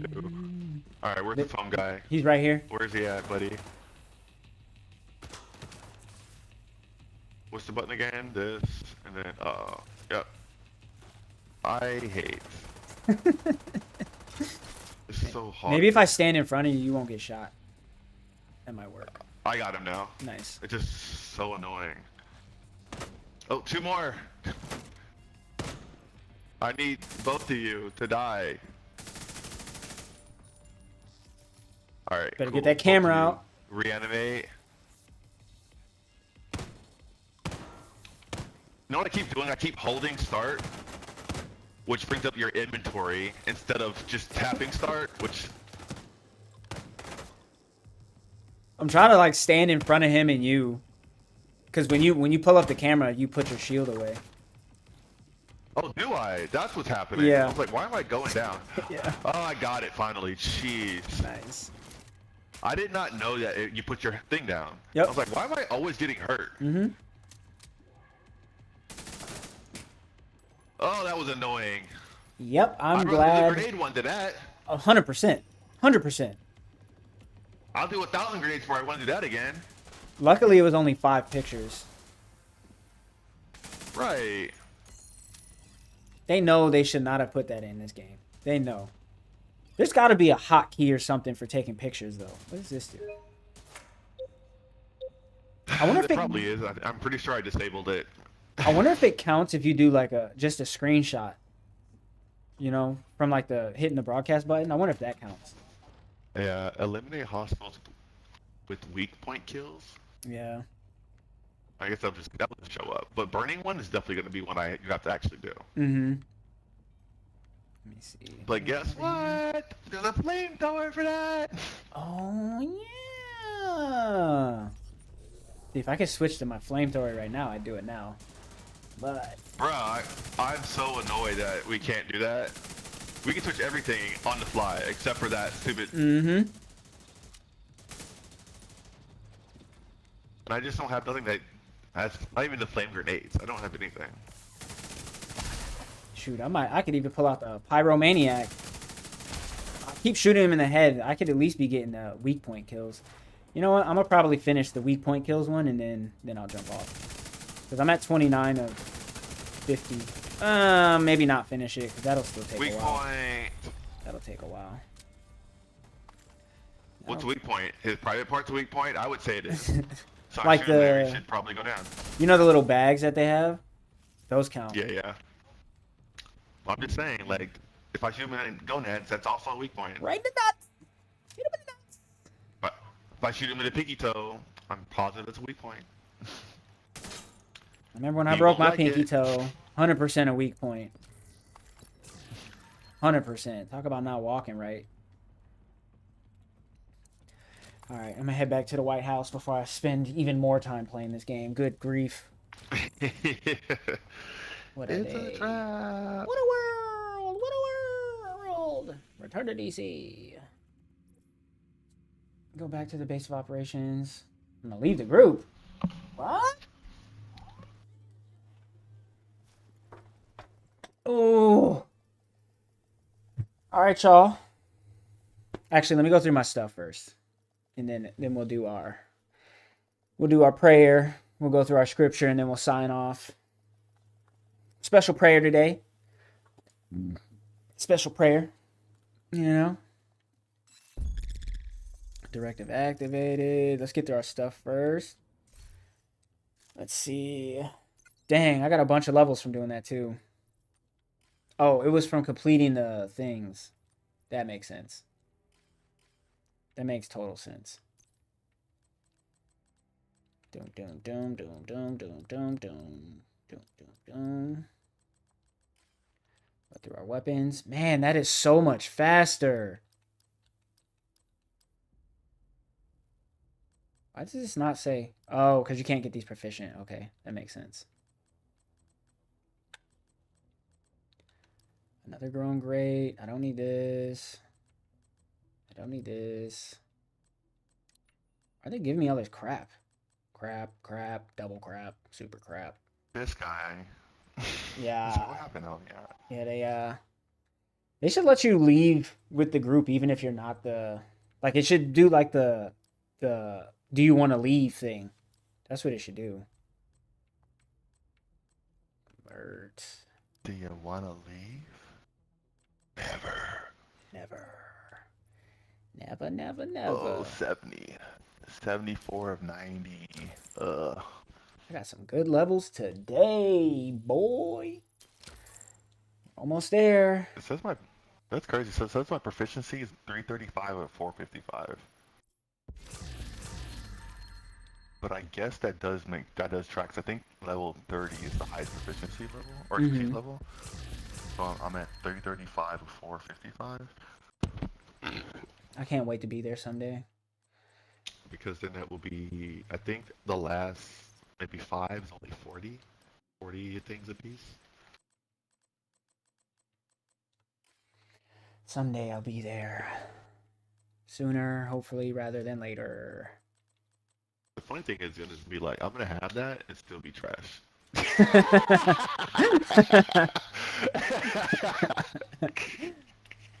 Still can't get through legendary. Hey, well, think about it. Think about it like this. When you do, then your main focus is going to be getting certain gear pieces all the way to proficiency 30. Because you know you can upgrade things all the way up to like. You know, Oh yeah. Yeah, and then you'll actually be really good. Like imagine you have like the striker's gear set all the way at 30, and then like the blue screen at 30. Ooh, I can't wait to get these weapons at 30. I wonder what happens if you bring your shield up to 30. I think my shield's actually kind of high. Well, not high, but I think it's at like 8 or 10. Like, what does that do? I don't even remember what it 12. does. It gives you more regeneration for your shield. Oh, I need that. Yeah. It's quite nice. I gotta take my shield off Specialization. now. 'Cause that's probably that would the flamethrower and proficiency on my flamethrower too. Yeah, because then you can use the flame bulwark shield. Yeah. Signature Actually, what weapon am I even damage, doing? I weapon need to switch. I'm using rockets, but the flamethrower is definitely the one I'm gonna go with long term. So yeah, yeah. So the upgrade on the flamethrower is weapon damage. Really? But the grenade launcher is signature weapon damage when you upgrade it. The minigun is weapon damage. Mm-hmm. The sniper rifle is weapon damage. The crossbow, the grenade launcher, and the rocket launcher are all signature weapon damage. But the other ones are weapon damage. Wow, I'm definitely gonna start pumping him into my flamethrower now. Weapon damage? That's Needed probably why it. these cats are so good. I'm so glad I looked at that. Let's go assault Because it's rifle. plus 1%. So if I got plus 30% weapon damage, that'd be crazy. Marksman rifle. But, Rifle. Shotgun. wow, I cannot believe I didn't know that. I mean, I do believe it because I don't know a lot of things. You don't skip over quite as much stuff as I do, but sometimes you miss a thing or two. Yeah. So even though shields are different, so the first three, Bulwark, Crusader, and Deflector, are all active regeneration, but the Striker one is just regular regeneration. For like the person. I think it's skill haste probably is what I'm thinking. Ah, okay. Because I think it goes away faster, but you can bring it back faster. Okay. Yeah, they're all different. They're not all the same. Everything is different. The bomber is blast damage. The deflector is damage reduction. The fixer is how long it stays out there. The striker obviously damage, and then scan range for tactician. Ooh, what's my banshee Let gonna me look like claim after I get up these. there? Claimed. My banshee is disorientation duration. Ooh, That's good it can because disorient the whole time. the disorient for it is kind of short. I think it's only like 5 or 6 seconds. But if you can make it like 10, that's tough. Brother. More times I use it for, it's not even just to kill people, it's to like, oh, I'm almost gonna die. Use this, run. Let's see. Seeker Mines was some damage, healing. Oh, that makes sense. For new. Firefly, blind, damage, and damage. Kim is damage, duration for reinforcement. Peril. And riots, ensnare health. Why is this telling me? Damage. All of the regular turrets are all damage.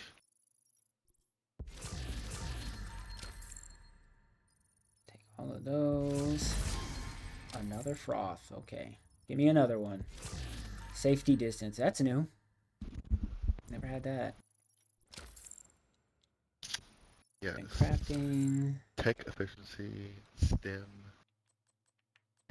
for restorer, range for reviver, and damage for stinger. Ooh, damage for stinger would be nice.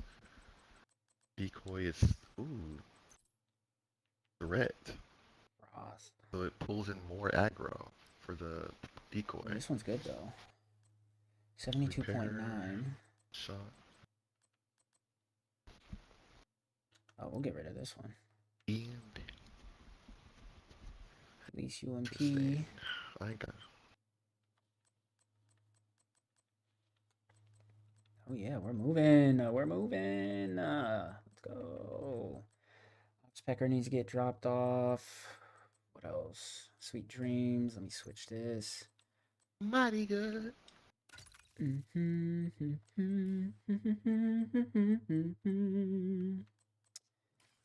Drop these in the old stash.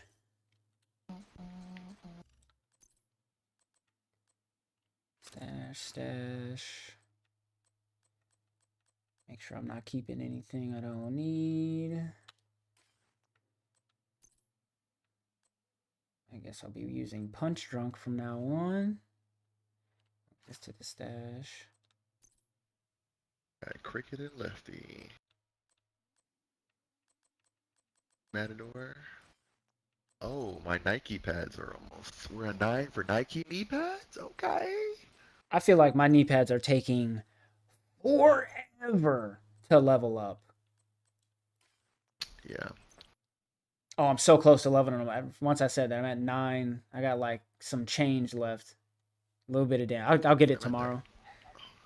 I'm at 9 1/4, but that's my last. I only have 2 knee pads, apparently, so.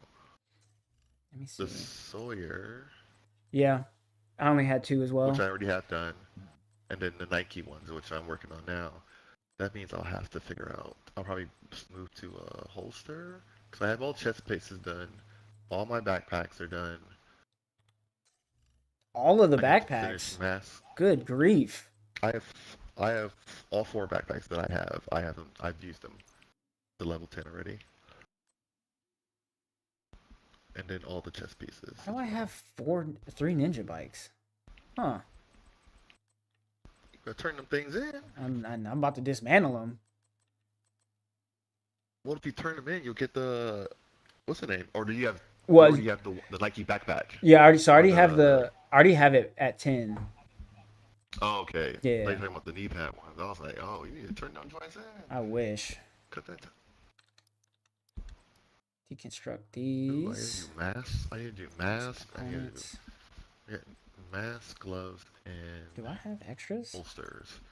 I have 17 holsters though, which is annoying. Oh, I'm missing one of the backpacks, I guess. I got so many of them to There it is. level up though. I'm missing. I think I'm missing a backpack. I'm missing probably at least one of each. I think. Honestly, Oh, yeah. Now the chess pieces I've got 3 that haven't been done at all. Nope, I have oh yeah. 5 that haven't been done at all. You have 5 chest pieces? Yep. I've got the tardigrade, Dang. beacon, the collector, uh, and Ridgeway's pride. So 4. Oh, I was like, dang, you got 5? Which one? Which one I don't got? I got. But we might need to try out the Tinkerer, cause I did the mission for the Tinkerer. Oh, I got absolutely carried. Is that a chess And I know piece? that you.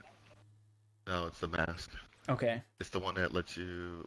That's when we first started doing the scout missions for the first time, really. But we got started to do it on master. On master, that's the thing that you do it on master. And Mhm. we just couldn't do it. Oh, see, I have a bunch of holsters. I have way too many holsters. Half of mine are done though. I have to do the Dodge City Gunslingers and the Shocker Punch. I don't have like any of them done except for waveform.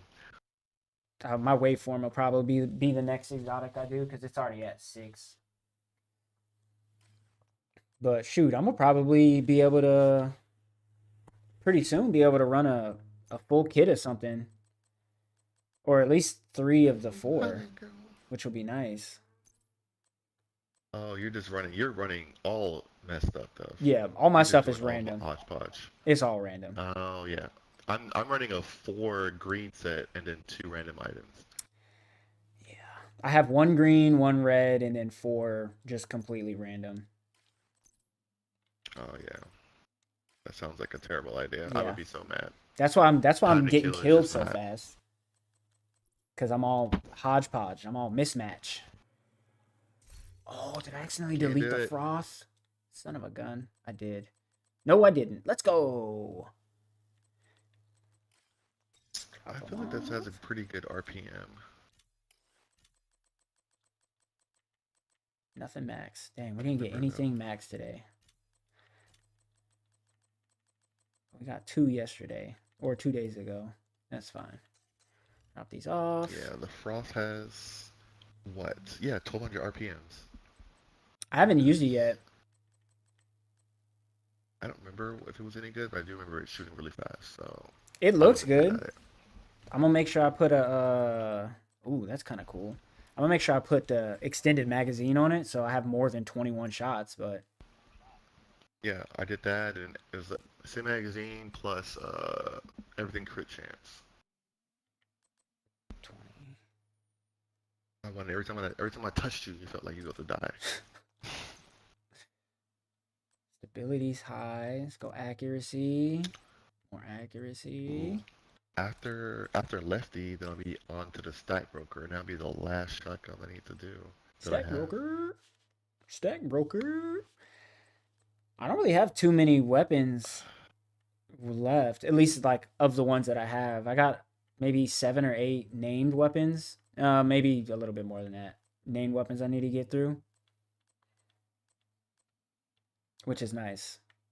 Very nice. Shoot, just go to your expertise screen. It'll tell you which ones that you don't have done. That will be depressing. I won't be doing that.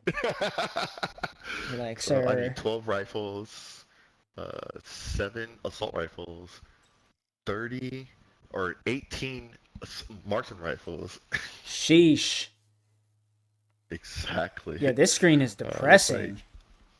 8 LMGs. SMGs, I'm only 3 away though. I'm almost done with all or SMGs, yeah. Shotguns, I'm at 7 away. Pistols, I'm 3 away. Which I think there's exotic pistol I don't have. I think those are all exotics. Dang. Honestly, I think they're all exotics. Some of these I've never even seen before. Like, and it says that I have them. Oh, I've just been just dismantling stuff. Yep, dumping them. Yep. Blacklisted, man. Tragic.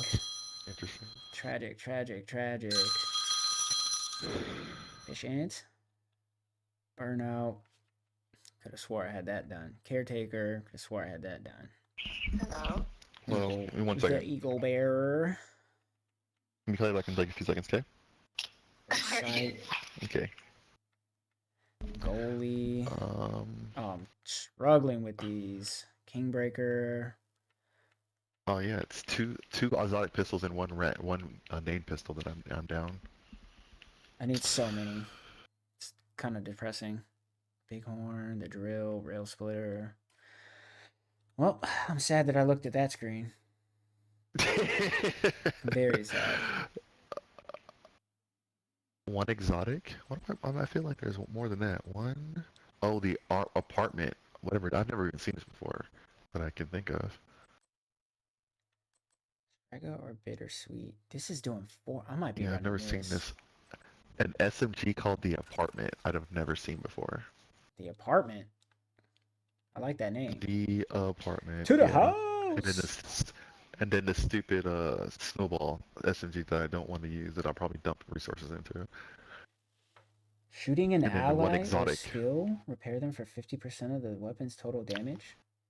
What? Guaranteed headshots for 8 seconds after healing an ally or skill. Oh yeah, we're running this. Might not be good, but we're running it. Let me get this prayer in real quick. Then we'll do our scripture for the day. Lamentations 3:22-23. Oh my gosh, let me get a stretch. Let me get that stretch. Oh my gosh. Woo. All right. Father God, thank you for this time. Thank you for fellowship. Thank you for open discourse. Thank you for just love. Thank you for all the things that you give us. Father God, I would specifically like to pray and ask that you touch my friend Brando's heart. Show him your light. Show him your love. Show him your compassion. Show him that Jesus Christ is the way, the truth, and the life. I understand that these things take time, but I ask for a miraculous changing of heart and mentality through you, not through me, not through anyone else, but through you and your Son, Jesus Christ, and your Holy Spirit. I ask that you lead him down the path that is righteous. I ask that you clear his heart and his mind, and you show him that there is hope in this world, there is hope in people, and that there is love in this world still. I ask that you give him friendship, give him companionship, give him something to latch onto in this dark, desolate world. Let him know that your Son, Jesus Christ, truly is the Savior. He is salvation. He is love. He is the way. He is the truth, and he is the life. I ask that as we continue throughout the remainders of our days, you protect us, you give us peace, you guard our hearts, Lord. Give us peaceful rest. And I pray also that you wake us up for another day tomorrow, if that is your will. Do with us as you please. Guide our minds, guide our mouths, and guide our actions, Lord. I pray all these things and so much more in the name of the Father, the Son, the Holy Spirit, and in your name, Jesus, we pray these things. Amen. All right, all Amen. right. And then we got that Lamentations 3:22-23 off the top. Will be, it is of the Lord's mercies that we are not consumed, because his compassions fail not. They are new every morning. Great is thy faithfulness. That is Lamentations 3:22-23. And like I said, we'll be going through the breakdown of it, hopefully on Saturday or Sunday after church. We'll take 3 to 5 minutes. We'll go through it, real quick breakdown to better understand what we're hopefully memorizing and inscribing on our hearts. I appreciate y'all coming to the stream, man. I truly, truly do. Hopefully you guys enjoyed a change of pace. We got to have a very in-depth, heartfelt conversation with another one of our brothers, with a group of brothers, talking and communing openly, honestly. I would love to do those types of things more here on the stream for sure, because I feel like ultimately it just brings us closer together, and this should be a place that we can talk openly about, our views, our opinions, our thoughts, and hopefully bring those things back around to keep them centered on Christ. Appreciate y'all yet again, whether you're watching on TikTok, YouTube, or on Twitch. Greatly, greatly appreciated. We should be streaming tomorrow and Sunday. Like I said, I don't know what time because we're getting off late. But I appreciate y'all, man, yet again. And until next time, guys, I will catch you in the next one. We are out of here. Bow. Appreciate y'all.